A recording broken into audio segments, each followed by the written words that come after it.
Bismillahirrahmanirrahim. Traditionally, Muslims begin anything that they do that's worth doing. There's a hadith that says anything worth doing should begin with Bismillahirrahmanirrahim, which is also the actual first statement in the Qur'an. If you open up any Qur'an, the very first thing that will be read is Bismillahirrahmanirrahim, which means in the name of Allah, the merciful, the compassionate.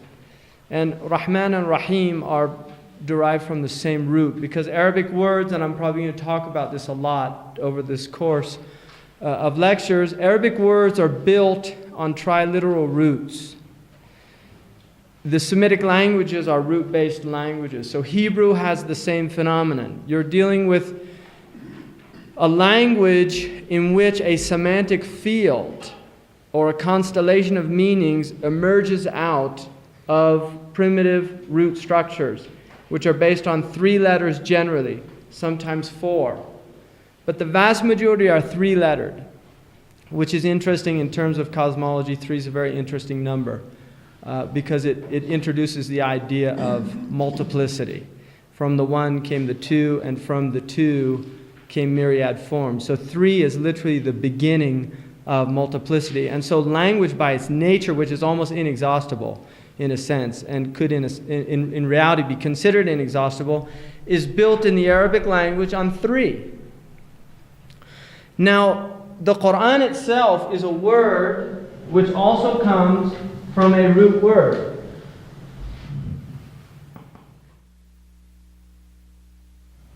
And there's some differences about it, but generally, in English it's written like this, and now becoming more popular like this.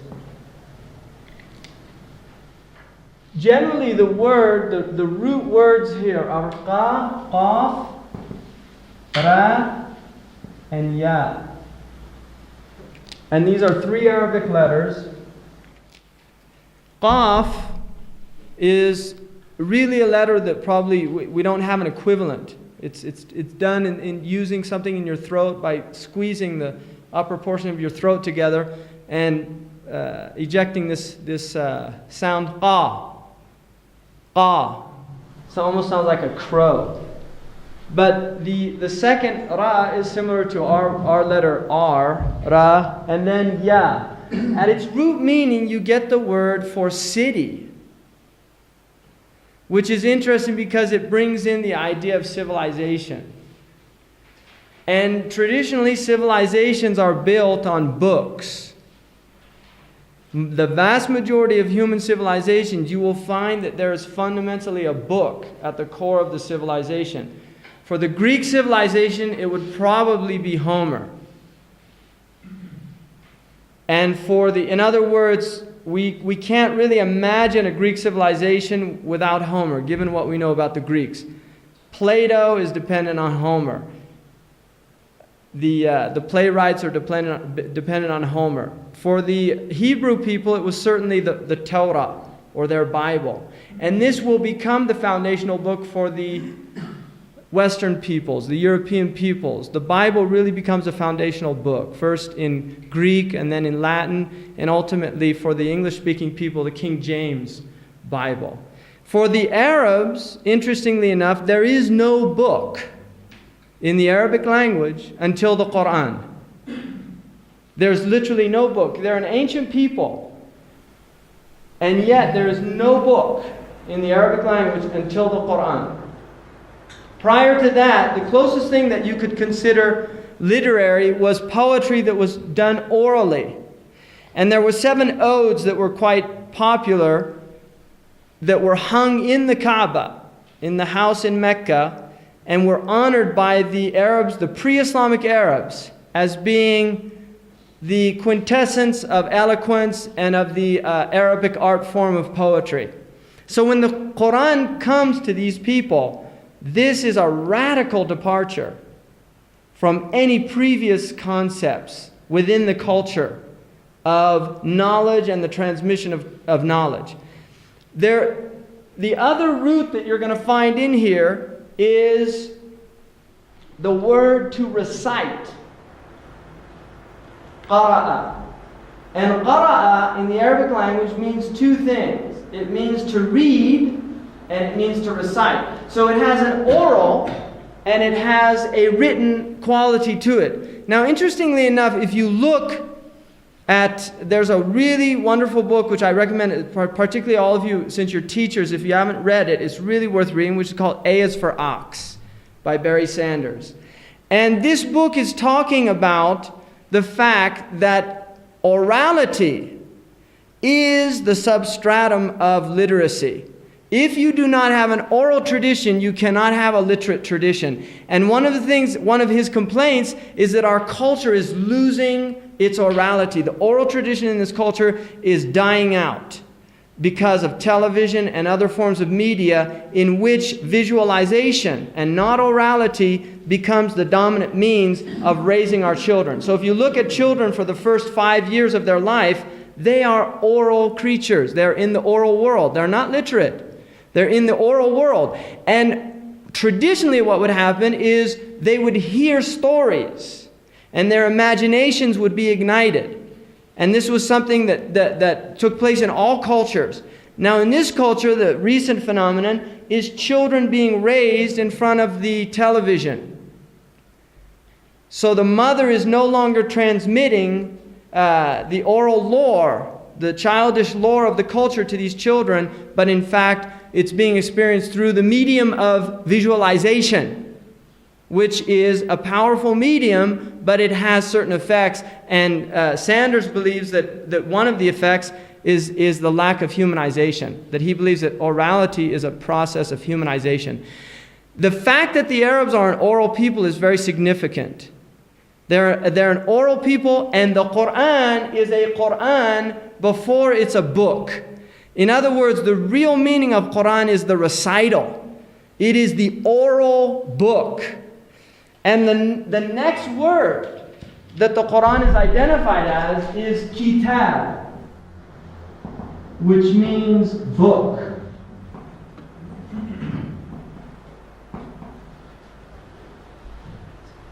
And kataba, the root word, means to join together. It means to join together. So what happens with the Arabs is that in 570 of the Christian era, a boy is born in Mecca to a mother who his father dies prior to that, during her pregnancy, Amina. And this boy is named Muhammad, sallallahu alaihi wasallam. And during this time, for the first few years of his life, he is sent to the desert, to the oral Arabs, to learn the language through this tradition of the Arabs. In raising the aristocratic Arabs would send their children to the desert Arabs because they considered that they were the most eloquent Arabs. And they wanted the children to absorb the language within the first 5 years of their life, because they recognized that children that were raised amongst these people who spoke a very powerful Arabic would have also strong Arabic, even if they spent the later portion of their life in the city.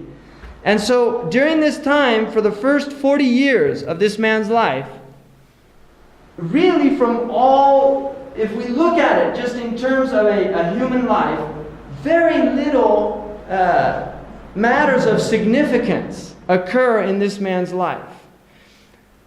By all intents and purposes, one would really say that had the Prophet not reached his 40th year, that he would have been known amongst his people perhaps for one thing only, which was that he was extremely trustworthy. He was a very quiet person. He did not speak much. He did not quote poetry. He was not a poet. He was not known to engage in discourse with the people. He was a contemplative person. He liked to go off and reflect on his own. He was known to be extremely kind to poor people, to orphans. This is all mentioned in the tradition. Other than that, he had no aspirations of being a leader within his people, as some people would. He was from an aristocratic clan, but he happened to be from a sub-grouping within that clan that was on bad times, Bani Hashim. Now, just prior to his 40th lunar year, because the Muslims, when they talk about years, they're talking about lunar years, which is about 11 days short of a solar year each year. So his 40th lunar year would probably be about 39 years of age in terms of solar, little less probably. At the age, just before his 40th birthday, he began to see some dreams in the tradition, but he would go off to a mountain just outside of Mecca, which is called Jabal an-Nur, the mountain of light. And during that time, the word that was used to describe what he was doing was tahannuth.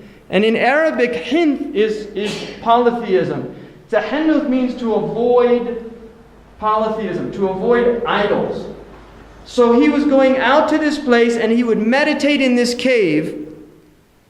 And we really don't have a description of the actual practices that he was doing. But there was a tradition amongst the Arabs called the Hunafa or the Hanif. And these were people who were inclined towards a type of monotheism. They did not worship the idols. They did not believe in the idols.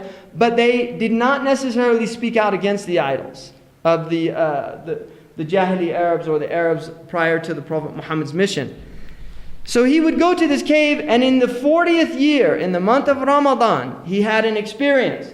Now there are many ways to look at this experience, and Western Orientalists generally said wretched things about the Prophet. If you read early traditional literature coming out of Europe, just really not very nice things. They've become a lot nicer recently. Since oil was discovered in the Arabian Peninsula, there needs to be diplomacy when we talk about people's beliefs and traditions, when you have interests involved there. So Orientalists have definitely become, that's a cynical way of looking at it. I think maybe there's been some growth as well within the academic community. And certainly the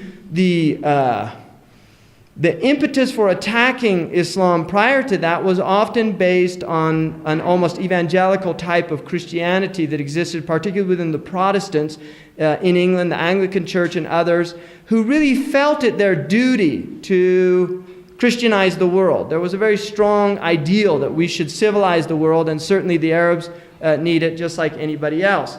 And then you have a long history within the Western tradition of just a type of antagonism between the Islamic forces, because they were world power for centuries, and the Christian forces in Europe. I mean, that tension really, they were coexisting with a lot of tension, with few exceptions in different places, like periods of time in Sicily, for instance, during the time of King Roger of Sicily, where there was a lot of interpenetration going on between the Arabs and the Christians.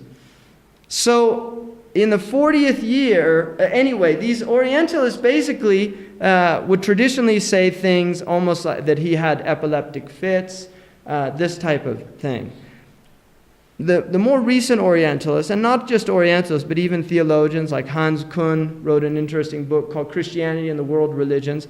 One of the things he says in there is that we have to stop speaking derogatorily about the Prophet Muhammad, because whatever was taking place there, it was certainly, by all accounts, that we have a sincere phenomenon. In other words, he's not willing to accept, and that's his prerogative, that this was a revelation, but he is willing to accept that the person was sincerely deluded, which is a big difference from simply saying that he was insane or that he was had malintention, right? The experience was basically this. It's come down in the tradition that at the age of 40, he was in the cave and a being came to him. It was in the form of a man. And he said, Iqra. This was the first word. Iqra. Now, Iqra can be interpreted two ways. It can be interpreted recite or read. Now, the Prophet Muhammad was neither a reciter of poetry, nor could he read. And he said at that point, Ma ana biqari. I don't know how to recite, or I don't know how to read. It could be interpreted both ways. Generally, it's interpreted that he did not know how to read. Iqra a second time, Iqra a third time, and then in the tradition it says that he was actually squeezed until he thought that his sides would burst. And then he said, Iqra bismi rabbika alladhi khalaq. خلق الإنسان من علق اقرأ وربك الأكرم الذي علم بالقلم علم الإنسان ما لم يعلم. And this is the beginning of this phenomenon that will take place for the next 23 years of his life before he dies. The revelation said, read in the name of your Lord, who created the human being from a clinging tissue. Read in the name of your Lord, the most generous, who taught the human being with the pen, and taught the human being that which he did not know. That's not a very eloquent translation, but I'm just doing that directly from the Arabic, and I'm sure the text will have a better interpretation there. At this point, the Prophet was concerned. He did not know what was happening to him. He went down to his wife and explained to her what happened. His wife comforted him, Khadija al-Kubra. She said to him, she was an older woman, and her uncle had been an Arab who converted to Christianity. She was familiar with Revelation. She said, you are a good person. You take care of the orphan. You take care of the widows. You take care of the needy. And I don't think something bad would happen to you like this. Because he thought that this might be like some kind of evil spirit or something. I mean, he did feel that. They go, she takes him to her uncle Waraqa bin Nawfal, who had some knowledge of previous books. And he says a very interesting thing. He said, this is the namus. Now for people that know Greek, namus comes from nomos. Right? And nomos means the law. So in other words, he was saying, this is namus that came to Musa. In other words, you are being given a revelation. That's what this is. And he told him, your people, when they find this out, will become your enemies and drive you from this city. And he said, would they do that? Because he had never done anything wrong to them before that. And he said, they will do that, and I wish that I was a young man, that I might be by your side doing this. Now, during the next period of time, he begins to get these revelations. The next one, Ya ayyuhal muzammiru. Oh, you wrapped, because he used to wrap himself when he would meditate, wrapped in a cloak. And these revelations begin to come with a regularity. Now, the Prophet Muhammad, in a description, sallallahu alaihi wasallam, he said that sometime the revelation came like a bell, like the ringing of a bell. In other words, it began as a vibration, and then it would move into letters, and then into the actual words.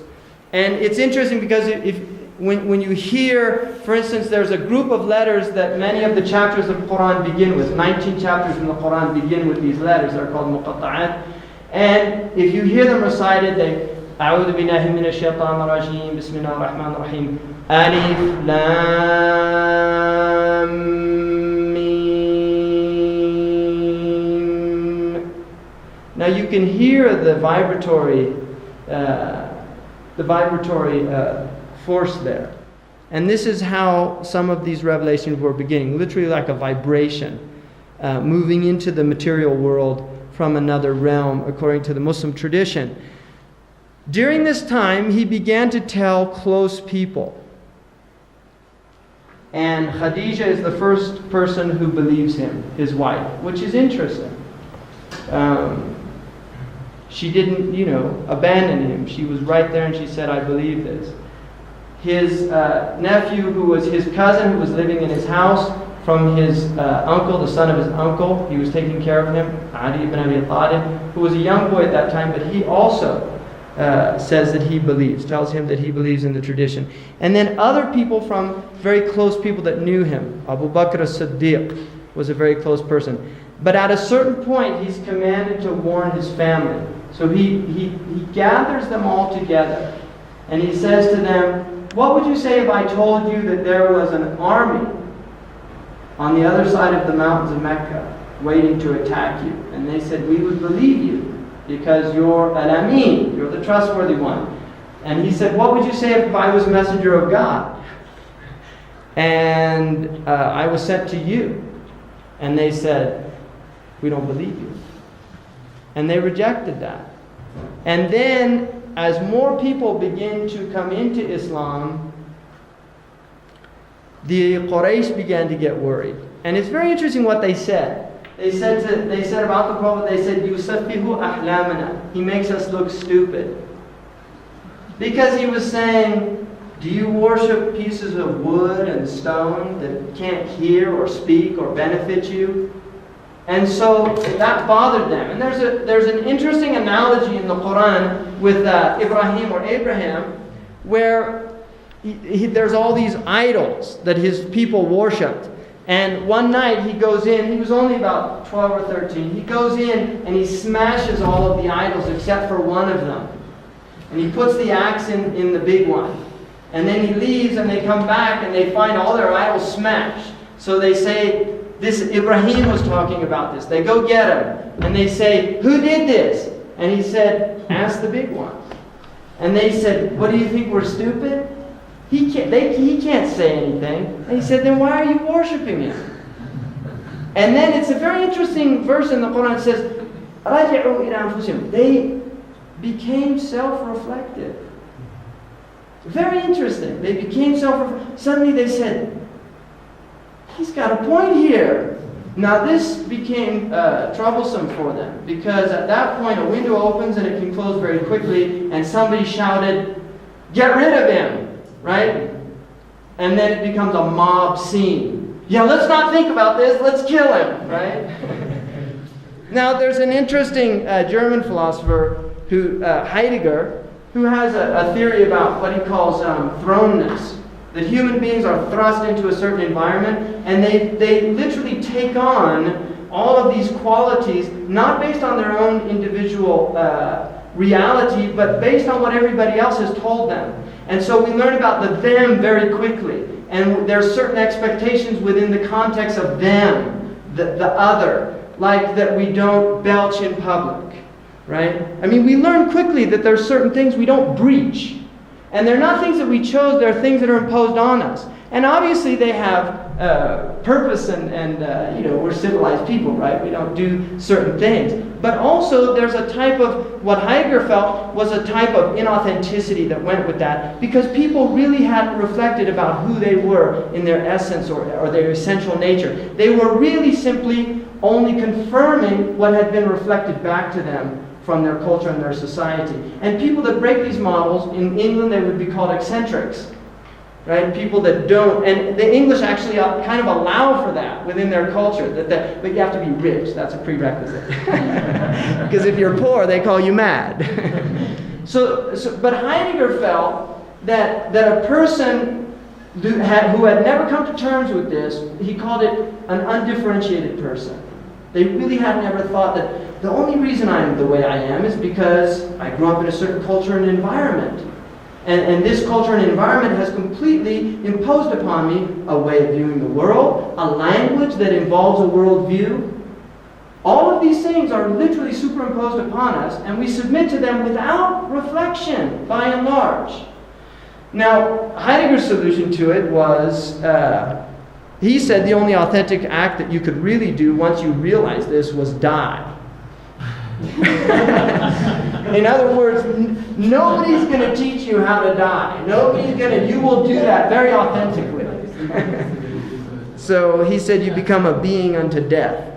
But for the Muslim, and I really think that the Qur'an really did this to these people, it forced them to look at what Heidegger would call their thrownness. In other words, why are we worshiping these idols? Why are we burying our baby girls alive? People didn't think about it. You see, it's like in certain cultures, I mean, in this culture we have a very serious crisis where there's reflection on both sides with the abortion issue. I mean, there's people who say this is wrong. And we hear that and we have to think about it. Whereas in that culture, nobody was there saying it was wrong. They were saying it was perfectly acceptable. Now here comes a man who starts saying, this is wrong. That's a very strong thing for a people who have not given a lot of reflection to themselves or their cultures. So the Qur'an begins to literally question things very deeply. And the first period, which is 13 years, is called the Meccan period. Now during the Meccan period, the dominant themes within the Qur'an are primarily what in Arabic is called tawheed. Now, tawheed is sometimes translated as monotheism, which is, I don't like that translation. The actual word in Arabic means to make one. If you translated it quite literally, it would be the making of one. But the word means, from a Quranic perspective, is worshipping Allah or God with absolutely no association in that worship. Nothing is associated in that worship with God. Nothing whatsoever. And this is, if you want one word that will give you the theme of Qur'an, it's this word. And this is why the Muslims have, in the Western comparative religious tradition, they have been called radical monotheists. More so than the Jewish tradition and more so than the Christian tradition. The Muslims are considered radical monotheists. One, there is absolutely no anthropomorphism in Islam. There is no association of God with creation. And probably one of the most definitive verses in the Qur'an about the nature of Tawheed is لَيْسَ كَمِثْلِهِ شَيْءٍ. There is no thing like God. The early community said, whatever occurs to your intellect, God is other than that. The companion of the Prophet, Abu Bakr, the Siddiq, the second Khalifa, or the first Khalifa after the Messenger, said, your inability to comprehend God is your comprehension of God. Your inability to comprehend God is your comprehension of God. That is the essence of Tawheed. Now, here's where we get in a problem. We say, if God is unknowable, then how do we know God? Right? Now, it's interesting because within the Christian tradition, the first person to really deal with this issue, I mean, there's probably Tertullian, you might have some inklings of it, but the first person really to deal with this issue is probably Kierkegaard, who's a very interesting philosopher. Because Kierkegaard recognizes suddenly that the knowability of God, there's definitely a problem there. Now, the way the Christians have tended to deal with that is through Christ. Christ becomes the object of God's knowability. That God becomes man so that man can understand God. Right? I mean, this is an element within Christian theology. For the Muslim, the knowability of God is through the creation itself. And this is why much of the Qur'an is focused on telling people to explore the creation itself. Because the creation is seen as a theater of manifestation, of divine manifestation. That God is not entering in, is not incorporated, is not becoming, he is not becoming, embodying himself into the creation, like incarnation is becoming the flesh. And likewise, what Montgomery Watt would like to suggest is that somehow God has imbibliated himself. Nice, fancy PhD word. That God became book, right? Which is not true. The Muslims do not look at that, even though they do believe that the Qur'an is an attribute of God. That this Qur'an that we have here, we do not say that this is God's, God on earth or something like that. No. Although we do believe that the Qur'an is the speech of God, and we believe it's the uncreated speech of God. In the eternal meanings that move into the vehicle of language, the intentions of God. That is the speech of God. So Tawheed is a very important theme. The next idea is the idea of Akhirah. And Akhirah means what comes after, it means the end. The hereafter.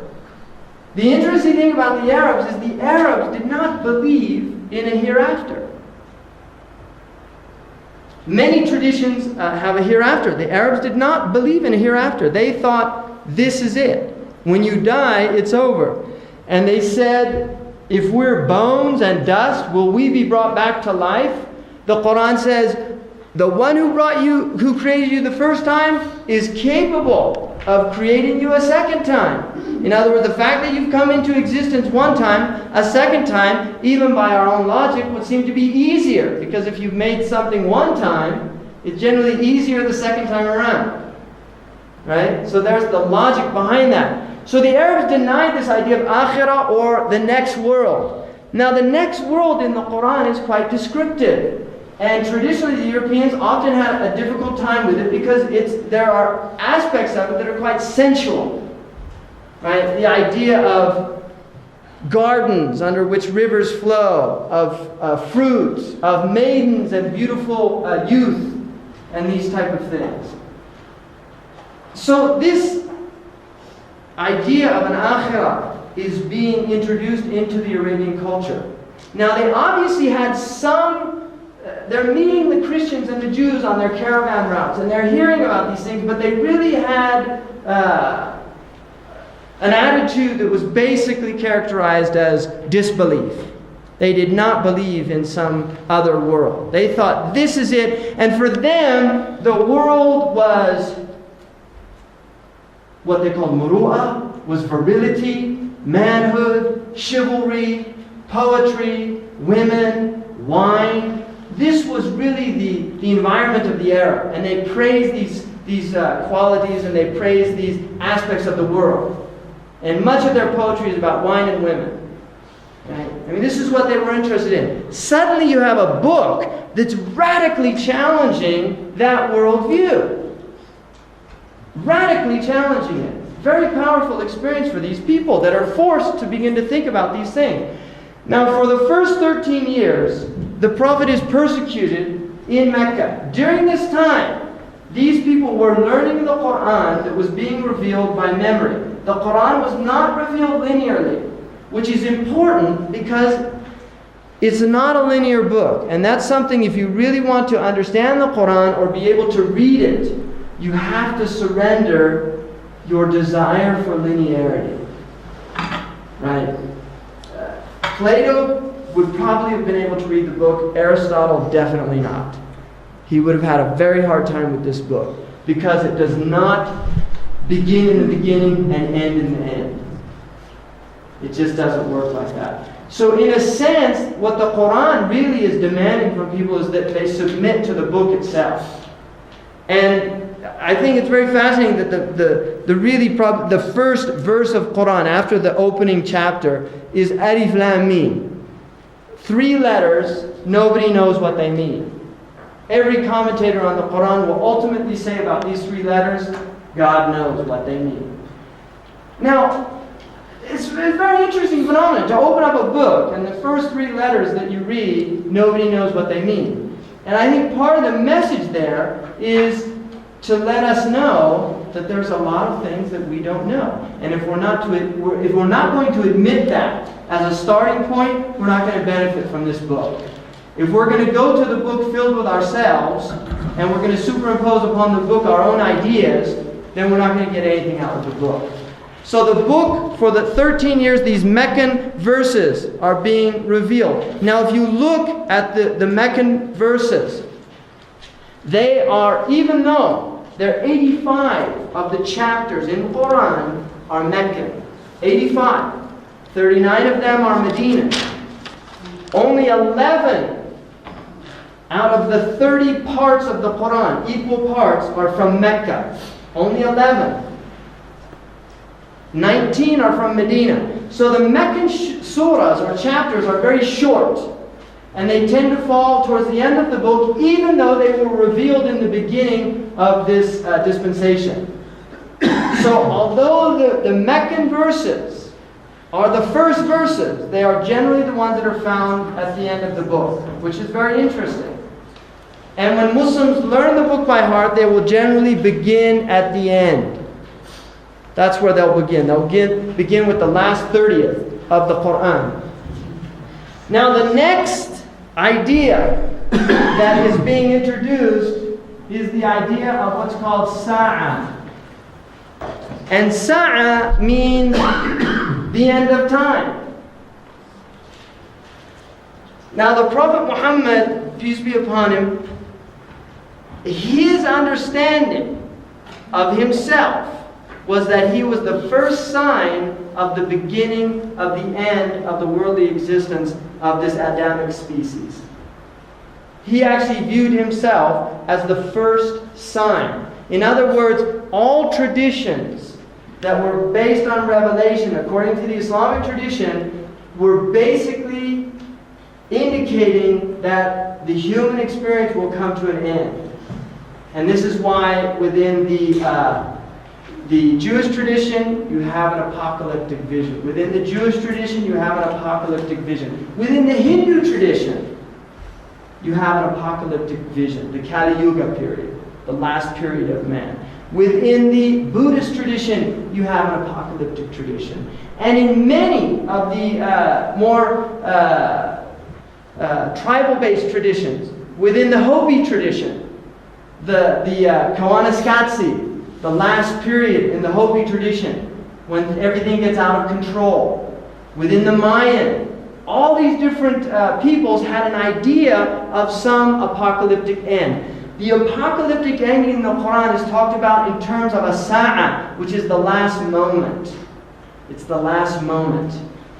And the Prophet Muhammad talked about signs, and the Qur'an mentions signs of this time. And so this was also, now ultimately, the end of time for the Muslim, in reality, is the end of our own individual life. That is our end of time. When I die, my worldly time is over. And so, in a sense, the Quranic view was trying to bring people into a type of presence of the imminence of death, that death is imminent, that death is not something in some distant future. So for 13 years, this was the focus. After 13 years, the Qur'an is basically being memorized. And if you live with oral peoples, people that really still maintain these traditions, and I know Dr. Sunan Yang, who's from Africa, and knows in the West African oral tradition, there are peoples that will recite epic poems of tribes. If they don't recite them exactly as they learn them, then they literally lose their job. They can't be a storyteller. So the Arabs were people that memorized poetry and related poetry exactly as it was coming. They had phenomenal memories. And I've lived with the Mauritanians in West Africa whose memories are extraordinary, like the young man who's here with us. Just phenomenal, the amount of information that he retains exactly. Now for people that don't understand this oral tradition, they find it very hard to imagine that a human being can memorize this entire text, the Arabic text, and not make a mistake. Now I can bring that young man here and I can read the Qur'an and I can purposely leave out a verse and he'll correct me immediately. Now the other thing that's interesting about the Qur'an is for people who memorize it, and even parts of it will quickly learn that the Qur'an is a self-correcting book because it has a very unusual rhythm that if you find a verse moves out of sync, suddenly you're aware, I've said something wrong. And I'll give you an example. Last week, I read the Subh prayer, and it was a rather long surah that I read. And at the end of it, I said a verse that is actually out of the Qur'an, but it wasn't the verse that went in that place. And it used almost these same words. And that morning, probably for the next half hour, something was bothering me, and then I realized what it was. I said the verse wrong. And I corrected myself. Nobody corrected me in the prayer, but I corrected myself. And it's very interesting when you memorize the Quran, because I've tried to memorize a lot of things. Like, I used to memorize some poetry. I went to prep school and you had to memorize poems and memorize like some piece of Shakespeare and things like that. The really interesting thing about it is that the Quran, one, is facilitated. It's very easy to memorize. It's not hard to memorize for many, many people. And the other thing is, it's actually quite difficult to forget it if you will recite it within reasonable time limits. Repeat it every once in a while. It's very difficult to forget.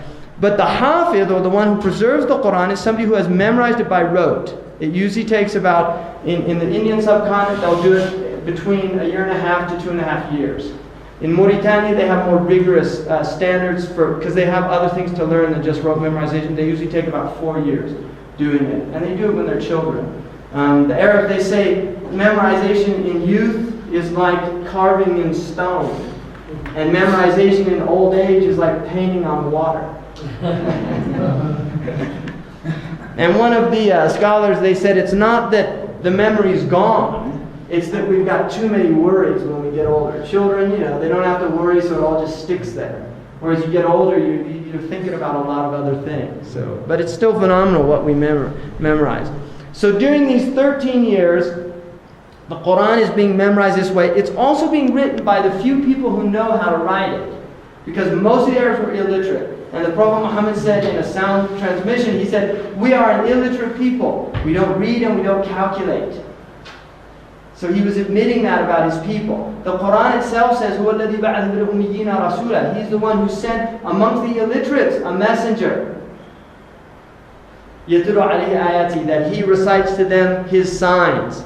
وَيُزَكِّيهِمْ, and he purifies them. وَيُعَلِّمُهُمُ الْكِتَابَ وَالْحِكْمَةِ, and he teaches them the book and wisdom. وَإِنْ كَانُوا مِنْ قَبْلُ لَفِي ضَلَالٍ مُبِينٍ, even if they were in clear error before that. So the Prophet is seen as a messenger first and foremost to the Arabs, who are an illiterate people.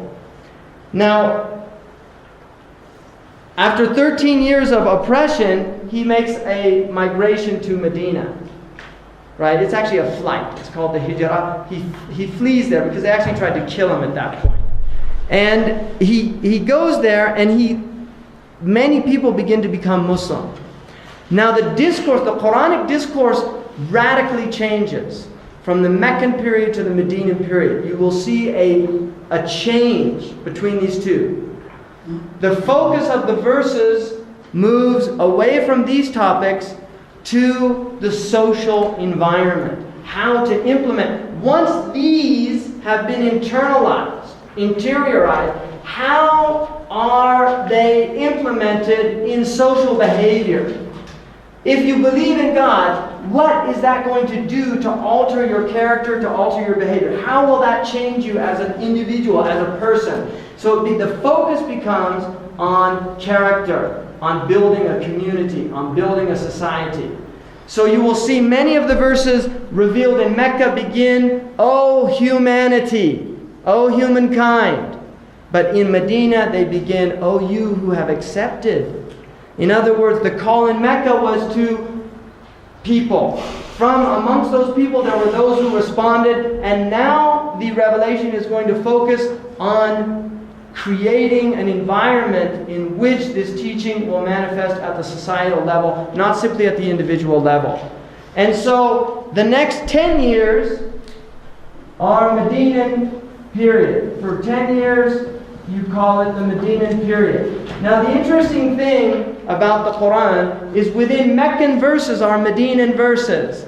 And within Medinan verses are Meccan ayahs. In other words, there are sections, because over the 23-year period, according to the tradition of the Sunni Muslims, during this period, it's our belief that Gabriel was coming to the Prophet and telling him the order that the Qur'an should be in. So it was revealed non-linearly, but now it begins to move into a type of sequence.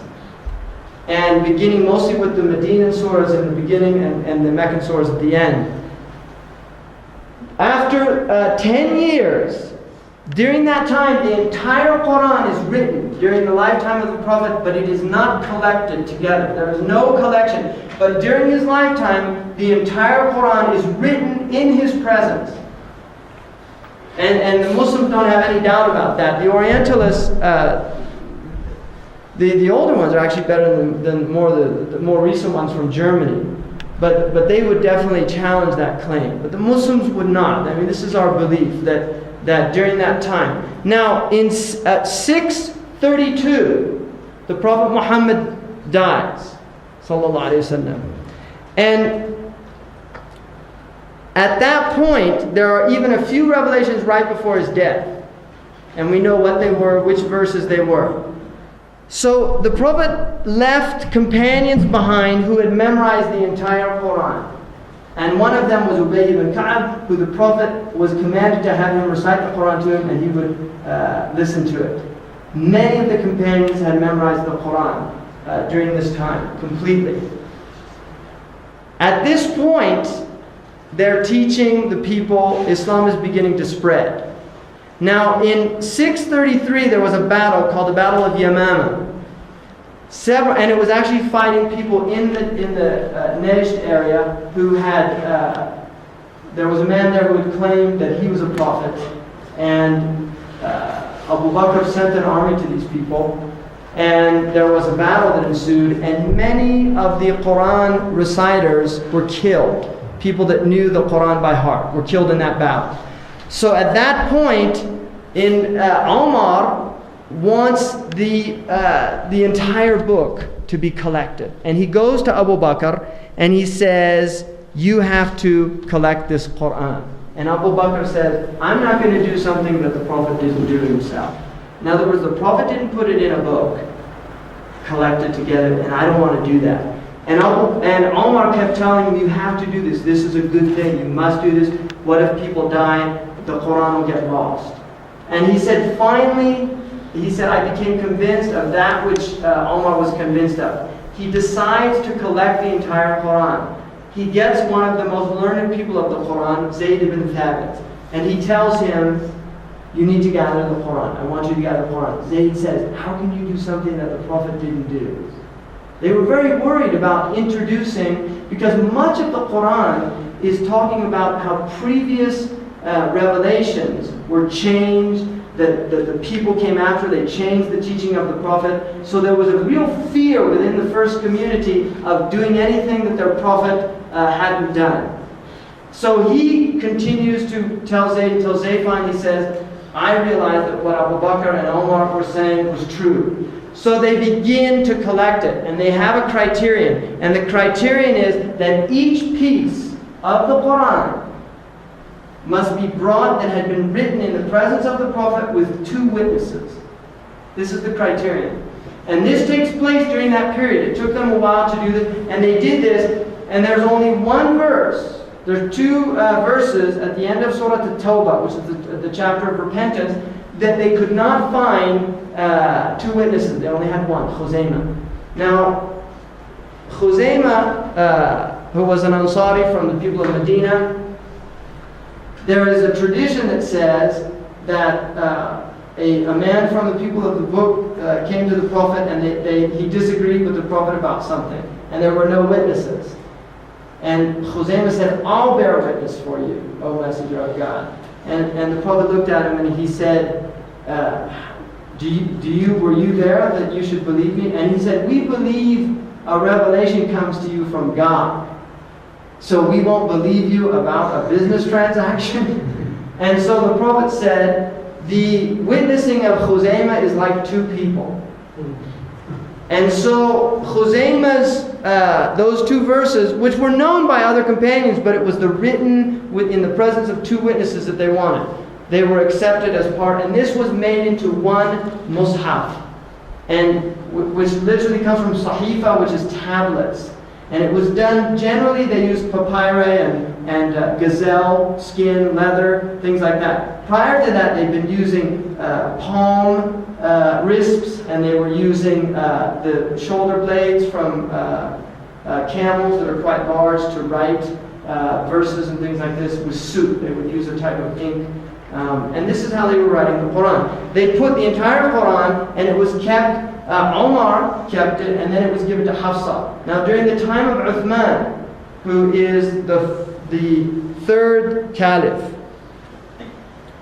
there is a campaign in Azerbaijan. And during this time, there began to be some differences amongst the Muslims about the recitation of the Qur'an. Because one of the things about the Qur'an is that it was being written, there was no standardized writing. So the Qur'an was literally being written, for instance, like this. There were no dots. These are called diacritical marks. There were no diacritical marks. There were no vowelings. And so the book is like this. So you don't know if this is kataba or if it's kitabun. Now, because of this reason, there were many people who memorized it and knew what it was, but there were other people that were beginning to learn it with the sheets and beginning to differ. So Uthman wanted to standardize the writing of the Qur'an. And this is done 658. The Prophet ﷺ dies in 632. So Uthman begins to set out and standardize the Qur'an. And again, Zayd and 3 companions prepare, they go back to this mushaf of Hafsa, and they prepare the Qur'an according to Uthman's recommendations. And one of them was, if you differ about anything, then take the language of the Quraysh. Because there were different ways of pronouncing words. For instance, the Quraysh say mu'min, and the Bani Tamim said mu'min, like that. It's a difference. So there are different ways. The Quraysh said وَالضُّحَى وَاللَّيْلِ إِذَا سَجَى, and other tribes said وَالضُّحَى وَاللَّيْلِ إِذَا سَجَى. So you got differences of pronunciation. So Uthman has this project carried through and then sends copies, identical copies, to the various centers of the Muslims and the governors, and demands, as the head of the Muslim government, that all of the Qur'ans be burnt, except these that were based on this writing. Now this is very early, because, if you look within the Jewish tradition, the Bible, the Old Testament is really, it's gathered over about 900 years, basically, according to modern scholarship. And there's 4 dominant versions, like the Yahweh, the Elohim, the Sacerdotal, and you'll get some big differences. Within the Christian tradition also, the final codification is already 325 when there's an agreement on the 4 Gospels at the Council of Nicaea.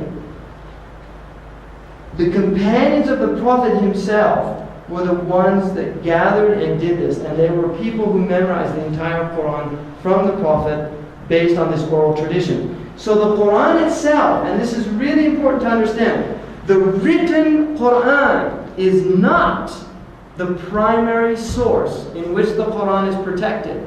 It is protected through oral transmission. This is used, 1, for people who don't memorize the Quran, and 2, as a crutch for people who memorize it to go back and be reminded if their teacher isn't there or somebody else who isn't a hafiz. But I guarantee you, when they finish a printing of Quran, they send it to people who memorize the Quran orally to check it. They don't check it against other Qurans. They send it to several huffaz, or the people who memorize the Quran, and they will look at it. Imam Al-Qurtubi tells a very interesting story in his tafsir, in his commentary on the Quran, under the words when the Quran says, "Inna nahnu nazzalna dhikra wa inna lahu lahafidhun." We have revealed this reminder, and we have taken it upon ourselves, meaning God. It's like a royal weed in Arabic. And we have taken it upon ourselves to protect it. Imam Al-Qurtubi says that there was a Jewish man who wanted to find out from the 3 traditions about their books. And so he took a Torah and he copied the entire Torah in Hebrew. And he put mistakes in it specifically. He went to a rabbi and he gave him the Torah and he asked him to read the entire Torah and tell him if it was a good addition. When he came back, the man said it was an excellent addition, even though he knew there were mistakes in it. When he went to the Christian, he did the same thing with the Gospels. And the Christian also said that it was an excellent edition of the Gospels. He did the same thing for the Quran, and he went to a Muslim scholar and asked him to read it, and he had his mistakes in there, and the Muslim scholar told him when he came back, you have to burn this because there's mistakes in it. Now, if this is like an apocryphal story or a hagiographical, I don't know, it's historical validity, but I think the point is very well made. that the Muslims really do view the Qur'an, and rightly and justifiably so, as a book that is preserved since this early time. Now, in terms of what exists today, the Qur'an, we definitely, without any doubt, by even the consensus of Orientalists, have several parts of the Qur'an from early 1st century Islam. There would be some debate amongst Orientalists whether there is actually an edition of the Qur'an that goes back to this original Uthmani edition. The Muslims would say that there are 2, possibly 4. There's a copy now which is called the Samarkand copy, or Samarkand, which used to be southern Russia, which is now in Tashkent. And it is definitely a 1st century, but is it one of the original Uthmani? The Muslims believe it is. And there's also one in Egypt that definitely goes back to the year 68 after Hijrah. Without a doubt, it's on gazelle leather, which lasts an incredibly long time. And then you also have an edition which is in Najaf in Iraq, which is says at the end of it, and it's written in an authenticated Kufic script from that first period. It says at the end that this was written by Ali, the 4th Caliph. So we believe that we do have original text from this first period. But even if we didn't, there's no doubt in a Muslim scholar's mind, and the vast majority of Orientalists that have really examined this situation, like R.A. Nicholson in his book called The Literary History of the Arabs. He was a Cambridge scholar, teacher of A.J. Arbery, who translated the Qur'an or interpreted it into English. Nicholson says there's really no doubt about the historical authenticity of the Qur'an. Now, this is not somebody who believes in the revelation, but he is accepting that the book is intact in terms of its historical authenticity. That this is the book that this original community was hearing and was seeing. And so I'm just going to end it there and open it up for some, just if there's any questions. Mm-hmm. Yeah, we read today in the introduction, and you made reference to it too, about the use of we when God is speaking. And you said that it's like the royal we. Is that the only interpretation? In the Arabic language, it's called al-jam'u liman yu'azzimu nafsahu, which means the plural of the one who's exalting himself. So, from an Arab's perspective, if God's using it, it's acceptable. But when an individual uses it, it's arrogance. And you do find individuals in the Arab world that'll say, "Nahnu akalna kathiran al-yawm." You know, we ate a lot today, and he's talking about himself.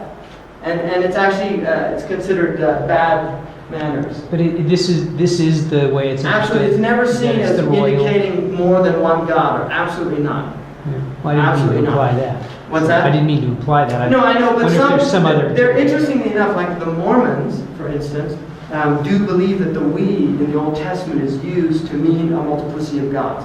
And some of the Christians have believed that the we of the Old Testament was used also to indicate the Trinity, for instance. I mean, there are many, you'll find this in many books, Christian books.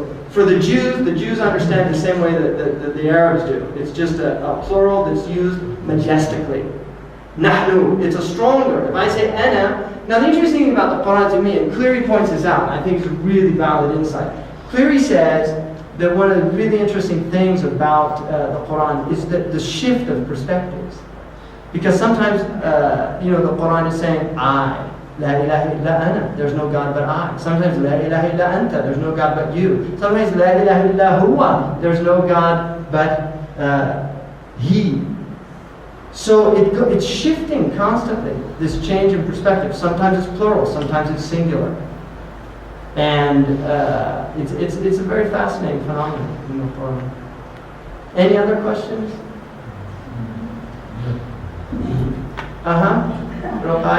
Because we have this business in England about polypec and azal nadir, and I understood that some of the leaders of the Tashkent Quran were pinched by his wife.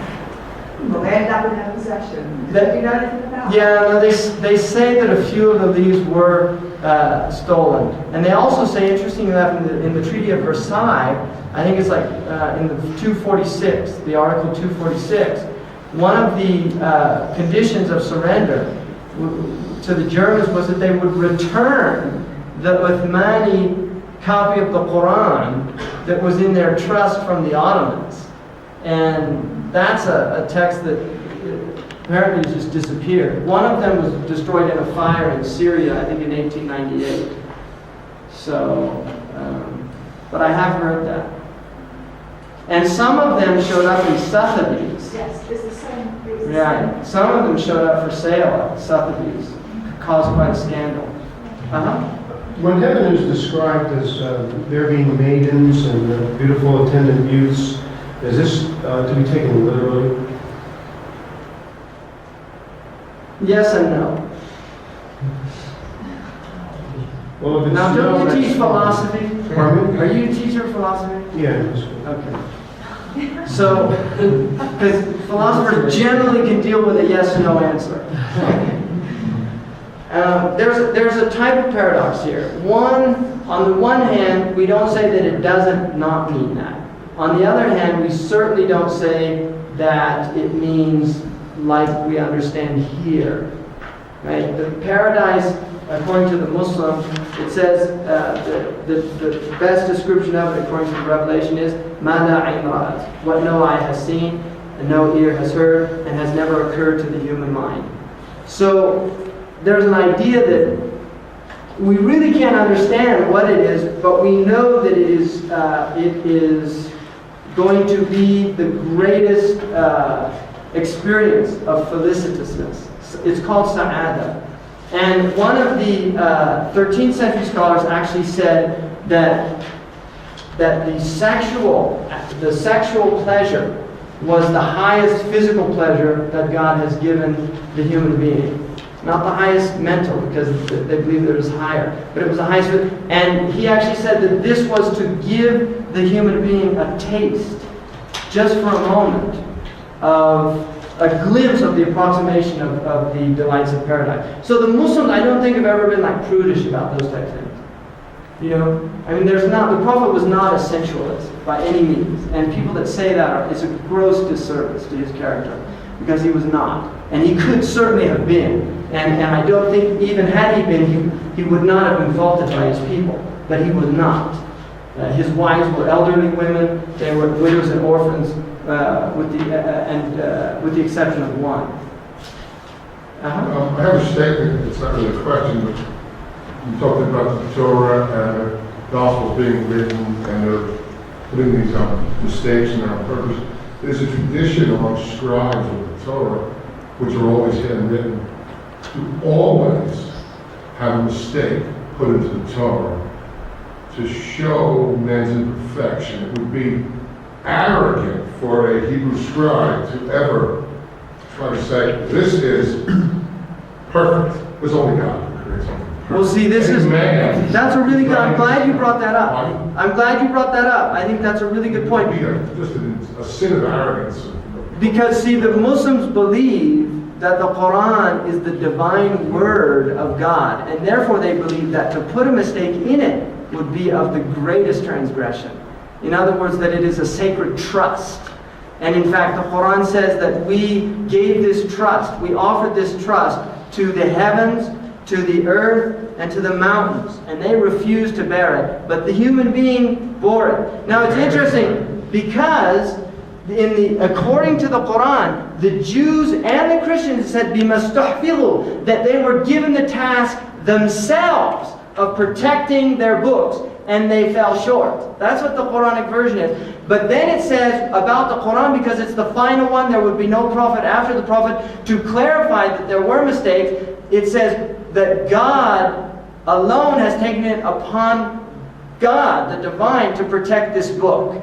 So the Muslims actually believe that it is divinely protected for that very reason, and I'm really glad you brought up that point, because I think it's a very pertinent point. I just added a postscript to that, because when Arabs do their carpet work, they make a deliberate mistake in it. right? So that's a similar thing. A carpet with a mistake's worth a lot more than a carpet that's made by a machine in Belgium. Anything else? I'm curious, how many people approximately know the entire Quran? I would say it's probably, if not in the hundreds of thousands, I would say it's, it would be hard to estimate. But I'll give you an example. When I was in Mauritania, the tribe that I stayed with, and there's several thousand of them, none of the men do not know the Quran by heart. It's like a prerequisite for that tribe. The tribe that man's from, they all memorize the Quran. And the women, some of them memorize the entire Quran, most of them memorize at least like a third. So they're really, you could go, if you go to Mecca, it's very interesting. When you're at Mecca, there's 1 million people there. And I feel sorry for the Imam, because he's got a microphone. If he makes a mistake, right? He'll make a mistake, boom! You just hear voices from all over breaking in and correcting him. From everywhere, really. And it's not encouraged to do that. You're supposed to give the Imam a break and let him correct himself. But people are so overzealous. It's like a knee-jerk response. They hear a mistake and they made a mistake, and it's an interesting phenomenon. And at my mosque where I pray, there's about 7 or 8 that are huffaz, which is in America. So that's a small number. But if you go to Pakistan, filled with people that memorize the Quran. West Africa, filled with people. Egypt, filled with people that memorize the Quran. Many in Syria, many women in Syria. There's been a recent phenomenon of women memorizing the Quran in Syria. Many women. Turkey. All over the Muslim world you have, and many of the best Quran reciters are not Arabs. Right? In fact, some of the best are Malaysian women. I'm sorry to bob up again. You keep doing this. But just the practical note, you see, I don't know the Quran by heart. When I'm working on my work, if I need to know something, I ring up a bookshop in London, and I just say to the girl on the desk, can you just have a shout, is there a Hafiz in the shop? And she would say, is anybody here who memorised the entire Quran? And the customer would say, yes, I know it. They'll come to the phone and ask. Yeah, it's very common. It really is. It's very common. If you're in a mosque praying, you'll at least have 1 or 2 that memorize the entire Quran, and many that memorize large portions of it. And it is the book that has created literacy in the world. It's if you go to countries where they say that people are illiterate, the vast majority of people traditionally in the Muslim world could read and recite the Quran, and many could understand it, because Arabic was like the lingua franca. It was the Latin of the Muslim world. It's the sacerdotal language. You mentioned last night that your teacher that has memorized it was like the 7th version. There's 7 variants. Now, I'm glad you mentioned that. There's because I forgot to mention that. There are 7 variants which are dialectical. In other words, some of the Arabs could not pronounce the Prophet's language. And so the Quran was revealed in different variants based on the different tribes. And they're all accepted. There's 7 of them. And it's a hadith that's written. It does not change the meaning by consensus. You will find no doctrinal change in the Quran. For instance, I learned according to Imam Warsh, who's the African reciter. And there are other people who recite, the vast majority of Muslims recite by Asim or Hafs, who's originally from Kufa. If they hear me reciting and they're ignorant, they might think I'm making mistakes. You see, they might think, but if they're educated, they'll know right away he's reading a sound variant. So, just to give you an example, if I said in Surah Al-Fatiha, I would say, Bismillah ar-Rahman ar-Rahim, Alhamdulillahi Rabbil Alameen, ar-Rahman ar-Rahim, Maliki Yawmiddin, in Warsh. In Hafs, Maliki Yawmiddin. Now, Maliki means the possessor of the Day of Judgment. Maliki means the king. So the meaning is not changed. They're both. Maybe you should write that word and they can see. Well, yeah, just the difference here. Same root. And the difference would be in the house, there's just a mark right there, Maliki, and in the Warsh, Maliki, like that. So there's only a few differences like that. The others will be more in pronunciation. So it's time for the prayer.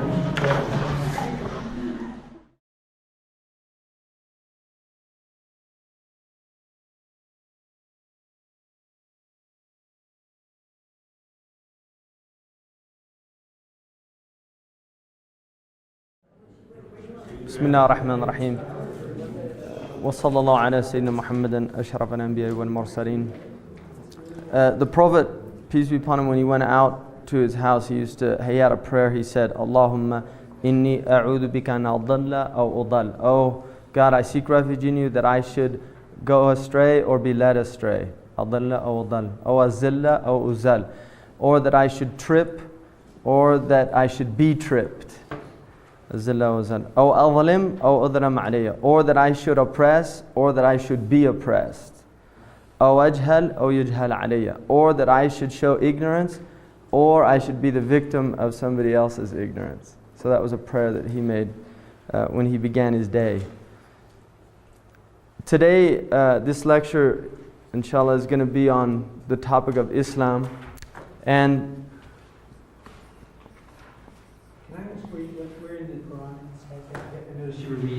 oh, no, I wasn't reading that. Yeah, that was from the... No, this is a passage I'm going to look at. But I could write it out for you if you want.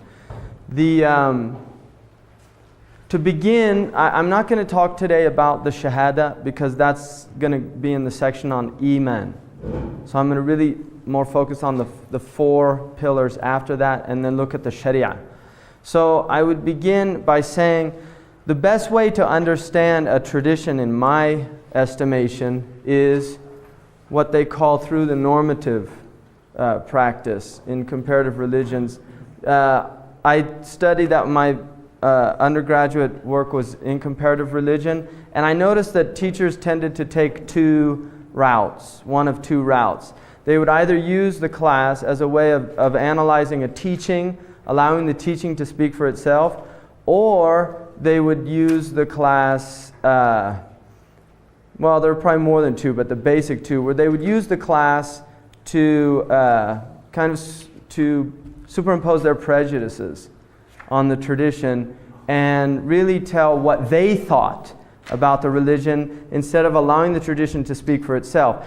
And one of the best ways to do that, and it will seem like they're being objective, but it's actually quite... and I don't know if there's malintent, and I'm not going to get into that, but one of the best ways of doing that is to look at a religion from what they term a descriptive approach, which is where instead of looking at what the religion says, you look at what the people who practice it do.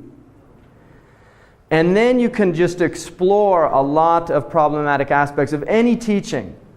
You can say if you have a bone of contention with Catholicism, you'll really emphasize in your course on the Inquisition and how horrific the Catholics were. That's true, but the problem is that to the non-believer, one looks and sees that which is being practiced or being practiced upon. You can say that all religions, preach humility and love thy neighbor, and all of the things that we would consider as positive. But if you are being harassed or being told what to do in the name of God, you tend to focus on that. How does one get out from that? Well, yeah, and these are good points, and this is why people will often focus on that. And we live particularly in an age when secularism has become quite dominant, and the religious worldview, certainly in the West, has taken a back seat. But my point of bringing that out is that I would prefer that anyone who looked at a tradition, and this is my practice with any religious tradition, is to look first and foremost at how the tradition itself is articulating itself, how the tradition is describing itself, irrespective of how it's been practiced in the past by people, whether it's Christianity, Judaism, Islam, Hinduism, or Buddhism. And then to move into a descriptive examination of the teaching, of how has this teaching impacted human cultures. So I think both views are valid, but when there is an emphasis on one as opposed to the other, I think that's going to lead to some very serious misconceptions with any tradition. And that on top of biases that people might have, so they'll examine certain areas to the exclusion of other areas. So what I would like to do is look at a few verses in the Qur'an dealing with the idea of Islam, the word itself, in the Qur'an. And the first one is in the third surah chapter. It'll say S3. It's on page 165 of your blue text. S3, which means Surah 3, and then at the bottom it's the ayah or the verse 83. Page 165. It says, أَفَغَيْرَ دِينِ اللَّهِ يَبْغُونَ. Do they seek other than the deen of God? That's what it says. So I want to look first at two words here. Sometimes you'll see it written like this. Deen in the Arabic language is related to debt, which, it's interesting that guilt in German is the origin of guilt is also debt. And there's an argument that a lot of religion is based on a sense of indebtedness or guilt towards God.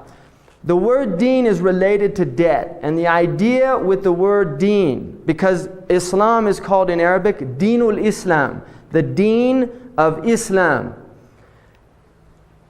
Literally you could translate it as the debt of Islam, the debt of submission. In other words, the idea is that we have been endowed or given blessings by the Creator, and the debt that we owe is submission to the Creator. So the deen, now if you look, the word has many meanings, and it comes from a root word, da-ya-na. Da-ya-na. One of the meanings is to discipline something. There's a tradition where the Prophet said, "Man dana nafsahu," whoever disciplines his soul. So deen is related to disciplining the soul. Another meaning is the day of judgment, Yawm ad-Din. In the first chapter of Qur'an, it says the day of judgment. The word used for the day of judgment is Yawm ad-Din, the day the debts fall due. The day the debts fall due, the day of reckoning, the day of hisab. Another meaning is a rain that returns again and again and brings the earth back to life. That's another meaning in the Arabic language. So deen, you get a semantic field and you start getting a feel for the word, what it means. There is an idea definitely in the Qur'an. There is a concept that there has been an unbroken chain of deen since the beginning of the Adamic experience on earth. Bless you. An unbroken chain since the beginning. There's an idea that there has been prophetic dispensations to human beings since time began, or at least since the experience of time for the human being. Now, the verse says, do they seek other than the deen of Allah, while all creatures in the heavens and the earth have willingly or unwillingly bowed to His submission? Now in the Arabic it says, وَلَهُ أَسْلَمَ مَنْ فِي السَّمَاوَاتِ وَالْأَرْضِ طَوْعًا وَكَرْهًا. So what it's saying there in the Arabic is, do they seek other than this deen, when in reality everyone is in a state of submission, willingly or unwillingly, and to Him is their return. So the first meaning of Islam that we're getting in the Qur'an is all of creation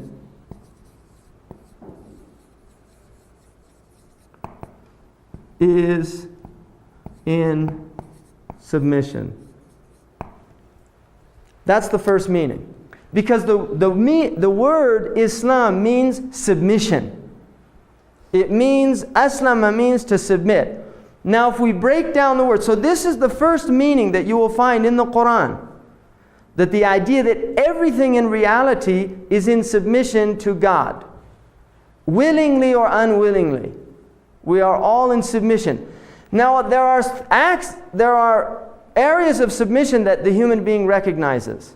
One of them is the call to nature. Right? We have to do certain things that we cannot avoid. One of them is to eat. That is part of our nature. We get hungry, we must eat or we die. We have to relieve ourselves once we've eaten or taken drink. We have to sleep, right? Byron called sleep the gentle tyrant. It oppresses us, but it's not an oppression that we mind. But sleep comes upon us and we can't fight it eventually. Few days, maybe. Go too long and you go into acute psychosis. So the idea is that there are aspects, and then we have submission in our being. There are limitations to the physical body. We have limitations. We can only eat so much. We can only do so much physically before we're exhausted. We have limitations in our movement, given the structure of our bodies. So there's a type of a submission of the self, given that we are temporal creatures, limited to physical and limited by physical aspects of our nature. So in the Qur'an there is an idea that everything is in submission, and then there is a reminder that we will be returned. That if you look at creation, things are emerging and then returning into non-existence. Everything that has life comes into existence and then returns to non-existence. The plant, the vegetable kingdom, the animal kingdom, and ultimately the mineral kingdom. All of this is going into non-existence after it had come into existence. Now the next verse that I'd like to look at is 2:133. 2:133. It's page 53. Page 53 in the blue book. Surah 2, verse 133. The verse says, "Were you witnesses when death came to Jacob, Yaqub? Behold, he said to his sons, 'What will you worship after me?' They said, 'We shall worship your God and the God of your fathers, of Abraham, Ishmael, Ishaq,' or Isaac, 'the one true God to whom we submit.'" Now in the Arabic it says, وَنَحْنُ لَهُ مُسْلِمُونَ.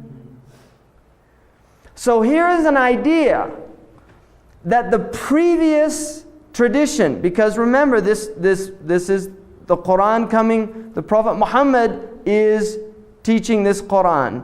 And there's an idea certainly in most people's minds that Islam is the religion of Muhammad. Right? This is the idea that most people have. What's being emphasized here is something else. This is the religion also of Isaac, of Abraham. Because they're saying, we are submitting to your God and the God of those who went before you, and we are Muslims. So the second definition is Islam as guidance from prophets. Islam as guidance from prophets, irrespective of one individual prophet like the Prophet Muhammad or Jesus or Moses or Buddha if he was, Krishna. I don't know. I mean, there's prophets we don't know about. The Qur'an says some of them we've told you their stories and others we have not. But there is definitely an idea in the Qur'an that Islam is the teaching of all of these prophets. Now the third aspect is Islam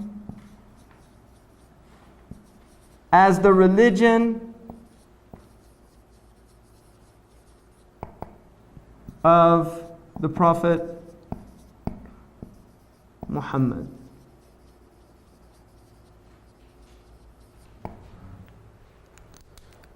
So, the Qur'an is telling us that every creature is in submission to God. The Qur'an is telling us that previous prophets were teaching Islam as a religion. And then the idea that this is the religion, because there is a verse in the Qur'an that says, Al-yawm akmaltu lakum dinakum. Today I have perfected your deen. وَرَضِيتُ لَكُمْ الْإِسْلَامَ دِينًا. And I am content as Islam as your religion. That was on the final Hajj, the pilgrimage of the Prophet. He said this in front of a multitude. So this is that the final form of this Islam was perfected in the Prophet Muhammad. This is how the Muslims view Islam. Now you will meet many Muslims that might not have this idea, because like many Christians, they've never studied their book. They've never really, they're nominal Muslims. They were born Muslim. They might believe it because their fathers told them that this is true, or because, like many people in this country, they have fond childhood memories of Christmas, things like that, so they relate to Christianity or their Judaism, whatever. I mean, many people, this is really, bottom line, why they are what they are, because they were born into a certain environment. So if you were born in Sri Lanka, you might be Buddhist. If you were born in China, you might be a Taoist or a Confucianist.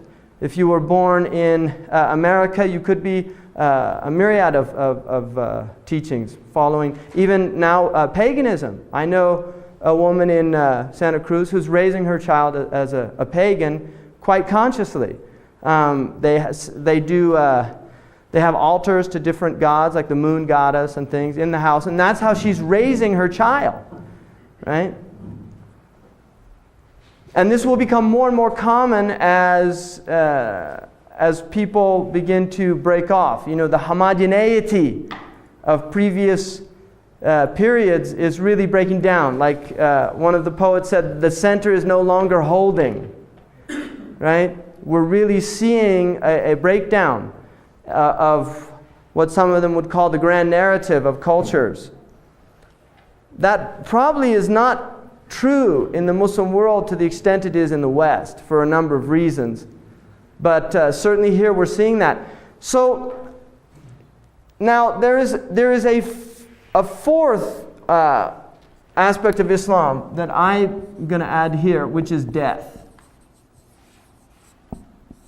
Because the word in Arabic to die is aslama. Aslama nafsahu. He gave up the ghost.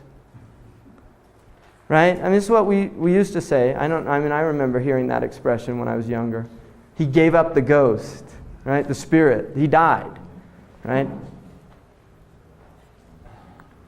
And it's interesting, I had a course from an excellent professor on death and dying in religions, and he had this sheet of euphemisms about death that was about, you'd be amazed in our culture alone how many ways we can say somebody died. Right? Kick the bucket, that's all she wrote. Bit the dust. There's a lot of ways to say, one of the Arab poets, he said, إن لم تمت بسيف مت بغيره تنوعت الأسباب والموت واحد. If you don't die by the sword, you're going to die some other way. There are lots of ways to die, but death is one. Right? So this idea here really, I think, goes back to the fact that there's a verse in the Qur'an, in the chapter called The Event, in which the Qur'an says, وَإِذَا بَلَغَتَ الْحُلْقُومِ. When the ghost reaches the throat. وَأَنْتُمْ حِينَئِذٍ تَنْظُرُونَ. And you're looking, you're watching this thing happen. Right? وَأَنْتُمْ حِينَئِذٍ تَنْظُرُونَ. Allah, then it says in the Qur'an, make it go back. Make it go back. If you're in control, make it go back. So the idea there is, and then it says, and we're closer to Him than you are, but you don't see. The idea is that when the ghost gets to that point, the self, the soul, there's nothing we can do. That is absolute submission. Right? And we can try, and we're pretty good now at doing, I've seen people, I worked in a critical care for about 4 years, and was in a lot of codes, what they call codes. And it's pretty amazing. You see somebody, they're dead. You come in, no pulse, no heart, no breathing. Defibrillate, do some CPR, defibrillate. I've seen people come back, start breathing, and it's pretty amazing. But how long can we do that for? Ultimately, that stopped. And even the success of that is quite small, unlike television. I think it works 90% of the time on television. It works about 8% in the hospital, right? They had all these physicians complaining about that because if they coded their relatives, they'd say, well, why didn't it work? It always works on television, right? Welcome to reality, folks. Things aren't like television, unfortunately, or fortunately. So the next thing here I want to go to is 5:11. I forgot to do that. 5:11. A quick question on notation. We've got 5A11. Yeah, A means ayah. Oh, verse. Because, Okay. I think ayah is a better word than to say verse. Verse relates to the translation of the Bible, King James Version, whereas the ayah literally means a sign in Arabic, a sign, which is a very interesting word. The idea of that we're dealing with a symbol. What is surah? Surah means, in the Arabic language, it relates to like a gate or something around a city. And the idea is that a surah is it's a series of signs or meanings they're contained within a limited number. So there you see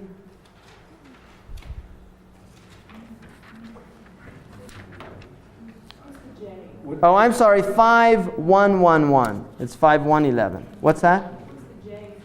The J, where's that? On the center of the page. Okay, good. That's juz, which is the 6th part. So there's 30 parts to the Qur'an. And juz is Arabic for 1/30th of the Qur'an. Juz means a part. So the 6th part means this is the 6th, beginning with the first 1, 2, 3, 4, yeah. And the last part would be the 30th. So there are 30 parts of the Qur'an. We're in the 6th part. Yeah. Could you give a page number? Yeah, page number is 325.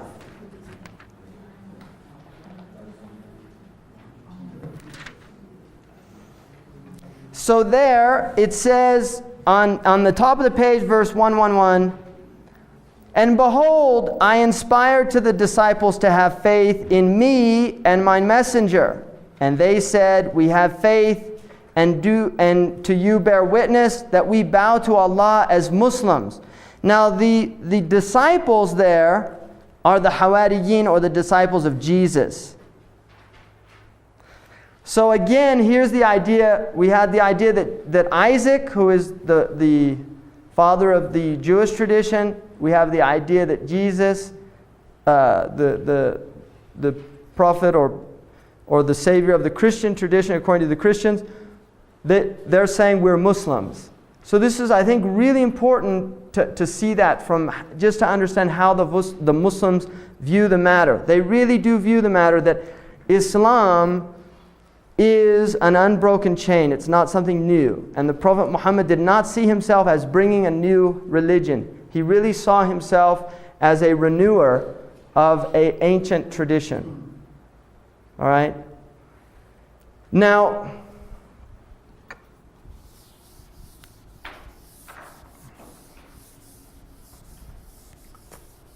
once you've seen those, what we're attempting to do in this 2-week period is understand Islam from the perspective of the religion of those who believe in the Prophet Muhammad and his tradition.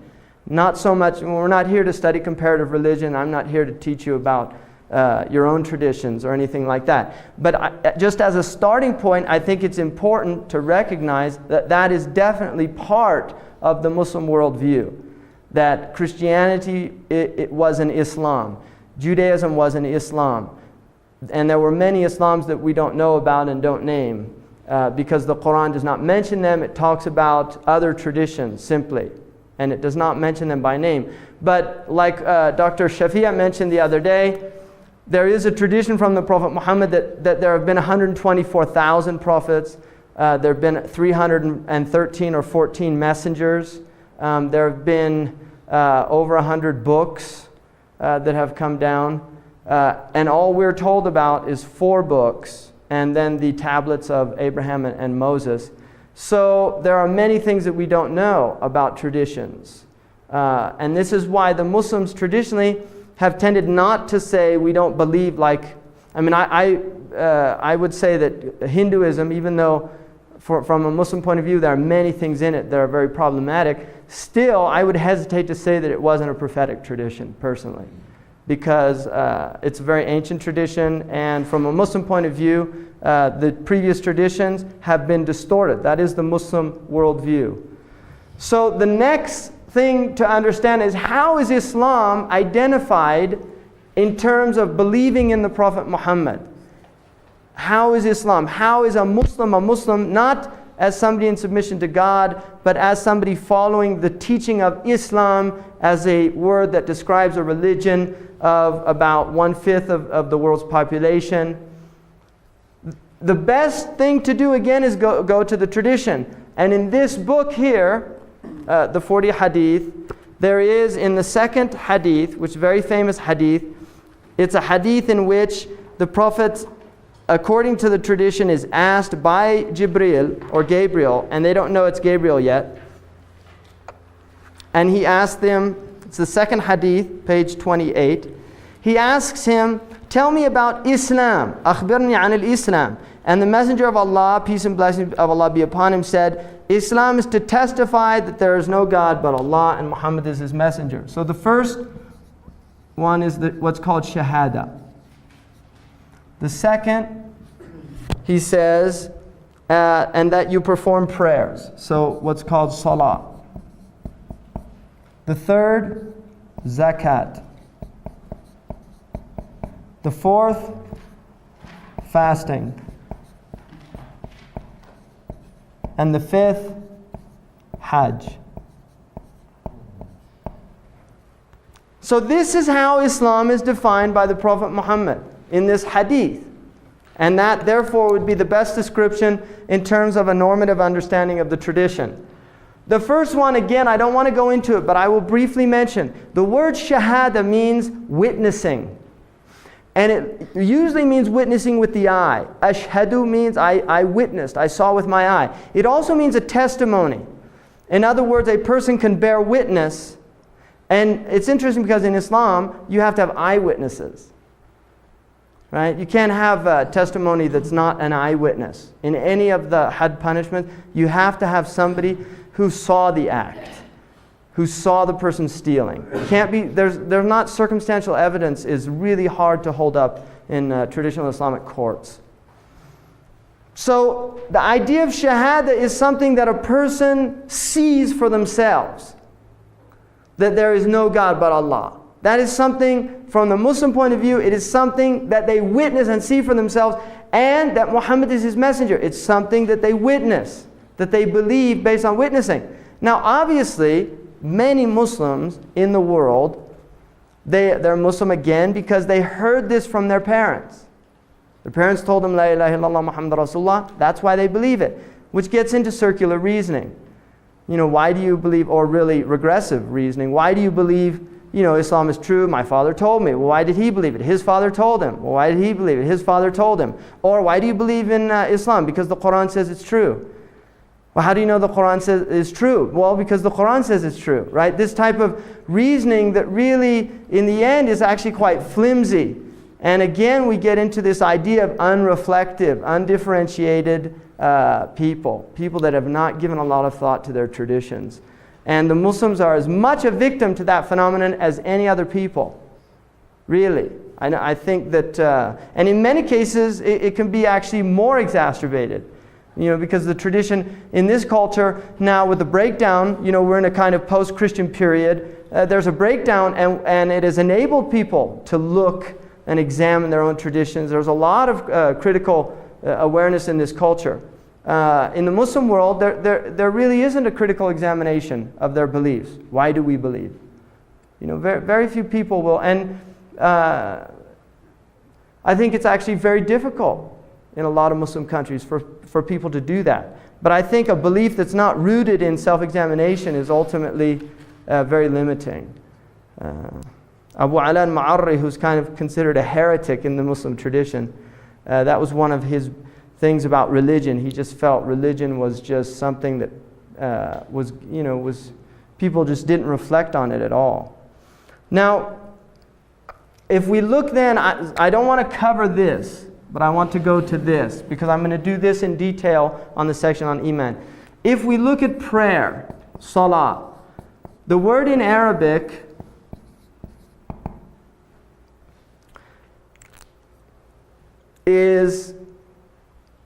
it's a word that comes from a root word that means, it can mean a few things. One of them is to burn up. The idea that prayer burns up wrong actions. That is one of the meanings. Another root meaning is a connection, a sila, a connection with God. That prayer is a connection with God. Another idea of the prayer is submission itself, that the prayer is a form of submission. Now the Qur'an, the idea in the Qur'an about prayer is that all peoples and all creatures have been given a prayer. If you look in 22:18, 22:18. Is that a page? It would be 954.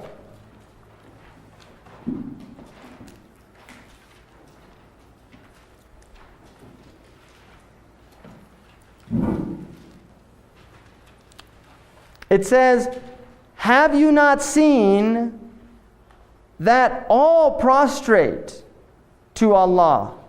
All things that are in the heavens and the earth, the sun, the moon, the stars, the hills, the trees, the animals, and a great number among mankind.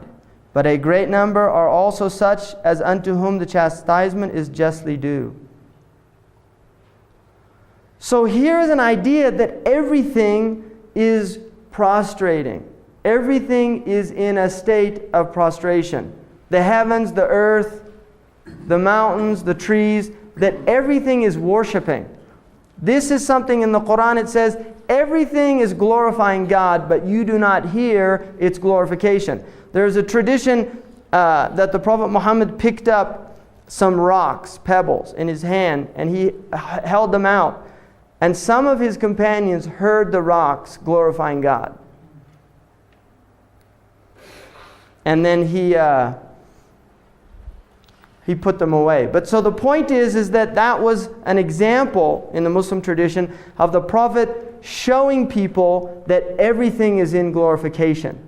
Now, if you notice, when it gets to man, it changes the way it says. It says, "and a great number from humankind." Now this is where the Qur'an introduces the idea of free will. Not everybody, unlike the rest of creation, not all of human beings are in a state of awareness. So only a great number of people are even aware. Many people are in heedlessness of prayer itself, or that they should be worshiping. So there's an idea in the Muslim tradition that we as human beings can either be conscious of our praising God, or we're in a type of unconscious state. And this goes back again to the idea everything is in submission willingly or unwillingly, and also wittingly or unwittingly.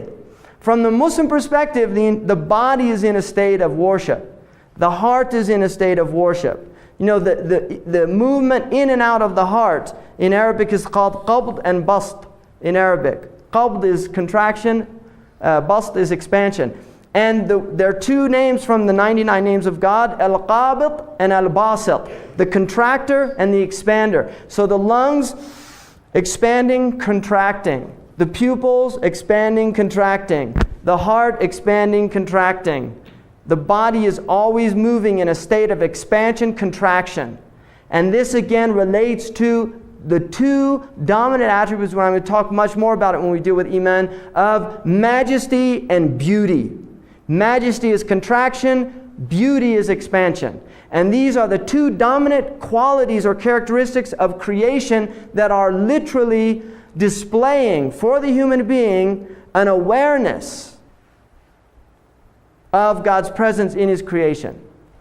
So the Muslim is the one who is supposed to, and I'm using Muslim in its ideal sense, in a normative sense, not the quote-unquote Muslim world. I really want to get out of that idea of, I'm not talking about Algeria or Afghanistan or Iran, or I'm talking about the Quranic view of a Muslim, not how people believe what they believe or their deluded states and things like that. There's crazy people all over the world.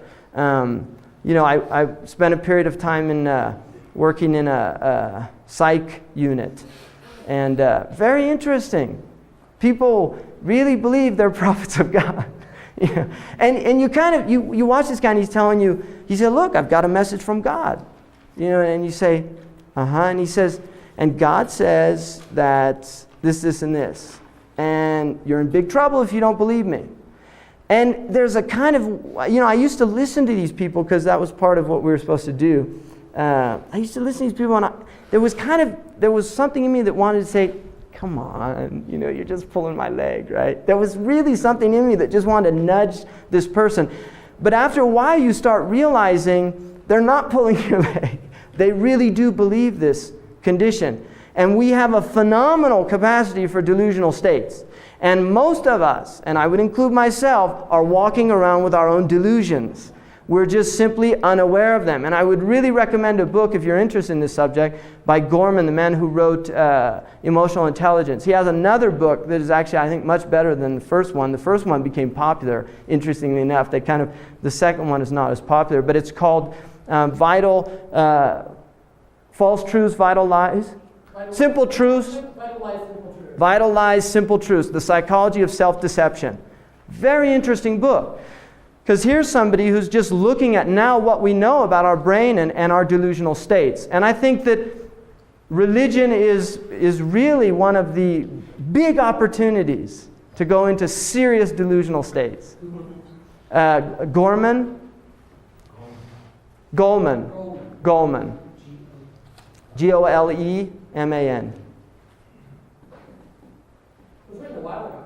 It was, and it only became, now it's after his emotional intelligence. See, this is what the publishers do. So a guy writes a book, nobody ever hears about it. Then he writes a bestseller, and suddenly all his old books are in print, right? The market, right? The logic of the market. So, the point being is that when we're talking about Islam, I really don't want to look at this kind of other phenomenon, which is the phenomenon of delusional religious states that are in every tradition. Right? There are people all over walking around believing that they have the truth and nobody else does.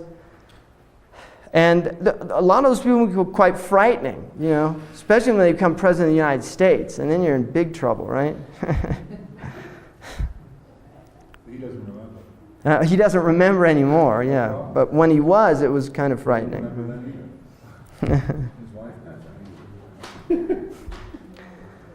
So, let's see now.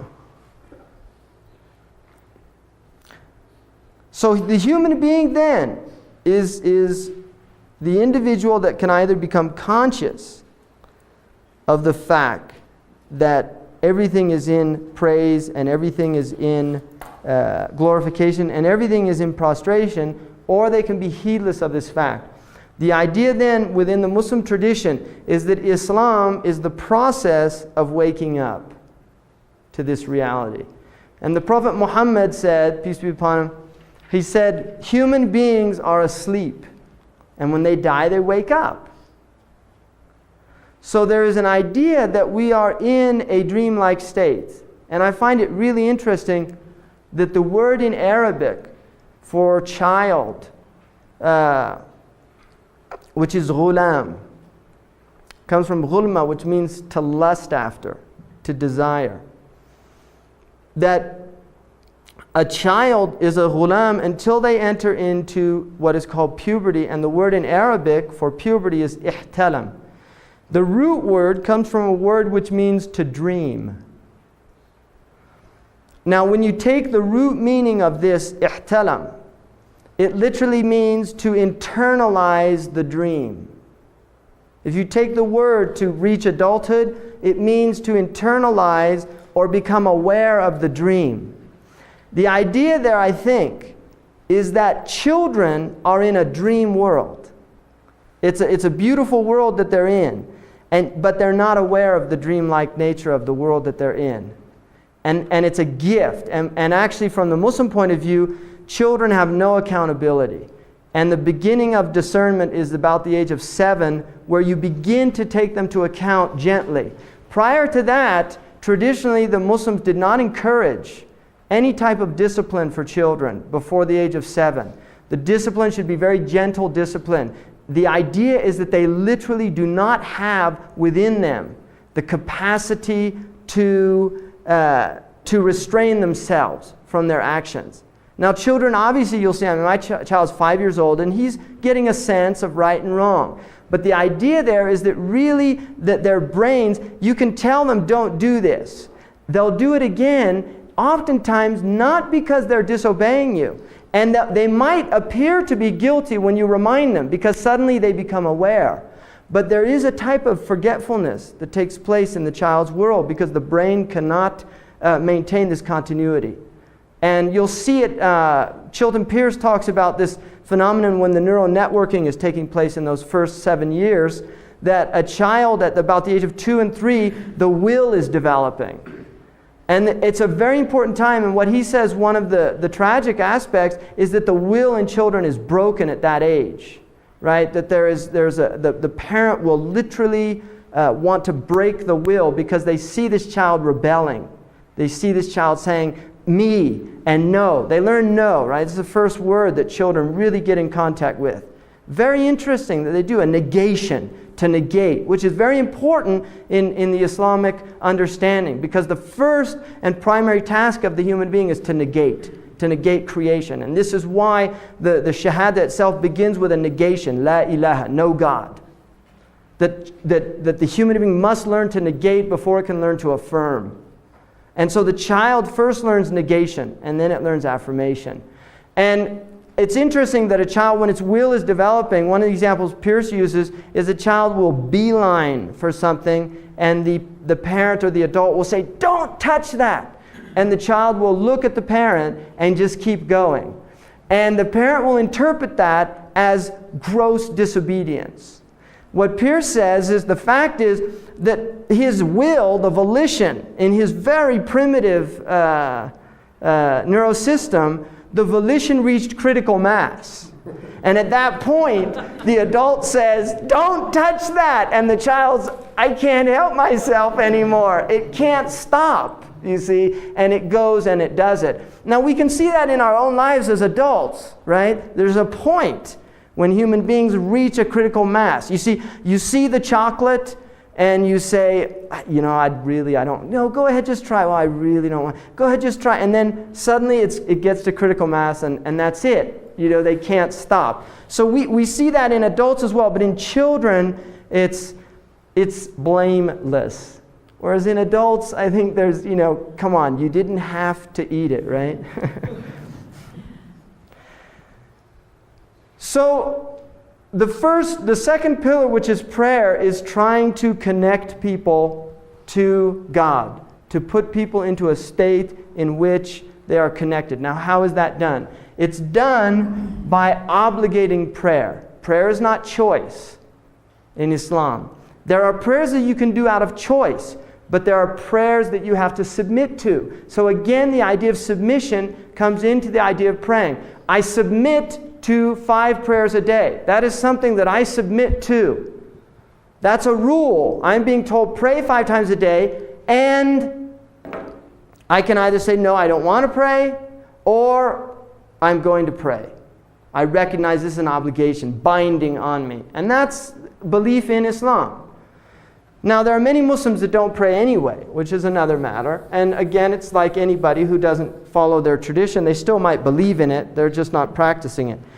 Now, the prayer, there are 5 prayers in a day. And this is based on an equatorial day, all right?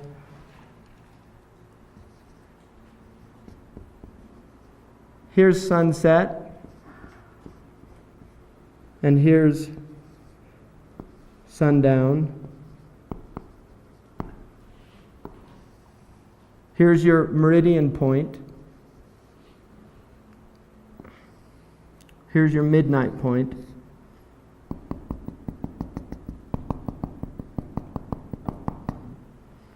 So this is day, this is night. Now, the first prayer begins at dawn for people normally. If you ask, what's the first prayer? Most people will say dawn prayer.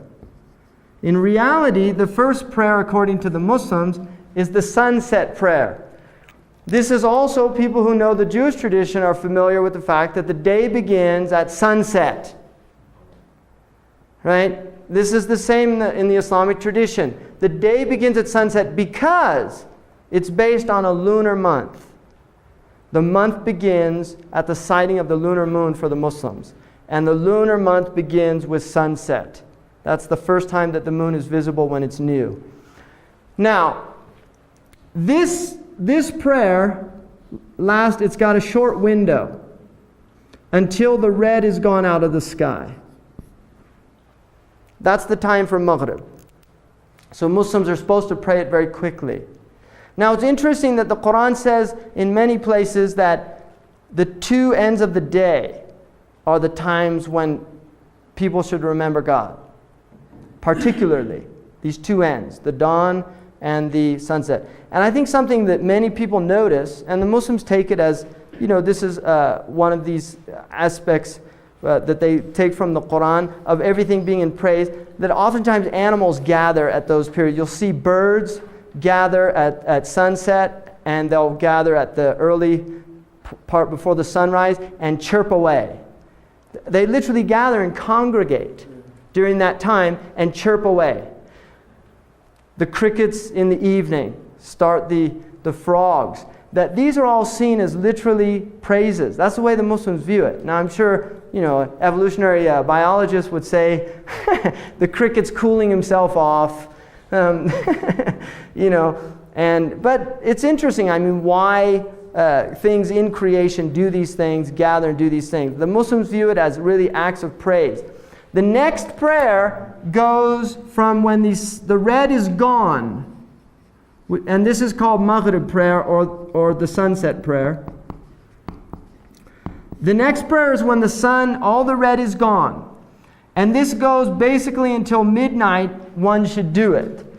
And really for the first third of the night, if you divide the night into 3 parts, between 6 a.m. and 6 p.m., it should be done in that first third of the night, after the redness is gone. That's the best time. And then after that, you're delaying it, and the prayers are not encouraged to be delayed. And it's prohibited to delay them until they actually go out of the time altogether.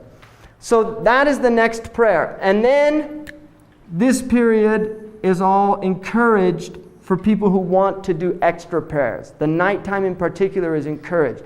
Many Muslims do night prayers. Many do not. But there are many Muslims that do night prayers some portion of the night. I mean, my teacher, I think minimum was maybe 3 hours. That was his practice, to stand in prayer. You know, the man who's here, that's his practice, because I've lived with him for over a year in different places, and that's his practice. So many Muslims will make it a practice to pray at night. It's a good time. It's a time of meditation. It's a time of tranquility and stillness. And also, there's a nice Hasidic tale of why the prayer is a special time. In this Hasidic tale, I think Buber talks about it, that the seeker of God is like a thief trying to steal something precious. And the thief always works at night. The next prayer is dawn prayer, and that begins at the first light. Now there's an interesting phenomenon called the false dawn, which is a white light that will show up towards the middle of the eastern horizon, and then it disappears, and then after that the second dawn comes up.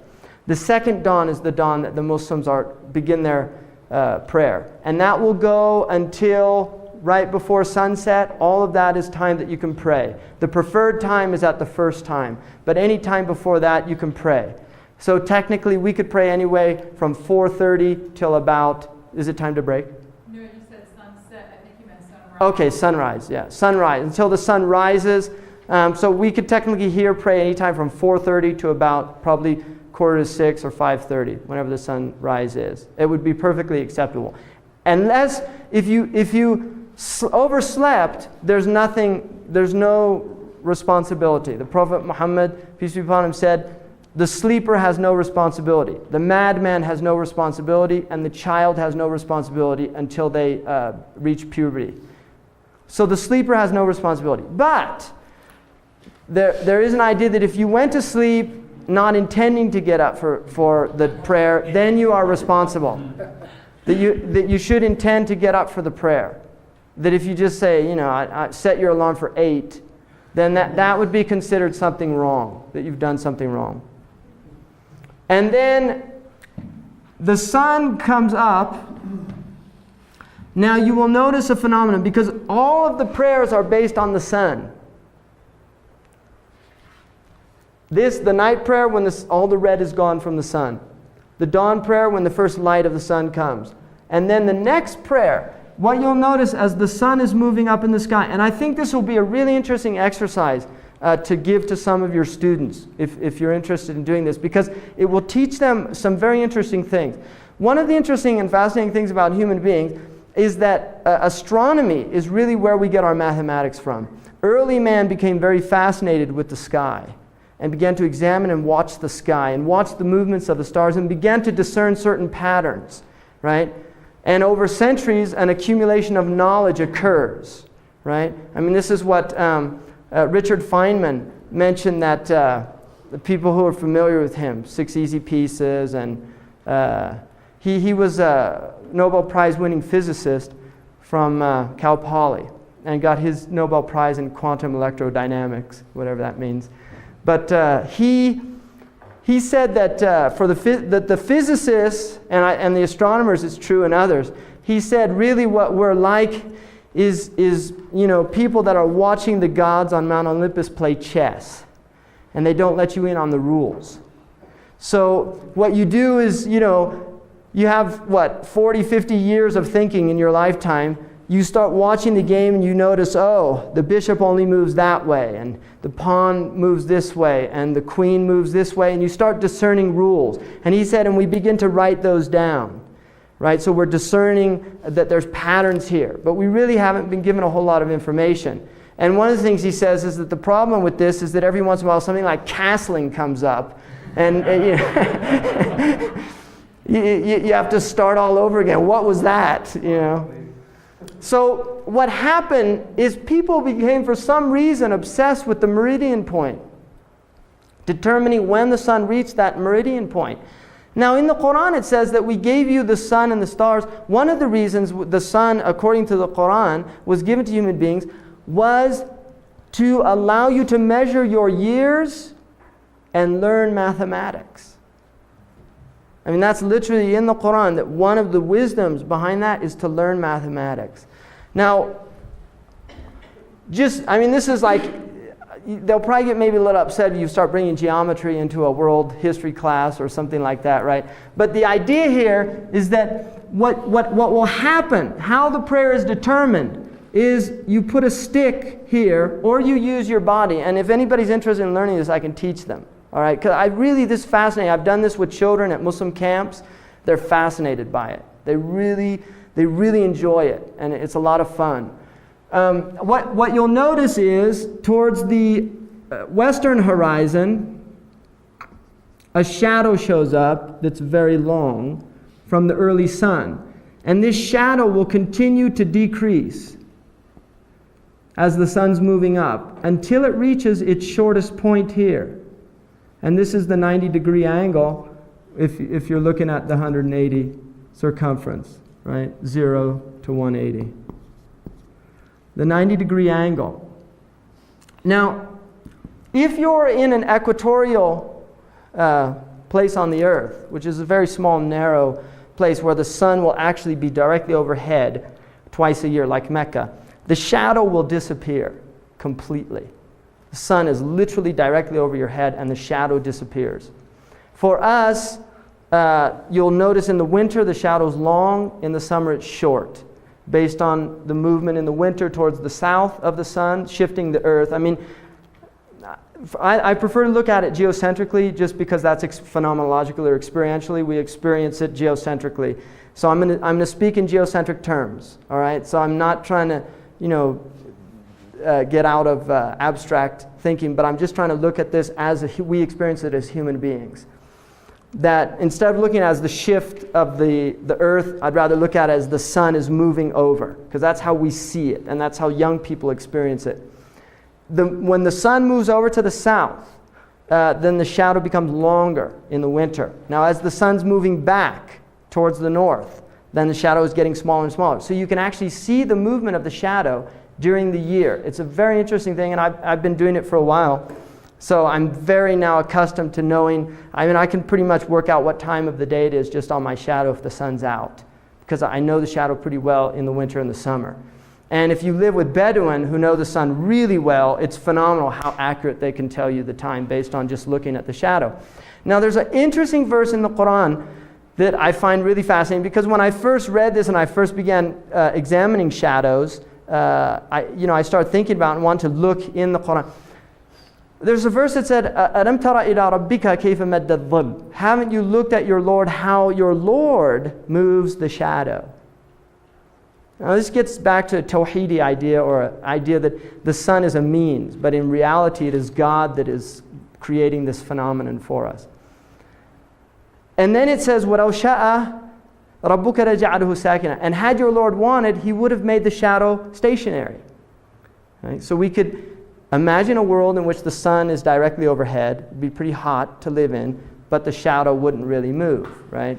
It would be stationary. But we do experience a movement of the shadow. And then it says, وَجَعَلْنَا الشَّمْسَ عَلَيْهِ دَلِيلًا. And we made the sun as a prover or an indicator of shadow. Now the interesting thing, in Arabic, the word for shade and shadow, which are related in English, are from the same, they're the same word, identical word.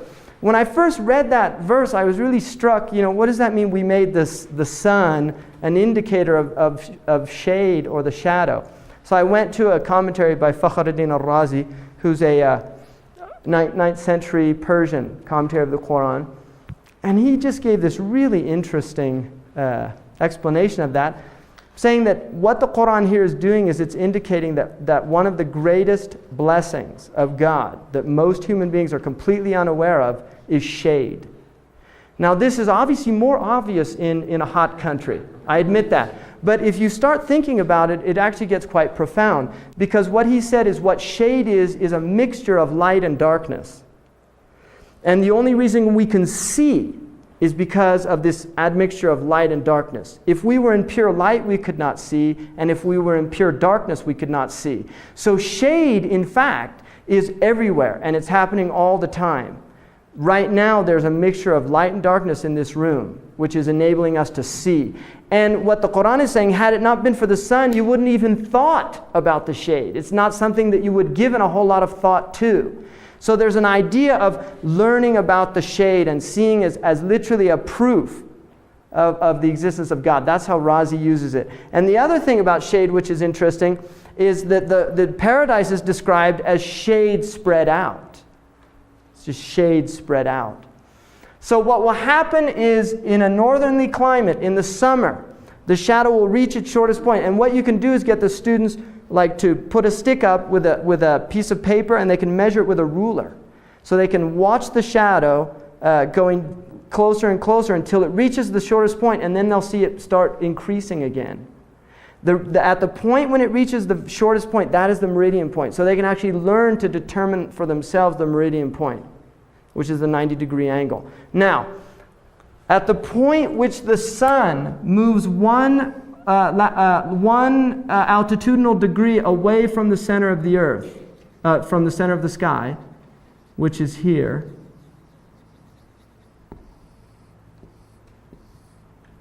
that is the beginning of the Dhuhr prayer. And the sign of it is the shadow begins to increase towards the east. Now that is the first prayer that was given to the Prophet Muhammad. And the idea there is, according to the commentators, is the interesting thing about the beginning of the... See, what's happening is the sun is rising, it reaches the midpoint of the sky, and then it begins its decline. And the idea is that is an indication for the human being. That just as we are like the sun, we rise up, we reach our full strength and power, and then we begin to decline. And sunset is cosmologically seen as death. The idea that death is imminent, that death is coming. And so the shade itself is seen as an indication of our own lives. That just as we rise in the east, we will also set in the west. And so the day itself has been traditionally by the Muslims described cosmologically. They say that the mid-morning is like spring. It's like the child coming into existence. And spring is a fun time. It's a time, generally where there's, it's a time of renewal. And it's a time of innocence, right? And traditionally, there's a lot of just folkloric things about people falling in love in spring and doing these things because it's an innocent time. That's how we associate it folklorically. And then summer is seen as when youth, coming into youth, right? And it's a time of work. It's a time of harvest. Youth is when you have a lot of energy to begin to harvest your crops. So it's a time of study. It's a time of dedication. It's a time of exerting a lot of effort. And then the fall is seen as the moving now into maturity. And this is the time when you benefit from the fruits of your youth that you harvested. That your mind begins to mature in a way that you now become conscious, and you begin to use the wisdom of your youth in ways. And this is interesting. I think Erickson's model is interesting, that he talks about this period being productivity versus stagnation. Right? That people begin to think beyond themselves as they reach into this mature period of around 40. And it's interestingly that the Muslim worldview does demark the year 40 as this year where perception begins to change, where one begins to get outside of one's egotistical youth and begins to really look beyond one's personal welfare and benefit, and really looks, how can my life be meaningful? And ultimately, meaning in life arises out of service, out of going beyond the self, out of looking at what is my contribution going to be to my society, to my family, to my culture, to my tradition. And this period of the fall. And it's a beautiful period because it's a maturing, and it's when there's variation in color, right? You're getting the changing of leaves and all these things. It's a very interesting time, fall. And then winter, which is moving into that last period of life, the dryness, the leaves fall, right? The body begins to wear, and we enter into that last period of our lives, and then death. And then, according to the Muslims, rebirth in the next world, right? Which would be the renewal, and spring is the sign of that. So you can see how in the prayer there is this cosmology embedded here. I think we'll take a break now, all right? Is that good? And then what we'll do is we'll come back and I'll open it up for some questions about the first section, and then start on the second section, okay?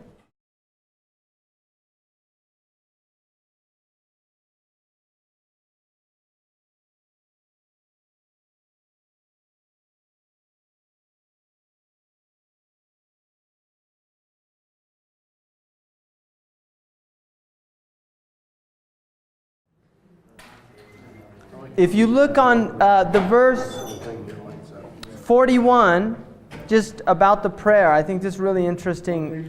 It's on page 1020. It says, seest thou not that it is Allah who praises all beings, whose praises all beings in the heavens. I have a problem with these kind of translations. I'm just going to do my own here. Haven't you seen that it is Allah that all beings are praising, from the birds in the heavens and the earth, وَطَيْرُ صَافَّاتٍ, and even the birds in flying, and everything knows its prayer. قَدْ عَلِمَ صَلَاتَهُ كُلٌّ قَدْ عَلِمَ صَلَاتَهُ وَتَسْبِيحَهُ. Every creature knows his prayer and his praise. So this is really interesting in the idea that every creature is in an act of worship, and it knows how to do that. The bird knows how it's supposed to praise, right? And so for the Muslims, when they look at creatures, they really see that these creatures are all glorifying God and have a prayer that they're doing. So, the praying mantis has its prayer. The cat has its prayer. I mean, you can see the cat in a state of meditation, when it's there just purring away and doing, it goes into a really interesting state. And in fact, Zen Buddhists, traditionally talk about the cat and its meditative state. That you can learn Zen from a cat. If you want to learn how to do Zazen, you watch a cat. And then that the human being is somebody who does not by nature know his prayer, that the prayer is something that is taught. And this relates because the human being is a creature that has intellect, that has consciousness, that it is not inspired, or there's not an intuitive. Although many people will feel some type of desire to pray, and will pray, and many people even outside of traditions in this culture at some time in their life will attempt to pray. From the Muslim point of view, there is a way of praying, and that way involves the body. And there is an importance of the idea of being in the body when one prays, because the Muslims have always really avoided a type of Cartesian dualism of mind-body. And we believe in the bodily resurrection. Although we do see that the soul is connected to the body, and the soul does disengage from the body. And in fact, the Muslims believe, according to the Qur'an, that the soul even disengages during sleep, that there is a disengagement that takes place. But there is an idea that the body is also part, that we should not deny our bodies. In fact, the body is part of our being and does represent a very important aspect of our nature. And so the prayer is a physical prayer as well as being a spiritual prayer, that the body itself is being used as an act of worship. And so there is a standing, and then there's a bowing, and then a return, and then a prostration. And each of the limbs is participating in that. In fact, the 7 limbs, Hakim talked about that, the 7 limbs. And then there's an idea of putting the forehead, right, and the nose onto the ground, literally onto the ground. And the act of this, there's a symbolic act, which is elevating the heart over the intellect. that there is an idea that in the act of worship, that we are submitting the intellect and we are elevating the heart, because the heart, according to the Muslims, is the organ of cognition. And what it was created to do was to come to know God. It was to come to know God. So this is something some of the scholars have mentioned. It's not really, it's just a symbolic type of.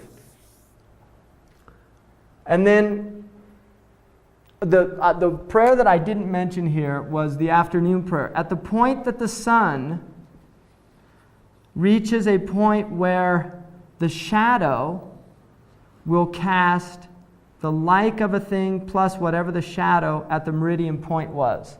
So most people, if you measure your height to your feet, the vast majority of people, what they call the 2 standard deviations, right? 95% of people are going to come between 6.5 to 7 feet of their height if you have normal foot size to your height.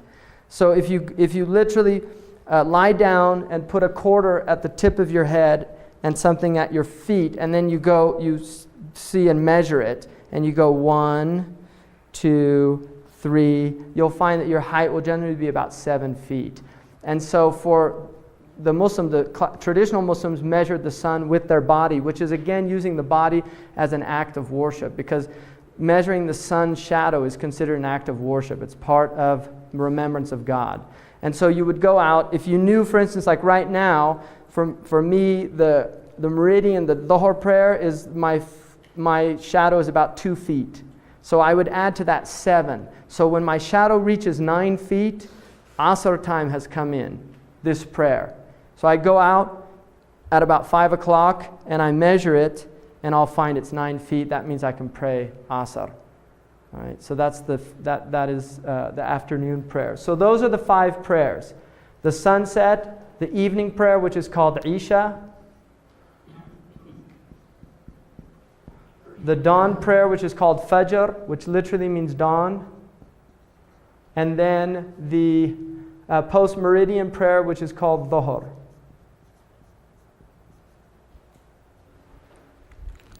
So those are the prayers. That's the first pillar. What you will do, or the second pillar, not including the Shahada. What you will do is you will 5 times a day stop everything. In Muslim countries, traditionally, people left their shops. I mean, this is less so now because Muslims are being secularized like everybody else. But traditionally, and you can still find this in some countries, Muslims will leave their shops. Oftentimes they didn't lock them. They would literally put drapes, because for somebody to steal while somebody was praying, even a thief had a sense of honor there, right? That was not a good thing to do.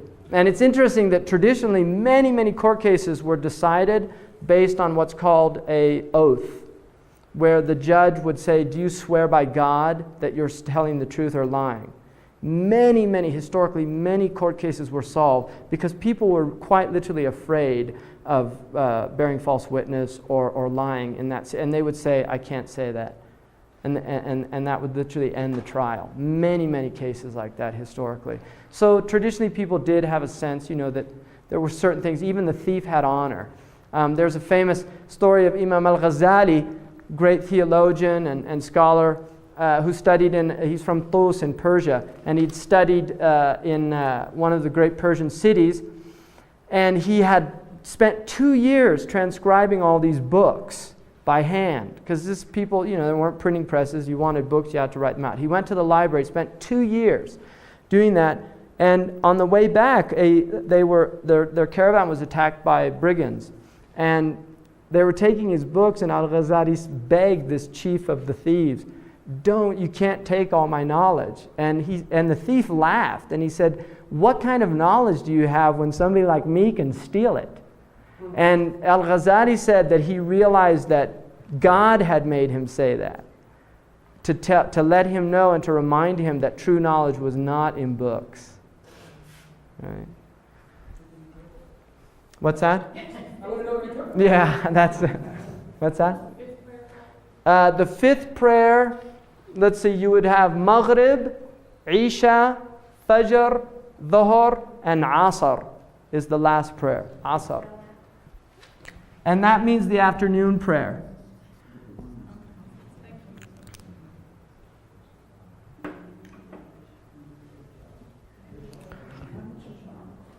Now, just to let you know what the Muslims are encouraged to congregate for the prayer, but they don't have to. It's very highly encouraged to congregate.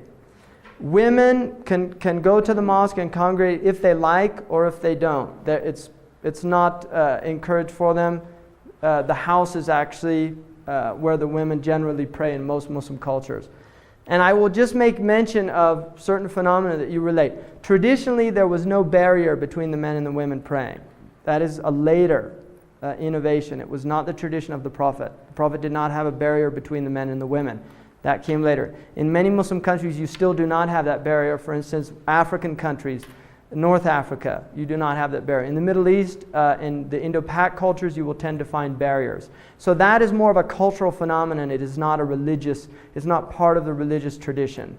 Even this, what they call the masharabiyya in the mosque here, which is this a latticed woodwork between the men and the women, that is not traditional. That is, well, it's traditional in terms of Muslim culture, but it is not from the religion. The religion does not say that. That is something that people introduced as a cultural phenomenon. So, and that's important to remember. And there are some countries that, you know, I think a few where there's an extreme patriarchy there, and, you know, women, it's really hard for them to pray in the mosque. And that, again, is a cultural phenomenon because the Prophet prohibited that. He said, do not prohibit women from going to the mosques. And it's a sound hadith. Where? Which country? I think probably on the Arabian Peninsula, you will find in some of the mosques in the villages. In Mecca and Medina, definitely not. There are women praying there. Mecca, you'll look here, the black are generally the women. In the pictures, if you see of Mecca, the Kaaba, when you see big black groupings, those are generally the women, and the white are the men, right? Because in that country, they tend to wear black and white. The men wear white, the women wear black. In Algeria, the women wear white. So that, again, is a cultural thing of color. In West Africa, where Dr. Nyang is from, women they're like cockatoos. You know, they're very, very colorful. Lot of color in their hijab. And Morocco, it's pretty much almost like a basic kind of unisex type. They wear a jalaba, and the differences would be in the colors, but the actual jalaba is very similar. The women wear the same dress as the men do, except the colors distinguish. So, The communities that do this gender separation, do they think of it and explain it as being Islam? I think mostly they do. I think most of them do. You know, and you get, you know, I mean, patriarchy is a phenomenon worldwide, and we are as susceptible to it as any other culture. I think there's been a lot of artificial mechanisms at trying to break it down, but nonetheless, there's still a lot of remnants. I'll give you some examples. In Muslim law, and Ruqayya is going to talk about this, but in Muslim law, a woman does not have to serve her husband in her house, and she cannot be forced to. If she refuses to cook, the man has to provide somebody who will cook, or he has to cook himself. She is highly encouraged to do that, but it is literally within the Islamic law that she has a right to say, I don't want to cook. Right? It's based on the hadith and based on the scholars' interpretation. But this is literally 1,400 years ago when these judgments were being pronounced. That women, the money is theirs. If a woman earns money, she can actually go to a qadi. If the husband takes the money from her, she has a right to go to a qadi, and because it's a crime. It's not his money. Any money that comes into hers is hers, whereas the money that the man earns, a portion of it has to go to the woman by law. So it's very interesting. I think that the phenomenon of the abuse of certain characteristics that the man, certainly physical, which is changing in this country, But generally, in most societies, men tend to be physically stronger and have been able to coerce women physically to do things. And there's a very interesting verse in the Qur'an, which is about Asya, the wife of Pharaoh, when she says, "Oh God, save me from my husband, the tyrant." And I just find that's really fascinating that that's a dua. You know, it's a prayer in the Qur'an from a woman about her husband who's a tyrant, being asked to be saved from him. And I just wonder historically, you know, how many women that has been a type of, you know, sustenance for that type, you know, in this culture as well. I mean, we still have very serious problems with domestic violence. And we tend to really look at the public space and not so much, we forget about the private space, about, you know, a lot of mental cruelty, it's all still going on. But there's a type of openness that has emerged in the culture where these things, you know, people can talk about them. Mauritania, where Sheikh Abdullah is from, you know, we were talking about this, about domestic violence and things like that. And it's interesting that in Mauritania, it's impossible for a man to hit a woman. It's literally impossible. One, because of tribe. In other words, marital relationships are very, you know, they're very related to the family. And so for there to be any injustices towards the woman, it's going to affect very heavily on relationships, interfamily relationships and things like that. And the women generally tend to be very educated from his group particularly, and know their rights, and they're strong women. There's also no polygamy in that culture at all, because the women put a condition in their marriage contracts, I don't want a second wife. And they know that's a right that they have. Right? They can stipulate that in a contract, and they do that. Absolutely. From Hadith? It's from, again, it's from the scholars' understanding and interpretation. There are early community instances where that was from the companions, where that was established. Did somebody ask a question? Yes, I did. Could you speak a little about the ablution? Ablution? The cleansing, I guess. Okay, good point about the prayer. There is a water cleansing, ablution. I hate that word. I don't know where that comes from, ablution. Ritual ablutions. It's a Latin word, but I just don't like it. It's Catholic, do you think? Is it? It's used in the Catholic Church. It is, isn't it? Yeah, I think that's where they got. It's always bothered me, that word. I just don't like the way it sounds. It sounds like something bad. Ablution. Brother, do your ablutions. Right? There is a water purification, a ritual purification with water before you pray. You should use a small amount of water. It's not meant to waste water. It's actually encouraged to use a small amount. And it's basically a washing of the face, the arms up to the elbows, a wiping of the head, not a washing, just a light wiping, and then a cleansing of the feet. And the idea is to enter into a ritual state. You know, I mean, all religious traditions have this idea of entering into a ritual state of purity before you go into the divine space. And that's the idea there. And the proof that it is ritual and not related to actual physical type, although it does have physical qualities, is that you can use earth to do it in the absence of water. So you use the earth. The Prophet Muhammad said that the earth was given to my community as a place of worship, the entire earth, that we can worship anywhere on the earth, and as a purification, that the earth is seen as a source of purification. And the Prophet Muhammad, peace be upon him, said in a tradition related by Tabarani, he said, beware of your mother, the earth, that you should transgress or oppress her, because she will bear witness against all of those who have transgressed against her. And there is an idea in the Islamic tradition, literally the Prophet Muhammad said that the entire earth is raised up on the Yawm al-Qiyamah, on the Day of Judgment, and will bear witness. And the Prophet Muhammad said that rocks will bear witness, that trees will bear witness, that rivers will bear witness against those who did harm to them without just cause. Right? Is there a tradition of ritual cleansing for women after their menstrual? There is.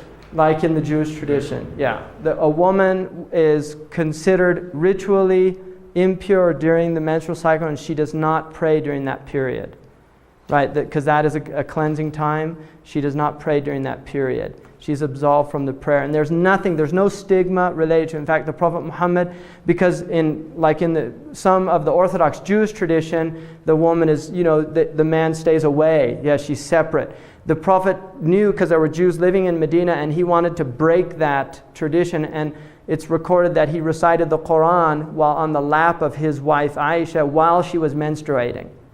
And he was letting people know that there's nothing wrong with the woman during that time. It's just a period of personal purification, and it does not extend beyond her. She can cook, like she's allowed to cook during that time. She's allowed to, in fact, even foreplay is allowed during that time between a male and a female. But the Prophet said, avoid what is between the belly button and the knee.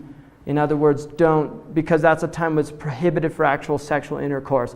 But the Prophet said that is a time when male and female could have like foreplay, sexual foreplay, with the exclusion of intercourse only. So, any questions now, just about all that's transpired? Was there a number of times, the repetitions for the ablutions? Good, yeah. 3 is encouraged. 1 is what's obligatory, and 3 is encouraged. No more than 3. It would be discouraged after. Is there anything to the notion that certain sects wash their hands from the hands to the elbow and others from the elbow? No. One way. There's one way to do it, which is down like that. I mean, pretty much all the schools are the same on the wudu and the prayer. The prayer, there's some difference, like Maliki, a school prays with the hands at the side, and also the Shia pray with their hands at the side. The other schools pray with the hands here or here, some up here. So you're going to get slight variations, but the basic movements are the same. And some will move their finger to concentrate in the last part of the prayer, and some won't. Do they do the left hand first and then the right hand? Right hand, always right to left. In the Muslim tradition, left, it's cosmological. Left, I mean, in Latin, sinistra is left, right? There's always this idea that left is kind of sinister. It's the bad side. In the Muslim tradition, it's not like that. There's not a stigma like that about left hand. Like in Europe, there was a stigma related to being left-handed. And people, I mean, my mother she went to Catholic schools. She was left-handed. She got the ruler until she learned to write with her right hand, which now we know is actually damages. That's one of the things that some people think are result in learning disabilities and things like that, because there's a confusion that takes place in the body as a result of that.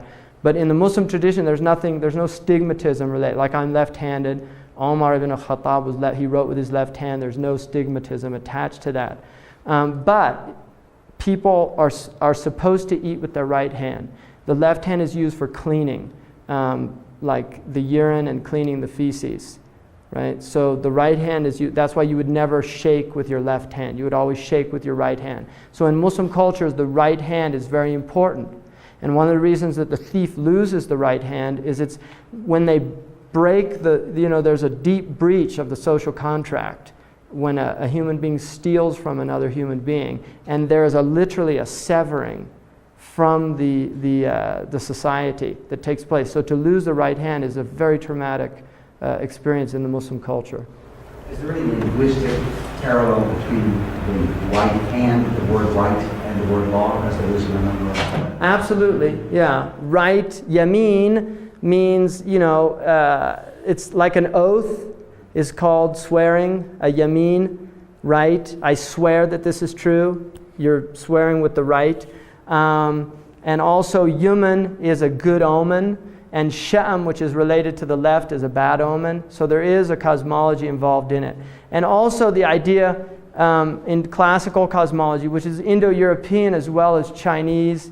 In the Chinese cosmology, the south is yang, which is over, and the north is yin, which is under. The same in the Indic, the Dravidian culture and the Indic cultures, that the word for south is in Sanskrit relates to over or above, and the word for north is under. And classically, maps were generally put the south on the top. And you will notice out there that Al-Idrisi's map puts Africa on the top and Europe on the bottom.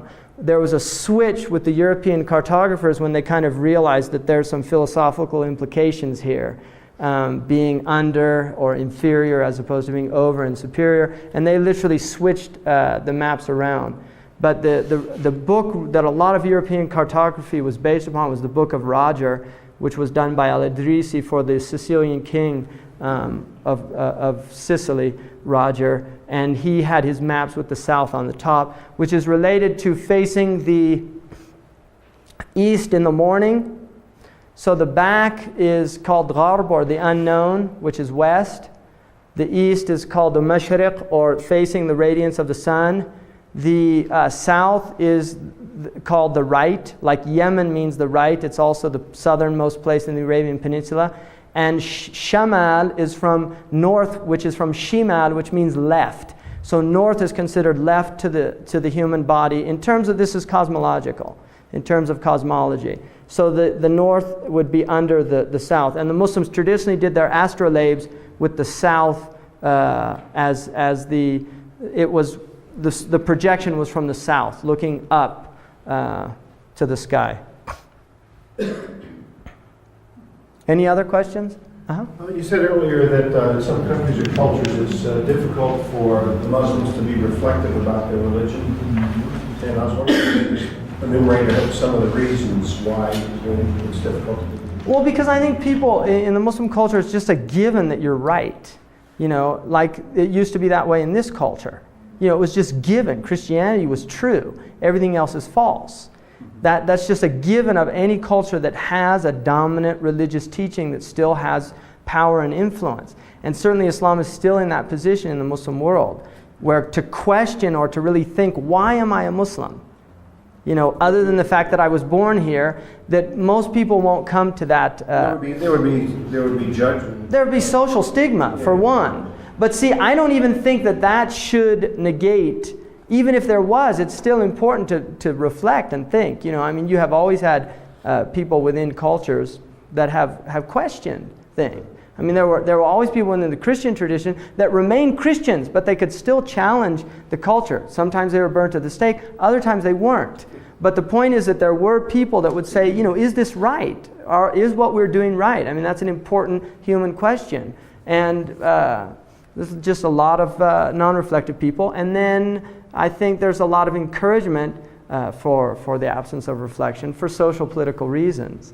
You know, I mean, in this country, you know, we're a country of entertainment. People know massive things about sports and basketball and baseball and football, and adults that can give you brilliant analyses of, you know, why this team's going to make it to the Super Bowl and have all their stats at hand, and they don't have a clue about the national debt or why we're paying over 50% of our tax dollar to interest on our national debt, or why our schools are literally crumbling before our eyes, why there's children killing children. Why, you know, really, there's just not a lot of emphasis on analyzing, on thinking, on seeing.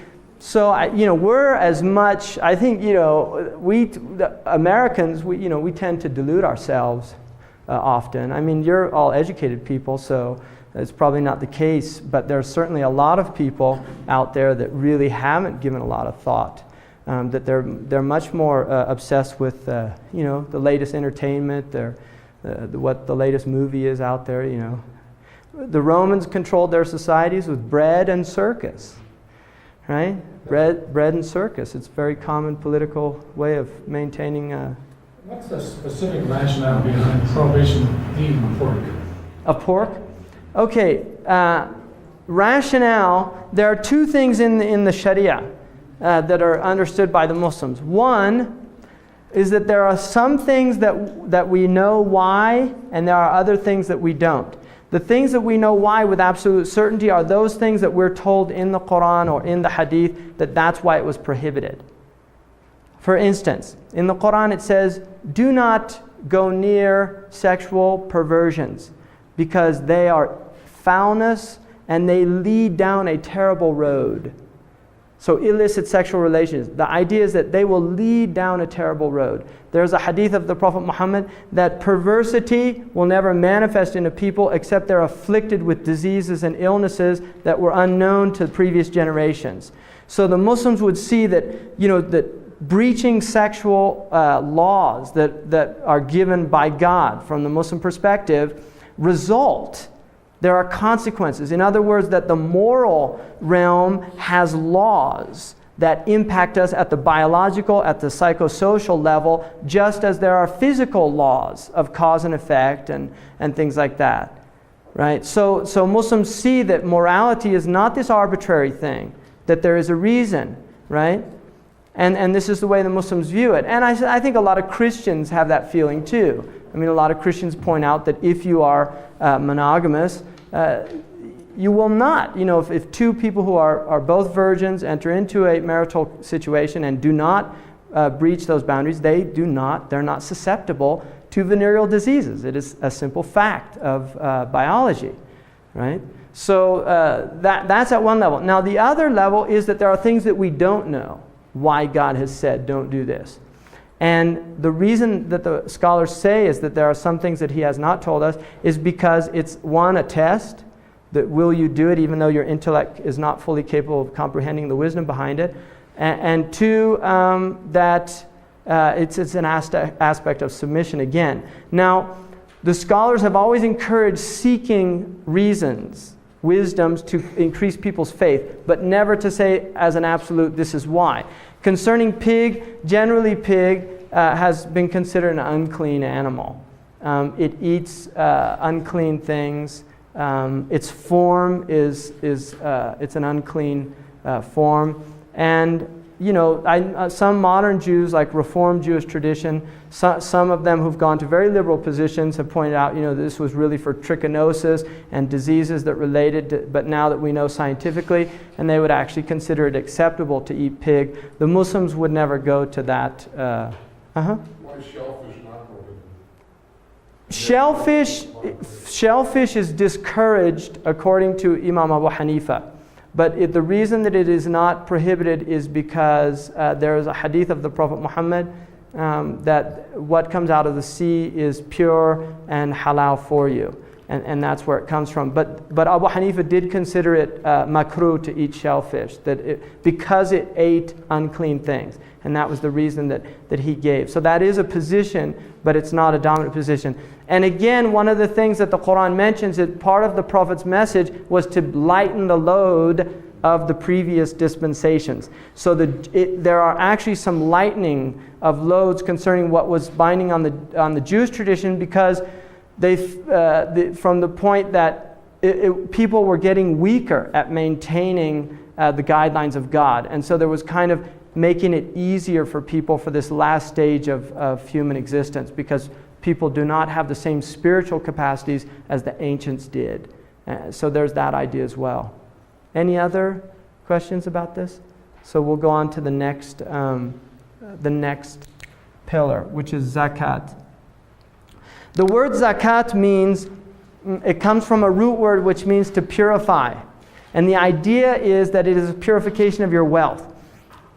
Everybody in accruing wealth will have some either clearly doubtful or even really doubtful aspects to the accruement of wealth. So the idea is that zakat is a way of purifying your wealth. And the Prophet Muhammad was prohibited the taking of zakat for his own family. They cannot be recipients of zakat. Bani Hashim.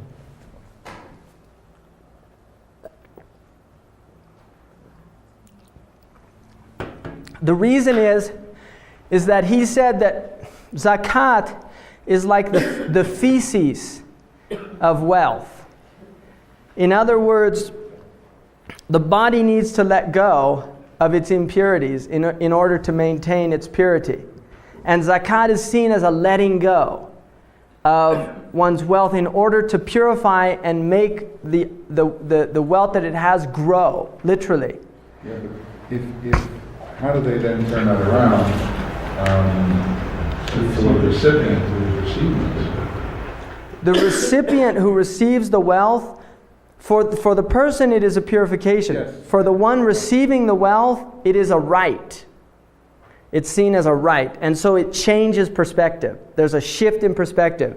In other words, the one receiving it is not receiving anything filthy.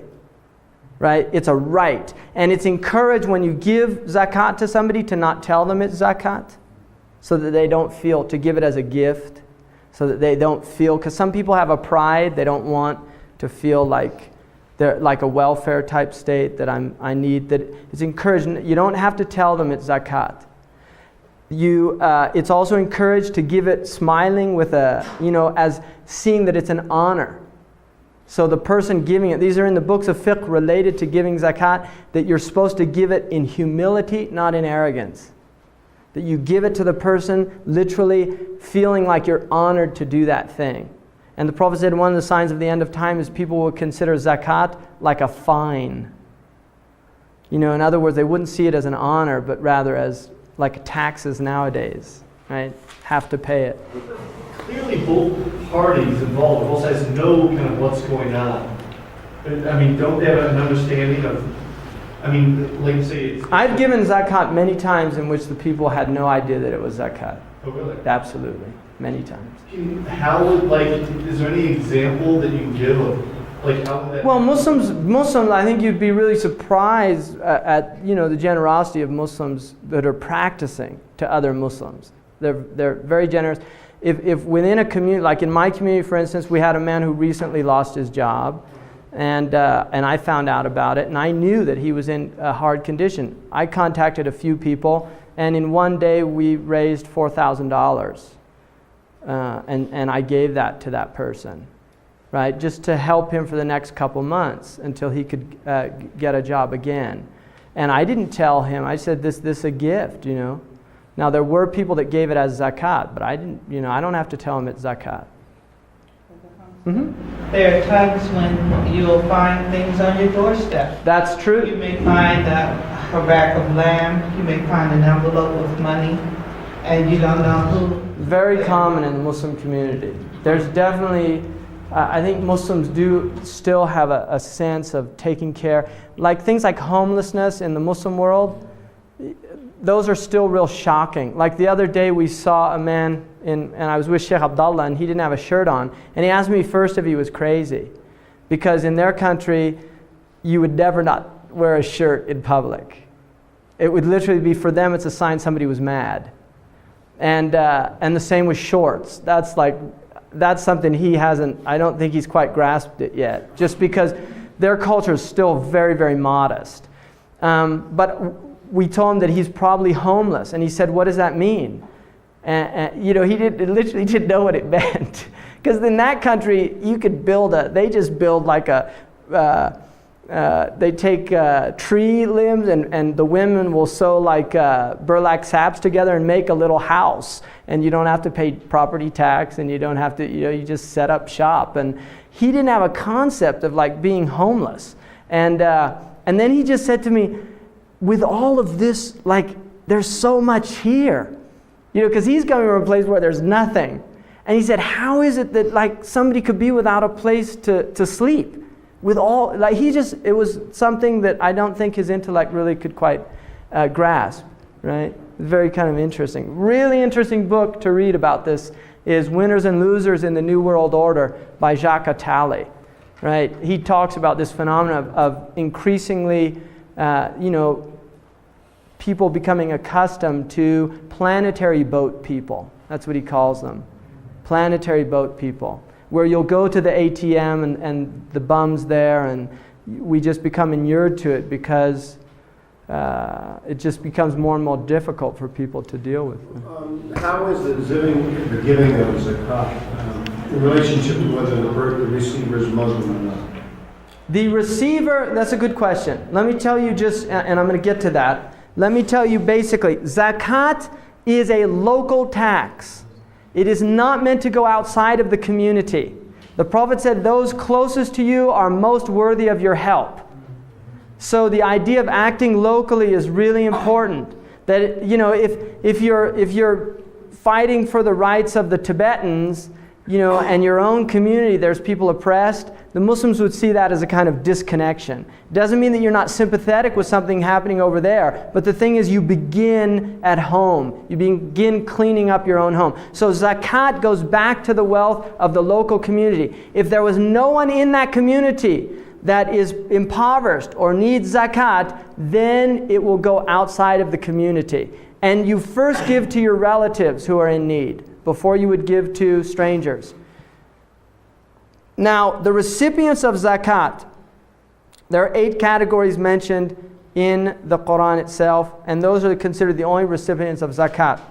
One of the only non-Muslim group are what are called mu'allafat qulubuhum, which are people who are very close to Islam. They're very interested in Islam, they're close to Islam. Those people, it's permissible to give them zakat money. If they're not Muslim, then you can donate money to them, but you cannot give zakat. Zakat is the right of poor Muslims.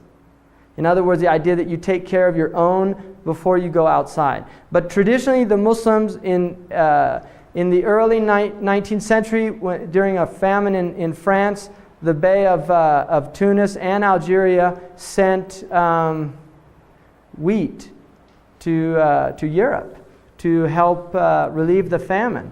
So traditionally, the Muslims did have a concept of helping other peoples if they had a surplus. But first, you help the people within your community. And then also Jewish, there's a beautiful story of Sayyidina Omar, because Jewish and Christian and non-Muslim peoples like Buddhists and others pay a tax to live under the Muslims. And Omar saw a Jewish man begging, an old man, and he said, "Why is this man begging?" And they said, "He doesn't have any money." And he said, "We took money from him when he was young, so we should take care of him in his old age." And so he demanded that Christian and Jews and other people, if they had no one within their community to take care of them, then there should be money taken out of what's called the Bayt al-Mal, or the collective bank of the Muslim government, to help those people.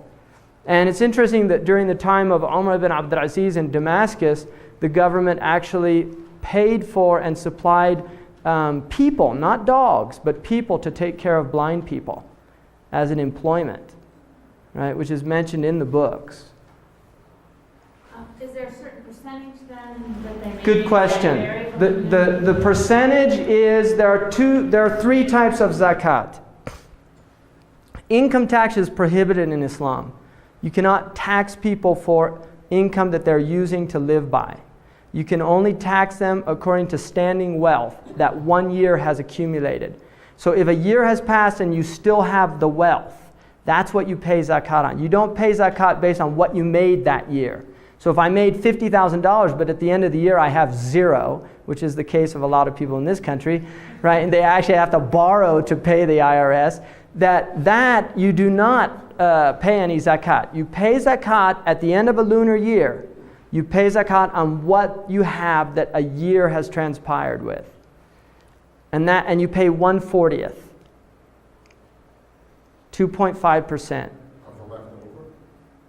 No, of the entire thing. So if I had $40, I would pay $1. So you pay 1/40 of what remains After the whole year, yes.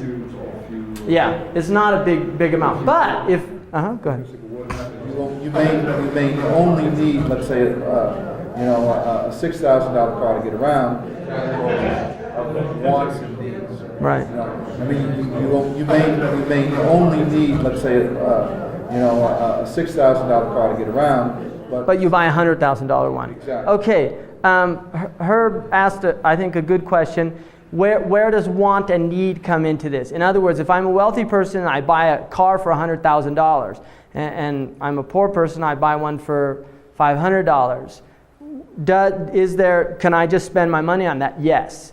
Wealthy people, their money is discretionary. It is highly discouraged to waste, and it is actually prohibited to be grossly extravagant. But the Prophet Muhammad said, Allah loves to see the traces of His blessings on His creatures. And so it's encouraged for a wealthy person to dress, not extravagantly. He should wear things in order to show the blessing on him. And there's a beautiful book called Envy Towards a Social Theory. Fascinating book about the disruptive aspects of envy in a culture. And one of the worst things in Islam is envy. It's literally considered one of the worst things. It's one of the 7 deadly sins in the Christian Catholic tradition. My father was Catholic, and he said that he's unfortunately familiar with about 4 of them. And his friend told him, one's enough to kill you. But envy is one of the 7 deadly sins, right? In our Western tradition. In the Islamic tradition, it's also one of the real bad things. And so the idea is that poor people should not envy rich people. It's really considered a bad thing to envy rich people. Poor people should thank God. In fact, the Prophet Muhammad said, in terms of your worldly condition, always look to people below you. And in terms of your other worldly condition, always look at people better than you. So in terms of righteousness, piety, look at people that are superior to you, that you might never become deluded about yourself and you always want to improve. But in terms of the material world, look at people worse off than you so that you feel grateful for what you have. What was the book that you said was, you mentioned the influence, the effect of envy? Yeah, it's called Envy Towards a Social Theory, and it's a German author, and I can't remember his name right now. I actually just got the book a couple months ago, and so I don't have the author's name yet.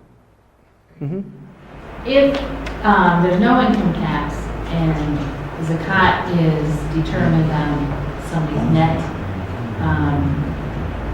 it's like a capital gains tax more. It's like capital at the end of the year. Okay, does the zakat satisfy and fulfill the needs of the poor? Is it their poor due? There is a scholar in Qatar who has proven that if zakat was paid in the Muslim world, there would be a gross surplus of wealth today. It's very interesting because there's also zakat of agriculture and livestock. So agriculture has 1/5. Now the World Bank estimated that if 2% of the world's agricultural crops were taxed, 2%, that there would be no hunger anywhere. Now Islam says 5% for irrigation that you did yourself, 10% for agriculture based on natural irrigation like rain and things like that. So if you didn't work, you pay more. If you did irrigation, you pay less. So 10% of wheat, corn, barley, all of these grains is taxed, and it's supposed to be given and distributed to the poor. Also livestock. So for every 5 camels, 1 sheep is given, like that, right? 30 cows, a calf, 40. Question, you were talking about the livestock, and I was just thinking about Saudi Arabia, when all the pilgrimage, when all these people come and they wish to make sacrifices. Right. How do they deal with it? They can them and they send them around to poor people around the world. That's what they do now. The meat that's sacrificed during the Hajj, and no, I didn't sacrifice. You don't have to sacrifice if you made there's 3 ways of making Hajj. And I made it the way that the Prophet ﷺ made it, where it's not obligatory to sacrifice. You can if you want to. I did not sacrifice. But if you do sacrifice, the meat can either be eaten there. It's encouraged to distribute it amongst the poor. And the Eid, the reason that's encouraged to sacrifice during the Eid traditionally was that poor people generally did not eat meat very often. And so the idea was on the Eid, it was a time when you brought meat to the poor people to give them meat.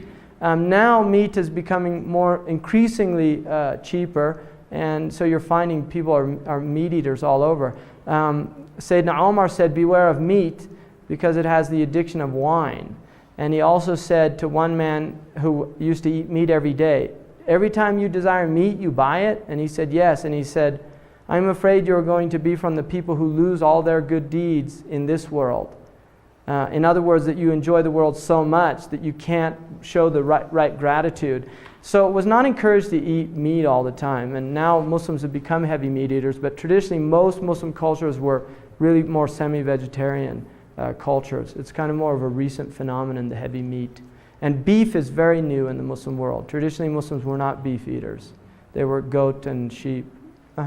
In Muslim cultures, where particularly in the 20th century, where there's been, you say, oil discovery and wealth, How is that effective, zakat? Or is it causing problems between? That's a really good point. Yeah, there is a lot of problems. There's a lot of resentment. There's a lot of envy, things like that. But technically, buried wealth, there's different opinions about it. Most of the scholars say that it goes to the Muslim collective bank, what's called the Bayt al-Mal. And it should be used to develop the Muslim communities, to help the poor, to build schools, to do these things. It should not be personal wealth. Some say that no, 20%.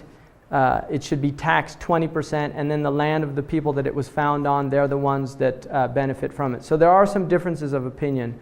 But there's definitely, in many of the countries where there's been natural resources discovered, and the Muslims do have a lot of natural resources in the Muslim communities, there's just been a gross expropriation of the wealth and exploitation of it, which is very unfortunate. And there's also been a lot of outside influences. I mean, we know when Mossadegh, who was the prime minister of Iran, wanted to nationalize the oil, there was a CIA coup that ousted him. So there's hands outside that are also impacting very seriously how the wealth is being used.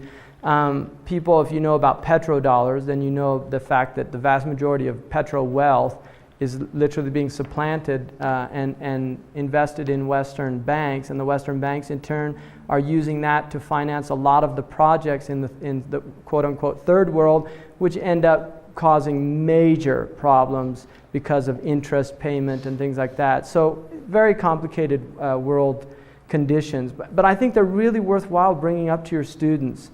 Because we have to, as communities, we just have to start thinking about this stuff. We're so marginalized from these dialogues, and I think just normal people should be participating in trying to understand what's going on. Why are countries like Mexico, paying these massive interests to, there's more interest now coming out of the third world than there is aid going into it. So there's a lot of very serious contradictions going on, and then a lot of the massive projects that are being developed, the World Bank and the IMF encouraging these gross projects, the dam now in China and Brazil and these type of things that really, if you read somebody like Suzanne George, really worth reading. Fate Worse Than Debt, Ill Fares the Land, How the Other Side Dies.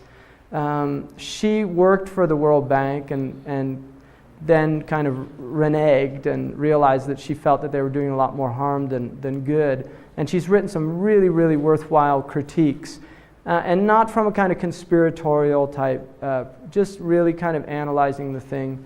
I think Suzanne George, she works now, I think she's supported by the Catholic Church, actually, one of their organizations. You said there are 8 types of zakat. There are 8 recipients. Recipients. There are 3 types of zakat. Can you run through? Poor people. By definition, there are 2 types of poor people. One is called miskeen, and the other is called faqir in the Qur'an. The miskeen is the one who doesn't even have a day's worth of their livelihood. The poor one is somebody who does not have a year's supply.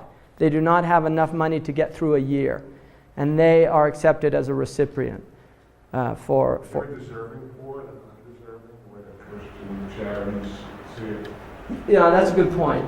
If the person is known to use things like if they're alcoholic or known to do things, then yeah, you should not support people that you know the money is going to go, and there are more worthy people for it. That is encouraged to look for the more worthy people. And then you have the people who collect it. So there is a portion of it taken out to employ the zakat collectors.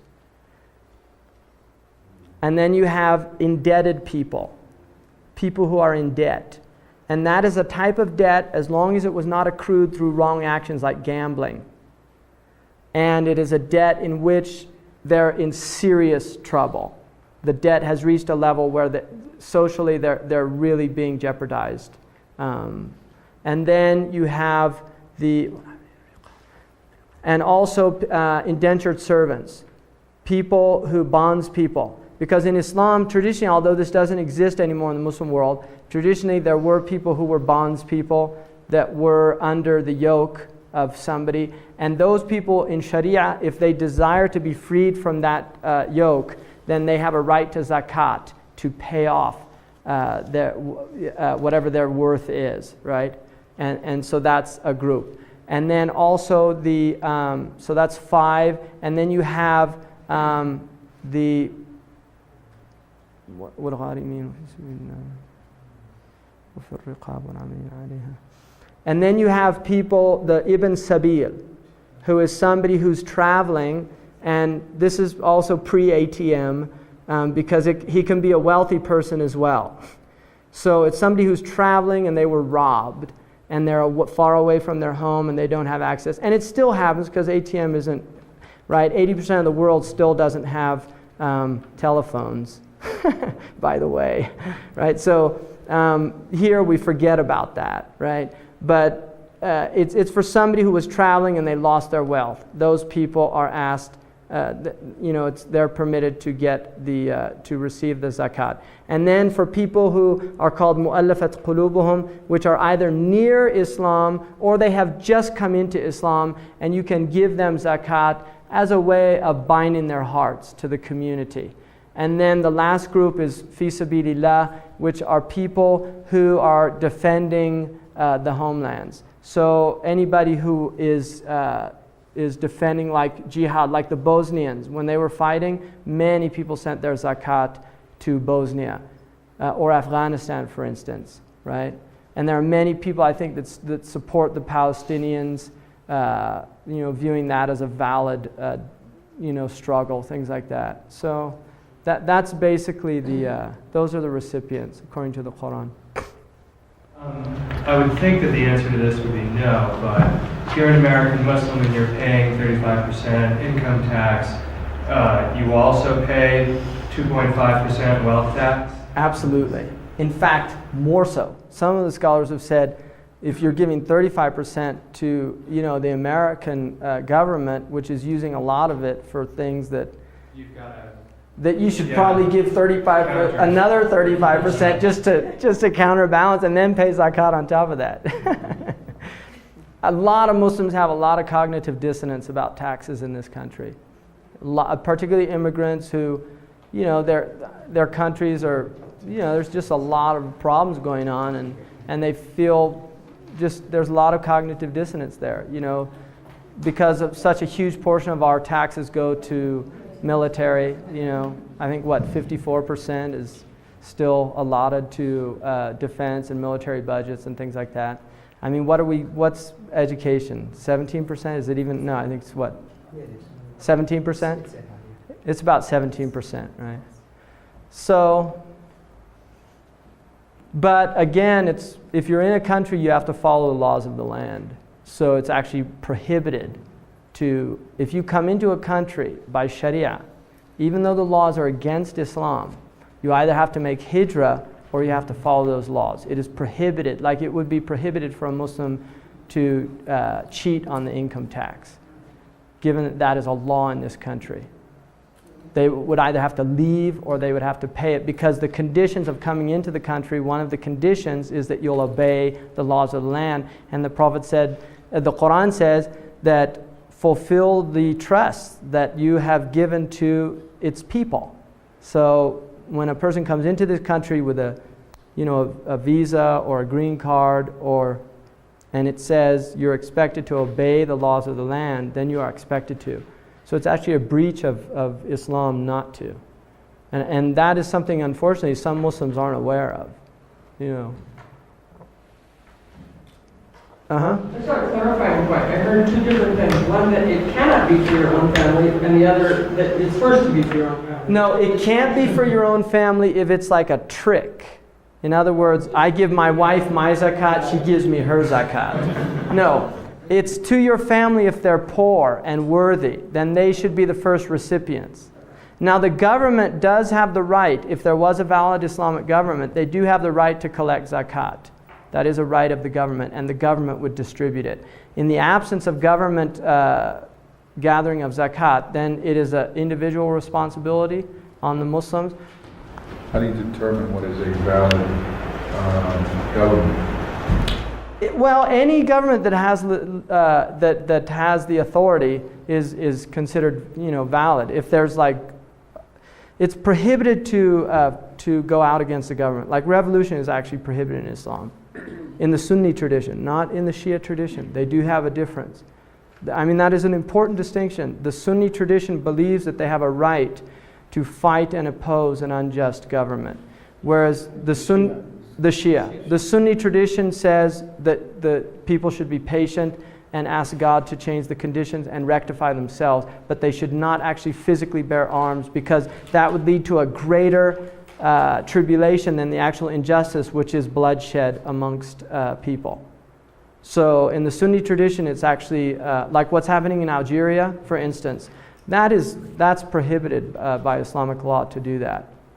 And that is the classical Islamic view. And the group that goes out are called Khawarij, which are the seceders. And you can find them historically. There's always been groups that have said that. But the traditional Sunni position is that you cannot go against the ruler.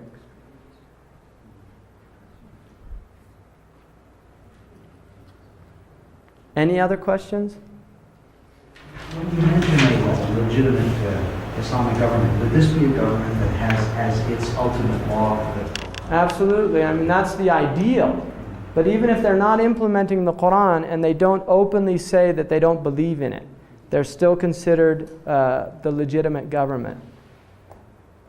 So they would then have the right to collect these? Yes. And this could be in lieu of a welfare department or something like this? Zakat, that's the whole point of zakat. Yeah, it's to help the poor people. It's a right of the poor people. And it's interesting because the Prophet said, take from your wealthy the zakat and return it to the poor people. So it's almost like, people get rich off poor people because the vast majority of the world's population is poor. I mean, we forget that. We really do have a very high living standard. But the vast majority of the world's population are poor people. And the wealth, even America's wealth, is largely dependent on a lot of, of wealth from other countries. We have very cheap oil in this country. I mean, for example, for a liter of Coke is about how much? I don't buy Coke, but what are you paying there? $1. $1? You're paying more for sugar and water than you are for a liter of oil. Right? And sugar and water are pretty much inexhaustible resources. Relatively, I know there's some problems now with water and things like that. Whereas oil, you're dealing with an inexhaustible resource. It's grossly underpriced. Oil is grossly underpriced. I mean, we're paying $1.40 for a gallon of gas. It'll take you 30 miles, 40 miles, and you pay relatively the same amount for a bottle of sugar water that's going to rot your teeth and give you diabetes, So it's really interesting that oil is so cheap. And oil should probably be around, what's that? I was saying 4 or 5. At least. My father now, that's what he's in. He left teaching and got in because my grandfather was in the oil business, and he got in it through, when he married my mother, he started working in that, and he's always going on about it. Drives him crazy because, he said it should be around at least 50 a barrel or something like that. It's just grossly underpriced. So, but we have the luxury of having very cheap oil. And the majors, it's hard to believe, but they actually maintain those low prices, So, and the exploration in this country it's unbelievable how difficult it is to explore oil in this country. There are still lots of oil reserves in this country, and most of the old oil fields of the 1930s and 40s were very shallow. They didn't have the technology to go down several miles. They just would go down very short amounts. But oil it's really discouraged to explore oil in this country, and most of the majors are just not interested anymore. Because they're making so much money off. It's more expensive. It's much cheaper to buy underpriced oil from the Arabian Peninsula than it is to explore and exploit the resources here. Mm-hmm. I know you want to cover the last couple points here, but let me just clarify one thing. Is it so Muslims in the United States would pay obviously the federal and state and city income property taxes? Yeah. that they owe, in addition to that, they pay They would, 2.5% yes. of... And many of them do and many of them don't. There are many Muslims that don't pay zakat anymore, but there are many that still do. Because now it's just it's an individual thing. There are many Muslims in my area. There are about 70,000 Muslims estimated in the Greater Bay Area. Maybe from that 70,000, 8 to 10,000 are actually praying. So, and from that 8 to 10,000 of those praying, there might not be some that are paying zakat. So it's now become more of an individual. I mean, do you think that's a fair estimate, Suleiman? Because you're more familiar with those type numbers than I am. Isn't it? I reason it's about 10% generally within any given population in this country. Do you think that's accurate? Yeah, that's right. So, and Muslims often fall in very high tax brackets in this country because there's a lot of physicians, there's a lot of engineers, so they're paying a lot of taxes, right? Mm-hmm. In this category, in this zakat category, is that where you were planning to discuss the idea of lending at interest and paying interest in this sort of... That's another, I was going to do that with the Sharia, but I can bring that up now, the idea of just... yeah, let me just get through that. Go ahead. Okay. No, lost it. I'll come back. Okay, just when it comes back. Fasting is the next pillar, and that's one lunar year out of the month called Ramadan. It will change. Now it's interesting also to note that the lunar year is basically, it will make a full cycle. In other words, it will go through the solar year one time every 32 years. So if a person average lifespan is somewhere around 65, now it's a little higher in this country, but you're going to be fasting 2 times in all the months of the year. So Ramadan will be in December twice in your lifetime. Now it's very interesting because that's related to a kind of justice as well. Because of the different places on the earth, you will find that Ramadan, for some people it's very long at a given part of the year, and then other people's it's incredibly short. So in England, there are periods where it will be very long, and then there are periods where it'll only be like 7 hours, very short fast. And then in the middle part of the world, it's actually quite reasonable. It's usually around 12 hours if you're near the equator. So in the winter, they're very short days. In the summer, they're long days.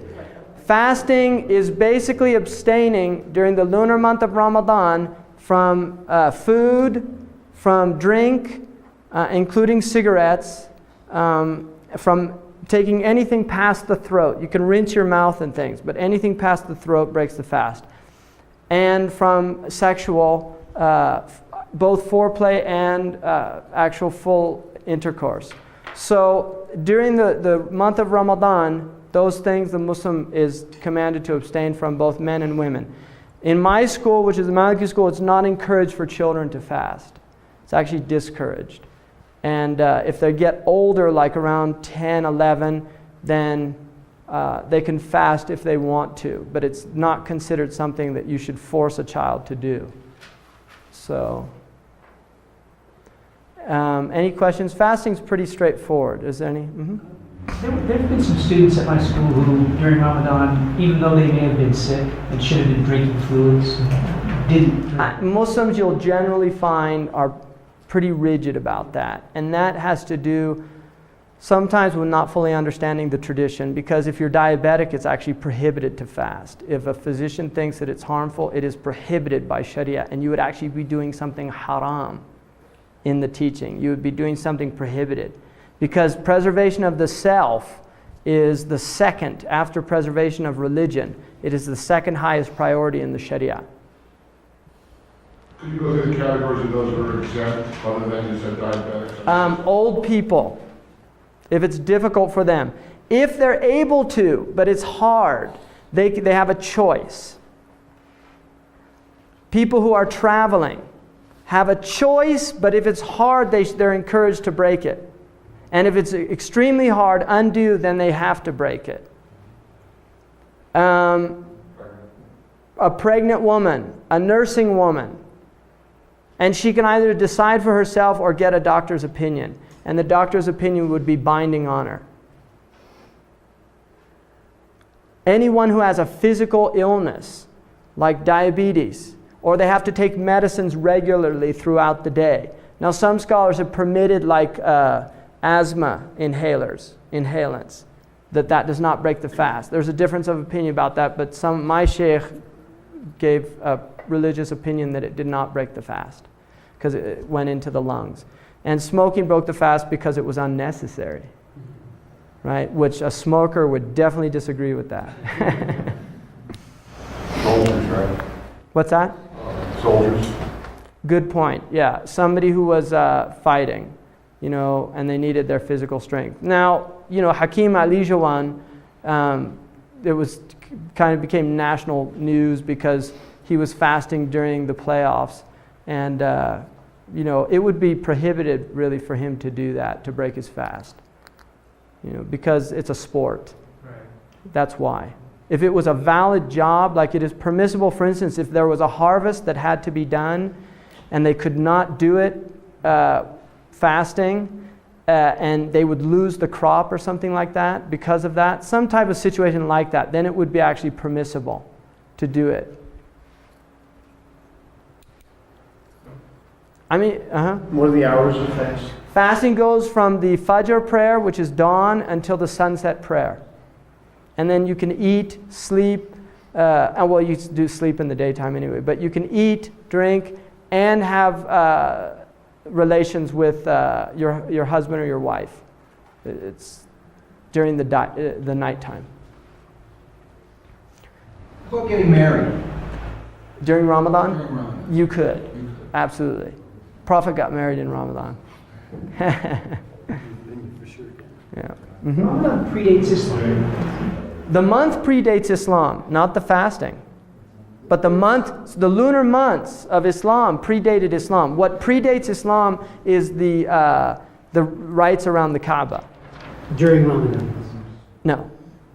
Ramadan does not predate Islam. Fasting in Ramadan is second year Hijrah. Before that, the Arabs did not fast.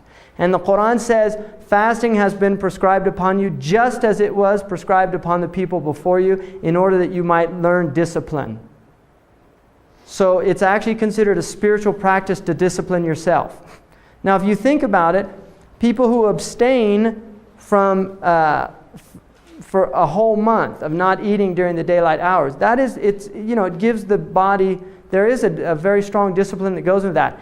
It's prohibited to backbite at any time. Whether it's a Muslim or a non-Muslim, you are not supposed to talk bad about people. It is prohibited to lie. It's disencouraged to talk a lot, empty talk in Islam. It's just not something encouraged. There's a tradition the Prophet said, كَرِهَ اللَّهُ لَكُمْ الْقِيلَ وَالْقَالَ. Allah dislikes empty gossip. Thoreau said that gossip was good in homeopathic doses. To head back to a question I'd forgotten earlier, you said if there were a legitimate Muslim government, then zakat could be applied. And I know that a lot of Muslims think there is not, but there are governments that claim they are, right. Correct? Have any of the current governments that claim to be Muslim governments started to collect? There's zakat. There's some zakat, absolutely, in the Emirates, in Arabia, in different places. They do have zakat, and people can pay it through government. Can or not? No, they don't have to. Okay. Yeah. But with a legitimate Islamic government, it would be allowed for that government to do it. Require, yes. Yeah. To require. Mm-hmm. Okay. But nowhere requires it currently. No. Okay. Could you explain that? Why Ramadan? Is it when the angel Gabriel? Okay, good point. Thank you. Yeah. It's Ramadan. The reason Ramadan is the month of fasting is generally it says that this Qur'an was revealed in a blessed time. Shahr Ramadan alladhi unzila fihi al-Qur'an. The month of Ramadan is the month in which the Qur'an was revealed. Now, the Muslim belief is that the Qur'an came to the first heaven, which is called Sama'ud Dunya, to a place called Baytul Izzah, the abode of dignity or exaltation. And then and that happened in Ramadan. And the beginning of the revelation began on the 27th of Ramadan. And then over a 23-year period, it is being revealed to the Prophet. And in Ramadan specifically, the Prophet ﷺ said that Jibreel used to go through the Qur'an every month with him, but in Ramadan, he used to go through it every year with him in Ramadan, the entire Qur'an. And then in the last Ramadan of his life, he went through it 2 times, and he knew that that was his last year. So the Ramadan is considered a very blessed time for Muslims. And traditionally, it's encouraged for people to go out and see the new moon. And the Muslims traditionally went out, sighted the new moon, and you would hear a lot of shouts of joy, Allahu Akbar, in the Muslim cities that go up on the rooftops and things. Mm-hmm. Is there therefore a connection between the crescent and the star? The crescent moon, interestingly enough, is a much later. It was the Mamluks that actually introduced the crescent moon. And I think it actually, it was a symbol of some of the ancient moon cults. It's become to be adopted as a symbol, but it's in no way an authoritative symbol of Islam. Muslims, it's like an urf, what they call a custom. And the Prophet said whatever the Muslims see as good is good with Allah. So there's an idea that the crescent moon has kind of been accepted by the Muslims but it's not from the Prophet Muhammad. It's an interesting thing about Islam is the absence of symbols, like icons and things. There really is. You go into a mosque and calligraphy is pretty much, and then you have a lot of geometric, which is later. But there's just an absence of a type of iconography or something like that. Mm-hmm. I've heard it said that the Shahada is a symbol for Islam, written. Somebody said that. It's traditionally the Prophet did put it on his flag, and so it traditionally has been like. But again, when I mean symbol, I mean more like an abstract, not so much language. Language is symbols, obviously, but I mean like a cross or the Star of David or the Om Simbu statues. In traditions you have a lot of symbols. Like Hindu tradition has many, many symbols. The Christians have the Stations of the Cross. In a lot of Catholic churches, you'll see those type things. So finally, Hajj. Now, just about the fasting, I would say that traditionally the Muslims viewed fasting as a time of discipline. You should control your talk, your speech, not talk a lot. Learn to control the sexual appetite.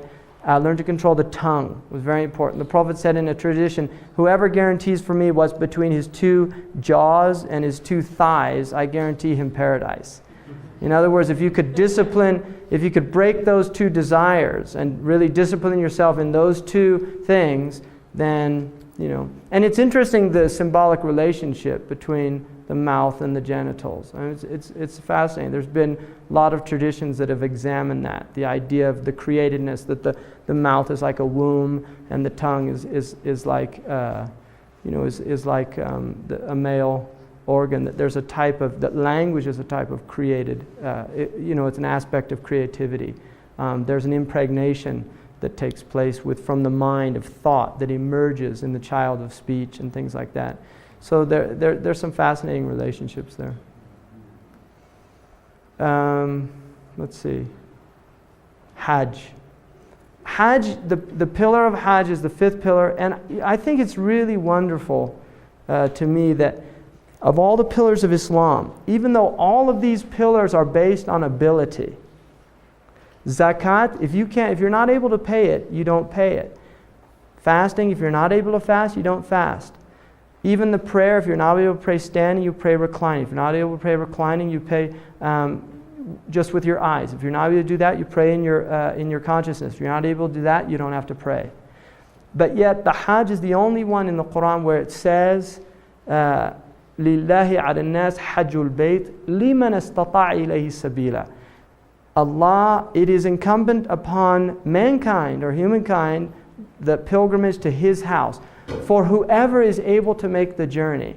Even though all the other ones it's the same stipulation, but in that one, the stipulation is mentioned. And I think part of that is because the vast majority of Muslims will never be able to make the Hajj. And so it's kind of like just the fact that it was mentioned in there, that there's kind of an ease with that. And this is why the example that you made about people fasting, even though they don't have to, they'll still do it. Really. Whereas the Hajj, there is definitely a limitation there related to wealth, physical capacity, borders, even now. For some people they can't. Like for a long time, the Russian Muslims could not make pilgrimage. The communist government would not let them make pilgrimage. So there's limitations, and yet right there in the Qur'an it says, for whoever's able to do it. The vast majority of Muslims will never do that. If you look, there's about 1 billion estimated Muslims. Every year, the maximum I could imagine pilgrimage being is maybe 4 million people. Right now it reaches about 3 million. And you are packed. You're like this, doing some of the rites. There's so many people. And it's very interesting. I've made pilgrimage 3 times, and I've made Umrah several times. But the actual pilgrimage, first thing, it's related to the ritual of Abraham. The Muslims believe that Abraham took his son Ishmael to the valley of Becca or Mecca. It's also called Becca in the Quran, Mecca and Becca. And he was commanded to leave his maidservant Hajar and Ishmael in that place. It's a barren place. And then he left them. There's what the tradition says is that Hajar, who was she was an African woman who was the mother of Ishmael, that she went into a state of anxiety about the place because there was no water, nothing.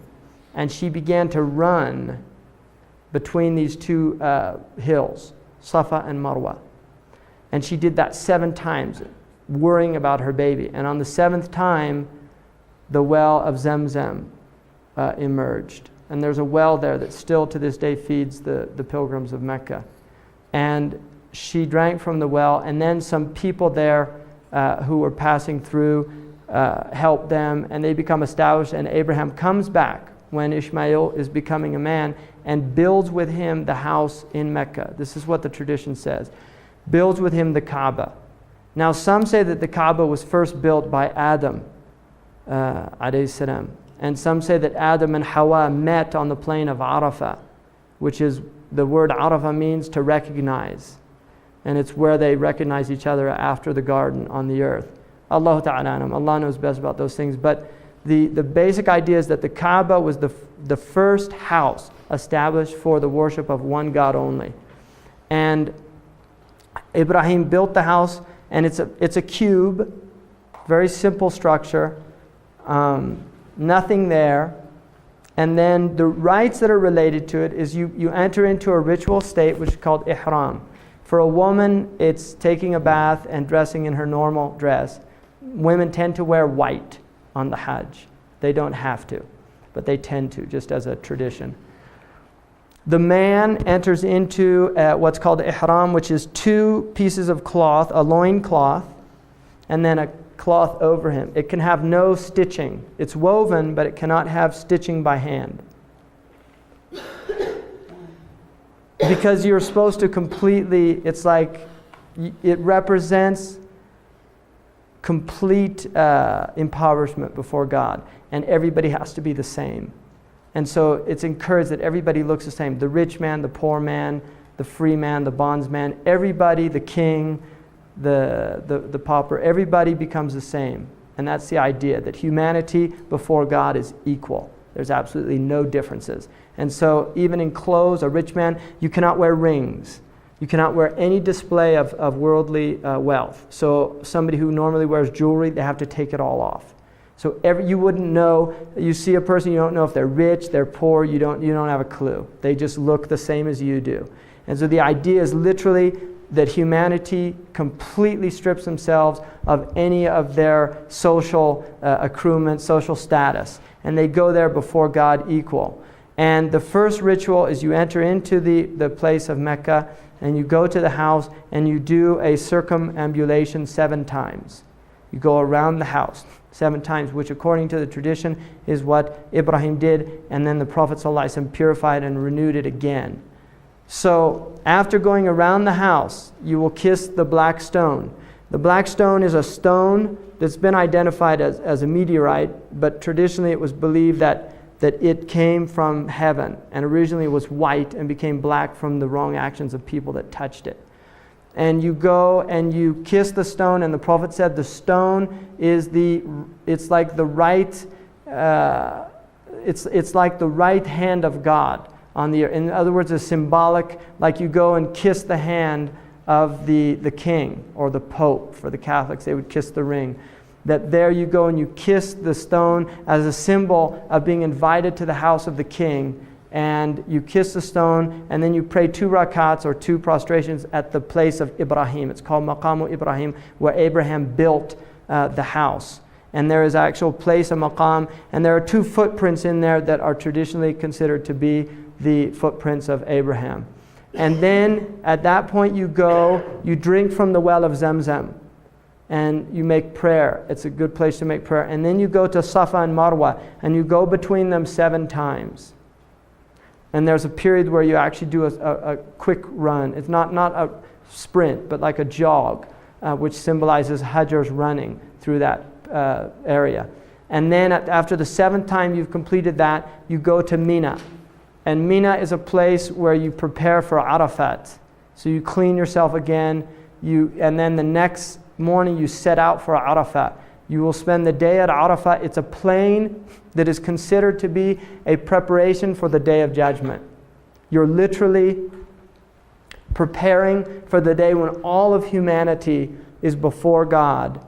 In a nonlinear sense, no front, back, right? It's not anthropomorphic, but is before God and goes naked, stripped of all of their worldly distinctions, and you ask for forgiveness. And so the prayer of Arafat is to ask forgiveness of God, to come. It's very powerful because you are literally seeing humanity there.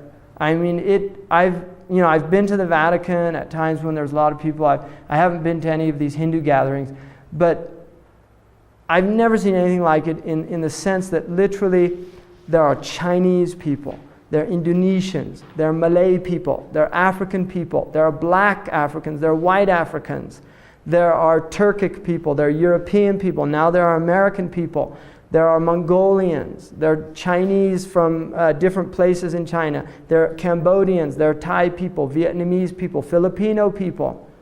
People literally coming. It says in the Qur'an, they will come from every deep crevice. They will come from every valley, and they will come to this place, and they're all there. You just see the whole thing. You see sick people, you see healthy people, you see people crawling, you see people being carried. Some people literally carry other people on their backs. You see people carrying their parents.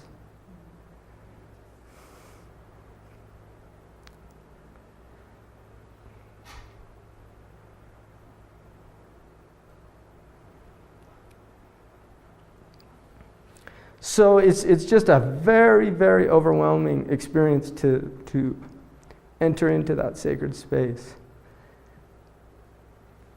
And the great reminder on that day, the verse that was quoted when the Prophet made Hajj, there was a black man who gave the adhan. And the Arabs looked down on, they had this racism, and they looked down on it and they said, they asked why that man was giving the call to prayer. And so the verse came down that we have created you in peoples and tribes to know one another. So the idea is people come there really to learn. It's a little difficult. I'm kind of getting back into that space, so just excuse me for a second. Hajj, for some reason, I just have a hard time talking about because I've been there, and I've had the experience, and they start coming back to me, that experience in that place. But so I'll just try to get over this. The verse just said that, we have created you in peoples and tribes to know one another, and it says the noblest in the eyes of God are the most conscientious. In other words, the one thing that the Prophet said on the Hajj pilgrimage was, there is no preference over a white man or a black man or a black man over a white man.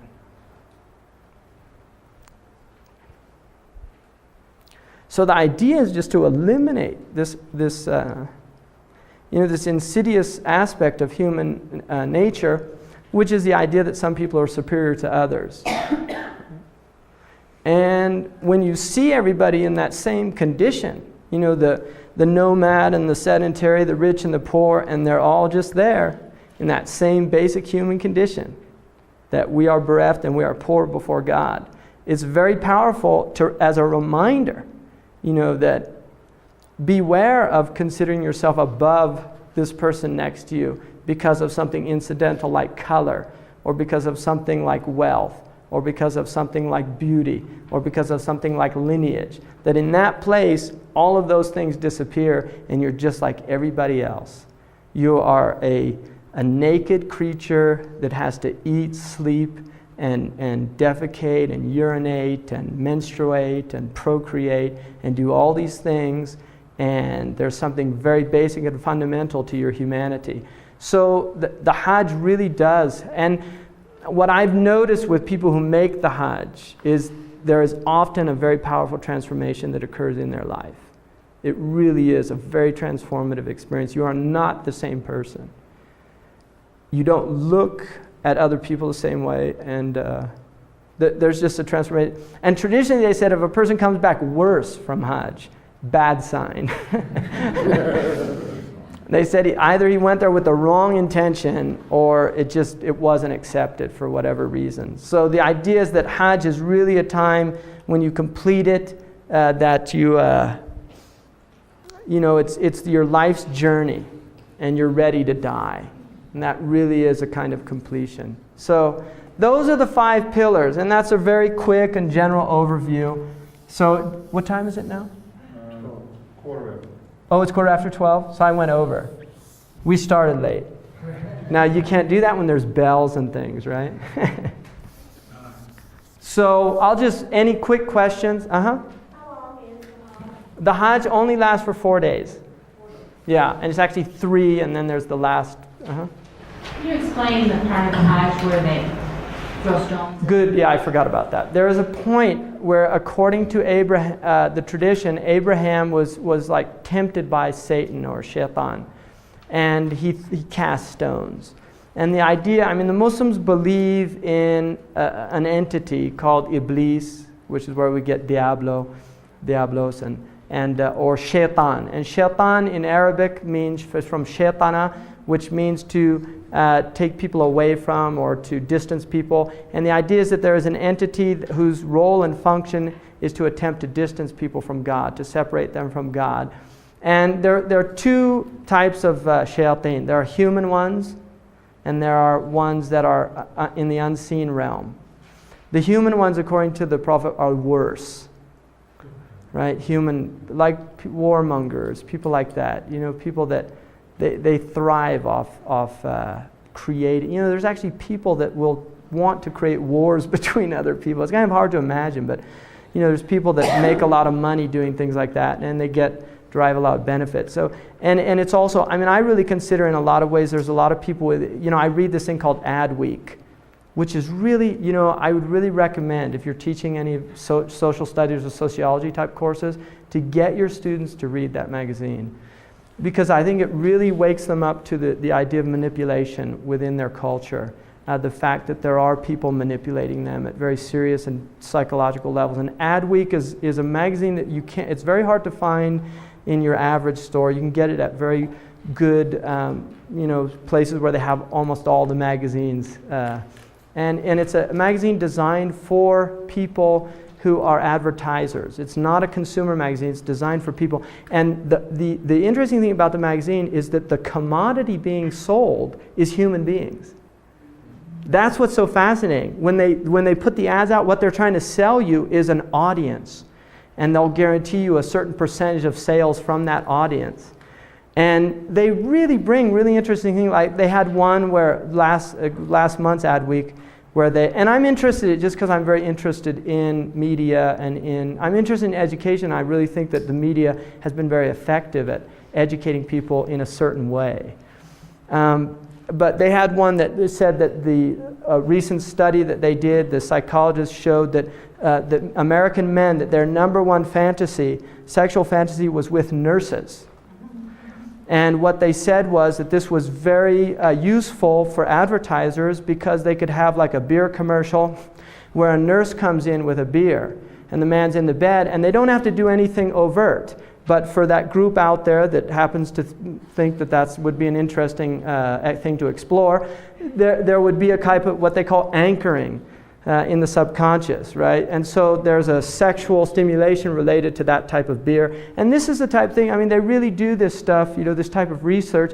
And I think to just empower young people, to let them know that really that there are forces out there that do try to manipulate them for their own good, and to kind of become aware of that so that they're not such victims, that they kind of get a type of critical analysis.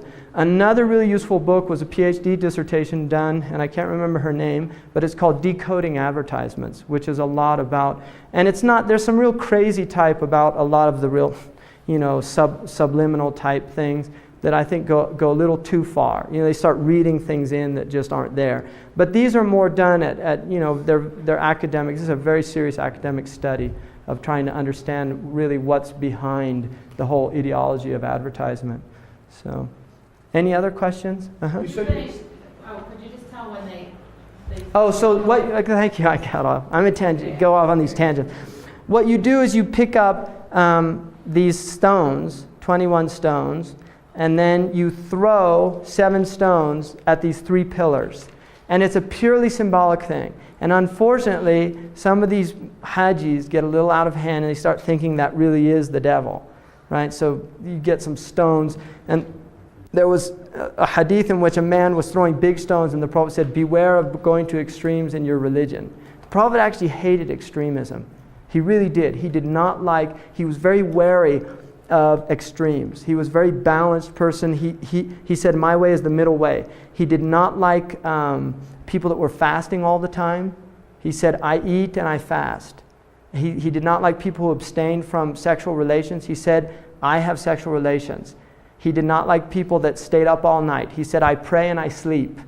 So he really was very wary. He saw one time there was a rope in the mosque tied to the wall, and he asked what it was, and he said, so-and-so put that for when they fell asleep, that it would keep them up. And he said, take it down and tell them not to do that. He saw another man who swore that he would stay in the sun until such and such happened, and he would and the Prophet told him, said, tell him to get out of the sun, and just finish his fast for the day, but not to go into the sun. So he was very against extremes. And so you're supposed to pick up very small pebbles and literally just throw them like this. It's not supposed to be like, whoosh, So people take sandals and throw. I mean, it gets a little crazy. The throwing is actually probably the hardest part of the Hajj because people do get a little out of control. And then you're dealing with a lot of, unfortunately from the Muslim world, you're getting a lot of people coming out of very ignorant backgrounds. A lot of them don't know their tradition. They haven't learned the rules of Hajj. So you have a lot of things. But it's amazing, given the amount of people, given the space, given the intensity, there are very, very rarely any incidents of, I have never heard of any outright violent incidences where people actually, other than I think there were some riots that the Iranians during the whole Iranian Revolution did. But my 3 times on the Hajj, if somebody starts getting angry, there's all these people around them, just tell them, be patient, you're on Hajj, and they remind them and things like that. And people respond to that. And the same is true in Ramadan. You're fasting, just relax and calm down. Can you explain that feast at the end? It symbolizes that Abraham, alayhi salam, that when he was told to kill his son, what the Jewish tradition calls the Aqidah tradition, that it was replaced with a ram. And there's a difference of opinion in the Muslim tradition whether it was Isaac or Ishmael. I think most Muslims now believe that it was Ishmael, but early on the Prophet never said which child it was, and it's not really considered important it's not essential to the story. The importance is the act of submission. And what you do is you celebrate by sacrificing a ram preferably, or some other animal, and then distribute that meat to poor people and things like that. And other Muslims take part in that around the world. Even though the Hajis are doing it, other Muslims, like in Santa Clara, people will go out and they will sacrifice on that day. Many people, and it's encouraged to do that. Any other? So I think that ends the session on Islam, and I hope that was beneficial, and thanks for your attention.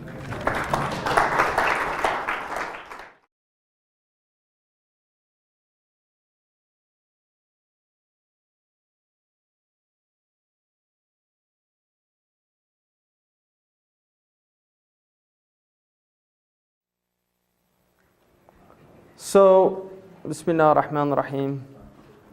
Sallallahu ala Sayyidina Muhammad ashraf al-anbiya wal mursaleen. Today we're going to hopefully look more in depth at the concept of Iman and then Ihsan.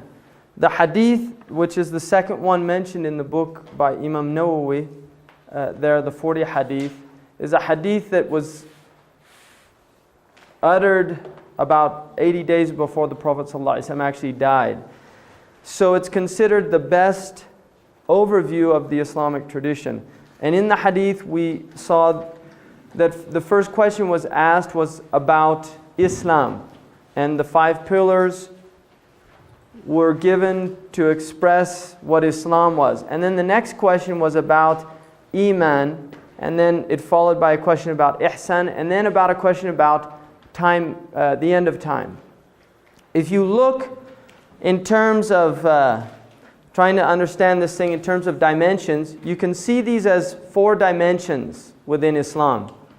The dimension of Islam itself would be the dimension related to the earth. In other words, Islam is an outward practice. Anybody can be a Muslim, including a hypocrite. In other words, even a person who does not believe in Islam can be a Muslim. That is possible. So that is the first dimension, and that is one-dimensional Islam. Just as you have one-dimensional Christianity, one-dimensional Judaism, or any other tradition, we're simply going through the motions. The tradition is not impacting us in any way. And this is, I like to call it religion, because I think religion fits into that category.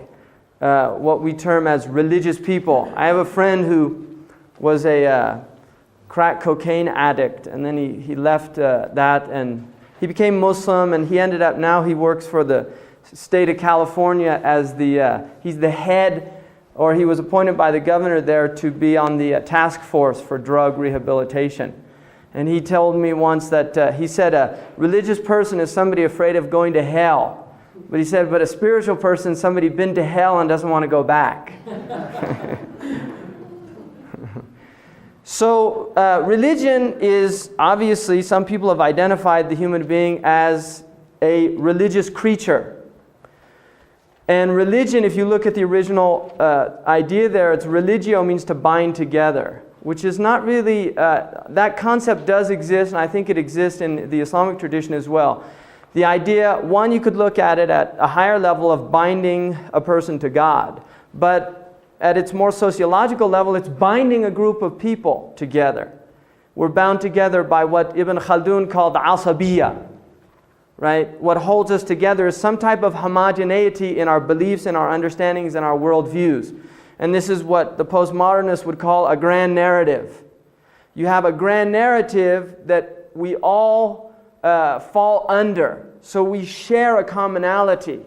And traditionally, religion has definitely provided this aspect in cultures. And this is why people who were of minority status in a culture were people that did not tend to share that homogeneous worldview. Like in the Western civilization, certainly the Jewish tradition has always been marginalized by not only an ethnicity, but a worldview. They were different. The same can be said about the Catholics in this country for a long time. The Anglo-Saxon Protestants had very strong numbers, and when the Catholics began to immigrate to this country, there was a lot of problem created because there was a different worldview there. Now, if we move to the next dimension, which is Iman, and this is the dimension of, if Islam is the horizontal dimension or the dimension of width, then this is the dimension related to a vertical motion. In other words, Iman relates to a person's connection with the Creator or with God in Islam. So Islam is an outward practice that is keeping people together, and there are social rules that we adhere to. When you move into Iman, this is why are we doing it. It transcends simply the act of doing it, but moves into the realm of why. Why are we practicing these things? The reason that the Qur'an gives should be for God alone, and that would be your vertical dimension of Iman. Now in the hadith, the Prophet ﷺ is asked, what is Iman? أخبرني عن الإيمان. Now interestingly enough, in the hadith, the Prophet ﷺ does not actually define Iman, but rather gives us the objects of Iman. What is implied in the hadith is that this is something that the Arabs understood what Iman was. And just to go in, and I want to digress here just for a second. In this talk, we're going to be looking a lot at Arabic terms, and I'll explain why. First of all, the Muslims believe that the Arabic language is a language of revelation. In other words, it has a unique status amongst other languages. Now, the Muslims would say that that is true about the Hebrew language. That is probably true about the language of Sanskrit. Probably true about some original Chinese language, and possibly true about some of the Indo-European languages like Greek. But traditionally, Greek is seen as more what they call a sacerdotal or a priestly language, as Latin was for the Roman Catholic Church, Greek was for the Greek Orthodox Church. In the Muslim tradition, Arabic is definitely part of the worldview of the Muslims. And there's a theory in linguistics, Sapir-Whorf theory of language, which is also the language relativity theory, which is the idea that a language is not simply a means of communication, but embedded in the language is a worldview. In other words, that individuals articulate their worldview through their language. And this is important. Now, just to give you a good example of that, the word in English for reality, right, is related to a Latin word. Does anybody have Latin? Know that word? Res. Does anybody know what res means in Latin? Thing. Really good. I'm glad. Got some old Latin people around here. Res equals thing. Now, that's a very interesting concept right there. In other words, embedded in the language itself is they're telling you what we think about reality. Reality is thing. There is an inherent materialism in that word. You see, there is an inherent materialism in that word. Now, to take an example of the word in Arabic for reality is haqiqa. The root word is haq, which is a name of God. Al-haqqu means the real, and it is one of the 99 names of God. So embedded in the Arabic language, the perception of reality is already related to something that is beyond this. It is related to the divine. There is an idea, in a sense, that reality itself is not what we are experiencing in the realm of things, but actually transcends the realm of things. Because in the Islamic tradition, God is not a thing. God is not a thing. The word in Arabic for thing is shay. And shay is it comes from a word which means that which is willed into existence. So thing is something that emerges into existence from non-existence. So reality transcends thing in the Islamic worldview. Reality transcends thing. So within the Arabic language, we're going to see certain semantic fields that are created by these triliteral roots that are based on these three roots that are articulating something very important about reality. Now, if we look at the word iman, which is faith, it's translated generally as faith, iman. Its root is 3 letters. Alif, Mim, Nun. Amina means to be safe or secure. To be safe or secure. Iman is a verbal noun that comes from, there's 15 forms of every verb. So you literally, each verb is going to create a whole semantic field by which you'll get nuances of the meanings of the word. Iman is from a 4th form out of the 15 forms that literally means to make oneself safe and secure. So the idea here is that faith is an anchoring element in the human experience. And lack of faith is something that creates a type of trouble, of turbulence within the psyche itself. Now we can see this if you're going into surgery. You'll hear somebody say, well, I have faith in my doctor. Because you don't want to go into surgery not having faith in your doctor. You're going to be a wreck, right? You're going to be a wreck. There's going to be a lot of trauma related to that experience. So the idea of faith as a securing factor in the human condition. Now there's a wonderful, in the Greek tradition, Prometheus gives man fire, which is knowledge. And then Prometheus is cursed by the gods because the gods don't want to have man to have knowledge because man's going to compete with the gods. Prometheus, once he's on the rock in Aeschylus' play, and he's Prometheus bound, and they're asking him what he was given, what he gave to man. He said, I gave him fire and I taught him the crafts, right? And then he said, what else? And he said, I gave him faith. In other words, without faith, the human being is in a hopeless state, right? So there's an idea that we need faith. If we have all the knowledge in the world, if we know how to do all these things, but we don't have faith in the future, in tomorrow, we go into a state of despair. And human beings cannot function in a state of despair. A study that they did with rats, where they would put a rat, this is horrible things that scientists do, but sometimes they come up with interesting results. They put a bunch of some rats in water, and then they would let the rats swim until they would drown, right? Well, what they started to do, they'd time it and they'd say the rats would survive a few minutes. Right before the time that they would normally drown, they would pull them out and save them. And they would do this over and over again. Then they would leave those same rats who had been pulled out and saved and they would go sometimes twice or more than they would normally do had they not been pulled out of the cauldron. So the idea is that even the rat has a concept of hope. That even the rat, as insignificant as its brain is, has a concept of hope. That I might be saved, so I'm going to hang on a little longer. Now there's a story, one man asked a man once if he believed in God. He said no. And he said, well, let me ask you something. He said, if you fall off a ship in the middle of the ocean, do you just give up? And he said, no, I continue to swim. And he said, why? And he said, out of the hopes of being saved. And he said, that's God. You see that there is within us this odd mechanism in our own psyches that says, I'm not going to give up.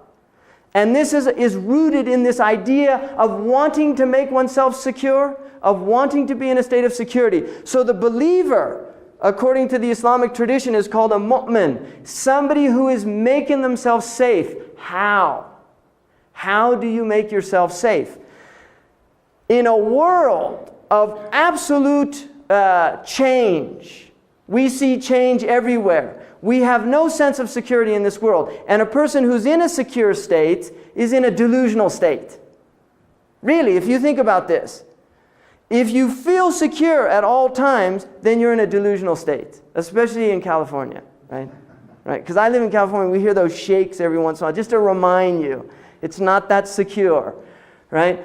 We are literally, as human beings, constantly exposing ourselves to death in every instant.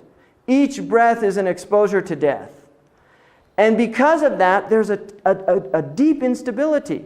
Now, there's a type of veiling that takes place as a mercy, because if we were constantly aware of this state, right, we would be literally wrecks, psychological wrecks. And there are people that go into these states.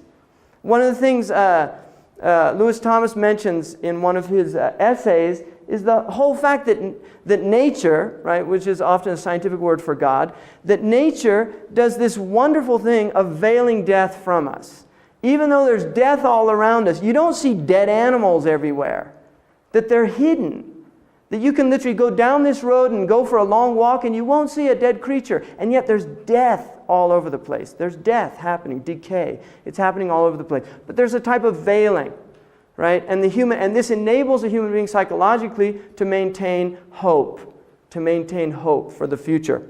So Iman, or belief, is related in making oneself secure. The first object of belief that will secure an individual, according to the Islamic tradition, is Iman Billah, which means belief in Allah. Now, we know that, all of us know now, that the first statement of the Muslims is La ilaha illallah. And this is usually translated as there is no God but Allah, which I think in many ways is problematic, because it leads a person who is not an Arab or not a Muslim to think that Allah is some kind of, there's no God but Allah. In other words, there's no God for the Christians, there's no God for the Jews, there's no God but this God that the Arabs are calling Allah, which is problematic. Because Jewish Arabs call God Allah, and Christian Arabs call God Allah. You see, a Christian Arab calls God Allah, and they call Jesus Ibnullah, the son of Allah. That's what a Christian Arab calls. A Palestinian Christian says the son of Allah. So this is a linguistic determination from the Arab people for what we know in English as God, which is originally probably an Indo-European word, gut, which you get, it goes into Persian as khuda, right? The Persian word, don't tell any white supremacists, but the Persian word khuda is related to the English word for God, because then it goes into German as gut or Gott. And the original word here is related to the one who is called on when there's no one else to call on.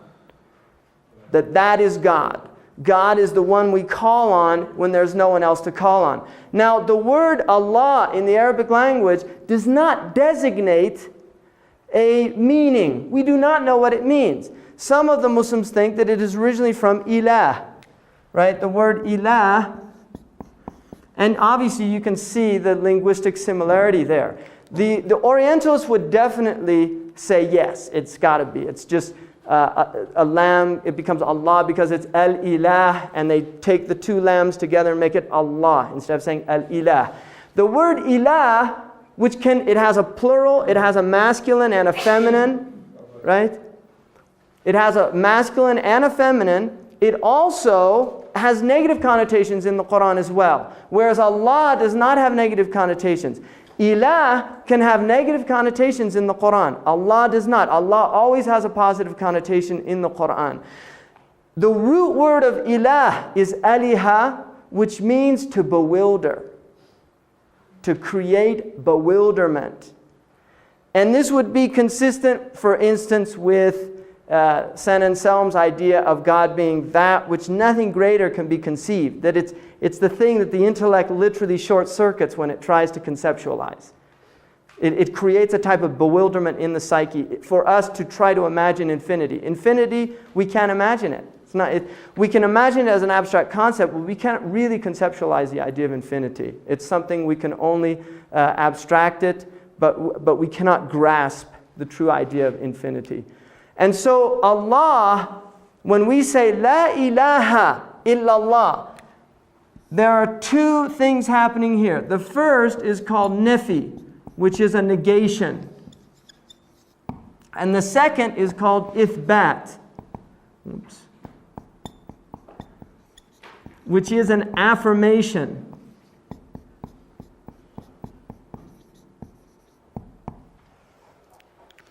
The idea for the Muslims is you must negate before you can affirm. What are you negating?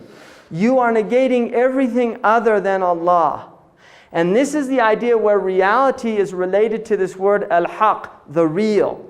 In other words, the Muslims say, and the nice thing about Arabic, and one of the many nice things, is it does not have the verb to be.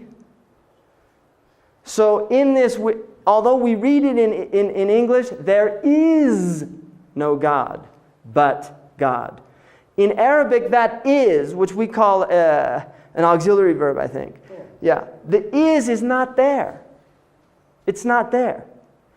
Now this has important philosophical implications because when you relate to the idea of being, again we can move out of being when we talk about God. See, the Muslims don't view God as a being in the sense of a supreme being in a hierarchy, like the St. Thomas Aquinas idea of a hierarchy of being, God being at the top of the hierarchy. That's really alien to the Islamic tradition. The idea of God here is that God is absolute, that God is ultimate reality, that God, when God's reality is articulated, every other reality vanishes into falsehood or non-existence. This is utter transcendence, in the sense that when we talk about God at one level in the Islamic tradition, we are talking about the radical other. We are talking about that which has no association with anything created. That when we even compare the created to this reality, creation in a sense disappears. Creation has a type of unreality. For the Muslims, what this means is we can supplant any of these words here with the divine names or the attributes. We can say there is no haqq except the haqq. In other words, there is nothing real except the real. We can say there is no generous except the generous. Al-Karim is the name of God. We can say there is no merciful except the merciful. So we can literally take any of the 99 names and put them in this formula and it works. Why? Because when we speak about God, we are negating everything other than God. And this relates to God's absolute greatness, the magnificence of God. Philosophically, it seems like you're saying God is other, but what about God's immanence? I'm going to get to that. I will. I'll get to that because it's a very important point. So when we negate, what we are saying is La ilaha, La ilaha, La ilaha, La ilaha, La ilaha. The sun, La ilaha. The moon, La ilaha. The stars, La ilaha. All of this, La ilaha. There is nothing that I can see, that I can conceive, that I can point to, except that I have to say La ilaha. What is the difference, that concept that's held, and the concept such as that a Christian would believe in? Or I think that they can be very similar. I think many Christians will believe this. In fact, the Muslims believe that this is almost really, it's a universal understanding. Right? The Muslims would believe that La ilaha is a universal understanding. But it's quite radical in its implications, and I'm going to get to that related to Tawheed and how this translates into the world, how we behave and act in the world. When we say illallah, this is the affirmation. So negation precedes affirmation in the Islamic tradition. Negation precedes affirmation. We have to negate other before we can affirm what is real or what is true. All right? Now, if we think, many Muslims will say, if somebody says to them, I don't believe in God, then a Muslim would want some clarification. What do you mean by God? Because we might not believe in the same thing, right? In other words, that there are many people in this time certainly that have rejected more traditional concepts of God. And if you move into, in a sense, the Durkheimian view of God, which is really that human beings project, that we project, or the Freudian view, that again human beings felt insecure. They wanted to create a big daddy up in the sky that's going to take care of all of us, makes us feel secure. This is the idea within a modern Western view that in a sense God is a psychological mechanism that enables a human being to create some psychic stability. And there are people that reject that. There are people that reject that idea. From the Muslim point of view, the Muslims would say that belief in God is part of the fitrah nature. It is inherent to the individual. The Qur'an uses a word which is called fitrah, which means the original nature. The aboriginal nature of the human being is called fitrah. And that is that human beings are, by their nature, believers. They are believers. The problem is, the belief is not full. It is not a correct belief because of a misunderstanding about ilah. So you have animists. Animists believe in something outside of themselves, right? Or you have somebody that associates with God, that believes that there's duality. For instance, Manichaeism, Zoroastrianism, or multiplicity of gods in Hinduism. And even if you get into the Brahman, I mean, the Brahmins kind of, what they don't tell the other people is that they really don't believe in the idols, right? At the highest level of Hinduism, these are kind of simple ways of allowing people that have not evolved enough. They haven't moved into the Brahman class, which takes several lifetimes, right? But the Brahmins can understand God as the Atma, or that which does not have form. So they do have a concept of a formless God, right? Nirguna. They do have that concept. But the Muslims would say all of these ways of viewing or understanding God, if they are not preceded by negation, will fall into an incorrect understanding. And the idea is that the intellect cannot know God except through God.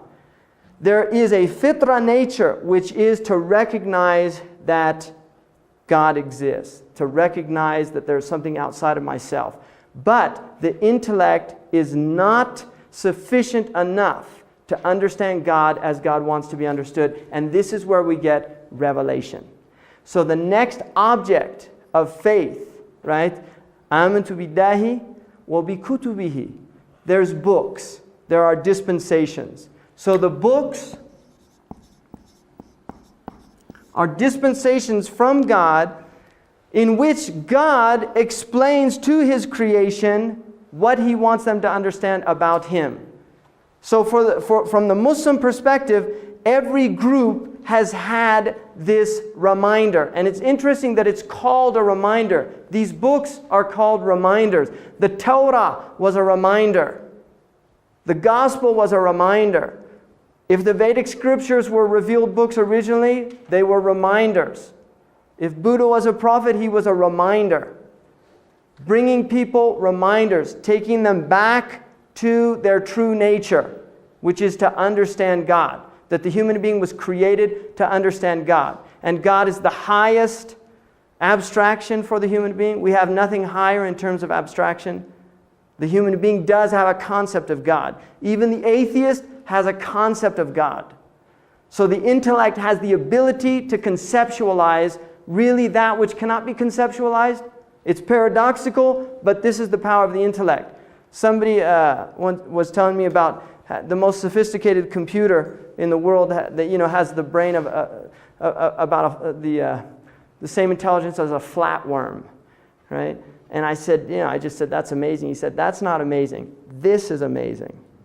You see, the human intellect is what's amazing. The human intellect is phenomenal in its capacity to imagine, to conceive, to conceptualize, to idealize. I mean, this is something very extraordinary. And the Muslims see it as a gift. The aql is a gift. It's the crown of creation. And a gift should be used for that which it was intended, according to the Islamic tradition. Mm-hmm. What about emotion? Emotion? Because intellect can be something that is clear, that is concise, that is unfeeling, insensitive. Right. Okay, we get into definitions and semantics. From a Muslim point of view, the intellect is not really what is conceived in the West to be intellect. In the West, the intellect is really seen as this rational, analyzing, critical. I mean, the kind of height of intellectual prowess is seen in the scientist, in a sense. Whereas from the Muslim point of view, the intellect relates really to perception. And compassion might be the necessary thing to be perceived. In other words, that the intellect... What's that? You're saying it's all encompassing. I think so. I think it's a broader understanding of intellect. In other words, the intellect really is that which sees things as they truly are. And when I asked one of my teachers what intellect was, he said it's a light that God puts in the heart in which people are able to see things as they truly are. Right? So the intellect is an organ of perception. And if it perceives things as they truly are, then the emotive faculty within the individual might be stimulated by the perception of something as it truly is. So if I see somebody suffering and my intellect understands truly what that means, then empathy emerges. So that is part of the function of the intellect. You see, so the intellect would be necessary to, I mean, if you look at it in a tri-brain type thing, I'm going to go into that just about the nafs. All right. So some of these questions I will get to, you know, and if you want, just hold them. Just so I can keep the flow. Huh? Keep the flow. Trying to move along. The books. So the books are dispensations. Now, the Muslims do not know how many books there were, but we are told to believe by the Qur'an with absolute certainty in 4 books. The first one is called the Torah. And the Torah, generally, most of the Muslims believe it relates to the first 5 books of the Bible, right? So you'd have Genesis, Exodus, Deuteronomy, Leviticus, and Numbers, right? Those would be generally considered the first 5 books. Now, it's important that the Muslims do not... The book that, you know, the Bible was collected over 900 years. From the Quranic worldview, there were alterations, and we talked about that already. So when the Muslims say they believe in the Torah, it does not necessarily mean everything that exists in the Torah today. So for instance, stories that would denigrate the prophets, the idea that Lot, for instance, slept with his daughters, things like that are anathema to the Muslims. They really would not accept that as being from the revelation. And these are differences between the religious teachings, but that is the Muslim worldview. The gospel would be the gospel of Jesus, gospel in singular, not the 4 accounts, but a gospel, one gospel called the Injil. And then the Zabur, which is generally believed to be the Psalms of David. And then finally the Furqan, or the Criterion. And it's called the Furqan in relation to the other 3 books because it's seen as the discriminating book. In other words, it lets us know what is still valid from those other books and what is no longer valid. This is how the Muslims view the Qur'an, that it is a book, it is a criterion for judging other traditions. And the Qur'an says that it's muhaymin alayh, that it is literally an overseer of the other traditions. So that, now, the books themselves are brought by messengers, which is the next. We have to believe in messengers. And the idea of a messenger, a Rasul, is somebody that is sent from God to human beings to give them a message from God, to explain God's intentions or will towards the human being. Both the books and the messengers are understood to be sent by God. Now, there is a response to the messenger, and it is either Iman or kufr.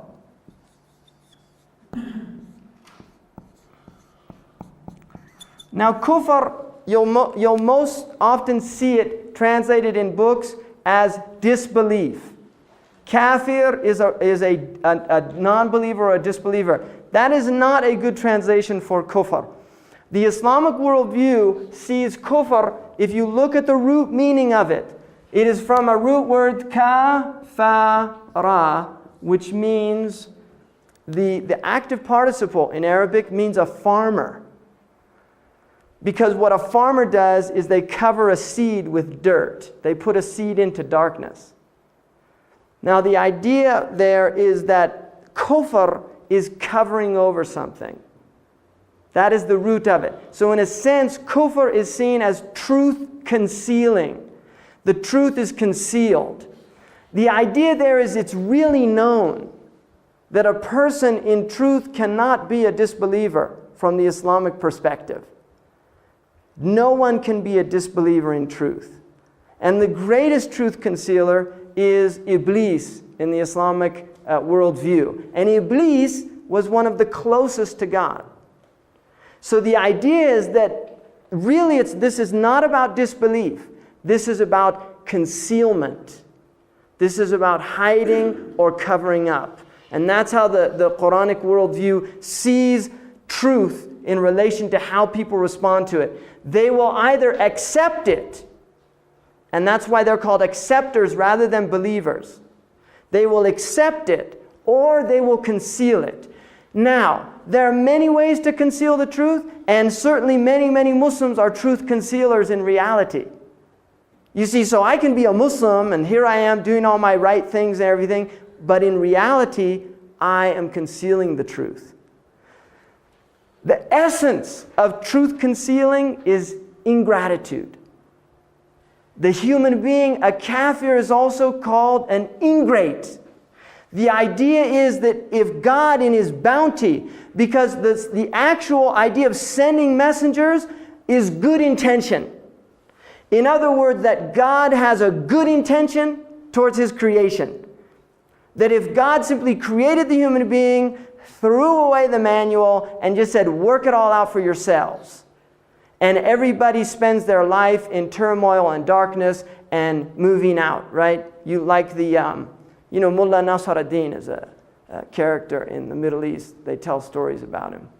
And one of the stories, Mullah, he was in the tavern all night, and he goes out in the early morning, wee hours of the morning, and he's wandering around the city aimlessly.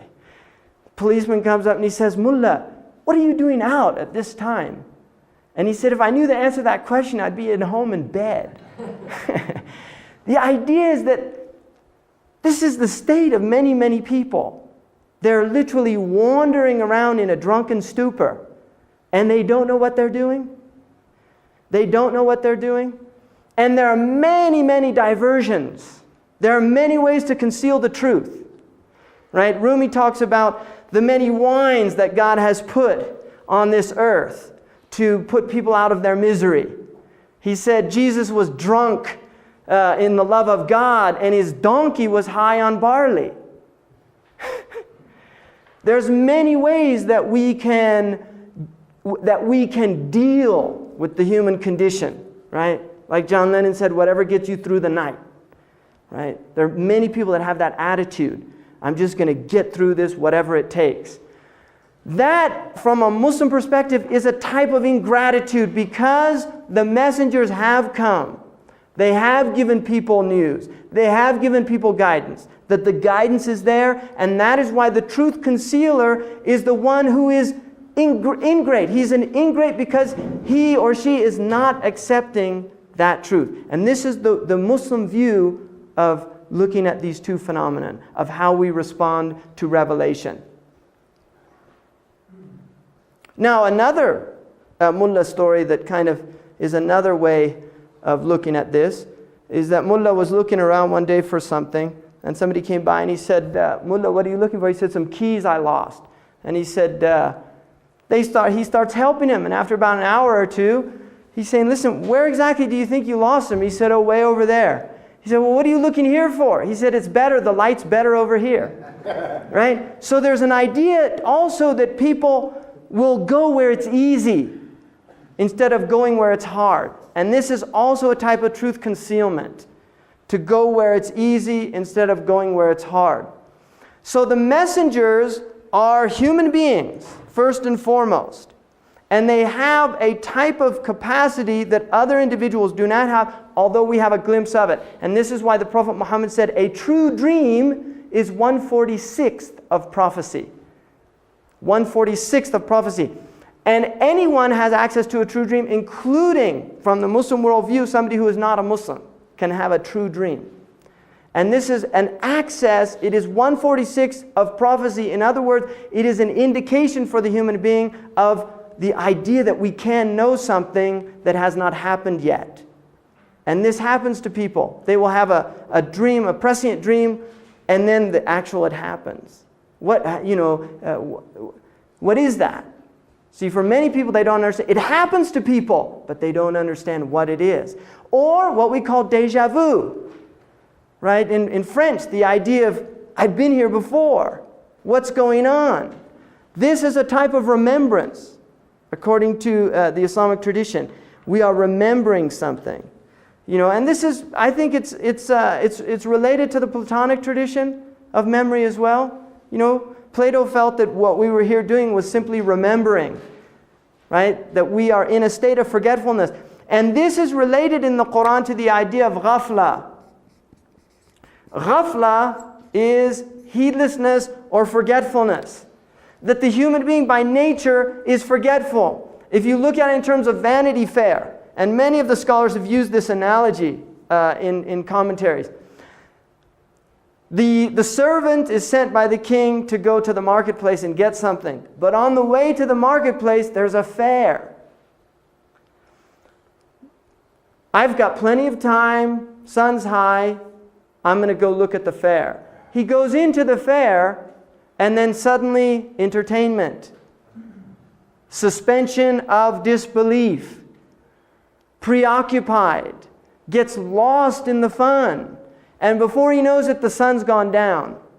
Oh my God, the king sent me to the marketplace is closed, and I wasted my time in the Vanity Fair.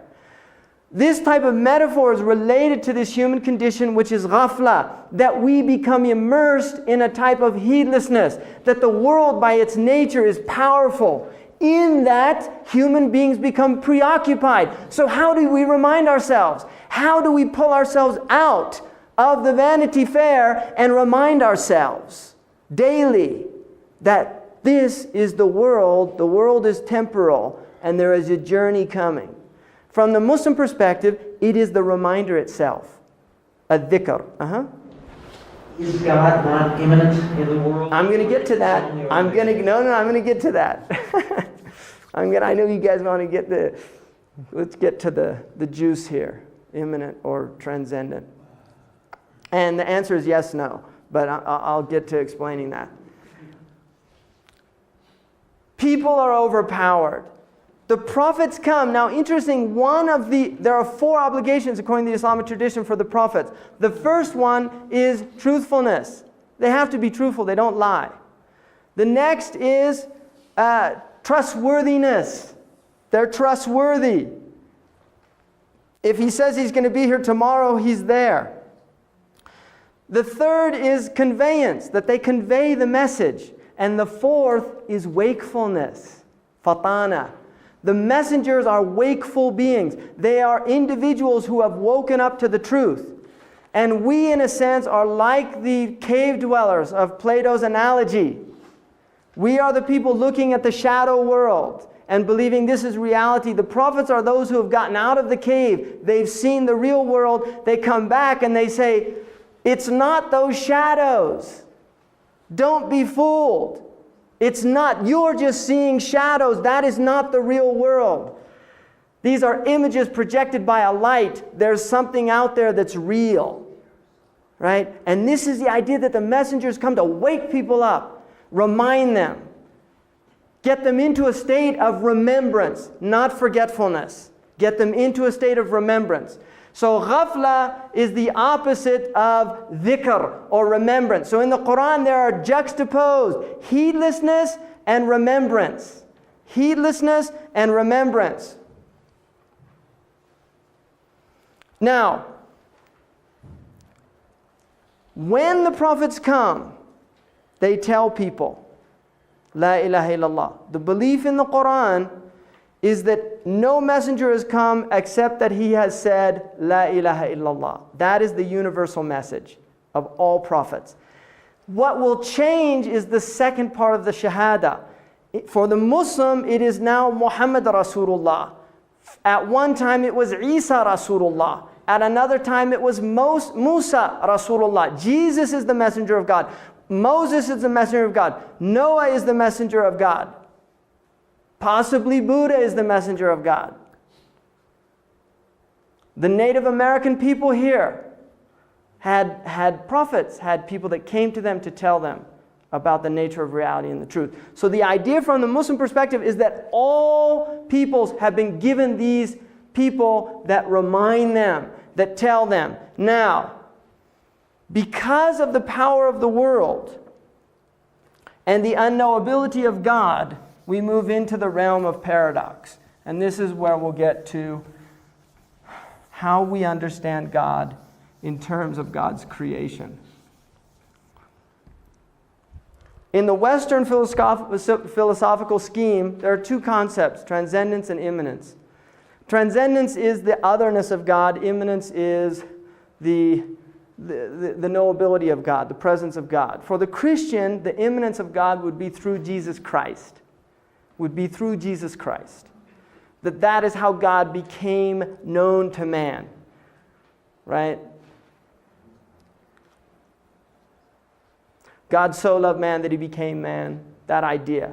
That this is how the human being can know God.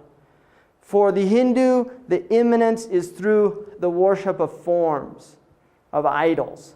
How then is God immanent for the Muslims? Because if we have the utter otherness of God or unknowability of God, how then, as an individual, do we feel any closeness to God? If God is so exalted and so above the creation, how do we feel any intimacy with God? For the Muslim, the immanence of God and the transcendence of God are related to two fundamental concepts about God. One is Rahmah, and the other is Ghadab.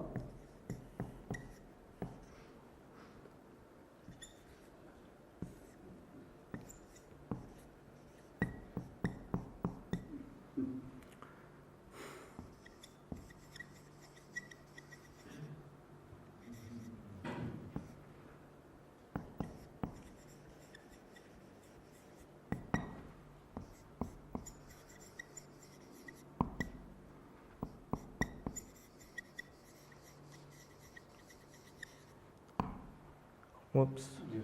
Opposite. Yeah.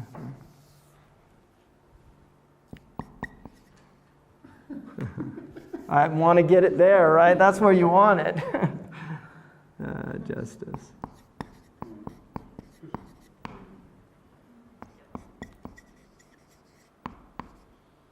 And you get the point. I mean, I could go on and on. There are many, many examples. This is the immanence of God. And this is the transcendence of God. It's interesting that the Qur'an begins, Bismillah. Allah is a transcendent name of God. It's not an immanent name of God. It's a transcendent name. There is actually nothing we can associate with the name Allah, according to the Muslims. But then the next two names are Ar-Rahman, Ar-Rahim, the merciful, the compassionate. That is, out of the three names that we are given at the beginning of the Qur'an, there are two relating to mercy and one relating to this transcendence or otherness. This is consistent with the Islamic worldview because the Qur'an says, my mercy is over my wrath. That the dominant quality that Allah is showing His creation is mercy. Not wrath, but wrath is there. This also relates to two and very important concepts which are termed fear and hope. Now, if you want to look, because Muslims, like the traditional Christians, as above, so below. Right? What Durkheim and everybody, they turned it upside down. As below, so above. In other words, we're just projecting our world here on the other world. Fear is related to the father. The father for the child in traditional worldviews, not so much in the American type of ideal now. But in traditional worldviews, the father is transcendent, the father is distant, the mother is immanent. The first thing that happens to a child, onto the breast. It's not to the father, it's to the mother. The nearness that the child experiences in the world is the mother, and the father is distant. The father is watching the act from a distance. The word for rahmah in Arabic, so if we say mother here,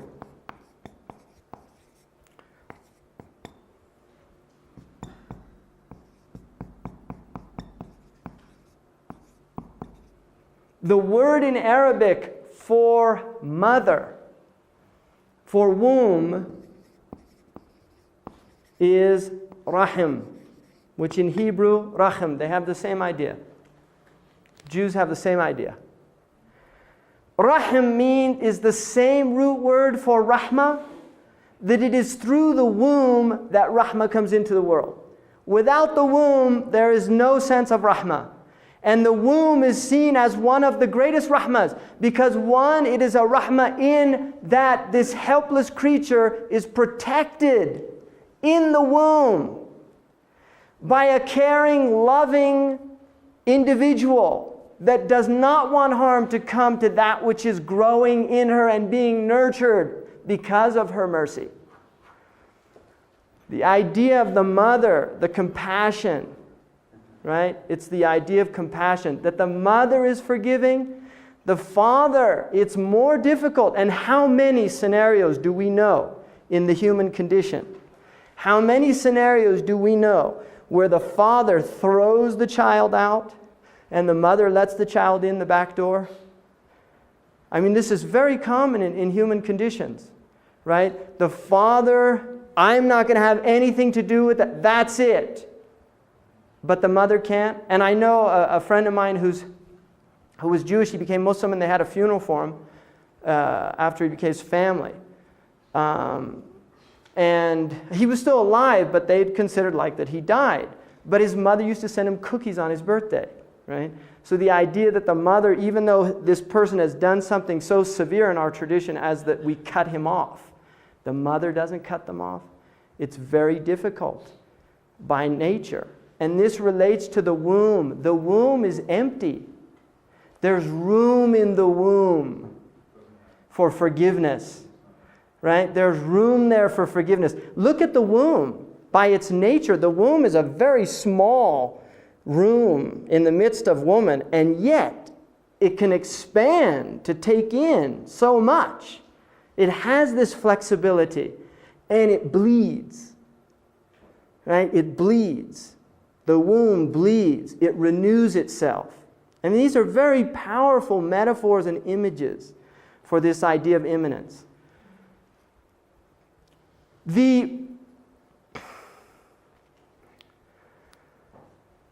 If we look in terms of nearness and distance, how this relates to human beings, nearness is related to gratitude.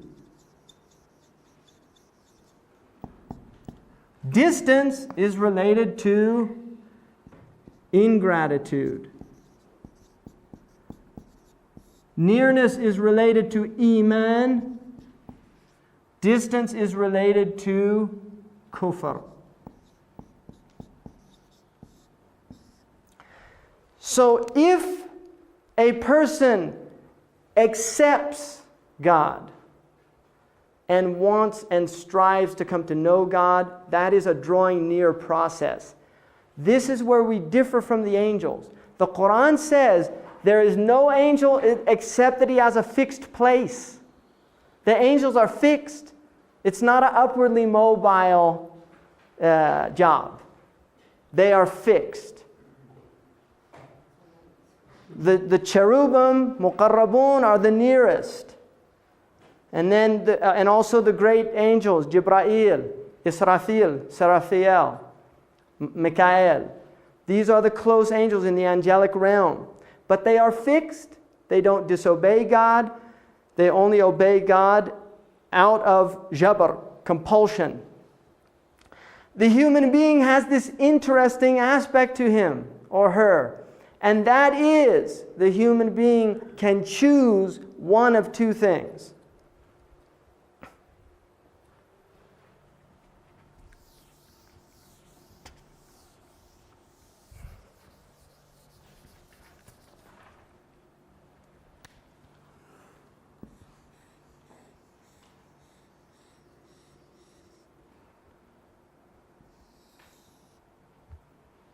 This is where we begin our journey. The Qur'an talks about two phenomena. One is called darajat, which are upwardly. Darajat means stairs moving up, Jacob's ladder. Darakat are stairs moving down. Darakat are easy. Darajat are hard. And the difference between them is the jim letter and the ka letter. The jim letter in the Arabic science of the letters is a shidda letter. It's a hard letter. The ka doesn't have the same shidda. It doesn't have the same hardness. An individual at this point, as a child, it is born according to the Muslims in what's called the fitra nature, which is submission. The very first state of the child before the nafs begins to develop, and I'm going to explain the nafs. The very first state of the human being is submission. There is a famous teacher from Morocco. One of his students asked him, how do we come to God? How do we arrive to God? He went upstairs and he came down with a newborn. And he said, until you're like this, you don't arrive to God.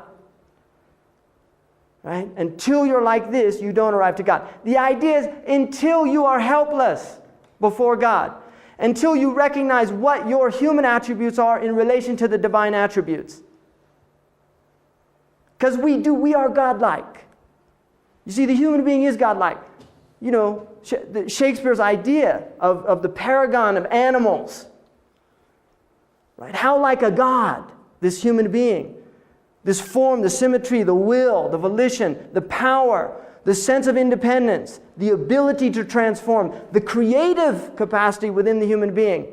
The human being is godlike. But this is delusional because he is only godlike in relation to creation. When the human being relates himself to the Creator, he becomes the most pathetic of creatures. He becomes the most helpless of creatures, the most incapacitated. We can't survive for a few minutes without air. There was once a Buddhist monk he was a master, had his student came to him and he said, I want to achieve enlightenment. He said, the first thing you have to do is learn how to breathe. He said, well, I know how to do that. I've been breathing all my life. He said, no, you have to learn how to be conscious of your breath. He said, why should I learn how to be conscious of my breath? So he had some of his students take him to a river next to the monastery and hold him under. And then brought him up. And he said, now do you know why? In other words, we forget how quickly we can lose our breath, how quickly we can become helpless, because we feel this sense of independence. And until we start becoming aware of our weaknesses, our inherent weaknesses, the most subtle is breath itself, because we are one breath away from death. Literally one breath away from death. So the fitra nature is that a child is in submission to God. As the nafs begins to develop, the first nafs that shows up, and nafs here is a very important word in the Islamic tradition. And I'll just go through a little bit in the semantic field of nafs. The root word is again nafasa. You have it in Hebrew also, nefesh. Nefesh is breath or spirit. And also, interestingly enough, psyche in Greek, same meaning, spirit, nefesh, to breathe. It's related to breath, right? Nefes has at its base root, it has two meanings. Nefisa and nefusa. All you do is change a voweling. One of them means to be precious. And the other means to be niggardly. So right there, in the Arabic language, there is a concept embedded in the idea of self. That we have two aspects to our nature. One is the bestial and the other is the angelic. One is the selfless and the other is the niggardly. One is the one that wants to give and the other is the one that wants to hold on. And this is the human dichotomy. At the next level, if you go to the next root, which is nafasa, where you put a shadda over it, so it would look like this. Same root though. Nafasa means to help somebody, to relieve them of their constriction. In other words, to give them breath, to help them, to expand somebody who's constricted. But you go to the next root, nafasa.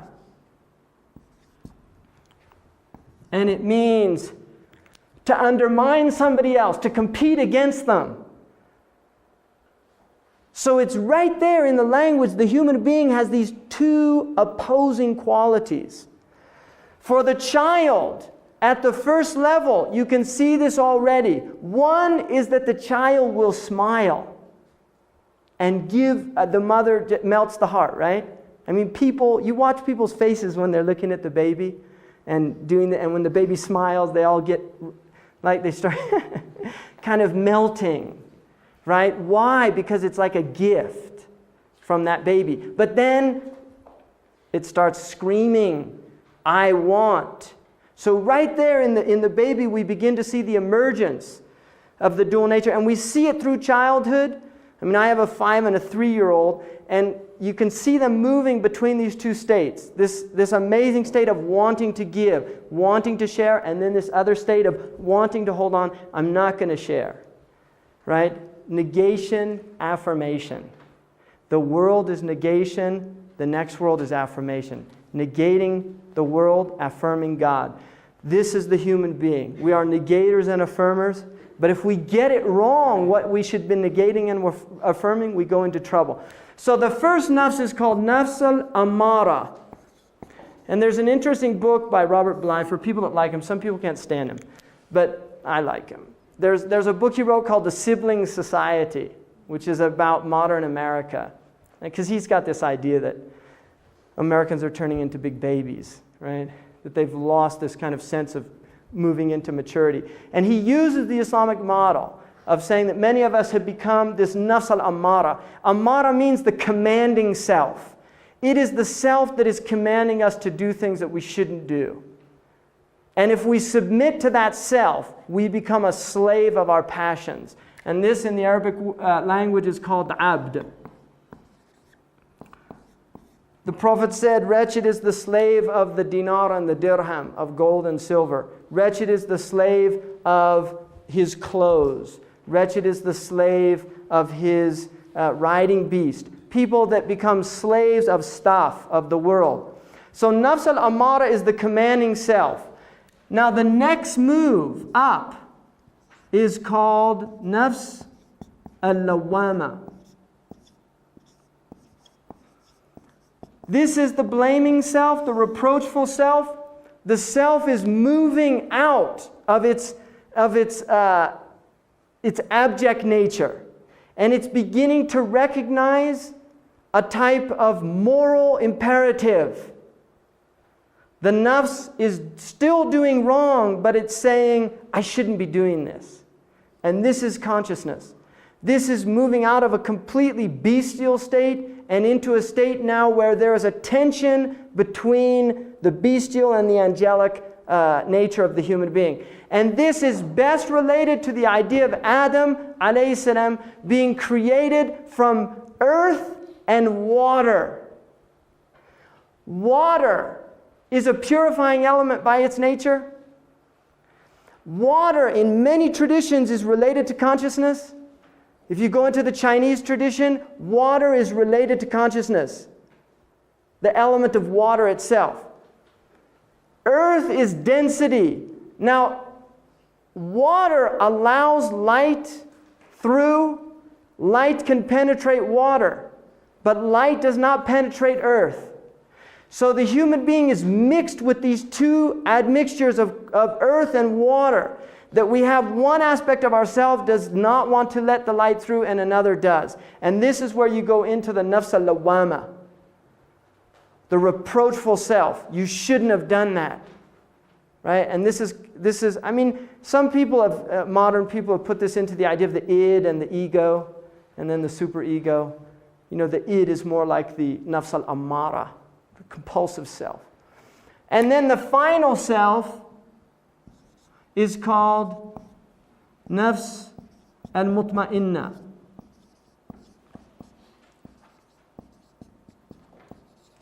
Which is the self at peace. This is the self that's submitted.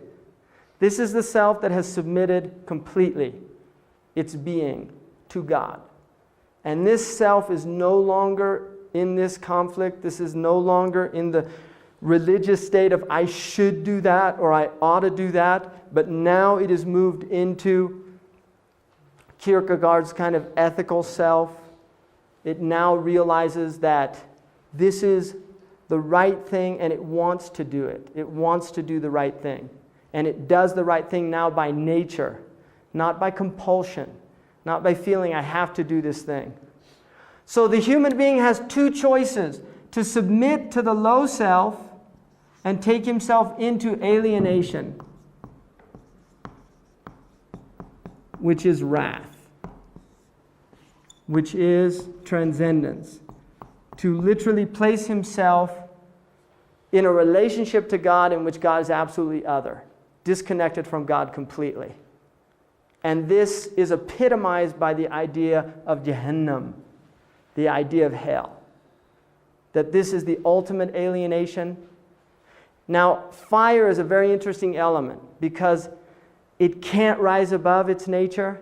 It has an upward motion, but it can't rise above because it's bound to the earth. You see, the fire only exists because of earth.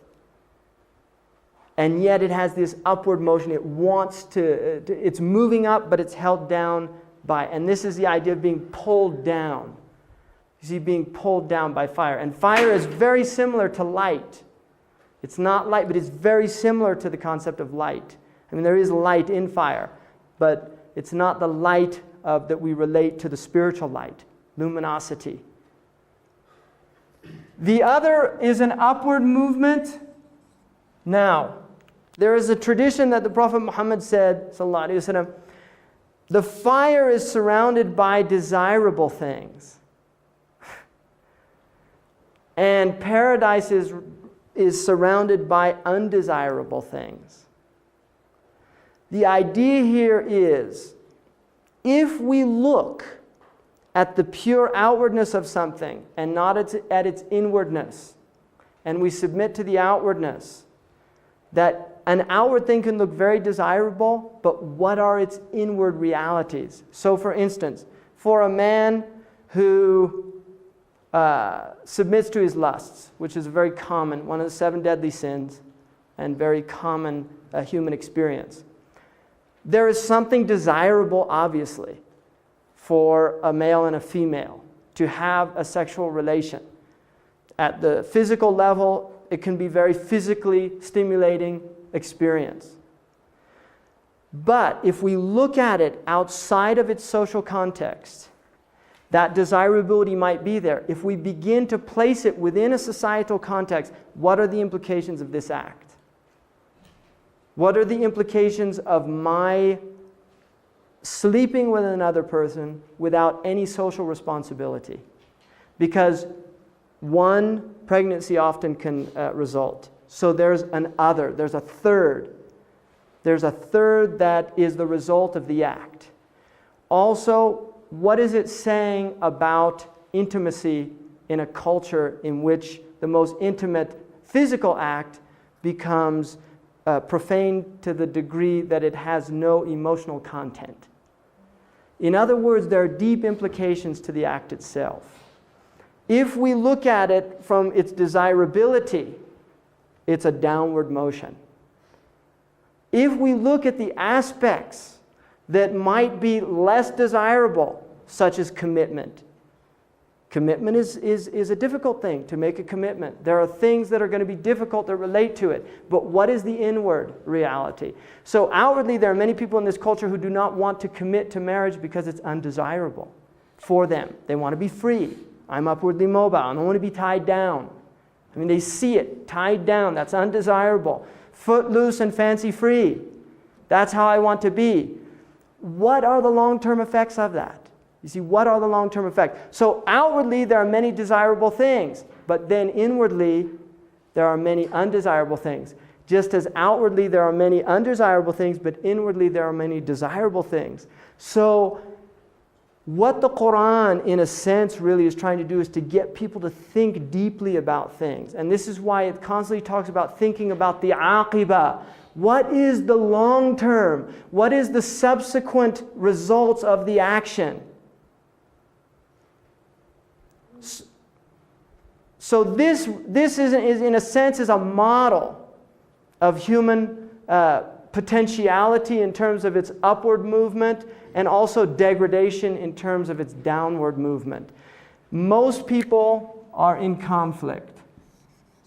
Many people are not in conflict. They have submitted completely to this downward motion, and other people are struggling to move up. And some people are moving up. Now, in the modern world, we've become, I think, quite cynical in a lot of ways, but I think the ancients probably had, it was just that there was a sense of this. Even within our Western culture, there was a strong sense of the idea of this upward movement, that it was humanly possible. The dark night of the soul, St. John of the Cross's type of idea that one could really achieve a type of power over the self and have completion and fulfillment in God. I think the difference maybe between that classical model in the Western world and the Islamic model would really probably relate to the idea that the Muslim model is not saying the world is bad. And the reason is because there's something, the world is seen as literally a theater of divine revelation. And the fact that God has made it a revelation means that it can't be bad. But to the degree that God is absent from the world is bad. So in other words, there's two hadiths of the Prophet. One said, the world is green and beautiful, and another one he said, it's like a dead carcass. It's green and beautiful for the one who understands one's place in the world and honors that place and rises up to stewardship and attempts to subdue the self and to be a caretaker. It is a carcass for the one who destroys his soul in the world and thus destroys the world as well. So the next thing move is the idea of what's called the belief in Allah, the belief in the books, in the angels, the books, and in the messengers. And then, I really didn't cover too much the angels, but the angels are basically beings made of pure light, created light, not uncreated divine light, but created light. And there's a belief in the angels that there are angels with us wherever we are. The Muslims believe that there are two angels with us right now, each one of us. Whether you're Muslim or not, you have two angels assigned to you. One is called Raqib and the other is called Atid. And one of the things that the Muslim in the prayer, you say Assalamu alaikum, you're greeting the angels. So this is a type of becoming conscious of the angelic presence. Part of the gift of that is to feel shy before the angels. Because the angels, the dominant function of these two angels is recording actions. According to the Muslim tradition, the angel of the right records good actions. The angel of the left records bad actions. Now, according to the tradition of the Prophet Muhammad, if a person does a bad action, the angel of the right does not write it down. It waits. And if the person asks forgiveness before the end of the day for that wrong action, it does not write it down. But if they do not, it writes it down. The angel of the right immediately writes down a good action. And there are even actions that are based on intention. So the angel of the right, and this is the idea that God's mercy is over God's wrath, that it takes precedence over the wrath of God. There are also angels that have the functions of maintaining order. Now, I think in the West we have an idea of angels because of pictures. And so when we think of angels, we start thinking of females or males with wings and things like this. And although the angels are described as having wings, from the Muslim point of view, there's not an anthropomorphic type of, we do not project onto the angels. They have neither sex. They're not male or female, according to the Islamic tradition. So, and they do what they're told. They can't disobey God, and they're made of pure light. Now, the next thing that the Muslims are told to believe in. So the first is Allah. Second is the angels. Now, angel also, according to the Qur'an, they're called messengers, which is the Greek meaning of angelos, is messenger. They're messengers of God. And then the books, and those relate to primarily to the Torah, Psalms, Gospel in singular, and the Qur'an. And then, if there were other books, like Muslims would tend to hold out. You know, if like the Dhammapada scripture of the Buddhists or something, you just say Allahu Alam. God knows, I don't know. It's better not to negate it because we don't know. And then the next is the messengers themselves. And there are two qualities here. One is the prophets, and the other is the messengers. Prophets one tradition says 124,000, another tradition says 224,000. Muslims tend to say Allahu Alam. We know that there was a lot of them. The Quran says some of them we told you about, others we didn't tell you about. So the idea is that Allahu Alam. But the Quran does say every peoples were given a prophet, and they were sent with the tongue of the people. It is the Muslim belief that Muhammad, peace be upon him, is the only universal prophet. That all of the other prophets, including Jesus, were tribal or to peoples. They were not sent as a global prophet. That the Muslims believe that the Prophet Muhammad was the only global messenger. And that is very strong in the Muslim belief. The prophets are given news from God. It can apply simply to themselves, or they can convey it to others. If they convey it with new addendums to a previous dispensation, then they're called messengers. In other words, if they're given some new things, if they alter the law, like Jesus would be seen as a messenger, whereas Isaac would be seen as a prophet. Abraham is a messenger.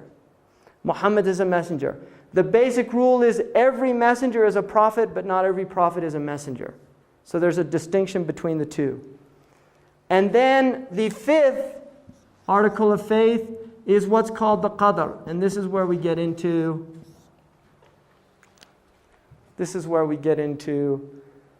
debates, and people can go on and on. This is an unsolvable problem, but I'll just give you an idea of how the Muslims traditionally have dealt with this. Qadr is in most books called predestination.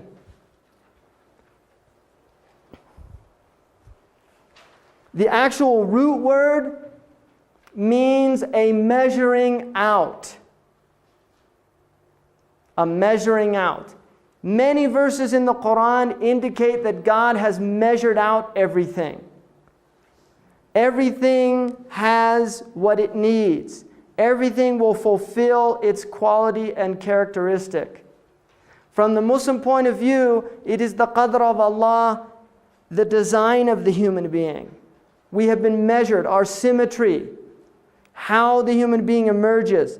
It is the qadr of Allah, how the lion appears. All of these things are measured out. What is also measured out is one's provision in the world. Every human being has an appointed amount of provision. Now, it's interestingly that the Muslims generally say provision is not what you possess, but what you will use. So, for instance, Bill Gates, who is a multi-billionaire, his provision is only that which he will use. So if he has a house with 100 rooms and he only uses 3 of them, that's what has been allotted to him. The other rooms are not part of his provision. Provision is related to what you will use. And that has been predetermined.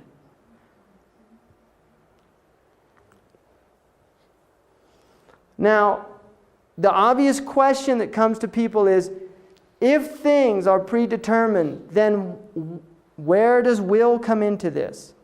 Where does the human being have will? From the Muslim perspective, the first thing that is understood here is that had there not been an element of will here, then there would be no meaning to punishment and reward. It would be unfair and this is why a child is not punished, right? Because the child does not have free will in the sense that it does not have a full understanding of its own capacities, its volition, its ability to do harm. A child does not understand that, whereas an adult does. The qadr then in relation to free will is that every human being will choose what they do in the action is the intention. So my intention in any action is what I earn. We are not judged according to the action alone. We are judged according to the intention within the heart related to the action. This is what the human being is judged upon. And the Prophet Muhammad in the first hadith in there said, إِنَّمَا الْعَمَالُ بِالنِّيَّاتِ. Actions are by intentions. Now the other thing is that the Muslims say is that no one has a sense that they're determined. There are obviously elements within our nature and our being that have a determination.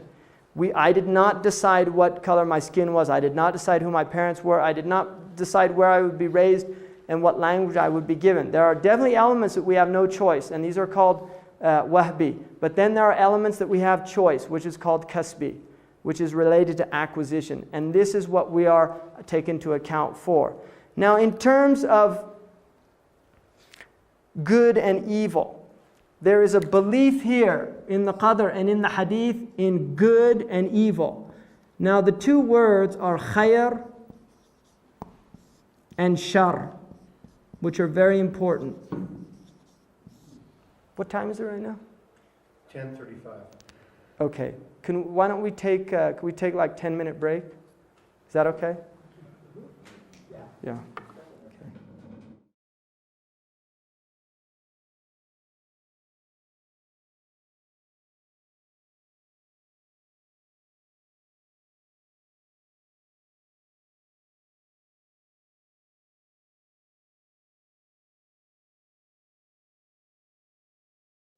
One clarification that Jeff brought up, because we had talked about this yesterday, and that was about intentions. When I said that actions that you're judged by your intentions, that means an intention related to an action. In other words, what merely occurs to the heart. If it's evil, you're not taken into account for it. But if it's good, you're given a reward for it. So if a person has a good intention, but they don't act it out, there is a reward related to that. Whereas with evil, it's not. Like somebody cuts you off on the road and you know, I'd like to kill that person or something like that. As long as you don't go and do it, you're not taken into account for that. And unfortunately, people have recently started doing stuff like that. But now, just to relate to the qadar, this is probably one of the most misunderstood concepts in the Islamic tradition. I think a lot of Muslims even misunderstand it. But let me relate it to two very important concepts in the Qur'an. Generally, khayr is understood to be good, and shar is understood to be evil. But from the Islamic cosmological view, this is related to abundance, and this is related to want. And the actual moral component in these concepts is played down in a way that it wouldn't be in Christianity. So let me give you an example. I think for a lot of people, they have a hard time with the idea of a God who could create evil. And this is a classic philosophical problem in the West. If God is all good and He's all powerful, then there shouldn't be evil. Because if He was all good, He wouldn't want evil. And if He was all powerful, He could do something about it. And this is a common philosophical problem. They call it the problem of evil.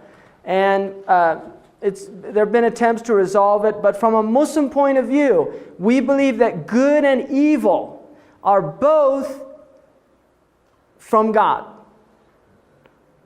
But before we say, what, you mean God is evil, let's look a little deeper at what this means in terms of its philosophical implications. The word shar is related to, for instance, poverty. Poverty in the Arab tradition is shar. Why? Because it's a want. There's no moral judgment there in a poor person. You're not saying a poor person's evil. You're just saying poverty is shar. It's a want. There's a lack of something. When we talk about good and evil, from a Muslim perspective, good means that there is a divine presence. Shar means there's an absence of the divine. When you look at this in terms of a moral action, if a person saves somebody drowning, that would be called khair. But if a person kills somebody, that would be called shar. Why?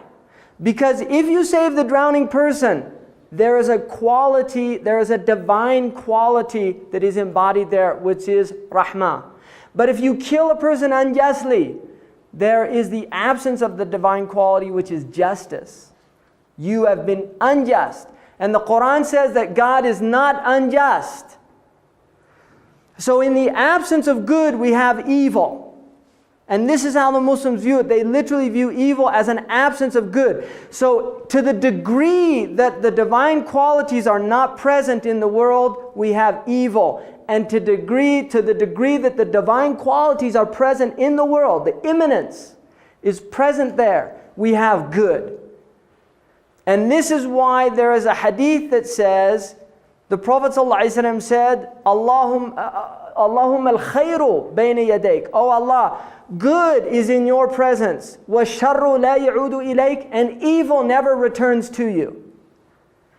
So while we believe that God has created a world of opposites, abundance, want, good, evil, we do not believe that evil goes back to God. Because evil is the absence of the divine. In other words, the divine is absent from the act. Now the other problem, when we look in terms of khair and shar, is the Qur'an says, عَسَىٰ أَن تَكْرَهُ شَيْئًا وَهُوَ خَيْرٌ لَكُمْ. Maybe you detest a thing and it is khair for you. It's good for you. وَعَسَىٰ أَن تُحِبُّوا شَيْئًا وَهُوَ شَرٌ لَكُمْ. And maybe you love a thing, but it's evil for you. And then it says, وَاللَّهُ يَعْلَمُ وَأَنْتُمْ لَا تَعْلَمُونَ. And God knows and you do not know. So there is an idea here in this concept of good and evil that we are in a relative situation. We do not have all of the information here. That one person's evil is another person's good. One person's evil is another person's good. And this happens all over. You can see this. Somebody loses a job, another person gets the job. So for one person it was shar, for another person it was evil, it was good. And this is the nature of the world. Now if you look in terms of the giver of life and the taker of life, if there was no taking of life, then there couldn't be a continuation of life. This is the nature. We generally relate the taking of life to shar. It's a want, it's a lack of. But in relation to the next world, there is a khair, right? Because death in this world means life in the next world. So this is related to, we are not putting moral components here. We are not judging things for ourselves. Now the Qur'an has given for the Muslims a criterion. It is evil to kill another person unjustly, and a person is taken into account for that and killed. In relation to the big picture, we do not know, and we can't make an eternal judgment. We can only make a temporal judgment. We do not know. In other words, if somebody murders another person, and by all outward appearances it was an unjustly murder, that person is taken into account and his life is forfeited. Or in certain circumstances, what are called the wulat ad-dam can forgive him. Islam has an interesting attitude towards the death penalty. the Muslims allow for a family to forgive the person. So you can't, the Christian ideal of forgiving, and the Qur'an actually says to forgive is higher. So if a person killed another person, the family has the right to say they forgive them. Right? They can do that. But in terms of highway robbery, brigandry, there's no. That's anybody that threatens the security of a society. In other words, indiscriminate. So if there was a fight between two people and one person killed the other person, then the family could say, we don't want to take him to account for it. We're going to forgive him. They can do that. But if it's somebody who goes in and robs a store and kills somebody, then they forfeited their life by Islamic law. Explain the concept of fatwa. A fatwa? Like Salman Rushdie? Yeah, exactly. Okay. Yeah, a fatwa is not a death a fatwa is not a death penalty. It's a legal opinion. It's not binding either. In other words, technically by Islamic law, a person can give a legal opinion. Like I can give an opinion. You can come to me if I'm a faqih, a jurisprudent. You say, what's the punishment for somebody that curses the Prophet Muhammad? And you say, death. Right? So then I say, well, Salman Rushdie cursed him. Well, although that book is, what do they call it in literature? Roman à clef? Is that what it is? Who's a... Roman à clef? Is that what they call it? Yeah. Is that what they call it? Does anyone know the literary term? There's a term for something where you hide a historical or a factual thing within a literary. I think it's Roman à clef. I'm not sure though. Anyway, somebody can say, well, he slandered the Prophet Muhammad. Salman Rushdie would say, look, this is a piece of fiction. By Islamic law, that was completely unacceptable. In other words, you have to take people to trial. You can't just kill somebody. Muslims we're not vigilantes. There's actually a procedure. And apostasy has, what's that? I said you have a difference with the Rushdie was clearly an example of the difference between the sacred and the profane. That's one way of looking at it, yeah. I mean, I think, the modern West, I think Norman Mailer actually during that time said, heresy has made us free, long live heresy. In other words, there are a lot of people in the West that see heresy as a good thing. And it's interesting, this gets to this whole idea, because heresy in Greek, eretikos, means to choose for yourself. It's what they call the middle voice in Greek, the verb, heren, which is to choose for oneself. So I choose my own way. I'm not going to choose, the way religion tells me or the way God tells me or the way. I choose my own way. And that is the original meaning of a heretic. Somebody who chose their own way, who did not submit to. And in the West, we certainly have a tradition now, a post-Enlightenment tradition, which is really, we don't have to be subservient and submissive to a church or to some doctrinal authority, some dogma. That the individual should have a right to choose what they believe, to choose how they want to worship, or how they don't want to worship, right? So that's very strong, I think, in modern Western tradition. And a lot of it is a reaction to the abuses of the church during the Middle Ages and the burning of heretics and things like that. There was a lot of that went on. Now in the Islamic tradition, traditionally, heresy, there are laws of apostasy. I think they're a lot more difficult to prove, but there is a procedure. You cannot simply condemn somebody as a heretic in Islamic law. They have to be brought to trial. The intention has to be looked at. Do you see? So, but that's a case where, politics is being used within a religious context. I really... The Iranian case. Oh, very much so. Yeah, because the Egyptians had a whole different reaction to it. Like the Azhar, they had a different reaction. So, here was a case where... Because I'll tell you something about Muslims. Muslims take the Prophet Muhammad ﷺ very seriously. They really do. And it's interesting that the Iranians also condemned the Greek author who wrote the Last Temptation of Christ. They also condemned him as disparaging a prophet, but that didn't make news. Do you see what I mean? So they were just across the board. You make fun of prophets, you're asking for trouble from us. That was their idea. Now that was true. There's still laws on the books in England, apostasy laws. There are laws in England, but they did not relate to the Islamic religion, right? They relate to the Christian religion. So technically there are still in certain countries, there are laws against, like in Greece and other places, there are laws against making fun of prophets, disparaging prophets, things like that. So a fatwa is just a legal opinion, and it's non-binding. It is non-binding. Killed, what's his name, Rushdie. Is it justifiable? I mean, he seems to fear for his life. If Rushdie was in a Muslim country and he did disparage the Prophet, that by Islamic law, if he is tried and found to be guilty, that the punishment is death. That is a punishment for any prophet, Abraham, Moses, any of the prophets, not just the Prophet Muhammad. He just has to stay out of Muslim country, he's okay? No, I don't think so. Because I think the Iranians have, they offered a reward and things like that. So I think, he does fear for his life. You know, personally, I'm not going to go out and hunt down Rushdie and things like that. It's not my business. My understanding of Islamic law is that it's not a vigilante law. I can't take the law in my own hands. Because that leads to anarchy. Think about this societally. If I'm with some guy in private and I steal all his money, blow him away, and then I tell the judge, well, he cursed the Prophet Muhammad sallallahu alaihi wasallam. Good alibi, right? If you start thinking about it, it's crazy. You can't just, I'll give you an example. In Islamic law, if a man finds his wife in bed with another man, he cannot kill her? Absolutely not. He has to have 4 witnesses that see penetration.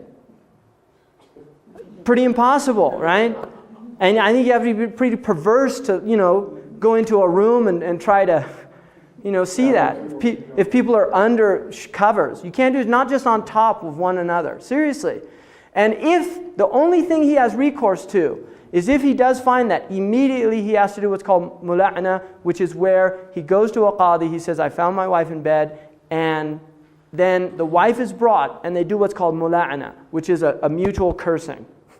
Each one swears that the other is lying, and on the 5th time they call the curse of Allah on them. If she does that, then she is absolved, but there's a permanent divorce, and the child does not go to his lineage.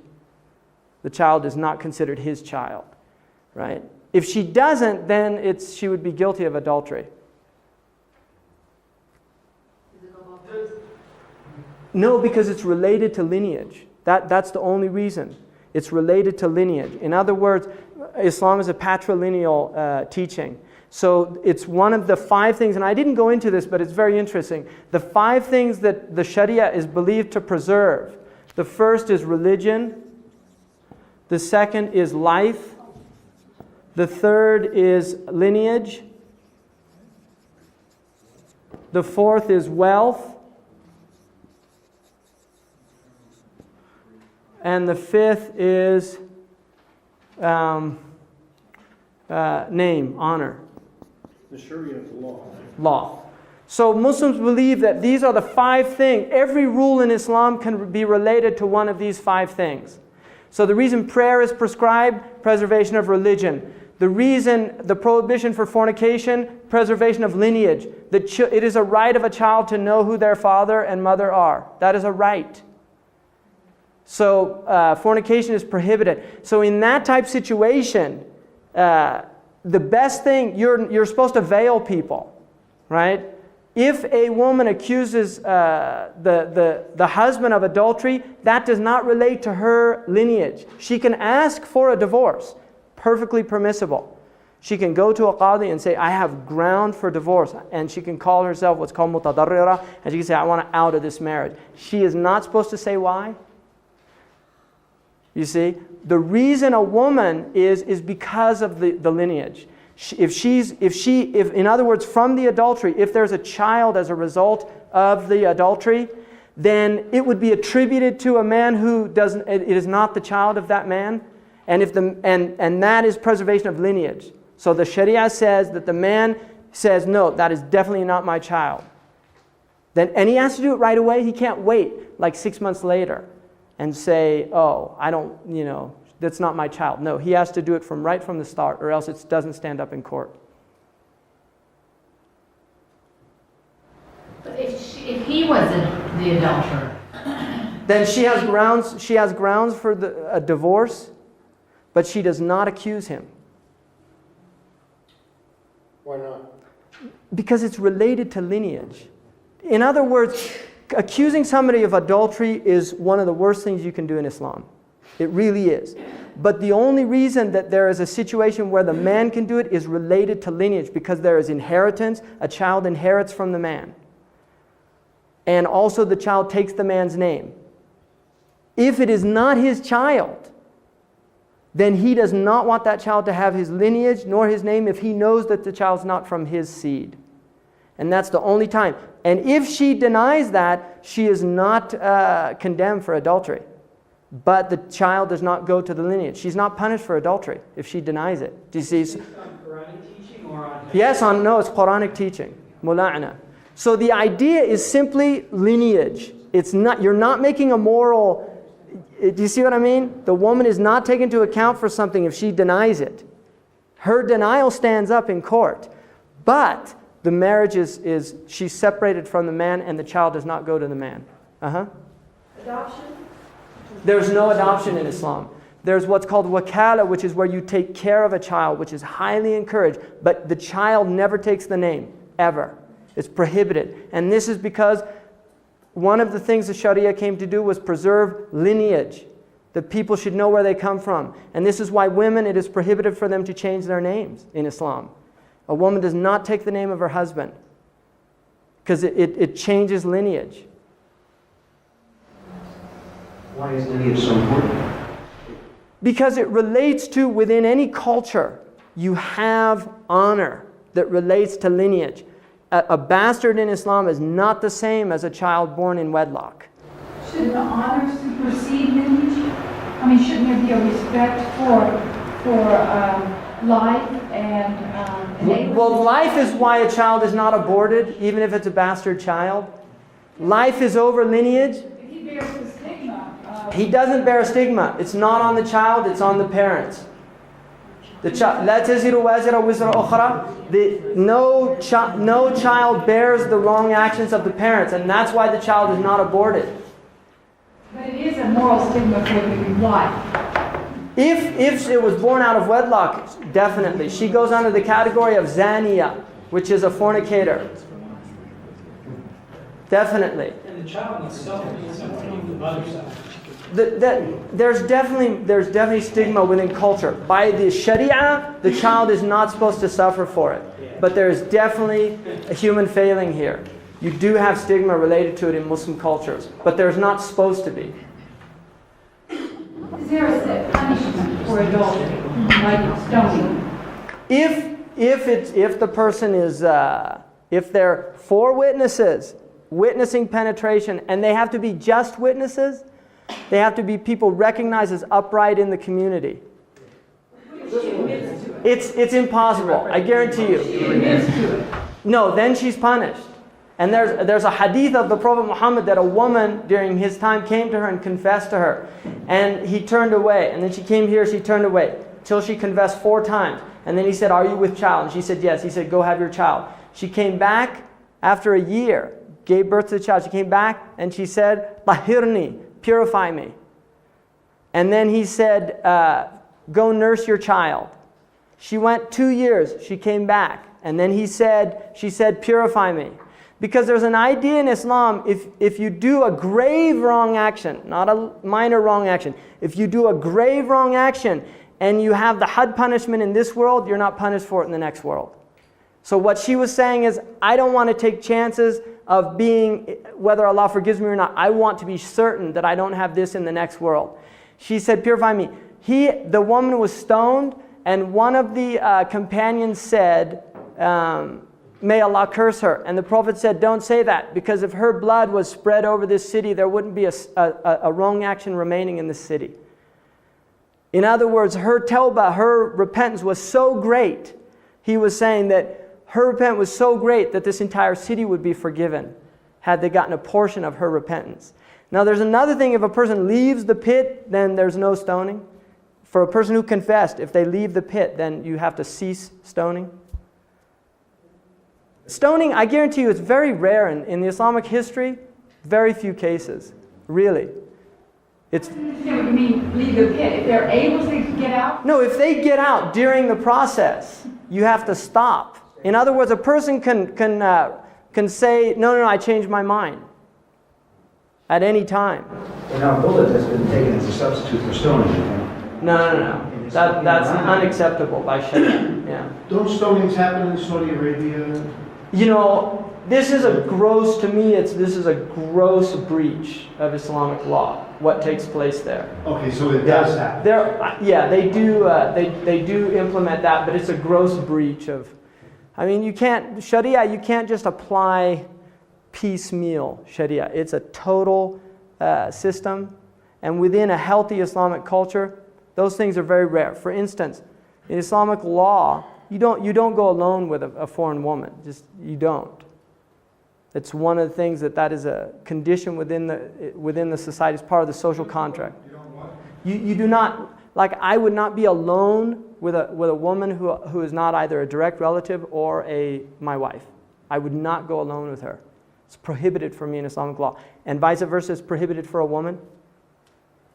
So you're saying, what about, when you say go alone? It means I cannot be in a room alone. You're traveling on a plane. That's not alone. You're in a company. Would you give someone a ride? We need a ride back from the actual. No, you're not supposed to be alone with a woman. Absolutely not. And a woman is not supposed to be alone with a man. And this relates to protection of honor, so that you are not accused. Because what happens often is your intentions might be perfectly good, but somebody sees you coming out of a room with somebody and big problem. And I'll tell you something, in our culture, this is a major problem. Sexual harassment, these type of things.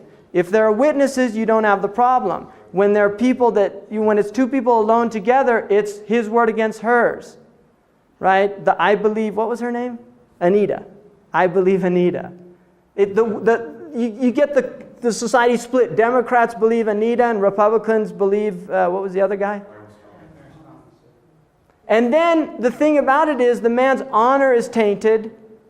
Now, I'm not saying I tend to probably incline to believing Anita, but the point is maybe she wasn't telling the truth. Maybe she was paid by the Democrats to disparage. I mean, I'm just saying these are possibilities, right? In that case, here's a man whose honor is destroyed. Or here's a man who for the rest of his life people are going to scratch their head. Did he or didn't he? Do you see? So the idea of preserving people's honor is very strong in Islam. That a person has a right. It is a fundamental human right. It's a divinely given right that you have your honor intact. And you do everything you can to preserve that honor. One, you don't lie. You don't steal. You don't cheat. These are all things that disparage your honor. And you become known for it. Which is one of the reasons why in Islamic law, if you see somebody do something wrong, you are told to veil their faults. Because if you expose people in a society, then the impetus for guarding their honor or for making tawbah or repentance is diminished.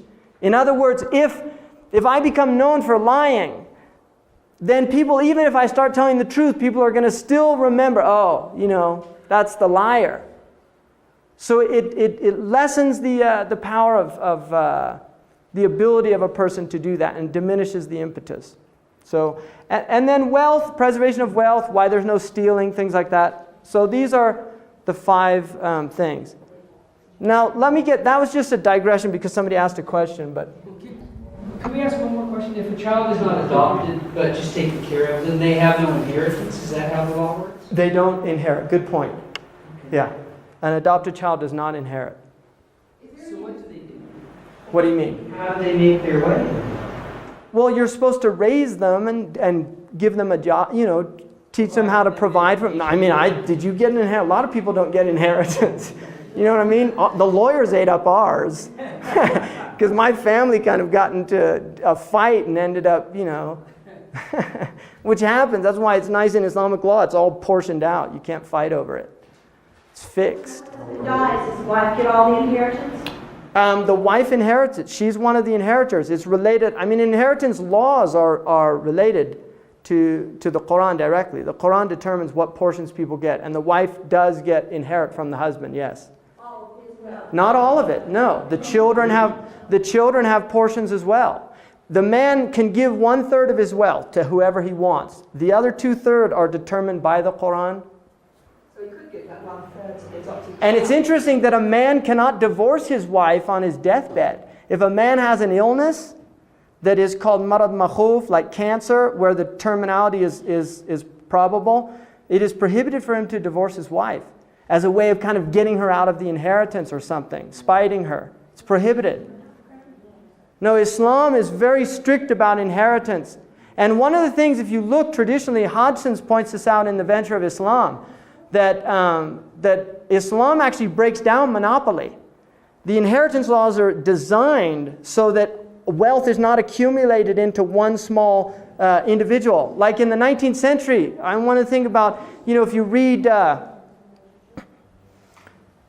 read Jane Austen's novels, I mean, that is a real theme in her novels, the injustice of women being completely disinherited in 19th century England. I mean, remember, this is the age of the Enlightenment. And here's women in 19th century England being thrown out of their houses because there was not a male heir to take care of them. They lost all their money, or it went to somebody, the male. Right? This happened very recent in Western civilization. In Islam, the woman has a right to her husband and her father's wealth. She gets a portion of her father's wealth as well. And this is one of the ways that women became wealthy in Islam. There are historically many women who had. Hani is a wonderful example. She's in the Cambridge Encyclopedia of Islam. There's a little section on Hani, who she married a husband, and she actually owned a factory, and then the husband claimed that it was his, like community property or something. And it did not hold up in court, according to Ibn Hajar. The judge said, no, it's her property. So, and that was, 13th century. So, that's a whole other thing. We're actually on Iman, because that's really related to Sharia. And what I'll do, inshallah, is when we do the section on the last hadith, I'll open it up to talking about some things about Sharia, because I think Sharia is definitely one of the areas where there's a lot of misunderstandings, misconceptions in this culture. People see it as very primitive law, and so I can talk about that and open it up to things. And another thing about the Islamic law is that there are many different opinions in the law. That the actual things that are clearly there's no debate about are not that many. Many of the situations there is an allowance for the intellect to understand and interpret the tradition. But if we go back to this idea, khair and shar, human beings are taken to account for the good they do and the evil they do. The Qur'an says, لَهَا مَا كَسَبَتْ, for the soul is the good that it earned, وَعَلَيْهَا مَكْتَسَبَتْ, and against the soul is the evil that it has acquired. So we are taken to account for good and evil that we do in the world. The Muslims, the Qur'an is emphasizing the doing of good actions. Now, one of the words that it uses for this is hasanat. And the opposite is sayyat. Hasanat, the root word is beauty. In other words, there's an idea that a good action is a congruous action. It is a harmonic action. That a bad action is aesthetically unpleasing. It is cacophonic. It is ugly. That the human being by nature recognizes beauty and recognizes good. And this is the idea in the Qur'an. It says, وَهَدَيْنَاهُ النَّجْدَيْنِ, we guided the human being to the two roads of good and evil, that there is something inherent within the human being. Now, if you look at this in terms of the animal kingdom, when animals do something, we do not put moral judgment on it. If a snake bites and kills a child, we do not say it's an evil snake. I mean, people might do that metaphorically, but they don't. There's not a moral component there. It's simply being itself. And there's a Rumi tells a story about the turtle and the scorpion and the frog. Right? They're at the side of the river. And the scorpion asks the frog, give me a ride across the river so I don't have to walk around or across the lake. The frog says, I'm not stupid. If I give you a ride, you'll sting me. And the scorpion says, you know, that's ridiculous. Think about this. If I sting you, we'll both sink and drown. So the frog says, that makes sense. Takes him across. Halfway across, the scorpion stings the frog.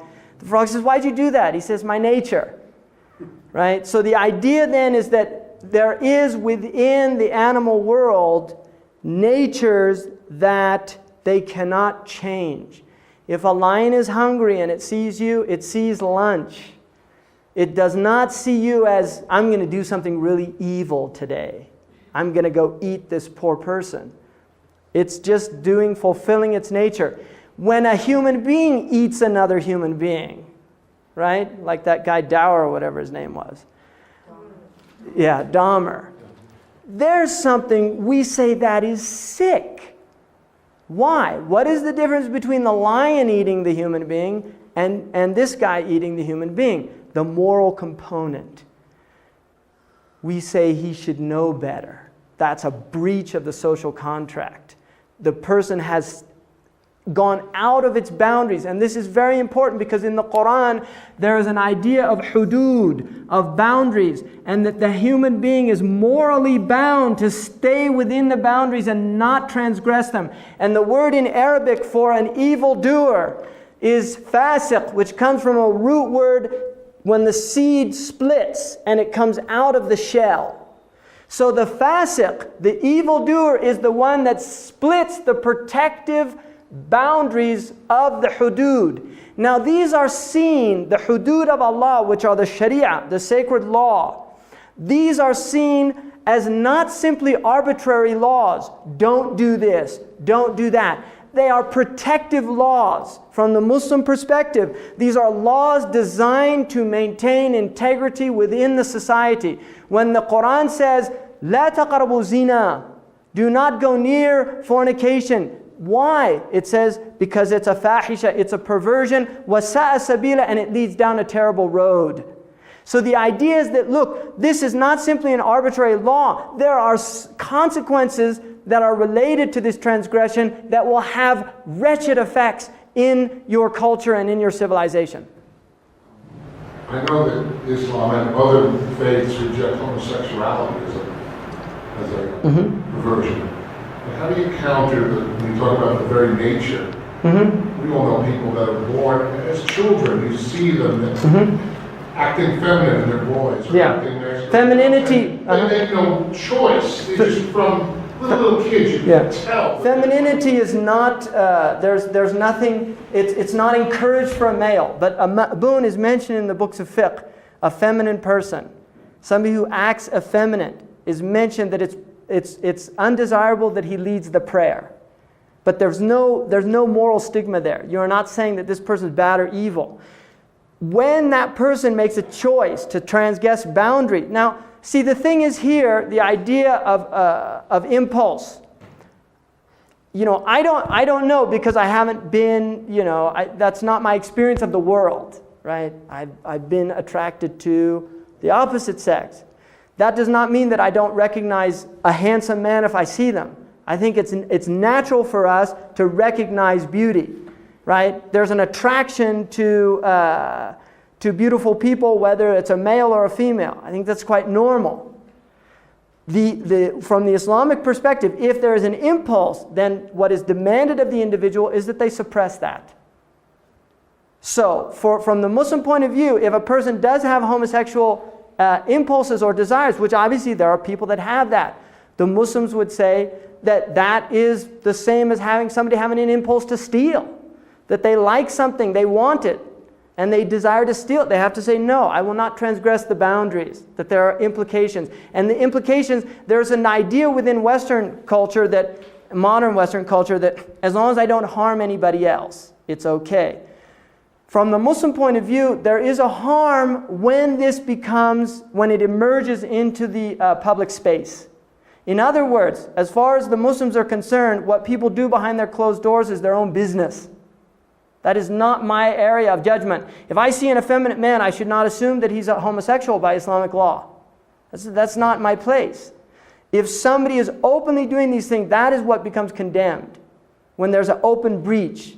The same with alcohol. Somebody that makes wine in their house and drinks wine, that's between them and God. The minute they step out into the public space, then that is where the Sharia says no.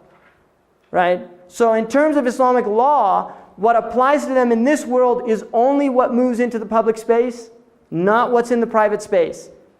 But in terms of the next world, we believe that God takes people to account for the public and the private space. So that's really the way I think the Muslims would look at it. And the Prophet said that from my community there will be different types of homosexuality. He said there will be homosexuality of the glance, and homosexuality of touch, and then homosexuality of the action. It's in the hadith, yeah.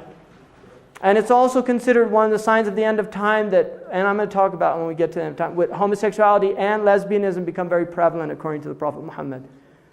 It is one of the signs of the end of time. And he actually said that men would marry men and women would marry women. That is in one of the hadiths. Now, in terms of are we predetermined to hell? Or are we predetermined? Which is obviously a question that your students are going to ask you. From the Muslim point of view, no one gets to paradise with their actions, but no one gets there without their actions. In other words, there is an idea that we cannot be grateful enough for the gift of life, for the gift of sight, speech, hearing, power, volition, all of these things. And therefore, anything that we do is still a shortcoming in relation to what we owe God. There is that idea. So there is definitely an idea, like in the Christian religion, of grace, that you are saved by grace. The Christians would see it as through the blood of Christ. The Muslims would see it as through the grace of God, right? By the rahmah, the mercy of God. But the Qur'an very clearly says, لَيْسَ لِلْإِنسَانِ إِلَّا مَا سَعَى. Man, the human being, only has what they strive for. So you will see your actions. And your actions, you are taken to account for your actions. And this relates now to the last and final thing, which is the day of judgment. This is the 6th article of faith.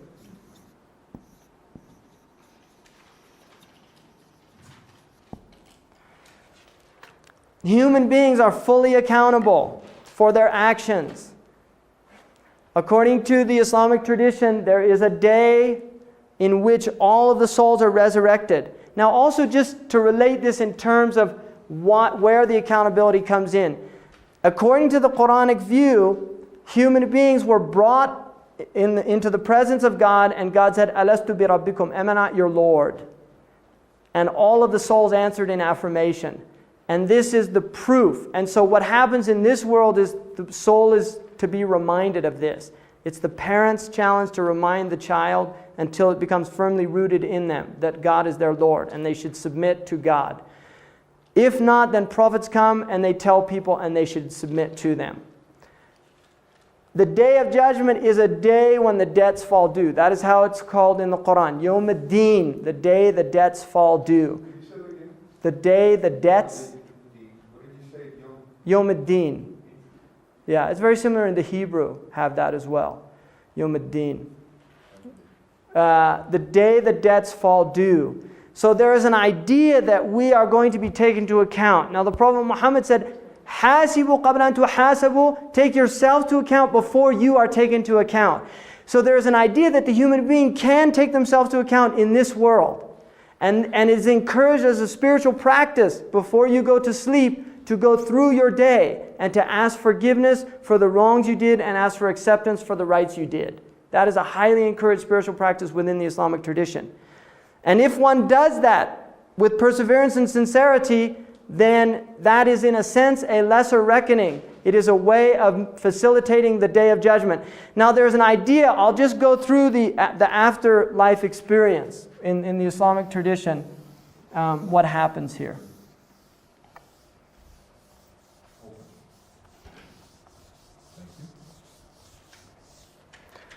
The very first thing, there is a pre-worldly existence.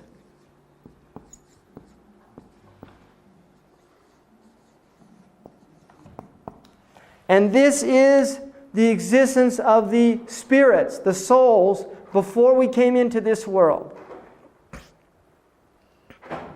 The next stage is the worldly existence. And this is called dunya.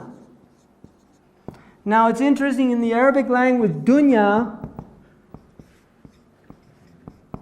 in Arabic means the lowest.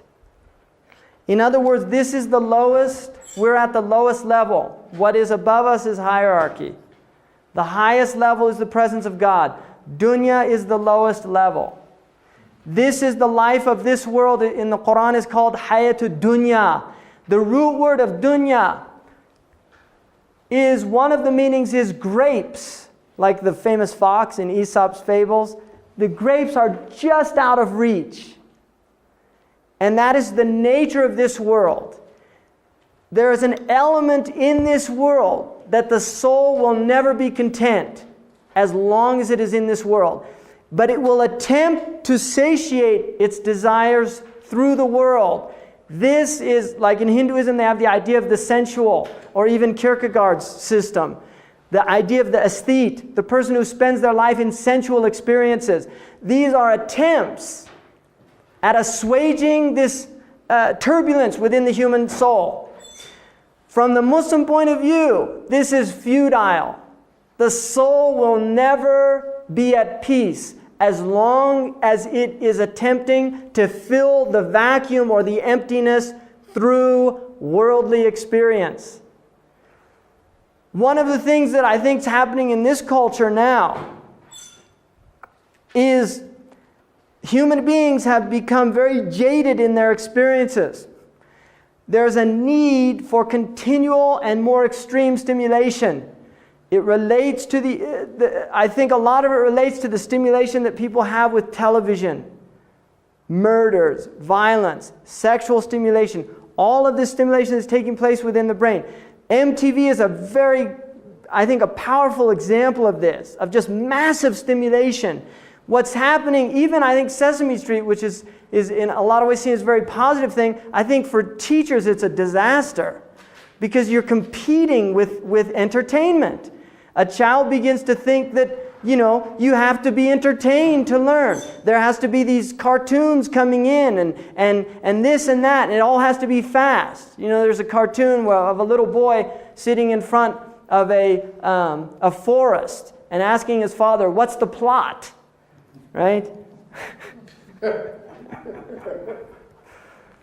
So there's this idea, of really, just this culture has become massive stimulation.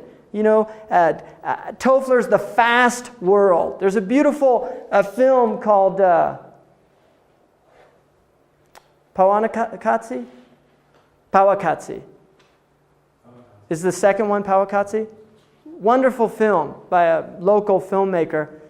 And one of the things that he does in there is he's got the third world in slow motion. Right? So you see people like farming in Brazil and things. Traditional farming is all in slow motion. But then when he switches to America, it's all fast motion. And it's interesting what he's trying, what he's juxtaposing. Like he showed people eating in fast food restaurants really fast, and it's very, very strong to watch it. But the point being is that we are in a hyper-stimulatory state. What happens you reach thresholds, you want more stimulation. Now, there are people now that go out and do things to taste the moment that become very extreme and violent. Gangbangers. You see, adrenaline junkies. When I was in an intensive care unit, and I used to go down to the ERs sometime, and in the ER room, it's really interesting that what a lot of the nurses that work in ERs and doctors do on the weekends, jump out of airplanes, hang gliding, these jumping, bungee jumping. Because if you work in intensive care, crack a chest open, cardiac massage, very intense. They really get into the rush of adrenaline and things. And then on the weekend, it's like, What's there to do? That's an interesting phenomenon. Really, it really is. Adrenaline's a very powerful drug. And we forget that there really is an adrenaline, it's a very high drug, right? And one of the things that happens when people, when they see things that they shouldn't see, the heart begins to beat faster, right? For instance, people that, they've done studies with people that watch pornography and things like that. Stimulation, rapid heartbeat, adrenaline rushes, things like that initially, but then more stimulation. They need more stimulation, right? And the end result is a snuff film or something like that. Really, there's people that's what they need to be stimulated. These are very serious, from an Islamic worldview, very serious ways of attempting to assuage this emptiness, to feel alive. Now, for the Muslim, the goal in life is to reach a type of tranquility, not the stimulation. It is to reach a point where the stimulation is not needed for one to feel alive. That what one feels alive through a peace, an inner peace, which is achieved through worship, through prayer and these things. So the dunya is the worldly existence, and the dunya also has 7 stages. The first stage is the infantile stage. Now it's interesting, the word in Arabic for the child is ghulam. The first stage of dunya is ghulam, which means lusty. That's what it means, ghulma, to lust. And this is the infantile state. There's a lust, there's a desire. And then it moves into the young adulthood. That ghulam goes to about 15 years of age, from birth to 15 years. And then young adulthood, which is where hopefully the child has been humanized in that first 15 years of life, to where that they're safe to the society and they're safety to themselves. Then it moves to what's called the kahl, or the middle-aged person. What's the second stage called? First is lusty, second is? The second is, it would be like a moving into what's called shabab, and it relates to fire. The second is shabab, and it comes from a root word which means fire. So this is where you have the fire of life. The first would be spring, the second would be like summer. There's a fire, it's heat, it's intensity, there's a lot of energy to do things. The third stage is reaching the kahal, which is related to maturity. It's related to productivity, where the person, now the fire has been used usefully, right? So there's something cooked there. There's been something cooked and it's something worthwhile now. There's benefit to be had. And then you go into the fourth, which is the adulthood, which is a rajul or imra'a, which is full. And this begins at 40, right? This begins at about 35, small window here. So youth is from about 15 to 35. This is 1 to 15. 40 is a very important year in the Islamic view, because it's when the human being is at their full maturity. The intellect is fully mature. The body has reached its full maturity. And now, from this point, you go into the fifth one is where you reach at about 60, and you go into what's called the Shaykh period, where the person is now like an elder, somebody who they have wisdom, they have a type of presence within the society that is beneficial. How do you spell that? Shaykh, S-H-A-I-K-H.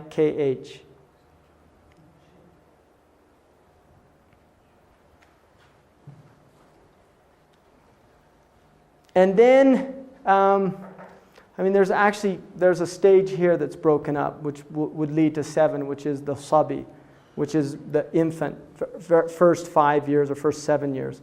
But the last and final stage is called the ajuz. And it's interesting that the male and the female are the same. There's no differentiation. It's a male, the word for ajuz applies to the male and the female. And this is where they've entered like 75, 80 years of age.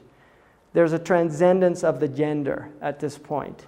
There's a type of, in fact, in the Islamic culture, traditionally, at about 60, the woman will begin to, there's open mixing in many, many cultures, traditionally, as the woman enters into that period of life. She's considered like, there's a wisdom that she should be present, that she should be in that environment. And then ajuz is that last phase. Now death is the third stage.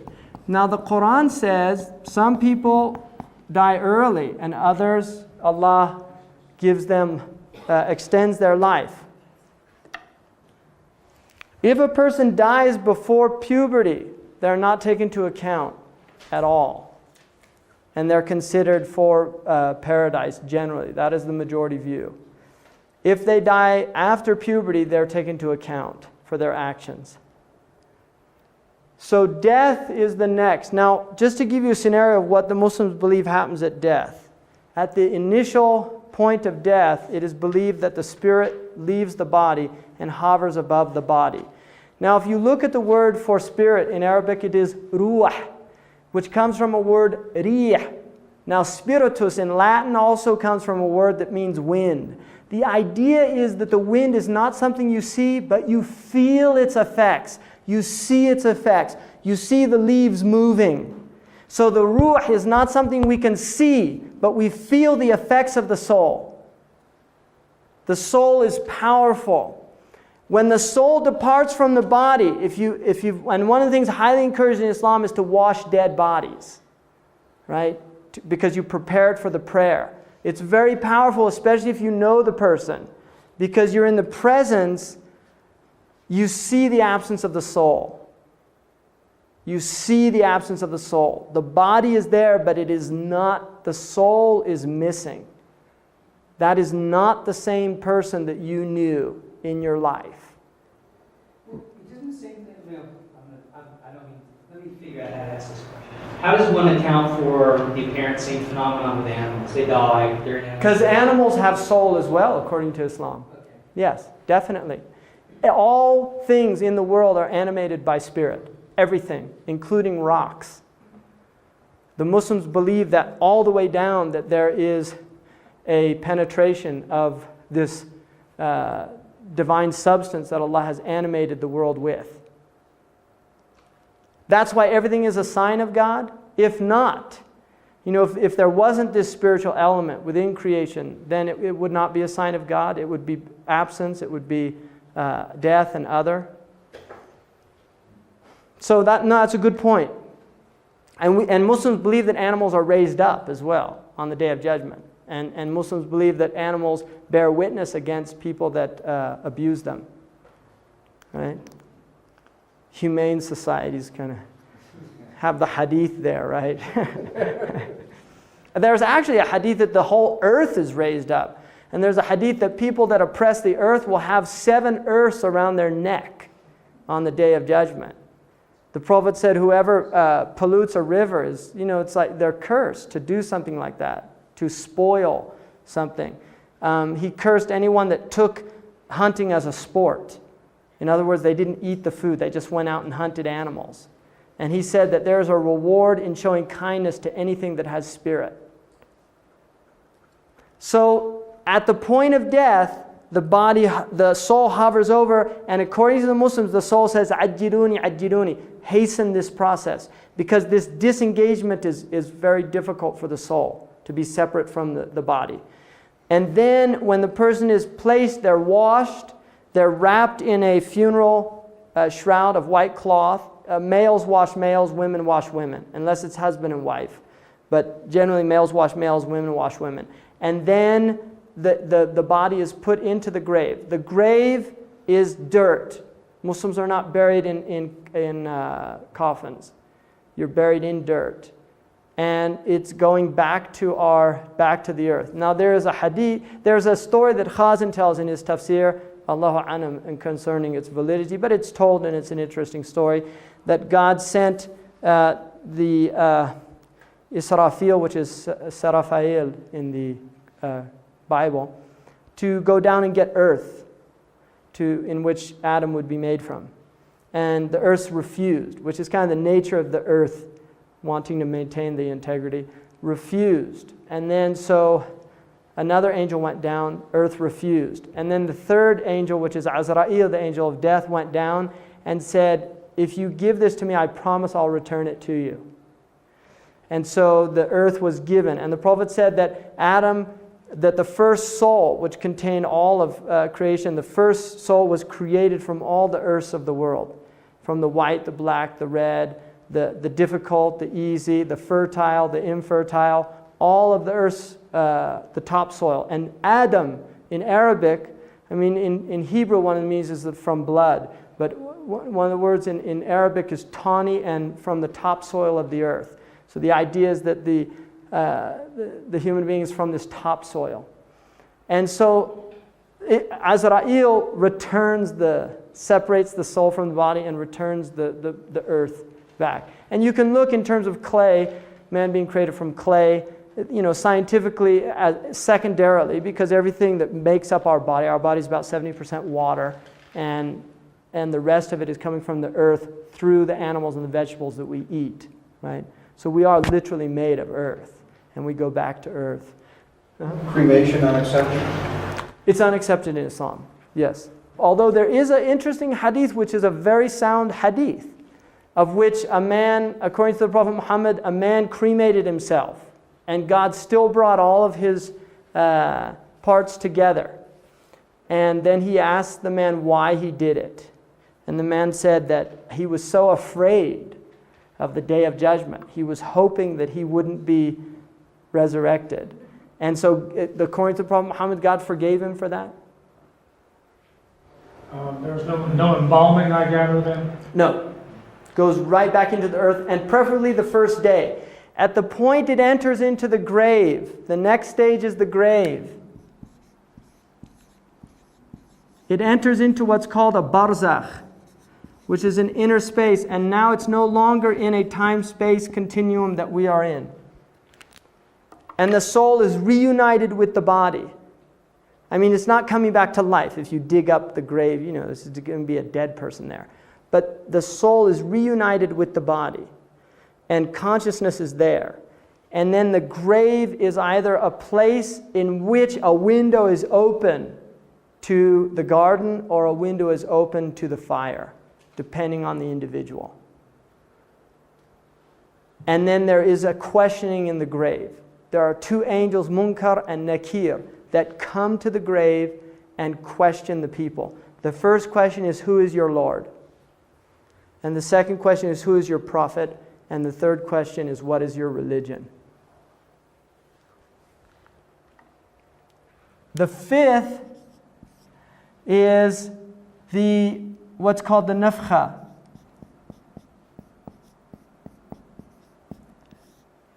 Which is that Israfil is the angel that is assigned to resurrection.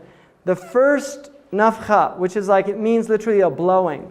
The first blowing is all of the souls die. All of them.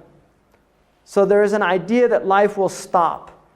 And the Qur'an says that just as the universe was expanded, it will be contracted at the end. In scientific terms, kind of like the big crunch, right? That it all comes back. And there is an idea of heat meltdown as well, because it says the oceans boil over, the mountains melt, everything is, there's a heat death. The Qur'an definitely gives an idea of a heat death at the end of time. And then the second nafkha is the resurrection. That there is a resurrection of the souls. And everybody is brought to a plain, which is similar to Arafah. And then the Qiyamah takes place, which is the day of standing. Now the Prophet Muhammad said that this is a day in which people literally some people will be up to here in their own sweat.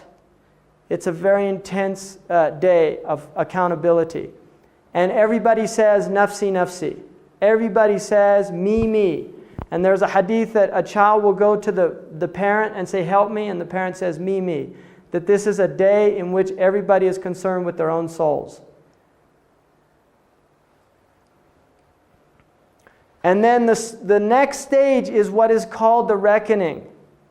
According to the Islamic tradition, your entire life will be placed before you. You will see all of your actions, and you will be called to account and asked to defend yourself. And according to the Islamic tradition, it says you'll know when your excuses are lame.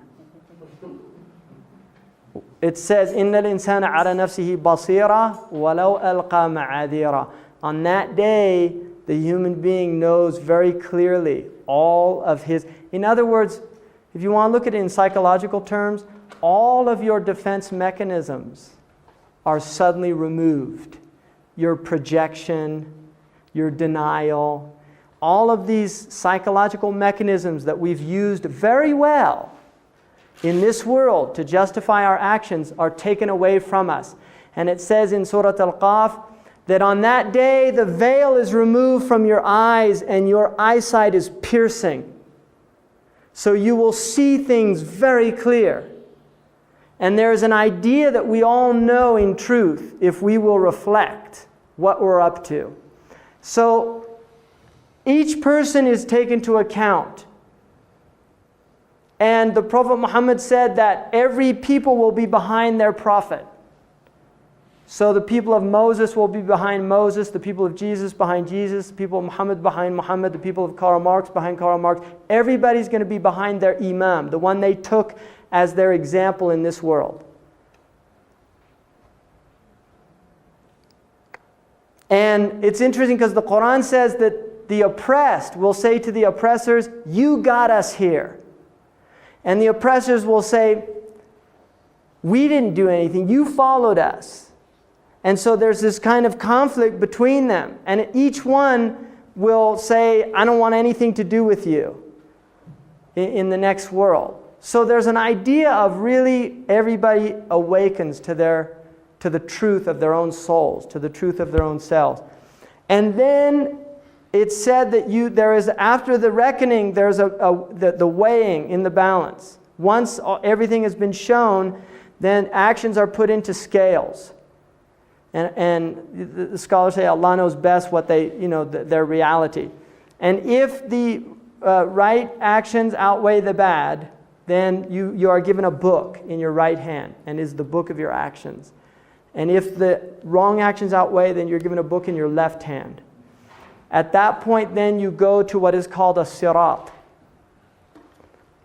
which is the plain. It is a bridge over which the valley of Jahannam is. And the bridge in the tradition says that it's more sharp than a sword. And everybody will have to go across this bridge, everyone. And there are angels on the bridge that shout to people. And the Prophet Muhammad said that there are people that will go like light. They'll go the speed of light across the bridge. He said, kabarq, like a lightning, they go right across it. There's other people, he said, that will go like a wind. There's other people, he said, that will go running. There's other people that will go walking. There's other people that will go crawling. And then there's other people that will not make it across into the pit. And then at the other side of the sirat, there's what's called a hold. And the hold is a huge basin. And according to the tradition, anyone who drinks from it will never have thirst after that. And there is also a tradition that on that day, the death is brought before everybody in the form of a lamb and is slaughtered. And so there's no death after that.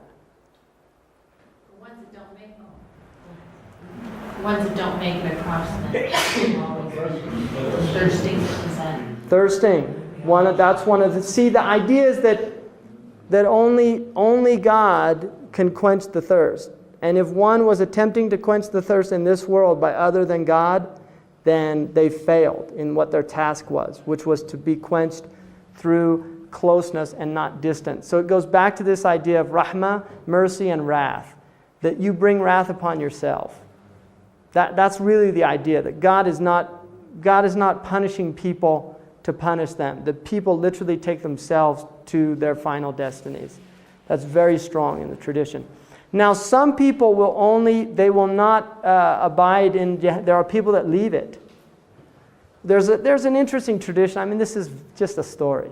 But there's an interesting tradition because the Prophet Muhammad said, how people die, that's how they're raised up, and how they're raised up is how they're judged. And there's a story of a woman, they tell that she never did one kind deed, except once she was going into her house and a carrot dropped, and a cat came and took the carrot. And this is based on a hadith that the Prophet said there will be people punished because they did not feed animals that were in their responsibility, that they're actually punished for that. It's like a responsibility. And so this person was going to go get the carrot, and then just decided, no, I'll let the cat have it. And so they're in the pit of fire, and a carrot comes down. And so they hold on to the carrot, and they start getting pulled up out of the fire on this carrot. But then she looks down, and there's other people coming out holding on to her. So before you know it, there's a whole string of people getting pulled out of the fire because of this one carrot. And then she starts saying, no, this is my carrot. And she slips and falls back in. So it's just giving you an idea of that people, how they are in this world, it's going to be confirmed in the next world, that they're miserliness. Now there is a hadith that a prostitute, and it's a sahih hadith, that a prostitute went to a well and got water up from the well. And she saw a thirsty dog. And she said, this dog is thirsty like I am. So she put her shoe down and brought water up and quenched the thirst of the dog. And the Prophet said for that she was forgiven and given paradise. There's another tradition that says that a man, he used to loan money, and he would tell his agents, go out and ask to be repaid. And if they don't have the money, tell them not to worry about it. And so the Prophet said that when that man is brought before God, God says, I'm more generous than this man in forgiving his debtors. And he forgives him. So if you look in the Islamic tradition, there's very, very strong emphasis on forgiveness and rahmah. But there's also an emphasis on wrath. There's a balance here. Even though the Muslims say God's rahmah is over his wrath. And there's a tradition that says that God's mercy is 99 parts. And only one part did he send down to the earth. And by that part of mercy, a mother shows mercy to her child. A foal raises its leg. The mare raises its leg from stepping on the foal. So the idea is that all of the mercy in this world that we see is only one small portion of the mercy of God. So there is a strong emphasis on God's mercy. But there's also a strong emphasis on the wrath. What happens about, say, your citizenship in a country causes problems, pollution, death? Right. And would it be a part of that citizenship at all?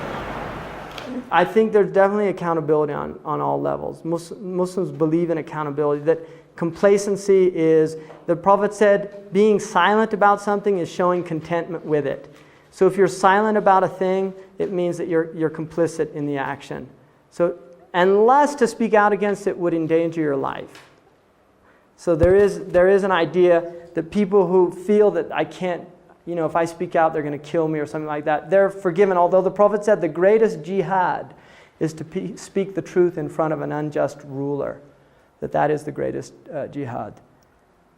So there is definitely an idea of responsibility in one's actions and in what does. And politics is a problem. Henry Thoreau, he got arrested for not paying his taxes because he felt, the government supports slavery and he didn't want to support a government. And they say that Emerson went there, visited him in the jail, and he said, Henry, what are you doing in there? And Henry said, the question is, what are you doing out there? that we do have a social responsibility. Does the Qur'an or Hadith mention suicide? Yes. And I'll tell you something really interesting about that. There's a book called Life After Life by Raymond Moody, and there's a section in there about suicide in which he mentions a woman who committed suicide. She was actually declared dead, but then she was brought back to life after blood transfusions. And he interviewed her and asked her what happened. She said she found herself doing it over and over again. And the hadith, according to the Prophet Muhammad, said if anyone who commits suicide will continue to do that with the same intensity until the Day of Judgment. Although it is not considered a kufr. In other words, the person is not, if a Muslim commits suicide, they're still Muslim, they're buried as a Muslim. But it's one of the worst things that you can do. Also, if the balance of the mind is genuinely disturbed, they're not held accountable. No, absolutely. If somebody anybody who is out of their mind is not held to account by Sharia, right? Half the 20th century. What standard though? If they're out of their mind, do you need the full witnesses, for example? No. In other words, if somebody was clinically depressed to the point where they were non-functional, the accountability, it's hard for the accountability to be, those things, it's just difficult. They're gray areas. But the idea is that if they really are not functioning, that accountability is based on sound intellect, that is part of accountability. And this again, like in Islam, you have somebody who's all their life they've been punished, since their time they were born, beaten as a child and all these things. They become sociopathic, or from an Islamic point of view, when they reach adulthood, they're accountable. In real terms, we would say, Allahu A'lam, what's going to happen on the Day of Judgment? Because the Prophet said many parents will be taken to account for what they did to their children. You see? Because it is the parents' response, it's a trust. That's why parenthood is so strong in Islam. It's because it's a divine trust. Children are a trust in the hands of the parents. And if they betray the trust, then they can destroy the children. I'm going to open up to question, discussion. If a child dies before puberty, do they go right to heaven? According to the tradition, Abraham takes care of the children who die. The children whose parents are for paradise, Abraham takes care of those children in his hadana, what's called hadana.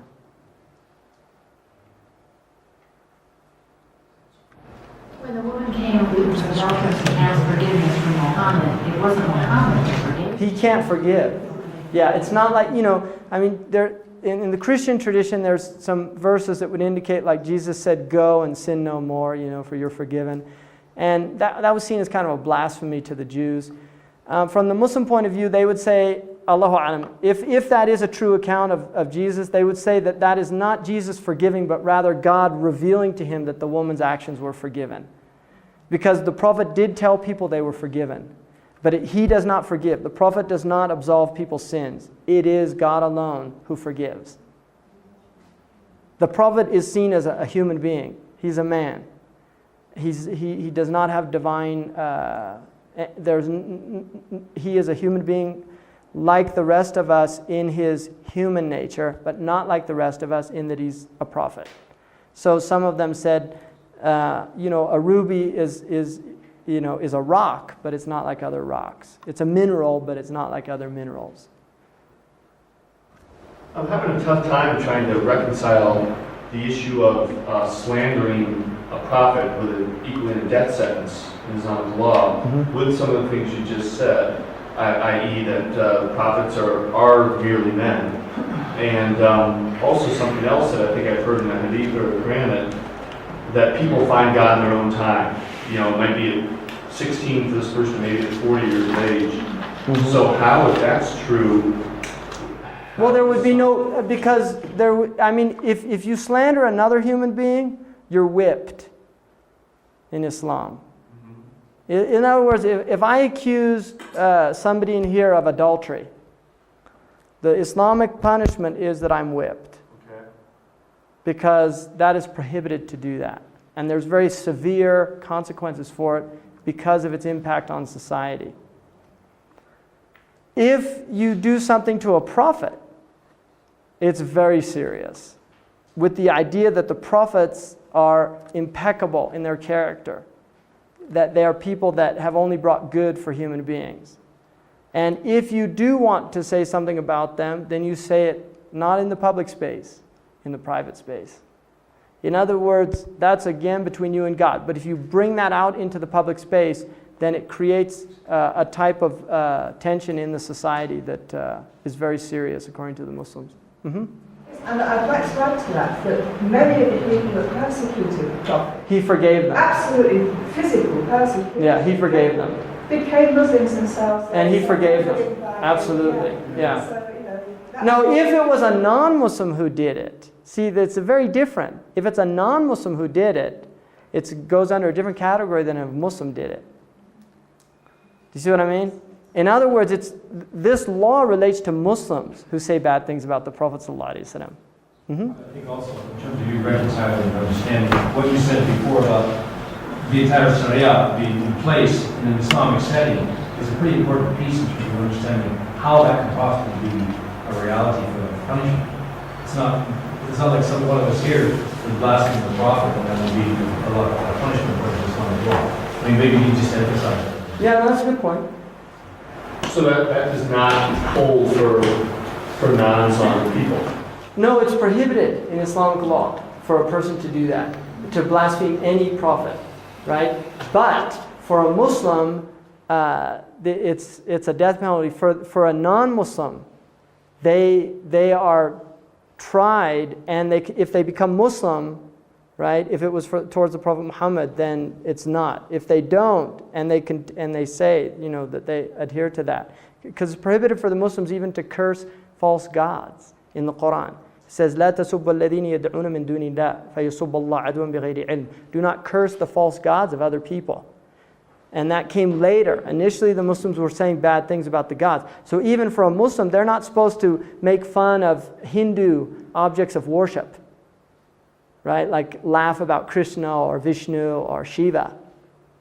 See, we're not supposed to do that. If it's in the private space, that's another matter. But publicly, I should not do that.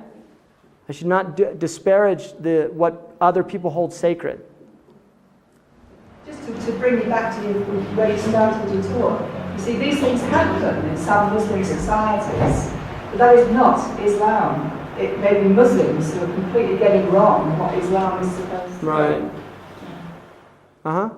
I'm a little mixed up. If a Muslim, the girl in the West Bank last week that drew those pictures of Muhammad as a cave girl in the Quran, I didn't know about that, but I think somebody mentioned it. She's Jewish, she's immigrating from Russia, she's in jail now in Israel for fomenting religious discord. Right. Is there a fatwa put out against her? I heard that in the news. Oh, I don't know what's going on there. I mean, the problem is, for me personally, there is now, in the Muslim world, there is not any government that is implementing Islamic law. Not one. None. Zero. Sudan, I don't know. I mean, I'm not there, and I don't know. But I'd be amazed if they were. But because she's not Muslim, I don't understand. If a Muslim... She would be, in a Muslim country, if that happened, she would be taken there would be a trial. It goes against it's like a blasphemy. It goes under those laws, right? Do all those Muslim countries contend that they are implementing Islamic law? Some of them do, some of them don't. Most of them will say that it is the law of the constitution or the state, but none of them do. I think probably the only ones that would claim to is Arabia, like what they call Saudi Arabia now, Sudan, and maybe Afghanistan would probably claim that they do also, and Iran. But I'm going to get into, when I talk about the end of time and how the Muslims view, I'm going to get into that, really discussing really how the Muslims view this period of time traditionally. So, is it 12 now?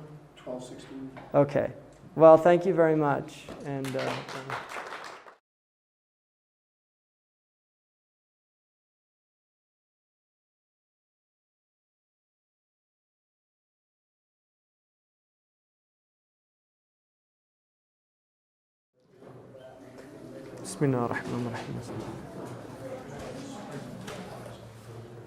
so just to continue on a little bit with where we were, because I didn't really finish the second part. If we look at the hadith in the 40 hadiths, which is really what I've been dealing with all along, the hadith talks about, there's actually 4 subjects. The first subject is Islam, which we covered. And the second was Iman, which we covered at a very basic level. And the third one is called Ihsan. Now, if we look at it in terms of dimensionality, the first dimension is Islam. That's the first dimension, which would relate to like a vertical dimension, or horizontal rather. The second dimension is Iman, which would be the dimension of height. So you have breadth and height. And the third dimension is Ihsan, which would be related to depth. So here's our 3-dimensionality there in the tradition. Now the last question in the hadith is about the end of time. So here we bring in the 4th dimension, which is time. So in this hadith, we're looking at 4 dimensions within the tradition. Modern Islam has focused on Islam, and I'm using Islam as a rubric for Islam being the outward, Iman being the inward, and Ihsan being the transcendent or the universal aspect. And then finally, the idea of time and how it translates into the world. So, the reason there's been an incredible focus on Islam in the modern world has a lot to do with the post-colonial condition.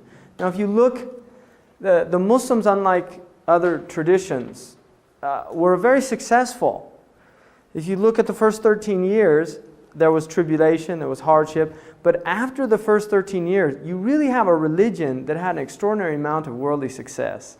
Within 100 some odd years, they had literally reached most of the known world. And although the Battle of Tours, which marks the stop of Islam's Western movement by Charles Martel, the fact is that really was not, according to the Muslims, historians, was not a significant defeat. The Muslims weren't particularly interested at that time moving any more north. And they factually went back into Spain and really kind of, Spain was an extraordinary place. Northern Europe was dark. It was, there was a lot of clouds. These were mostly people that were coming from the middle part of the world. And so they went back into Spain and spent several hundred years there developing extraordinary civilization. Then there's 2 major events. One, the fall of Cordoba, which really sent repercussions throughout the Muslim world, because Cordoba became an extraordinary center of learning in the Muslim world. And within 100 years, you've got the fall of Baghdad at the hands of the Mughals. Massive impact. This is the heartland that is defeated. And this is the first time that the Muslims really felt defeat in a very, very powerful and traumatic way. Nonetheless, energies are regrouped. The Mughals will become Muslims, actually reinvigorating the tradition. Spain becomes a thorn in the side. Lamenting poets to this day. There are Arab poets that write about Spain and the loss of Spain to this day. Spain is very much in the Muslim consciousness to this day. It's odd for us to think about this, right? But really the Muslims do feel a sense of grief and loss when Andalusia is mentioned, Al-Andalus. Now, what you see happen when Napoleon reaches Egypt, and literally, it's interesting enough, he sends a letter to the Egyptians off the shore, telling them he hasn't come to destroy the Qur'an or the Islamic teachings, but to honor them. And it's kind of odd. But then he comes in, he invades Egypt, and the Mamluks put up an extraordinary fight, but they were grossly outnumbered in terms of technology.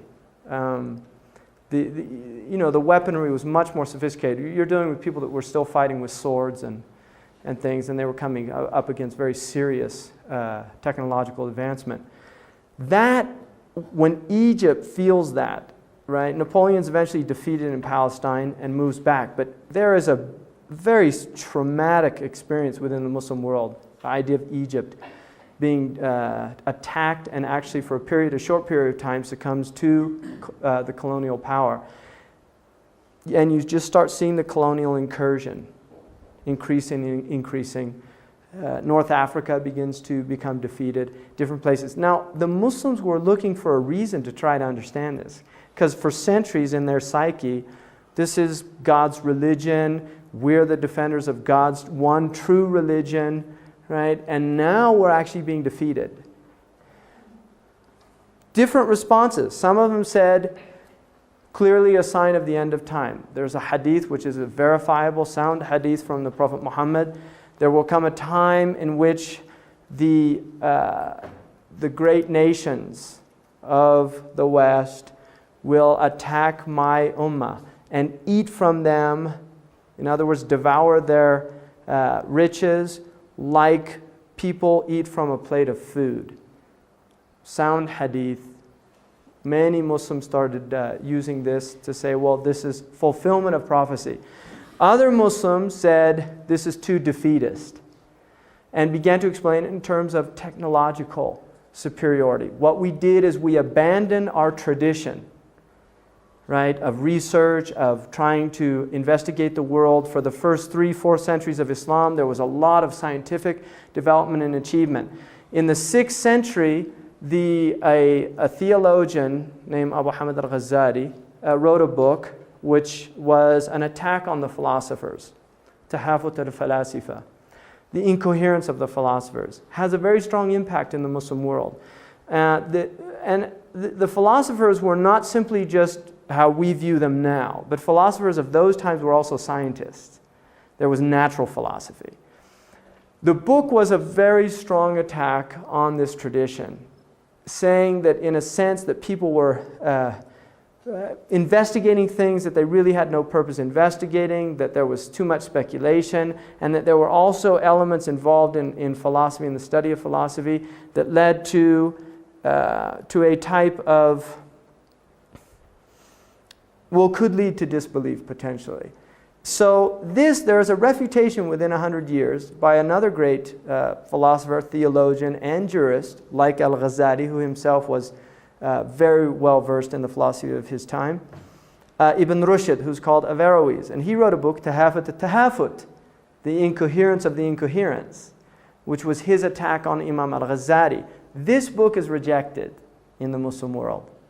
He's a very interesting character, and the Europeans there was a very strong school in the Middle Ages, the Averroes school, of which Thomas Aquinas, whose teacher Albertus Magnus, is heavily influenced by Ibn Rushd, Averroes. And he actually, the commentaries, Ibn Rushd wrote 3 commentaries on Aristotle, the small, the middle, or the lesser, the middle, and the greatest, for 3 levels of understanding. And these are translated into Latin and spread quite rapidly in Europe. So the Europeans began to take the rational model at the same time that the Muslims are rejecting it. It's a very interesting phenomenon. So basically, there was a group of Muslims, particularly in 19th century Egypt, who begin to say, this is our problem. We abandoned the rationalist model and took this super-rationalist or spiritual model, and we've forgotten the world. Whereas the Christians, who for centuries abandoned the world, took this rational model and begin to explore the world, to discover the secrets of the world, and ultimately gain power and ascendancy in a way that now even the heartland of Islam is threatened and being defeated. And so they created a type of neo-rationalist school, right? And within that school, probably the greatest proponent is an Egyptian reformist named Muhammad Abdu, who becomes Shaykh al-Azhar in 1900. He takes the Azhari school, which is really this is the Harvard of the Muslim world. He takes that school and begins to introduce modernist ideas, that Islam needs to be reformed. So you get reformers, and there becomes a secularization of Islam. The Muslims become embarrassed of their spiritual tradition. In the spiritual tradition, there was a lot of belief in the miracles of the saints, in the idea of sainthood, what's called wilaya in the Arabic language, of a very strong tradition of not becoming too engaged in the world, taking only from the world what you need, and really not being extravagant and things like that, and really seeing this as something related to the very core of Islam, and using the Prophet ﷺ as the example, as the model of somebody who was not deeply engaged in the world, although he was a worldly prophet in the sense that he was very concerned with society, with justice in society, with establishing a strong social basis for his teaching. Despite that, his own personal life was one of, in a sense, a deep abandonment of the luxuries of the world. There's a famous tradition. He slept on a mat on the floor, and they said that the palm fibers used to be shown, the traces of it on his face. And once Omar was sitting with him, and he began to weep, and he asked Omar, "Why are you weeping?" And he said, "Because I've been to Syria and seen how the Roman rulers live in the opulence. And then I look at you, the Prophet of God, living like this. It makes me sad." And the Prophet smiled at him and said, aren't you pleased that this is for them, they have this world, and for us is the next world? This type of, within the Islamic tradition, was very, very much the norm until the late 19th century. And so you get a change. And so now what you will find, and there's a book I really would recommend, given that, in a sense, you're becoming now, within, certainly in the American framework, experts on Islam, right? After you finish this 2 weeks, you will be considered within your schools and within your environments to have a type of expertise about Islam that other people don't have, that's one, a very important responsibility, and two, a type of absurdity, as we all know, right? Because none of us, I did my degree at the university in comparative religions, and you can't, any one religion, I haven't even explored Islam to its fullest, anywhere near it. Buddhism is just an incredible tradition, massive intellectual tradition, massive spiritual tradition, and if I spent my entire life just studying Buddhism, I would not exhaust even probably one of the schools of Buddhism. So this is true of any religion that has any substance to it, and certainly Islam is, it is one of the greatest of the religions of man, if not, but certainly the Muslims would consider it, but even I think many secularist historians would consider it certainly either the first or the second. Christianity will be in there depending on which historian you're looking at. Michael Hart definitely considered it of all the Prophet Muhammad as being the most successful religious teacher in the history of human societies, the impact that he's had on cultures and civilizations. So the point of all this is that the book that I was going to recommend, is called The Failure of Political Islam by Roy Olivier. I think it's a brilliant book. He's not a Muslim. He's a French intellectual who originally did studies in Afghanistan. But he really studied very seriously the modern political scene in the Muslim world. And I think he gives a brilliant analysis of what's called fundamentalism. It's called The Failure of Political Islam by Roy Olivier. Roy Olivier. It's French. If you're used to reading French intellectuals, you know, it's got a little bit of that in there. They tend to be abstruse almost purposely. But the basic gist of his argument is that what happened within the Muslim world is that there was a radical secularization within the elite, the intellectual elites of the Muslim world. Many of them adopted socialism and communism as ways of dealing with colonialism.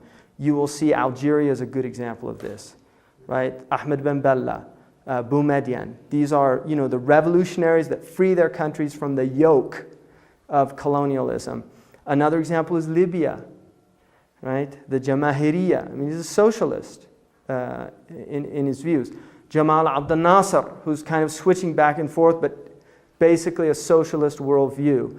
The Palestinian Liberation Organization, a communist organization, right, from inception. The idea was definitely the oppressed versus the oppressed within a dialectical, this Marxist dialectic. Well, with also Iraq, the Ba'athist Party, socialist. Syria, socialist. We forget this, you know, that how deeply this Marxist idea moves into the Muslim world. Yemen, communist. The communists take over Yemen. Communism traditionally has seen religion as an enemy, the opiate of the masses. This in the Muslim world was a little more difficult because of the depth of the sacred tradition still within those. And so the type of communism, the socialism, there's almost let's reinterpret our tradition. The Prophet was a communist, right? And there's some of the Western, people said this about Jesus, the original communitarian. The disciples are giving up all their possessions for the poor. So you get, and now you have within the Catholic Church, a very strong Marxist tradition, liberation theology. Sandinistas, many of the people within the Sandinista were very devout. Ernesto Cardenal was a Jesuit priest. He becomes the minister of culture in Nicaragua. So within the Catholic Church, particularly in the so-called oppressed lands like Brazil and these places, you find within Christianity a Marxist redaction of the Christian teaching. And it's very appealing. You mix Marxism and Christianity to the masses, or Marxism is becomes very appealing if you're oppressed. And suddenly your oppression doesn't have to be a materialistic, but now you can be oppressed for the sake of God. Right? It's a little easier to bear than purely a. So what happens is as communism begins to crumble, right? People, what are we going to do? Socialism fails. It fails in Algeria. It fails in Egypt. It fails in Iraq. It fails in Syria. Well, Islam. Oh, why didn't we see this before? Right? We used to be great. We had the Bani Umayyah. We had the Abbasids. We had the Ottoman Empire. We were great. We were ruling the world. You know, people looked at us. We were the superpower. We were the big guy on the block. You know. And why was that? Well, because God's grace was on us. Right? And there's a lot of Americans believe this. Right? I mean, Reagan was very much in that vein of manifest destiny. America has a divine mission. Right? The Americans, God bless America. Right? There is an idea that when somebody's up at the top, that God sheds His grace on us. This is divine grace. I mean, we wouldn't have all this stuff if God wasn't pleased with us. Which is alien to the Quranic worldview, by the way. The Quran says if God gives man a lot, then man says, oh, God's pleased with me. And if He gives him a hard time, man says, He's angry at me, He's upset with me. Whereas from the Quranic worldview, the testing is good and evil. You're tested with want and abundance. That they're both tests from God. So what happens within the Muslim world is that suddenly all these people that were Marxists in the 1970s are becoming radical Islamists of the 1980s. I mean, quite literally.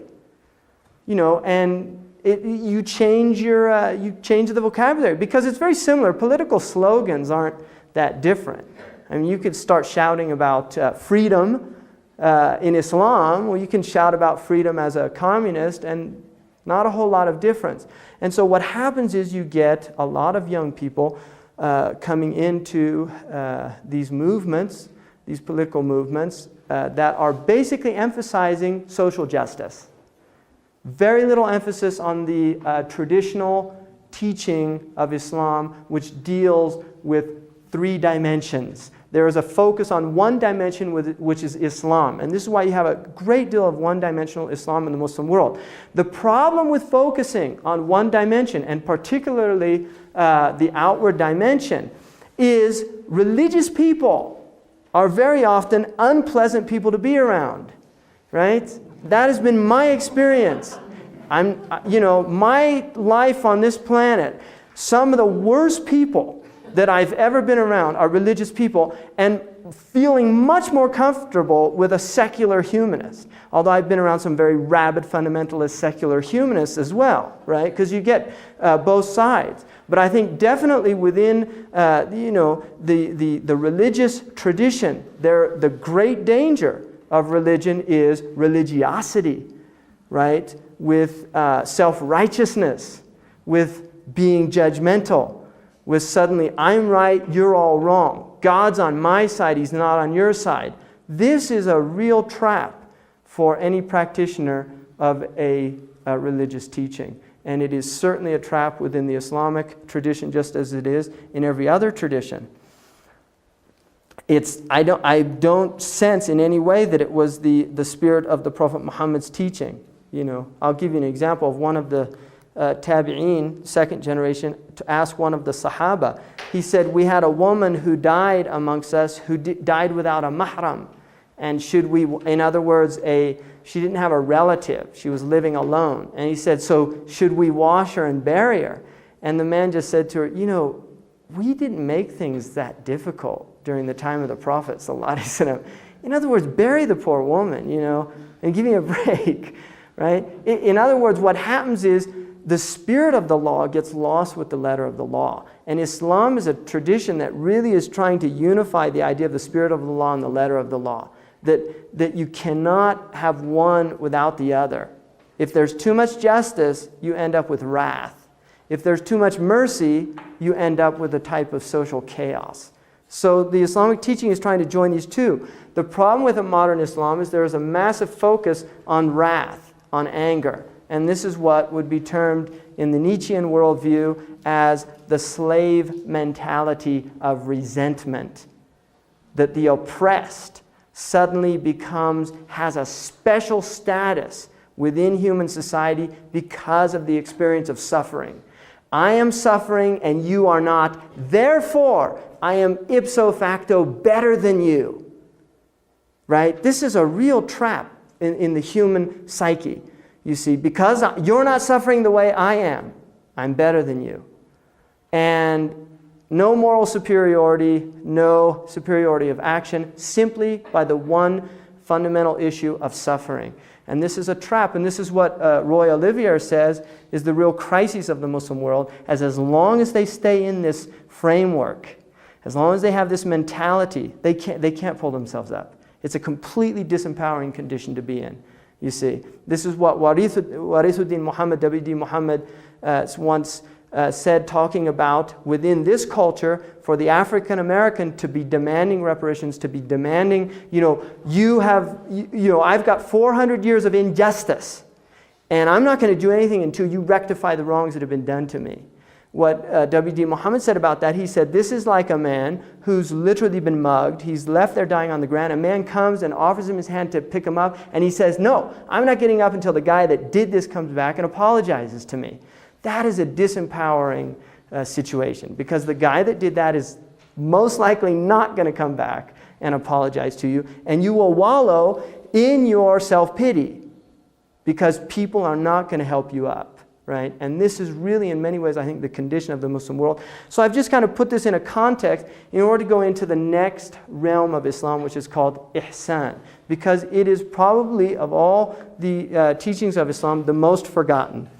And traditionally, it went under the category of what is called, in the West, Sufism. Or, in the Muslim world, Tasawwuf. The Arabic term literally means to wear wool.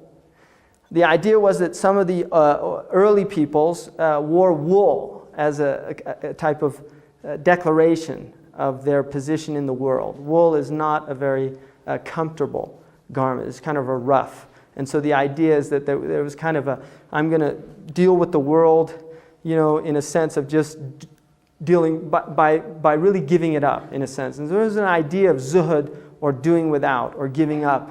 But the fundamental, I think, aspect of tasawwuf is related to this idea of ihsan. Now, in the hadith, the Prophet, peace be upon him, is asked by Jibreel, tell me about ihsan. And he says, ihsan is to worship God as if you see God. And if you do not see God, you know God sees you. This is seen within the Islamic framework as the highest level of human possibility. You now are an individual who is in the divine presence. Because of that, your actions are no longer checked by outward social mechanisms. There is an internal mechanism that is working within the human psyche that is going to prevent you from doing that which will take you to your destruction.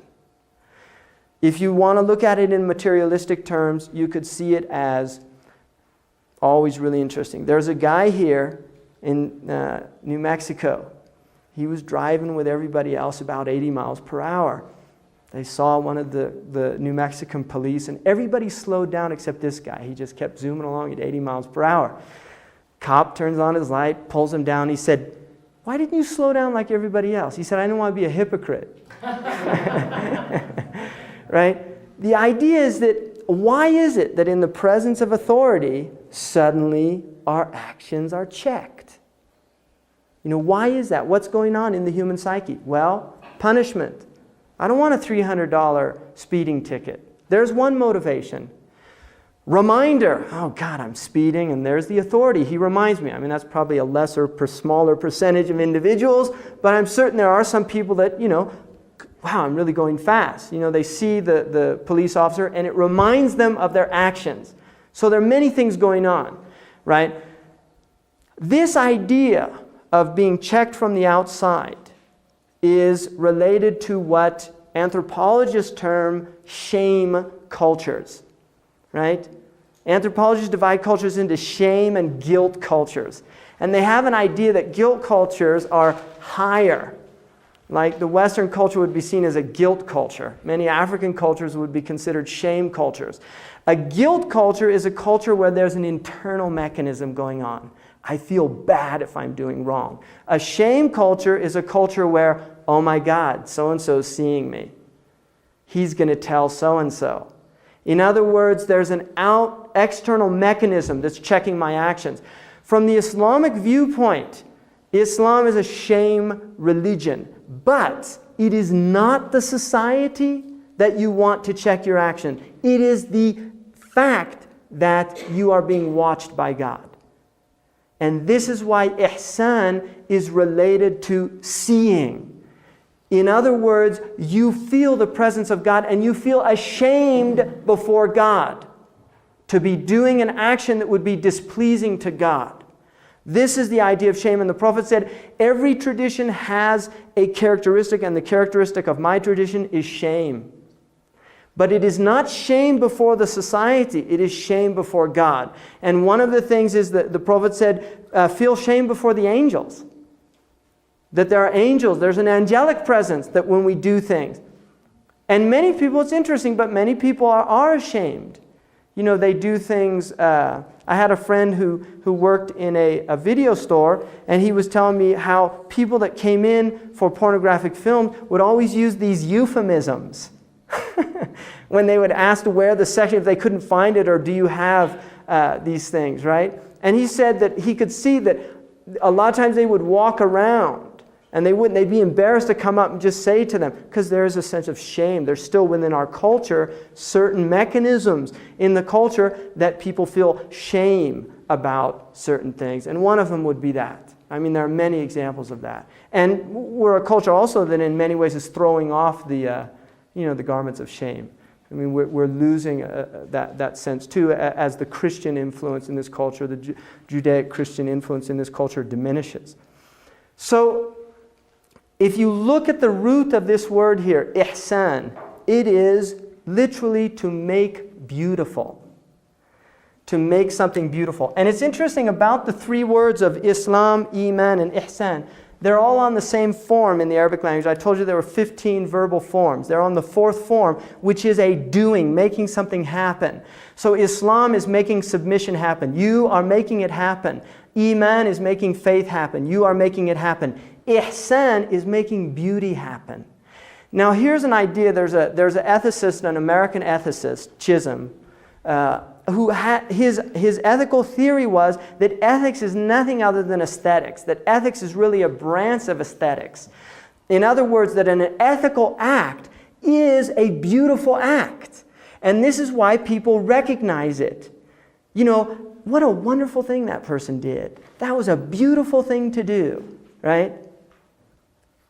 There's an idea, there's a recognition in the human being when they see an act of an ethical act done, that it impresses them. There's something congruous about it, right? The person that brings the money back, there was too much money given in the change. That's something that, you know, it surprises people nowadays.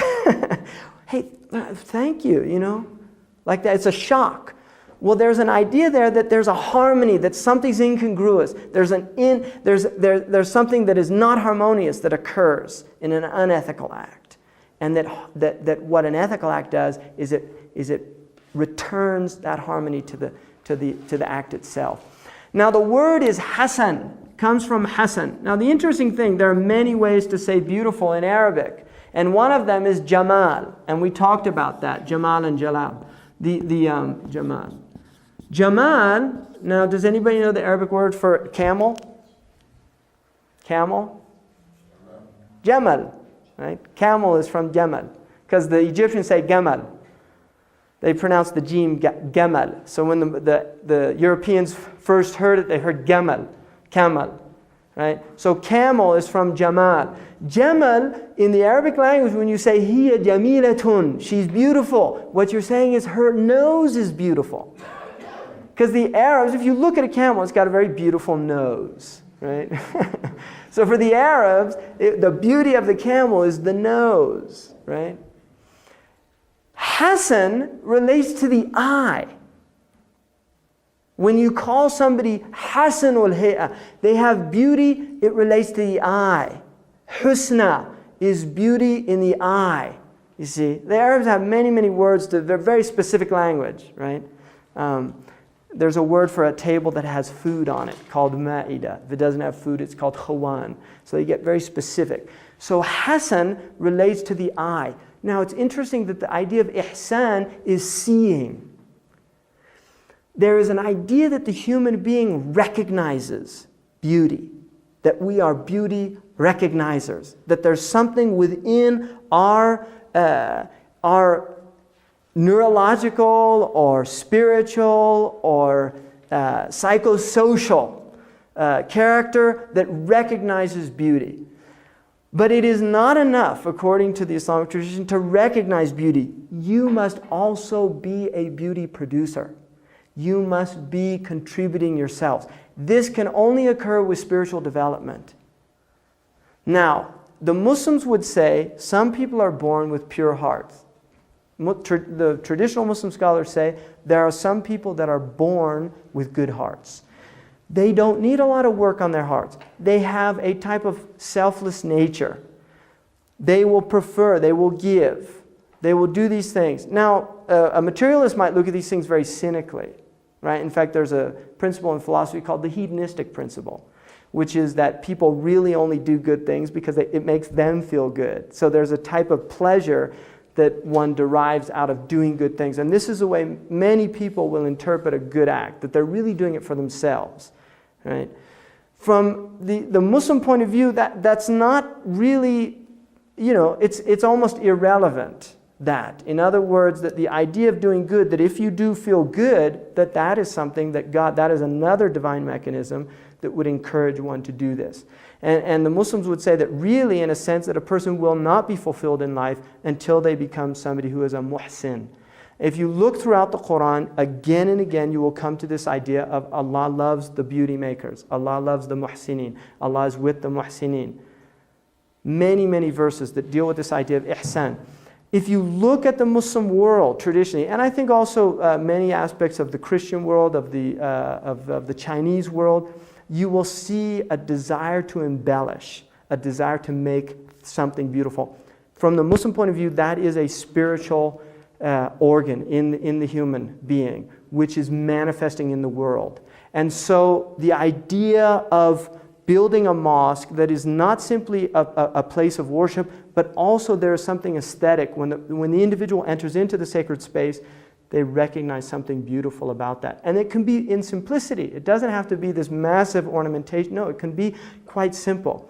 One of the really interesting things about the modern Muslim world is that you will notice that there is almost an absence in much of the modern Muslim world of this type of beauty.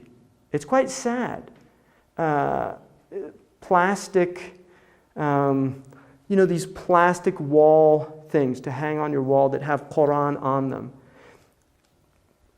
In where Sidi Abdullah comes from, this Mauritanian man, they drink out of wooden bowls, but they always carve designs on the wooden bowl. It's not simply a bowl. You don't just make it a bowl. It's a drinking bowl. So they put things that are pleasurable to the eye. They have pillows there, and these are very primitive in terms of how they're living.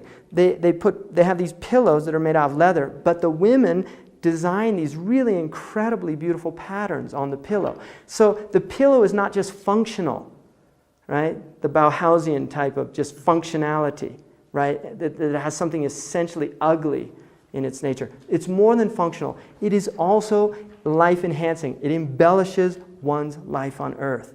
Now, what you will notice in the modern world is the absence of that often. Plastic. The idea of, tea, traditionally, Japanese tea ceremony, part of the experience was the awesome aesthetic qualities to it, right? The pot itself, the way the pot is turned, the way the cups are, the way they're offered to the person. These are all aesthetic aspects of the culture that when it's just, you put in your quarter, push the button, it comes out, and then, and then you got this paper sugar, pour it in there, swish it around, yeah, I've satisfied my caffeine crave for the moment, right? There's a loss of aesthetic experience in that, right? Completely. It becomes reduced to simply a bestial need being fulfilled, right? In other words, the human content there, which is deeply related to an aesthetic experience of life. It's something that makes us human. It's something that transcends our bestial or our worldly qualities and places us in the otherworldly realm. We transcend, right? And this is something we recognize. I had my two boys, I was with Hakeem, we were out, incredible place in Yosemite Valley, right? It's just so beautiful. And they were playing in the creek, and they both, 5 and 3 years old, but they both had these Ninja Turtle underwear on.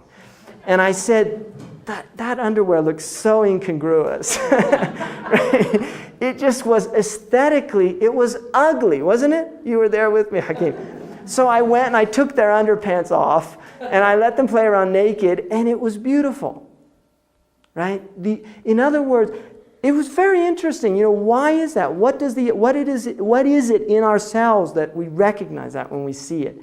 You're walking along, it's a beautiful view, and suddenly you see a Coke can, and it kind of crushes the heart. It's ugly. Not only the can, but the act that put it there. There's something incongruous there. There's something that really stirs us up. What is that? From the Muslim perspective, it is our desire for ihsan. We desire to make beautiful. The highest act of making beautiful is to be in the divine presence. That is the highest act. That when you enter into the sacred space, when you are aware of the divine in the world, It becomes difficult to rape and pillage the world you live in. It becomes difficult to turn a creek into a polluted, foul-smelling entity. It becomes difficult to mass-produce things that will end up in a few weeks in the garbage can or a few years, you see. And the ancients really had a sense of this. And this is why the things they made last to this day. We have them in our museums, right? And we go and we look at that. What is that in them that wanted to create that? That is this desire to make beautiful. And the hadith says, God is beautiful and He loves beauty. And this is why God loves the beauty makers. Because they are being godlike. They are taking on divine qualities. So, how does one do this? Because we're stuck with the self, right? Wherever you go, there you are. And where are you? And this is the human predicament. I want to quickly go through the most basic text on this science that was taught in North Africa, and particularly in West Africa, and it was the text that was taught by my teacher. And it is a text on Ihsaan. How do we get to that stage? He begins by repentance. The idea of recognizing that I'm doing something wrong. You see, because the word for a bad act in Arabic, a sin, if you want to use a Christian terminology, is an ugly act. And the word for a good act is a beautiful act. Hasanat and sayyi'at. The private parts in Arabic, the anus and the genitals, either male or female, are called as-sawatani, the two ugly things. And the word for a wrong action is related to the same word, sayyi'ah. It's ugly. An act is ugly. It's not something you want to look at. When you see a wrong act, you should if you're healthy. I mean, there's people out there now that are so distorted that, they enjoy making ugly things, right? A lot of modern artists make a lot of money out of it. But that's personal opinion there. Sorry, I had to throw that in there. The idea repentance from every deed is necessary immediately and absolutely. In other words, one must do it immediately. If you do a wrong action, you have to do it, to turn away from it immediately. And absolutely meaning you don't have the intention to return to it. The repentance in Islam is based on first remorse, a sense of remorse. One has to feel a sense of remorse. And its soundness is contingent upon abandoning it, even at the time. So if somebody's drinking, for a Muslim who's drinking a glass of alcohol, they can't just say, astaghfirullah, may God forgive me, and keep drinking it. There has to be a move away from it at the time. And then a desire never to continue it, never to return to it. And rectifying what one is able if others are involved in the deed. So if your wrong action was somebody else was the victim of it, then part of making a true repentance to God in the Muslim worldview is that you rectify the wrong done to that person. If you were backbiting, then you go and ask for their apology. If you stole money, you have to return what you stole. There is a rectification. And within limits, because they say if by doing that it will lead to a greater problem, then you don't. For instance, if somebody did commit adultery, that they should not go and tell a person that I committed adultery with your husband or with your wife. You're actually not supposed to do that. You should just ask forgiveness. The gist of taqwa, which is God-wariness, God-consciousness, is fulfillment of the commandments and the avoidance of the prohibitions, both inwardly and outwardly. In other words, that fulfilling injunctions has to be an inward experience as well. I'm not just doing it because of Islam. I'm now doing it also because of Iman. And what happens in many religious cultures, and there's certainly one that most people are very familiar with in the Middle East, where outwardly things look like they're running according to Islam, but inwardly there's a very different story. And this happens when you impose an exoteric Islam without concerns for people's internal states. And so you have a religious police that make people pray, right? And this is very alien to the Islamic tradition, but unfortunately part of the modern Islamic tradition. And then he says, thus its aspects are four in number, inward and outward, obeying and avoiding. And then he says, and this for the salik. Now the salik traditionally in the Sufic terminology was somebody who set out on the path of self-purification. And then he says, now, how do you really do this? Lower the gaze from what is forbidden. The eye. The Qur'an says, إِنَّ السَّمْعَ وَالْبَصَرَ وَالْفُؤَادُ كُلُّ أُولَٰئِكَ كَانَ عَنْهُ مَسْئُولًا. The eye, the ears, and the heart, the human being is responsible for them. That we've been given these gifts and we're responsible to guard them and protect them from things that are, one, things that they should not be involved in, and two, things that will harm the heart. The eyes and the ears are considered the inroads to the heart.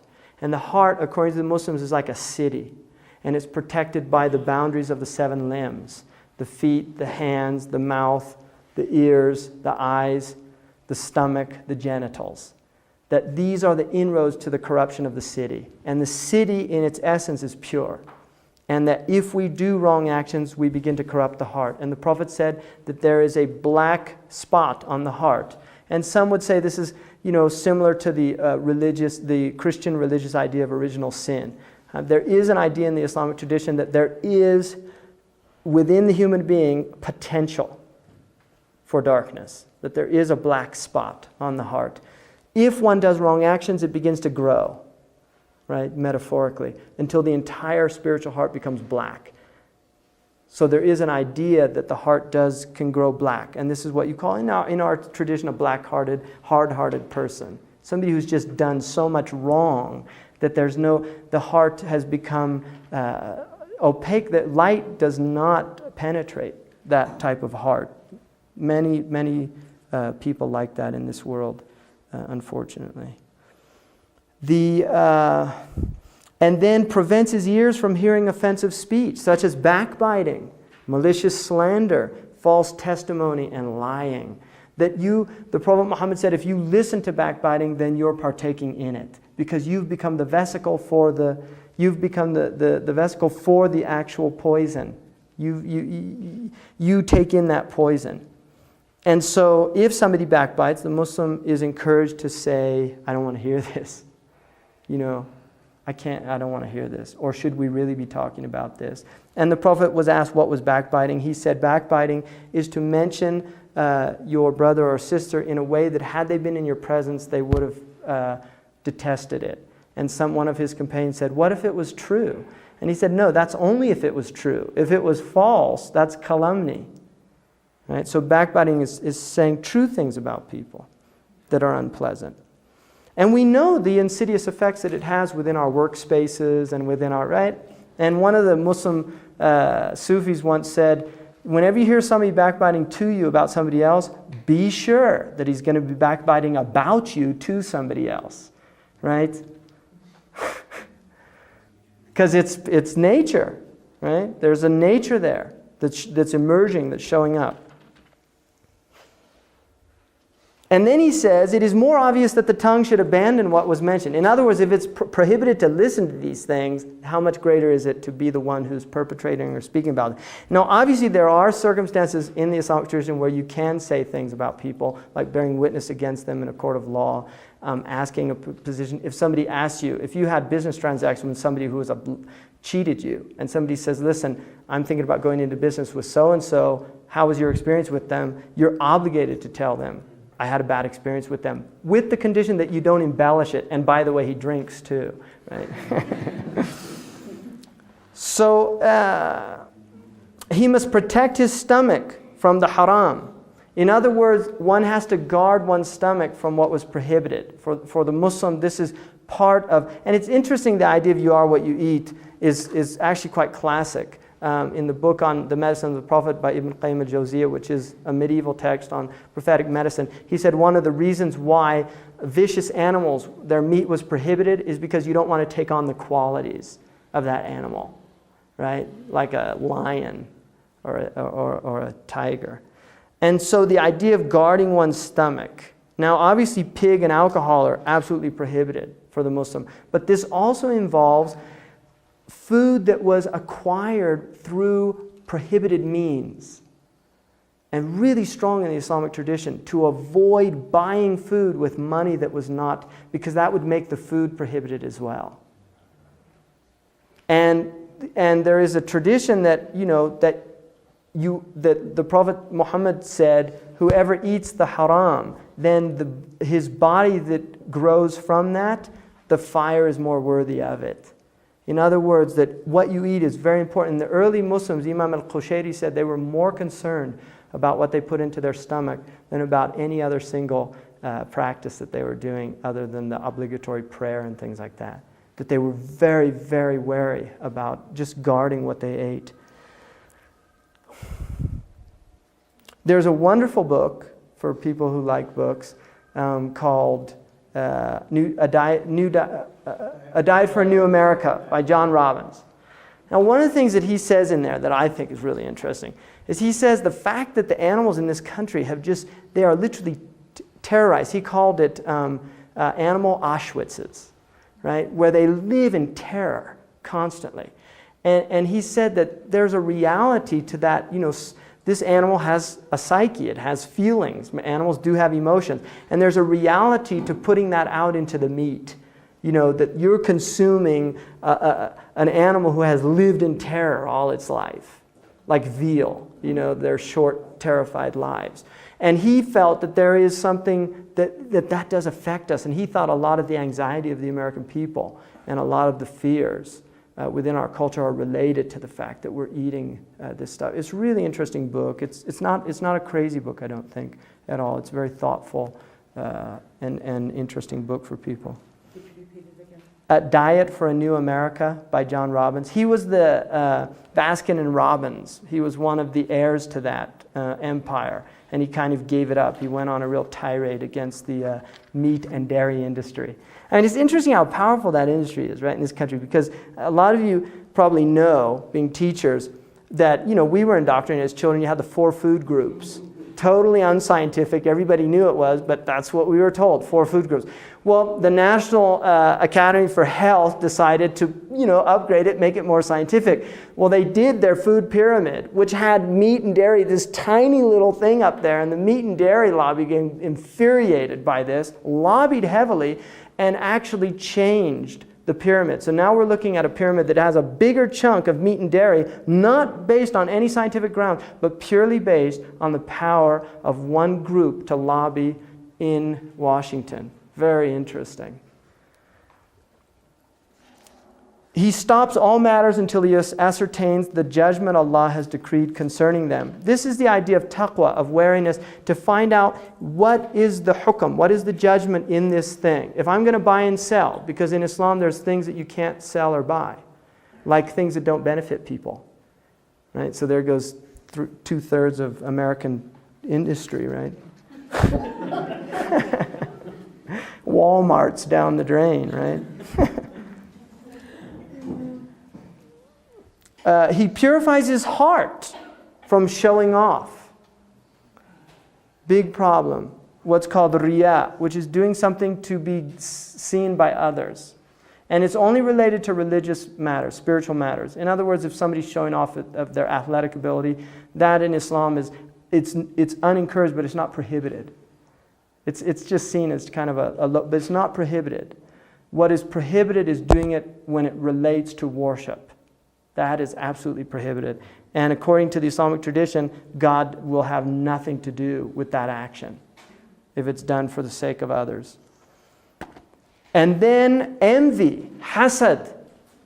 The Prophet Muhammad said, envy eats good actions like fire eats firewood.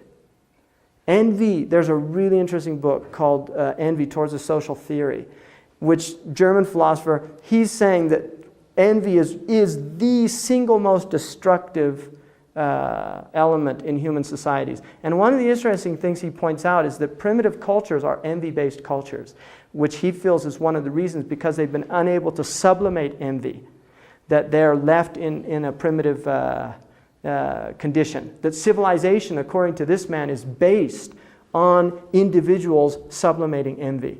That you cannot create anything. And one of the interesting things, if you look at Steve Covey, who, I've read his book, I don't know if probably a lot of people have read them, 7 Habits and Principle-Centered Leadership.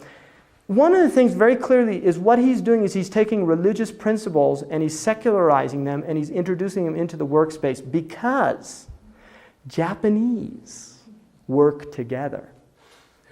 big egos in American corporations have a very hard time working together. So what he's trying to create is what he calls the win-win situation. In other words, you can maintain your big egos, but you have to sublimate a little bit for the greater good, which is the quarterly profits, right? And this is the type of idea of really recognizing that you can't always be competing. There are times when you kind of have to just say, no, we got to work together.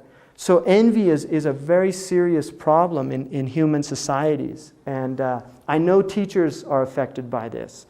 AP teachers, somebody was telling me the other day, right? Also teachers that get awards for being good teachers. Because there's other teachers that are suddenly saying, what's he doing that I'm not doing, right? Teachers that students want, electives. That's a really good teacher.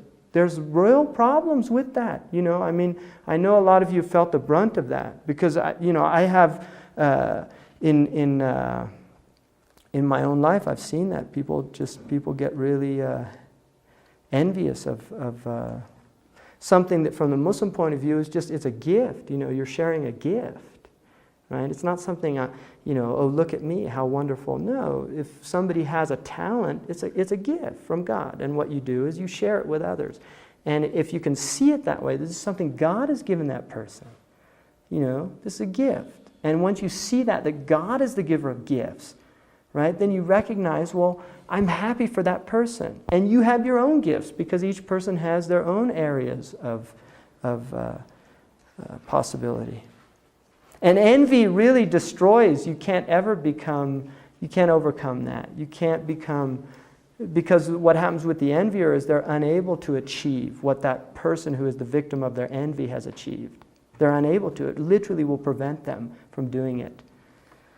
So learning first that we all have envy and we suffer from it, and one, how to rid ourselves, purify, and then vanity.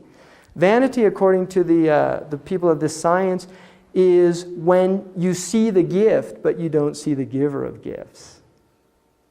Right? In other words, you can see that you're beautiful.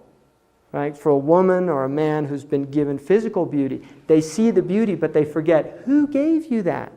It's always interesting me, somebody say, oh, you're so beautiful, thank you, as if you had anything to do with it, Unless, right, they paid a plastic surgeon a lot of money, and then they might, which I've never seen somebody look good like that. He's always got these stretched back, It's very sad that we've done that to women particularly, but even now men are becoming fallen into that. But women, just very sad, just the inability to age what was traditionally called aging gracefully, right?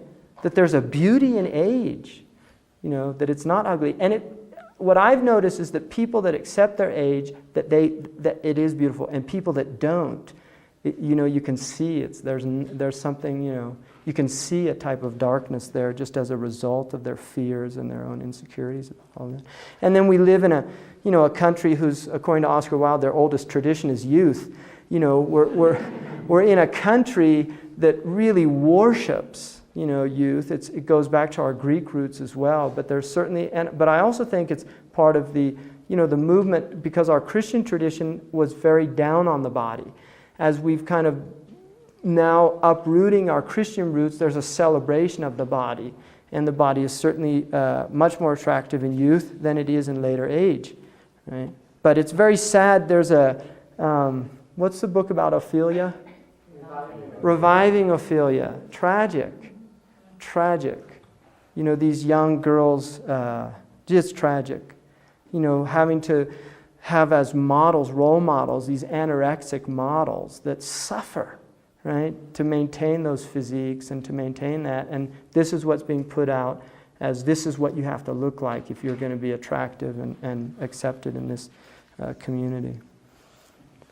Now, very interesting. And other diseases of the heart. The Muslims have identified about 33 diseases of the heart. One of the fascinating things about the spiritual diseases of the heart is, like the physical diseases, we oftentimes are unaware of them. Ask any cardiologist. That's what I worked in as a cardiac unit. People are amazed when they suddenly have a heart attack. They weren't even aware they had heart disease.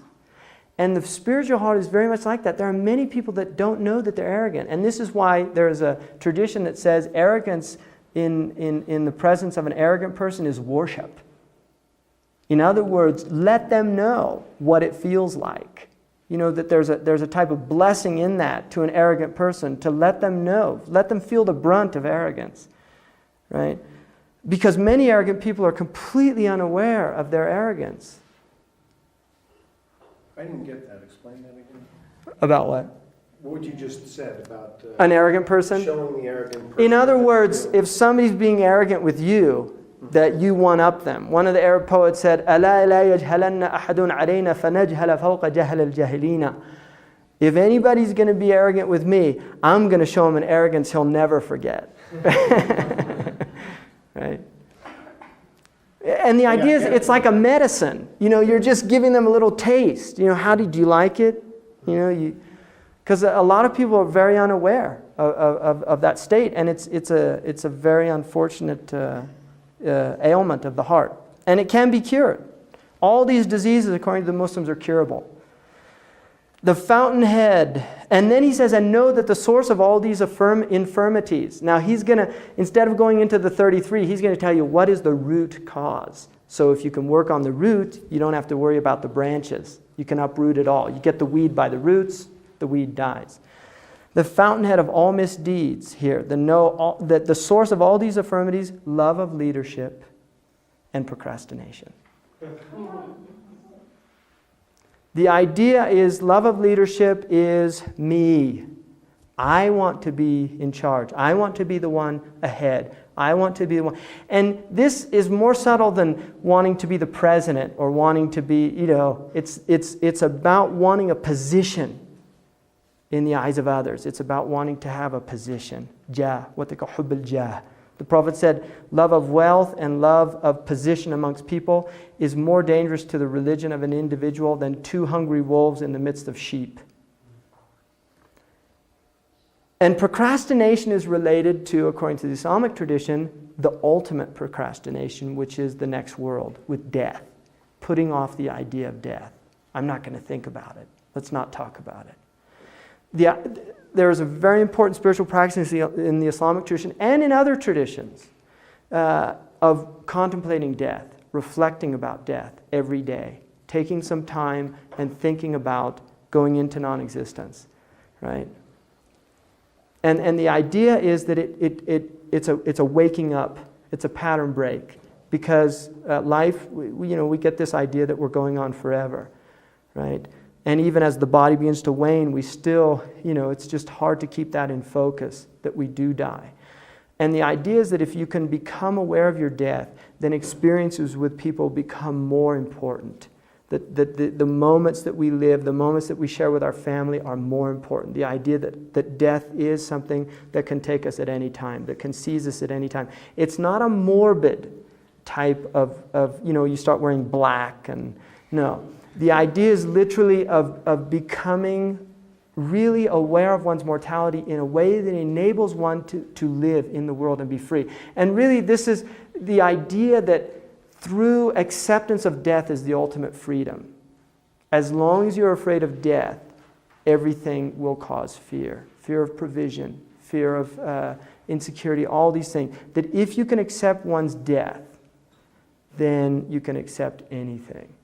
So the idea of really becoming aware. And then when you begin to think about death, there's a tradition that says, work for this world as if you would live forever, but work for the next world as if you would die tomorrow. So the idea is that you begin to prepare for that. That this is a type of, Rumi has a wonderful poem where he says that on the day of resurrection, God says, tell me what you did. And he says that the man just falls down to his knees, nothing. And he looks over to the prophets, and the prophets say, don't look at us. You left the plow in the middle of the field, and now's the day of harvest. In other words, the idea that this world is a world for literally plowing, for preparing for the next world, and that you reap the fruits of the next world. So that is part of it. And then he says, the fountainhead of all misdeeds is love of this world. right? In Buddhism, you have the Four Noble Truths. The first truth, the world is suffering. The second truth, suffering is a result of attachment. The more we love the world, the greater our suffering. There's an Islamic tradition that Jesus said that to the degree of your attachment to this world is the degree of your suffering when tribulation befalls you. The idea then is that if one can relinquish one's love of the world, and this again is love when I talked about in the earlier talk of the absence of the divine in the world. Right? Because when the world is imbued with the divine presence, then the love that one shows is because of the divine presence. It's not for the thing itself. It's not for stuff. It's not for the more I have, the happier I'm going to be. This is not what it's about. It is about relinquishing one's attachment so one becomes free, and then one can be in the world in a way that is beauty-making. Right? One can truly contribute to the human condition in the process of living in the world. The Prophet Muhammad said, smiling in the face of another person is charity. Right? Just to give a person a smile is charity. Right? And that idea of becoming aware that that is something that you will be rewarded for in the next world.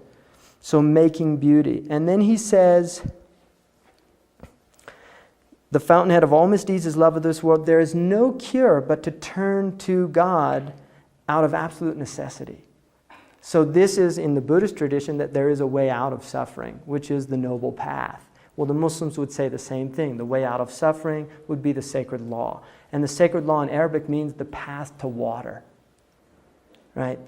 That's literally what it means. The sacred law is the path to water, to being nourished spiritually, having one's thirst truly quenched, not the mirages in the desert, the false water. And then he says, he accompanies a mentor who knows intimately the courses of action. So part of becoming purified is being in the company of people that have already done this. And this is the big problem because most of the books say they don't exist anymore. So we're all in trouble. But the idea of being with somebody who has worked on themselves and keeping good company, protecting that person from the destructive places on the path. That is the person who reminds one of God whenever he sees him, and he takes the servant to his master. He takes himself to account for each breath. In the Islamic tradition, there's a tradition that Moses asked God, what is the most hidden of all your blessings? And he said, the breath. Breath, human breath. And this is why in traditional Buddhism, the first practice that you learn is to become aware of your breath. Right? Just the fact that you're actually breathing in and out. And then he said, he preserves well, he weighs his suggestive thoughts in the scale of sacred law. This is the idea of learning to control thoughts, which is a very high position in Islam. The idea that we can have pure thoughts and that our impure thoughts can be mastered and that we can get beyond this thrust of negativity, that we can actually change the way we think and that we can become positive. There's a beautiful tradition that says, the Prophet Muhammad, peace be upon him, said that God says, I am in the good opinion of my servant. If he thinks good of me, he finds good. And if he thinks bad of me, he finds bad. Which means literally that we are creating our realities.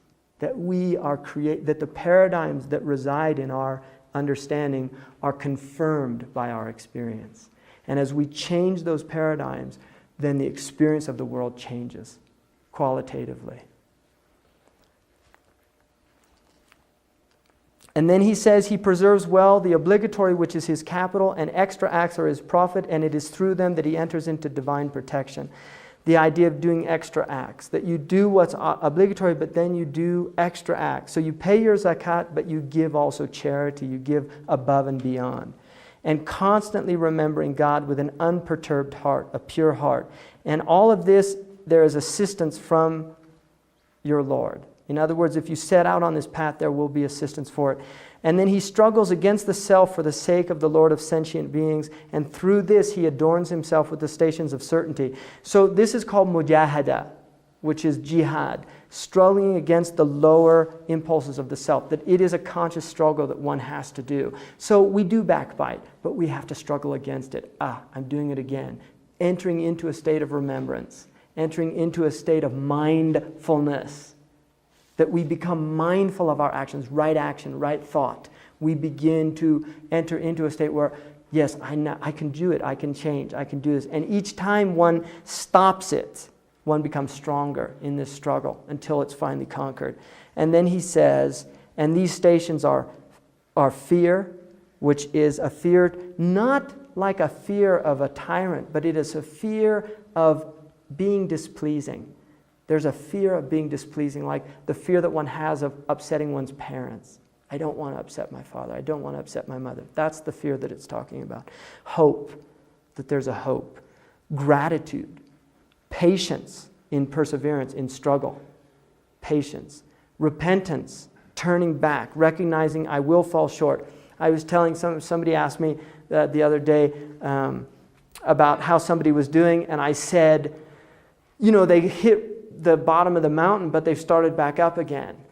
Like I was saying, it was a good thing. And they said, sounds like the myth of Sisyphus, which is pessimistic, right? A lot of pessimistic people in the world. And I said to him, I was once told a story in Mauritania when I was studying and I was finding something difficult. A man told me a story about one of the students there who had studied one book 9 times and he couldn't get it.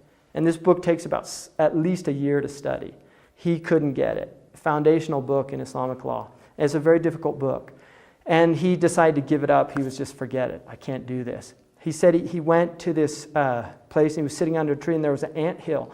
And he watched an ant taking a crumb up the hill. And every time, right before it got to the top, the crumb would drop and roll back to the bottom of the hill. And this ant did it 9 times, and on the 10th time it made it over. And so the man said, I'm not going to have the aspiration of an ant be greater than mine. So he decided to do it one last time, and he had his opening. So the idea is that no, it's not Sisyphus, that yes, the rock does fall down, and we do start up, but there is a possibility of getting to the top, of achieving what we want, our spiritual aspirations.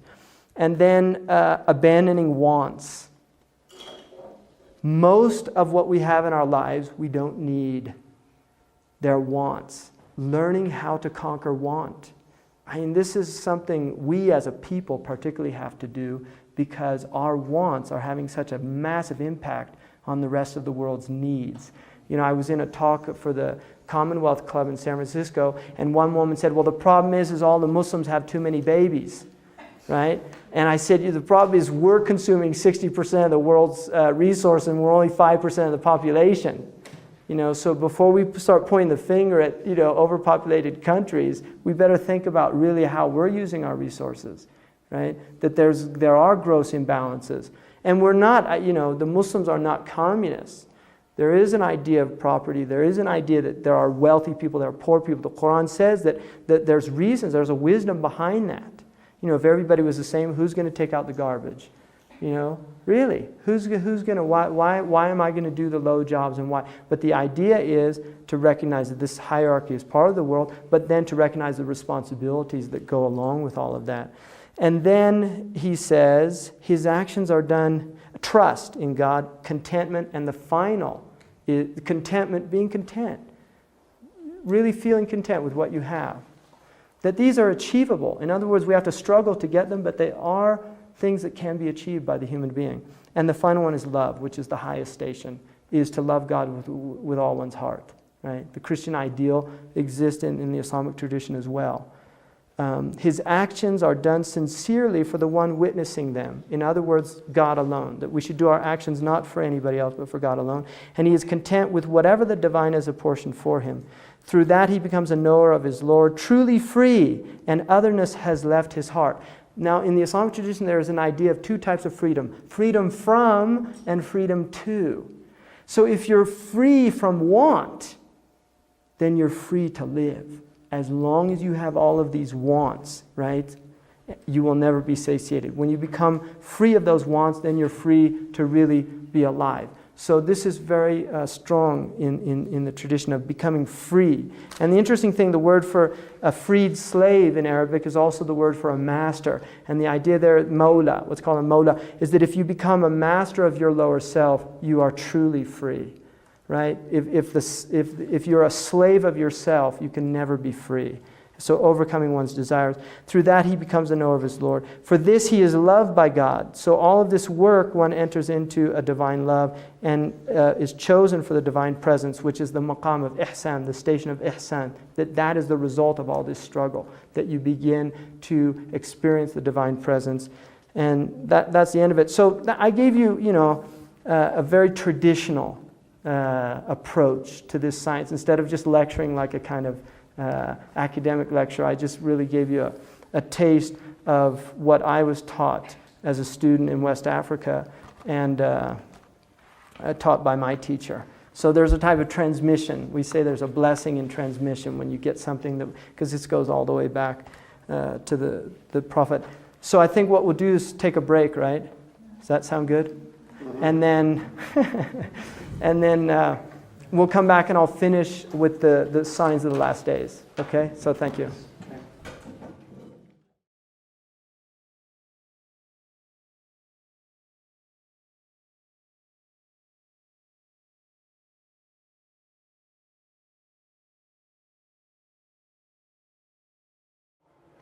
بسم الله الرحمن الرحيم صلى الله على سيدنا محمد أشرف الأنبياء والمرسلين.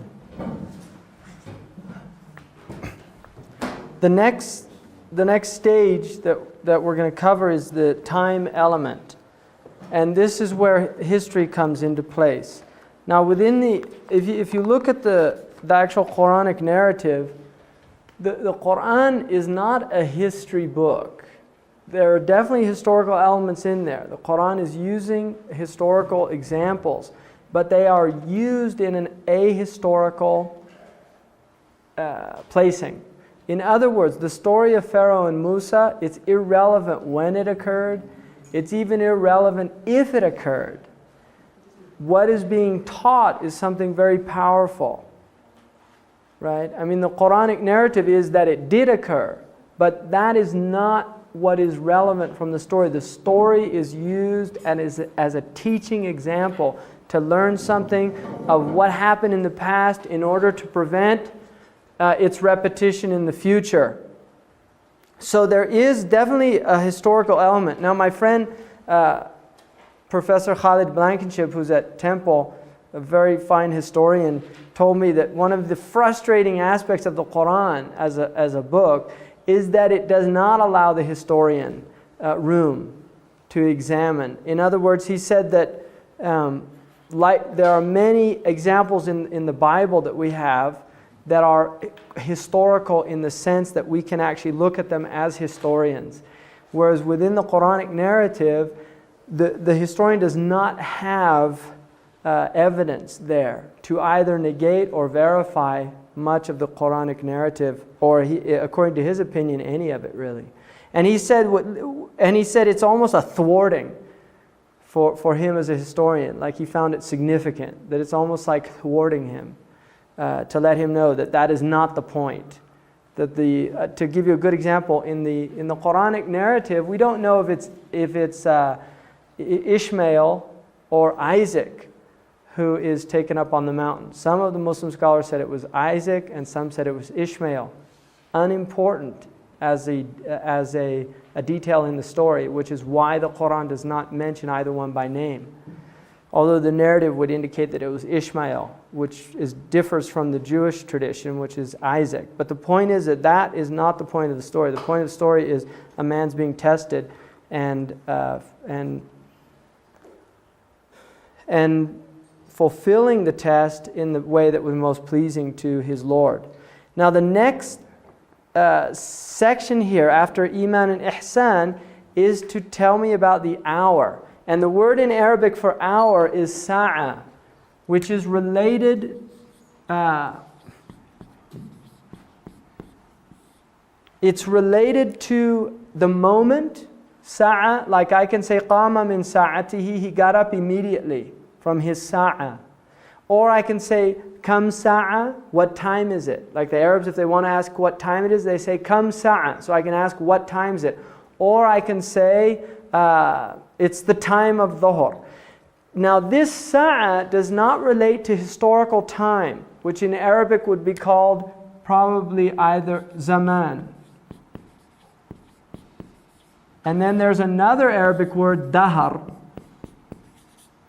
And there's another one in the Qur'an used called asr. Zaman relates to time as a historical phenomena. Asr is more like an age or a period. And I can also use zaman for that as well. Sa'a does not have any of this.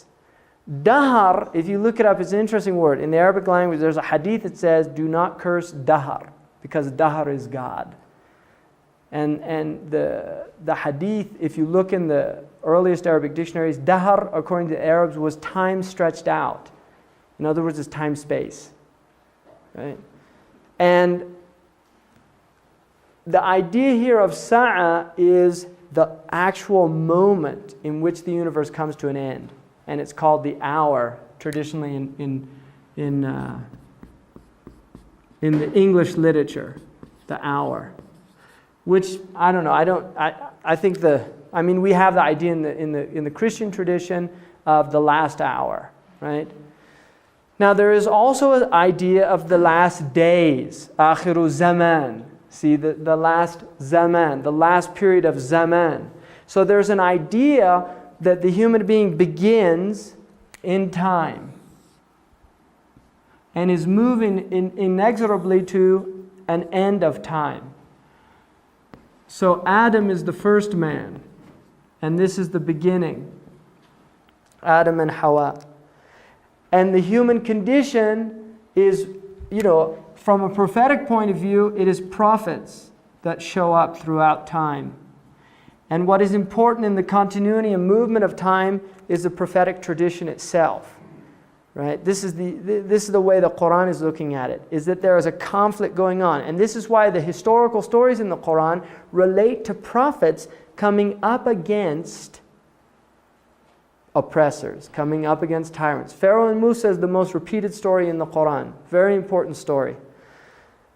Lewis Mumford wrote a 2-volume work called The Myth of the Mega Machine. And in that book, his thesis is that basically what he calls them the axial prophets, these prophets that come around, I think about 1000 BC until Muhammad, which he considers the last of these axial prophets.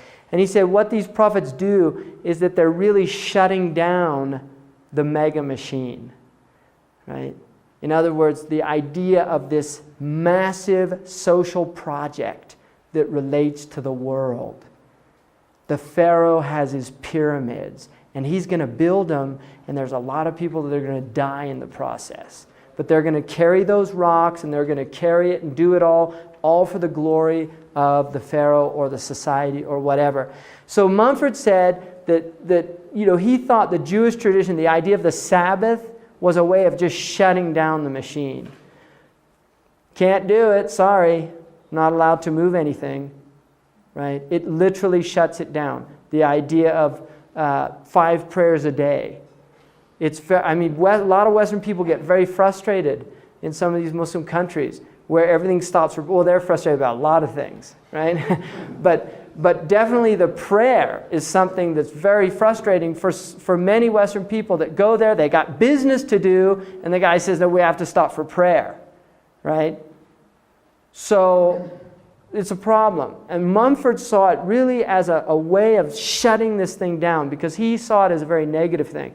Now, one of the things that Mumford says is that there is a movement, this historical movement towards the mega machine that in prior times, its nuts and bolts were human beings, right? The whole social project.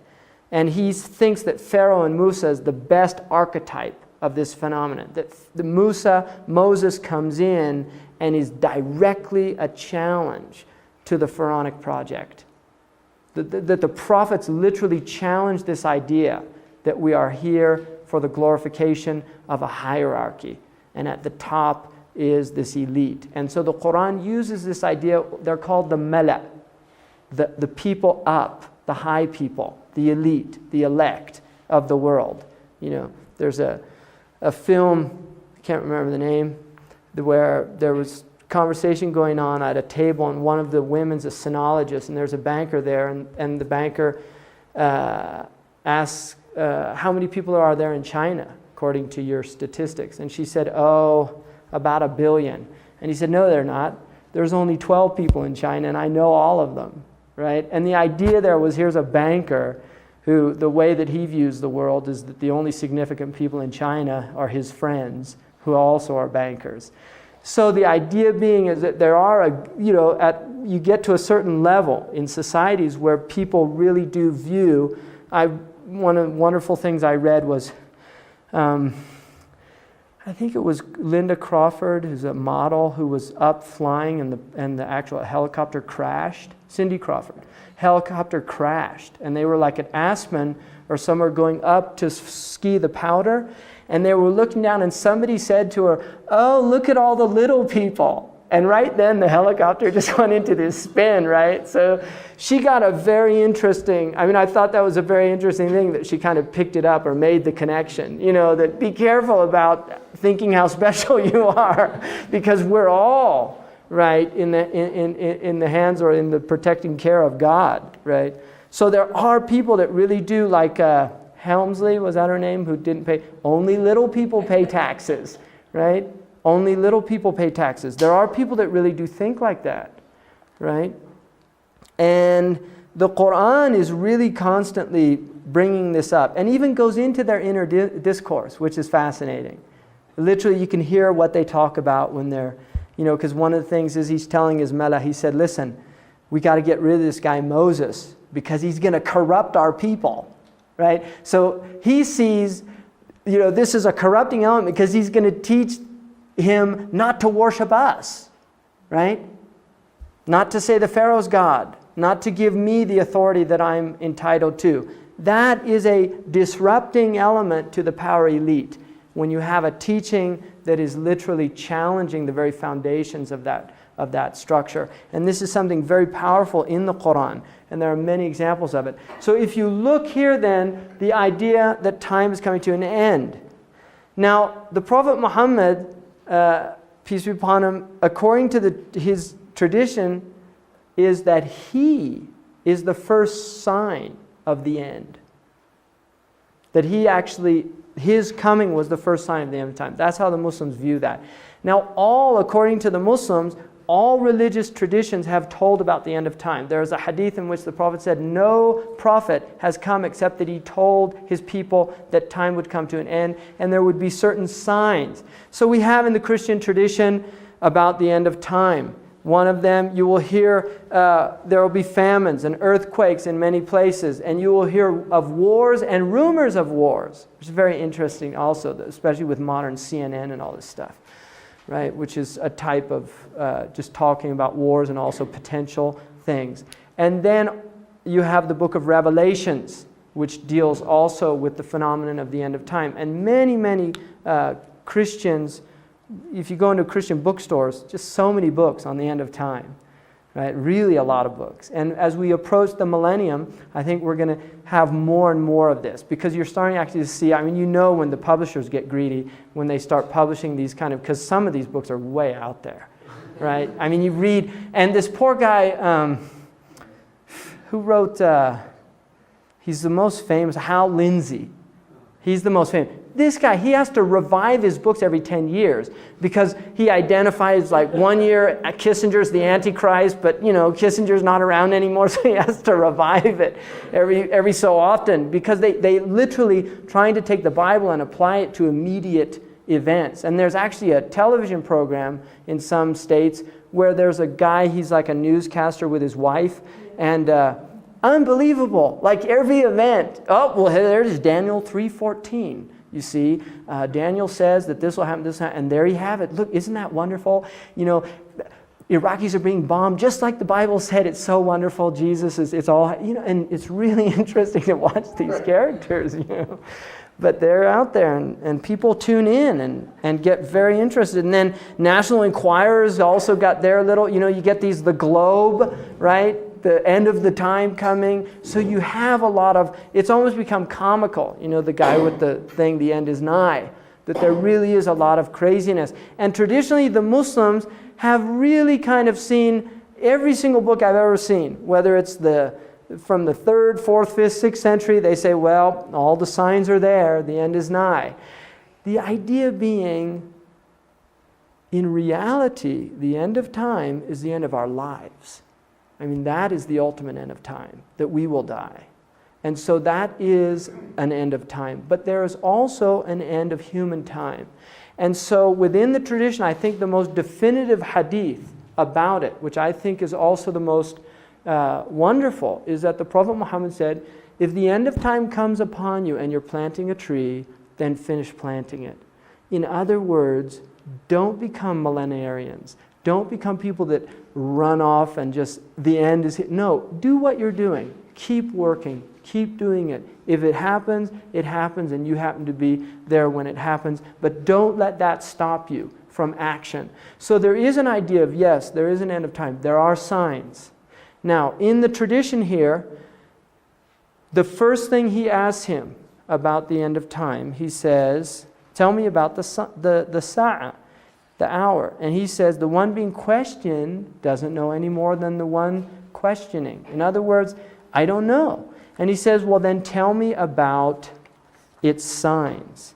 And then the Prophet says, peace be upon him, the slave girl will give birth to her mistress. Now, that's an interesting statement. The slave girl will give birth to her mistress. And the scholars traditionally dealt with that in a lot of different ways. One of them is they said, at the end of time, slaves who in the Islamic, like for instance, the Mamalik became rulers. And many of the scholars said this is it. The Mamalik were slaves in Egypt, and they actually became rulers. They said, here they are. They've become the masters. Another interpretation was that children would treat their parents like, this is a traditional interpretation, that children would treat their parents like servants. They would order them around. They would tell them what to do. That there would be a loss of respect in that relationship. But I think probably the deepest interpretation is that there would be a radical disequilibrium in social structures. When you look at the relationship between a servant and a mistress, the relationship is like a mother and a daughter. The mother is to be obeyed, nurturing the daughter obeys the mother. When that is turned upside down, then you have a radical disruption in the social order. If you look in the Quranic narrative, the first and foremost expression of a tawhidic worldview, of a belief in one God, is ihsan to the parents, beauty to the parents, showing beauty to the parents. The Quran says, and God has told the human being to honor his parents.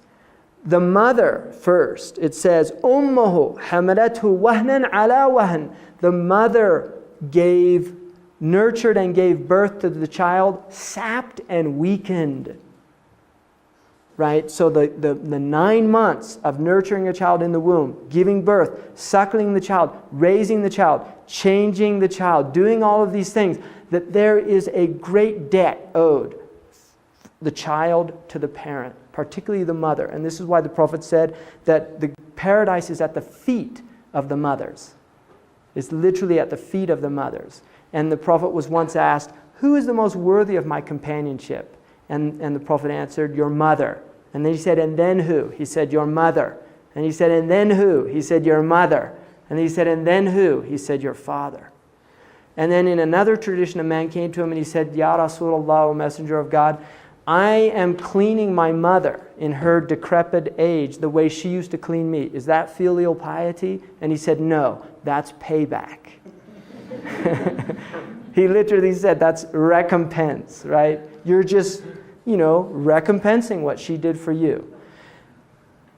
So the disruption of the parental-child relationship is a deep disruption within a social order.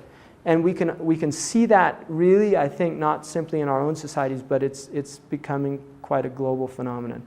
The idea of rebellion. There's an idea in our culture certainly that it's a given that children will rebel, right? This does not happen. Suleiman Yang, who's from the Wolof culture, right? I mean, in the Wolof, is there any idea of that? Of a adolescent rebellion against the parents? I'm just curious. There might be.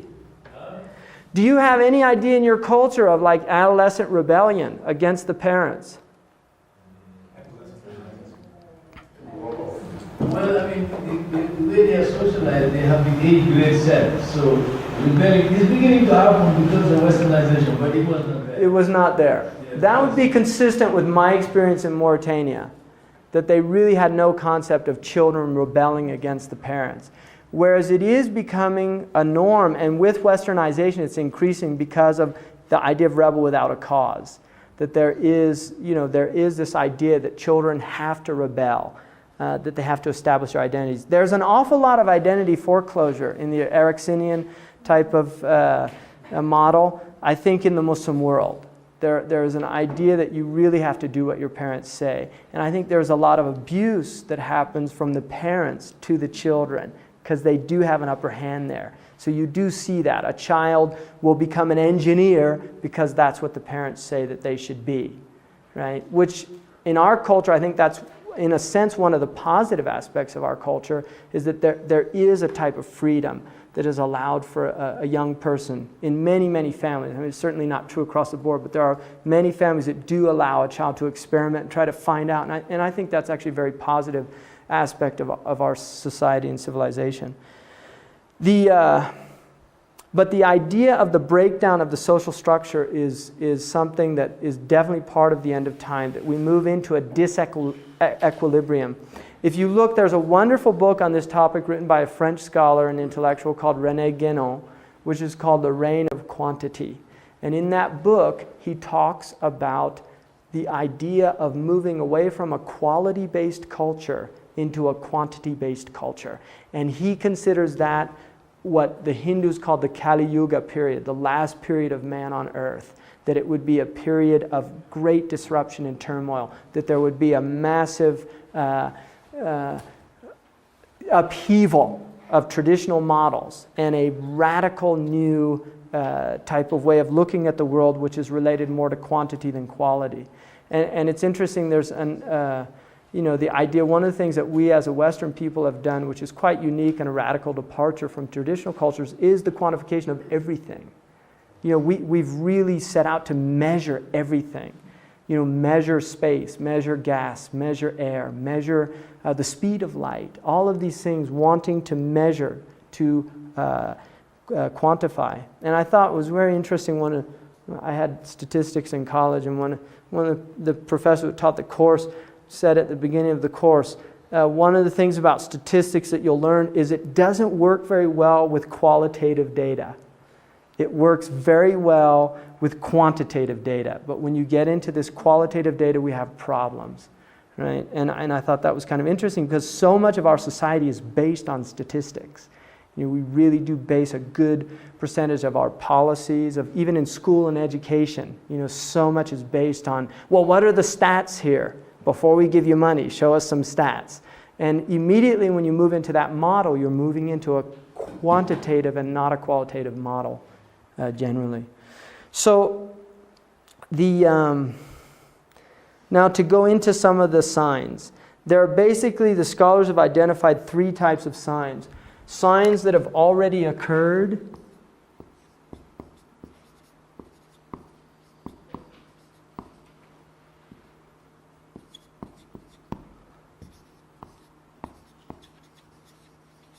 signs that have occurred and continue to intensify.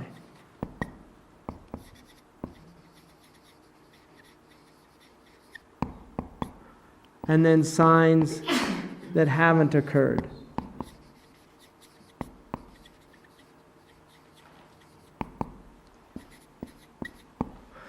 So some of the signs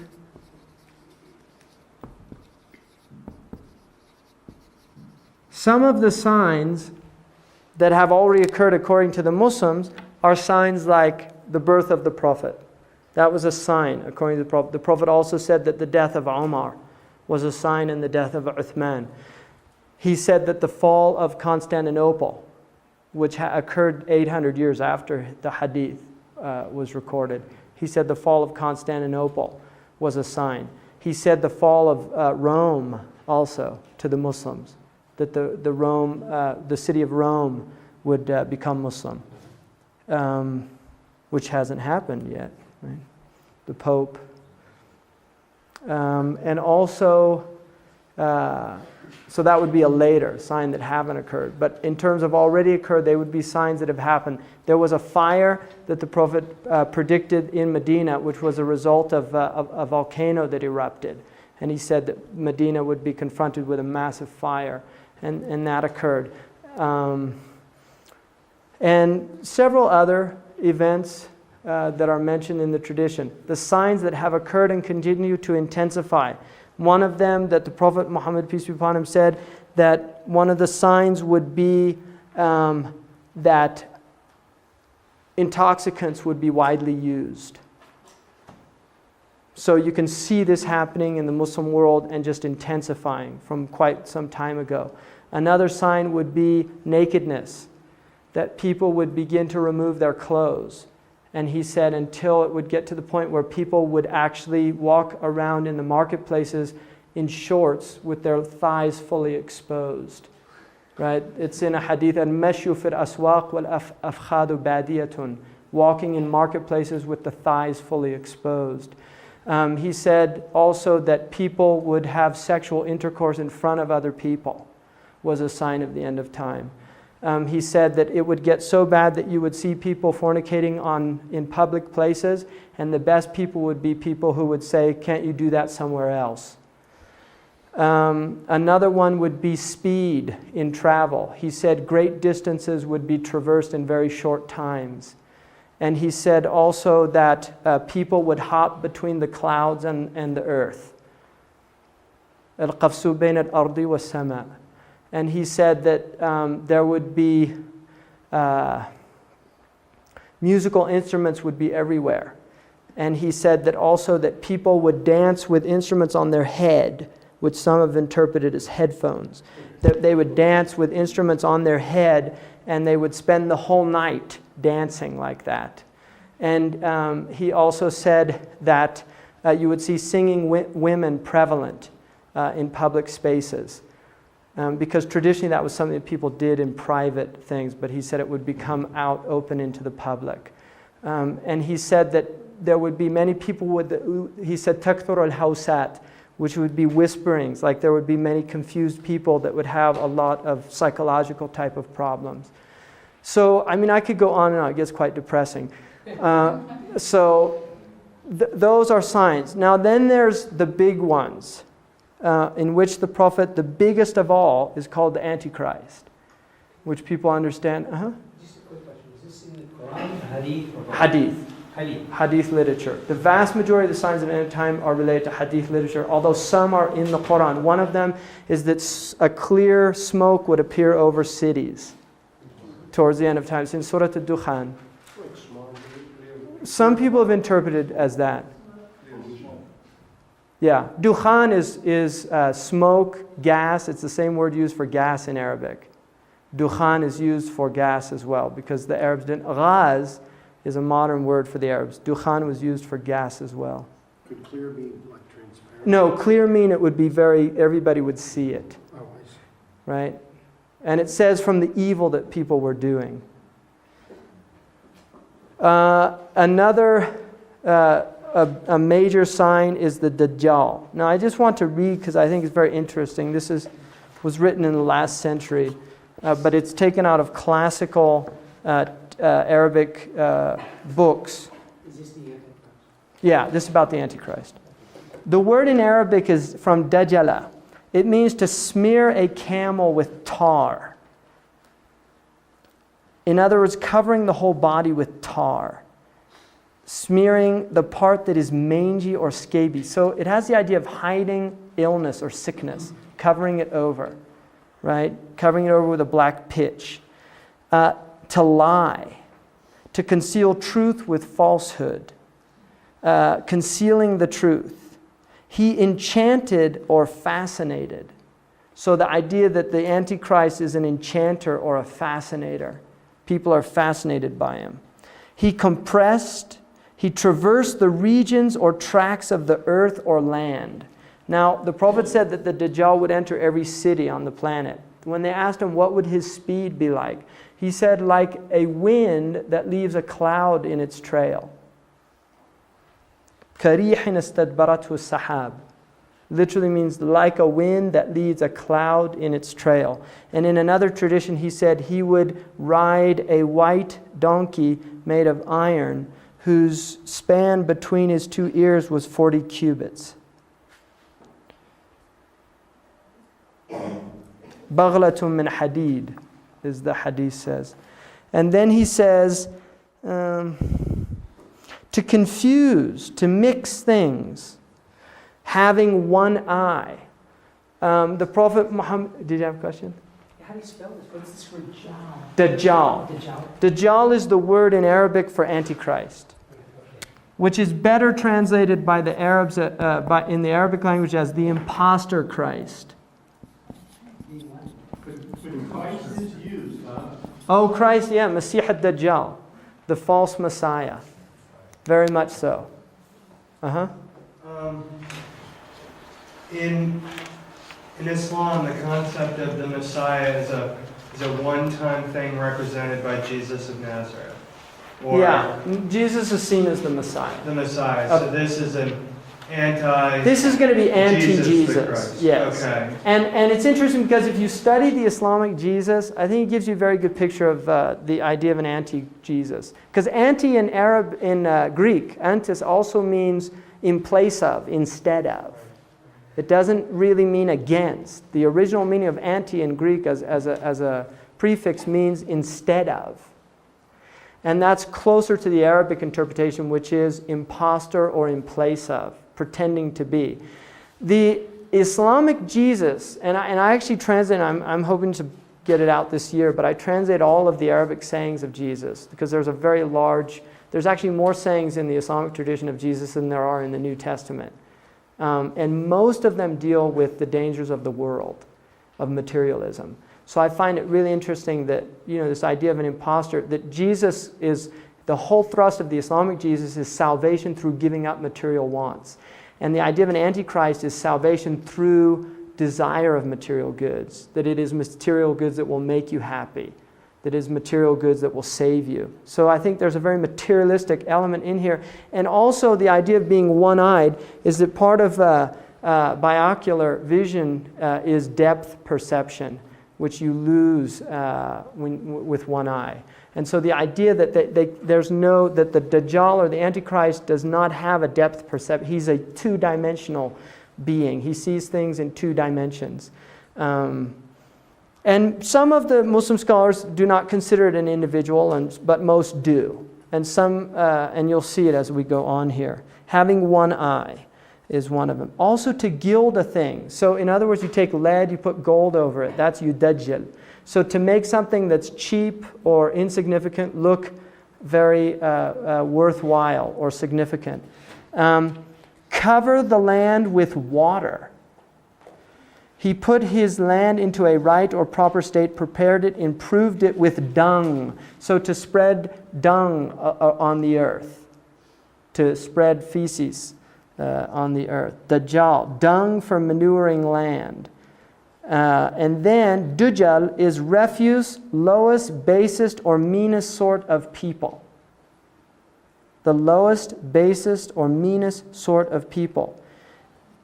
Dajjal, a gilder, a liar, conceals truth with falsehood, who deceives, deludes, beguiles, circumvents, outwits, much or often, very deceitful, the great deceiver.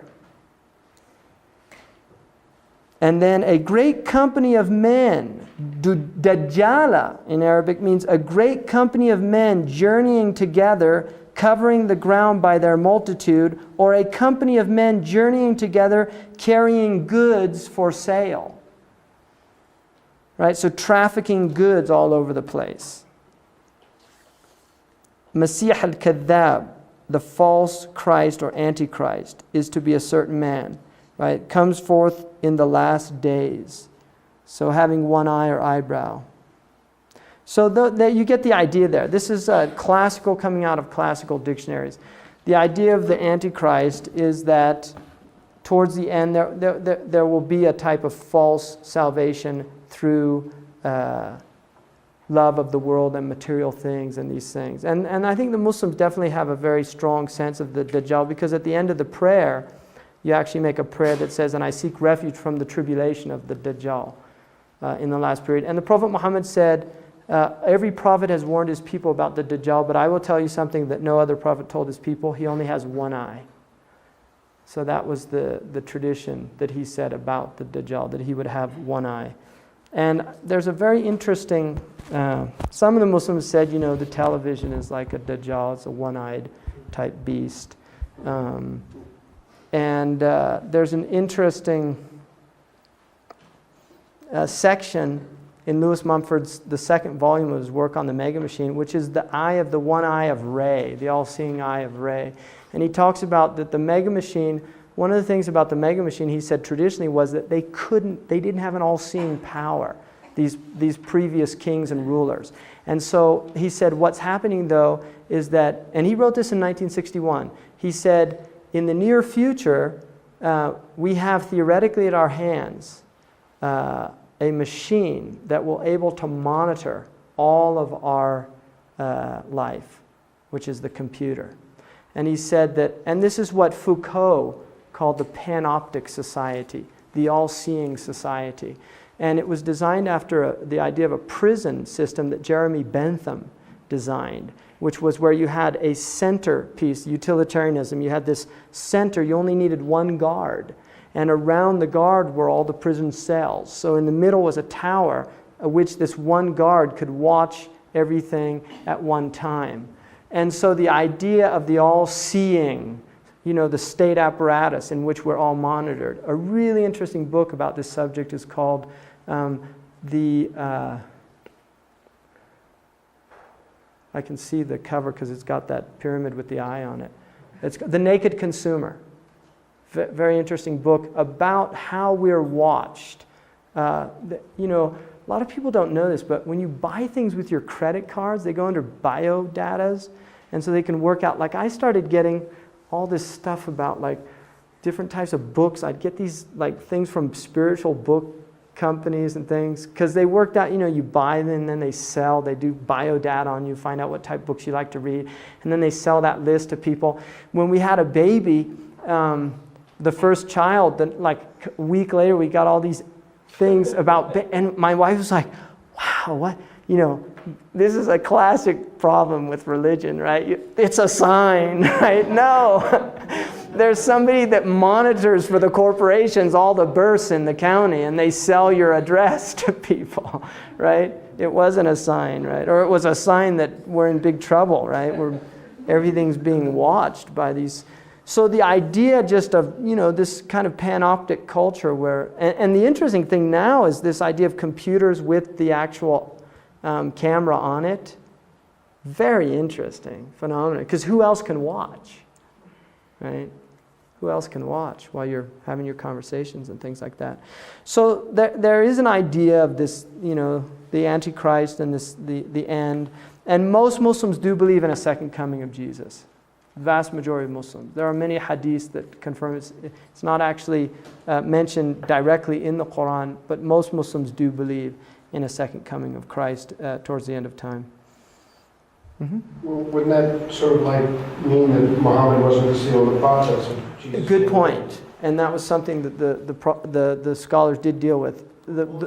He will not come back as a prophet bringing a Sharia. According to the Muslims, he actually comes back and he confirms the tradition of the Prophet Muhammad. That's how the Muslims view it. that he comes back. The question was, wouldn't that mean that the Prophet Muhammad wasn't the seal?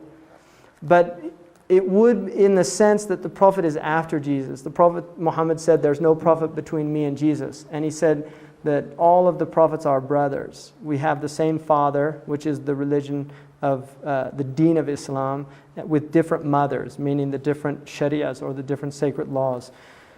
And then the next after the birth of mistress is that you will see the barefooted, naked, destitute herdsmen competing in constructing lofty buildings. Now, at one level, this is seen by many people in the modern time. The idea of, the Bedouin people now in the Arabian Peninsula building all these, they were literally destitute people 40, 50 years ago. And when I was in the United Arab Emirates, I was once in the Majlis of Sheikh Sultan Al-Qasimi, who's the ruler of Sharjah. And, they're very kind of pompous majlis, there's a lot of protocol and things. But there was this guy that came in literally in almost rags. And he came in dirty and he barefoot, comes walking in quite arrogantly, goes up to the ruler, shakes his hand, then sits down. And I asked the person next to me, who's that? And he said it's his cousin, but he's still like a Bedouin out in the, he lives out in the, and it was just, it was a Bedouin guy, lives in a tent. But, his cousin had become the ruler of the country. So I thought that was really interesting, this idea of these, poor people. And then building, a very interesting phenomenon in Arabia is building buildings and then another sheikh getting upset because so-and-so built a taller building than him. He'll actually tear down his building and build up one taller than the second one, right? And this is also in our own culture. The New York, the Empire State Building was the tallest, and then the Chicago building one up them, and then the World Trade Center. And then you have now in Malaysia, interestingly enough, very proud. The Malaysians are very proud that they now have the tallest building in the world. And, somebody had it on the cover of a Muslim magazine, and they asked me what I thought. And I said, I think it's really interesting that the Muslims are proud of being part of fulfilling the signs of the end of time, right? Because it's seen as a very negative thing, not a positive thing. And then also, there's another way to look at this, of building tall buildings, like these kind of wretched people. And that is the idea of building lofty ideas and building ideological structures, because the Qur'an talks about the building of taqwa, bunyanu taqwa, right? The building of God consciousness and awareness. So the idea also of wretched people creating lofty ideologies that many people will follow and think that they're the truth and things like that. So it's just a very quick overview about it. And then also finally, I think the point of all of that is that time does come to an end, that the human condition does come to an end, and that's how Islam contextualizes history, is that there is an end that is imminent. Again, I think for the individual person, the imminence of the end of time is always related to their own personal death. But there is an idea also. And then there's another important, I think a very important idea within the Islamic tradition, and that is that each generation will be less, they will be fulfilling the idea of this dimensional Islam, of Iman, Islam, and Ihsan. They will not do it as well as the previous generation. That there is an idea that each generation is a watered down version. There are periods of renewal historically, and the Prophet Muhammad did say that there would be renewers every 100 years or so. There would be people that come and renew. But the idea that it's not the same. I mean, I think the Muslims do have an idea, traditional Muslims anyway, that it's not so much progress, but quite the opposite. One of the things René Guénon pointed out about the rapid speed of progress, he said one of the things that we forget is increasing acceleration means going down, not up, right? That the idea of the modern world, and I think there's a lot of questioning now of the wisdom of the idea. Bacon introduced the idea of progress, because prior to that the Christians did not have that idea within their worldview. of that we are progressing. They had quite a different idea. And I think ultimately from the Muslim worldview and also from other traditional worldviews, that the same ethical issues that Plato is positing through Socrates, what is justice? How do we lead a good life? What is a good life? These things we have not come any closer, right, to really, progressing in terms of our ethical nature, in terms of our spiritual nature. That although we have massive outward technology, able to do extraordinary things, bring the living back, bring the dead back to life, move mountains, quite literally. Despite that, we are still dealing with basic human tendencies such as greed, lust, envy, slothfulness. It's hard to get away from those. And in some ways, we're less aware of our own negative tendencies than perhaps peoples before us were, and more filled with our own sense of hubris and our own sense of power. Although certainly the 20th century is a century that has created a lot of disillusionment. We've killed 180 million people this century alone in wars between human beings. And it's interesting that they weren't religious wars. They were ideological wars, because one of the oftentimes critics of religion will point out, well, look how many people died in the name of religion. Well, look how many people died in the name of communism, right? I mean, we forget that we're dealing with a human species, that it's not, the religion is not the problem, man is the problem, right? And if there's a humanizing factor in the human condition, as far as I'm concerned, it has been religion. That religion is what has introduced into the human being concepts like making beauty, concepts like becoming conscientious, charity, right? Caritas, these things, the kairos, all of these things are coming out of religious traditions. And the Muslims always say in the end, God knows best. I'm going to open it up for some questions. If people want to go, believe me, you're most welcome to go. This is my last talk that I have with you, and I just would like to say my presentations, I adhere to the teaching of Islam, and I do believe in Islam, and I tend to take a more devotional approach than, say, some other academic approaches. That is I really try not to preach to people because I never have ever liked being preached to in my life. So I really try to do that. But if it has come off as that, I would apologize to anybody. If I said anything in any way that offended people or their tradition or their own beliefs, that I also apologize for that. That was not my intention. If that was the result, then I would just ask that I would be excused for that graciously. And then I would also just like to say that this has really been a very good and enriching experience for me. It always is. And I've been appreciative of the fact Darul Islam has invited me back. But I would like to say this has been, for me, a very good group. And I'm not just, I didn't say that to the last groups. I really have enjoyed this group personally. I think you've all been just really just a good group. And you're all teachers, so a teacher likes nothing better than having good students. And so I've honored and grateful that that's been the case. So having said all that, I'll just say, if anybody has any questions that I could answer or anything.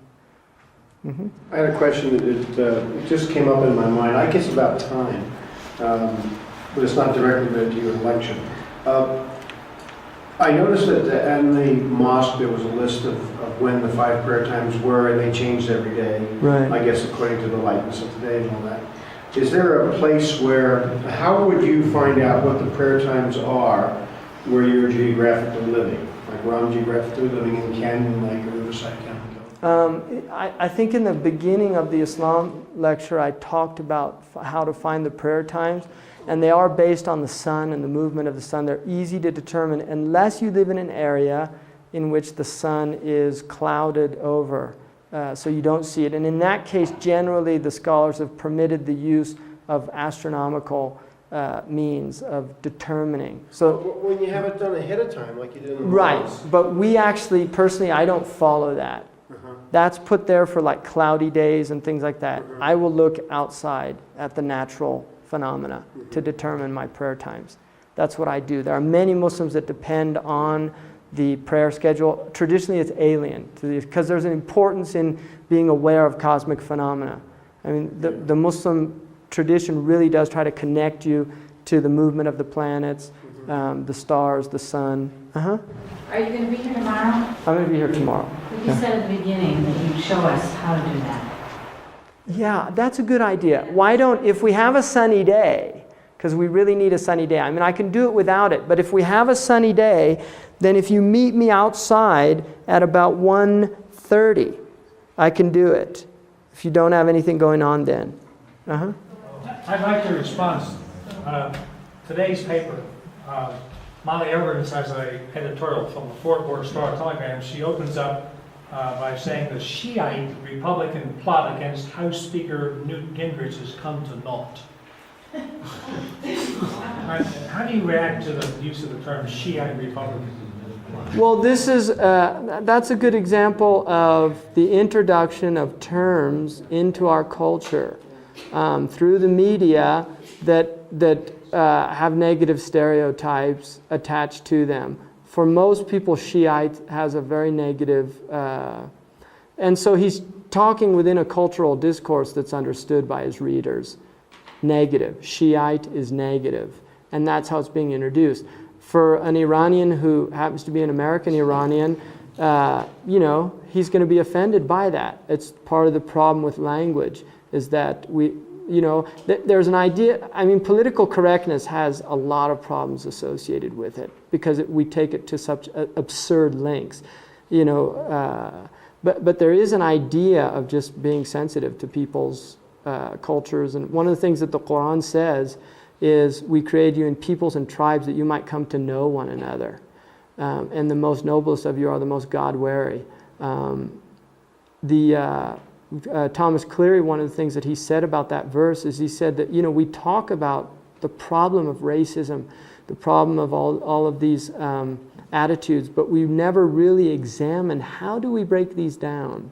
And he thought that Quranic injunction there, that to come to know one another, and this part of what this is all about. This is literally trying to come to know a tradition. How do they view the world? How do you look at things? As a way of understanding a people. And I think the Muslims are as guilty as any other people of being narrow and not trying to understand other. There are some Muslims that come here bringing a lot of their attitudes from other places. And when you come to America, you have to learn what is appropriate within this culture. You have to learn that that you're a guest in a host country. And the same would be for Americans going to a Muslim country. You are a guest in a host country. In this culture we have a saying, when in Rome, do as the Romans do. And there's a wisdom there in that you have to recognize that there are sensitivities. Now, part of the problem, and this is a good example that you've brought up, is the globalization of our world. We are no longer isolated communities. The Turk is no longer the barbarian at the gates of Vienna scaring us, right? The Turk is your doctor, right? I mean, seriously, we're dealing in a world where these barriers have been broken down. There is a great opportunity here. There is a great opportunity. There's also, just as the Chinese know, because their ideogram for opportunity is their ideogram for crises, we are in a crisis state as well, right? We do have white supremacists in this country. We have a very strong anti-Semitic element in this country. We have an anti-Arab, sand niggers, right? We have people that do look at the world in these terms. We're trying to break this down. We're trying to create some civilization here, some humanity. It's a daunting task, but hopefully we can rise to the occasion. I think this is, we can stereotypically say, well, what do you expect from Dallas? Right? I mean, I can do that. I say, well, that's just a southern redneck, right? He might be sounds like he's a liberal. You know, he might be, excuse me? She, I'm sorry, yeah. So there, stereotype. Something like that must have come from a man. So, you know, the idea is that it's very easy to stereotype, pigeonhole people, do these things, but unfortunately it creates a lot of animosity, a lot of turbulence and trouble. Another example of that is the word jihad, which is a very, very high word in Islam. It's not a low, I mean, it's seen as a really, in the same way we use a crusade in our culture, a crusade is a good thing. He led a crusade against drugs. In the Muslim culture, crusade has a very negative connotation, right? It does. For English-speaking Muslims who know the word crusade, it really conjures up people coming in and slaughtering and attacking and pillaging the Muslim heartland. So, you know, language is very, very problematic. And I personally, this is something we live with. You know, I think for me, being an American who became a Muslim was very interesting for me because I grew up part of the dominant culture. I'm a white American. I went to very elite schools in this country. You know, I had a lot of opportunities that a lot of other people didn't have. But then becoming a Muslim and seeing how, you know, a lot of Americans relate to me as a Muslim, you know, it suddenly changes. And I did change my name, which you don't have to. I was quite young when I became Muslim and a name was given to me, and I took it. In retrospect, you know, I really don't think that I know that you don't have to, and I don't know if it's really that wise of a thing to do, because I think it creates this idea that, well, you have to be an Arab to become Muslim, or you have to, you know, many American Muslims that do not change their name, right? But the fact that I do have my legal name is my Muslim name has really caused some very interesting things to happen to me. And my wife, she's Native American, Mexican, Indian, she, because she wears the hijab, during the Gulf crisis, you know, she was spat at, told to go home, go back where you came from, right? It was kind of ironic because, you know, I told her, you know, you need to tell them that you don't need to get on a plane or a boat to go back where you came from. You know, I mean, she's from here. Her roots are from the Sonora Desert. So, very interesting. You know, and she was in a supermarket once with the hijab, and there was a young Mexican girl there who said, you know, the baby was in the basket, and the woman wanted to put the groceries into the basket, and they were both Mexican, and one of them said to the other, you know, in Spanish, just knock him out of the way. And, you know, my wife was so upset about that, and she's a very gentle soul.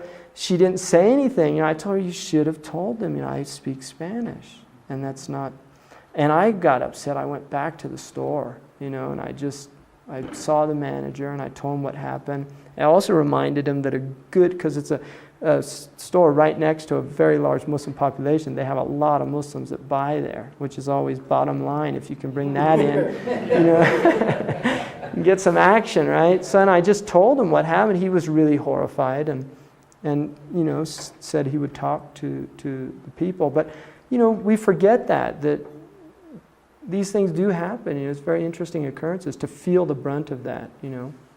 Black like me, that type of thing where you suddenly realize there is another world of experience for other people. And for the Muslim, it's just by the fact that they're Muslim. It's not, you know, yeah, it's very interesting. So it goes back to some real basic prejudices and some basic things. And hopefully, you know, I tend to be an optimist. I'm skeptical of a lot of things, but I tend to be an optimist. So, and the Qur'an does say don't despair.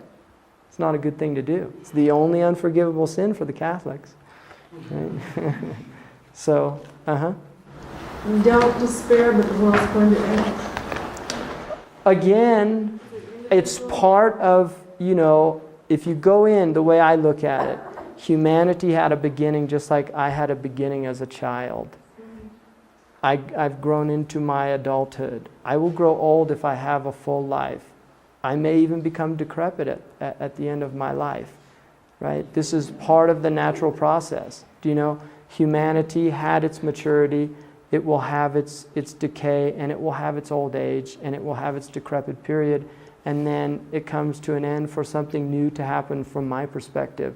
So, you know, the way the Muslims view everything is majesty, beauty. And God, according to the Qur'an, is the possessor of majesty and beauty. They're both from God. So we are in a very majestic time. We're in a time where there's a lot of tribulation.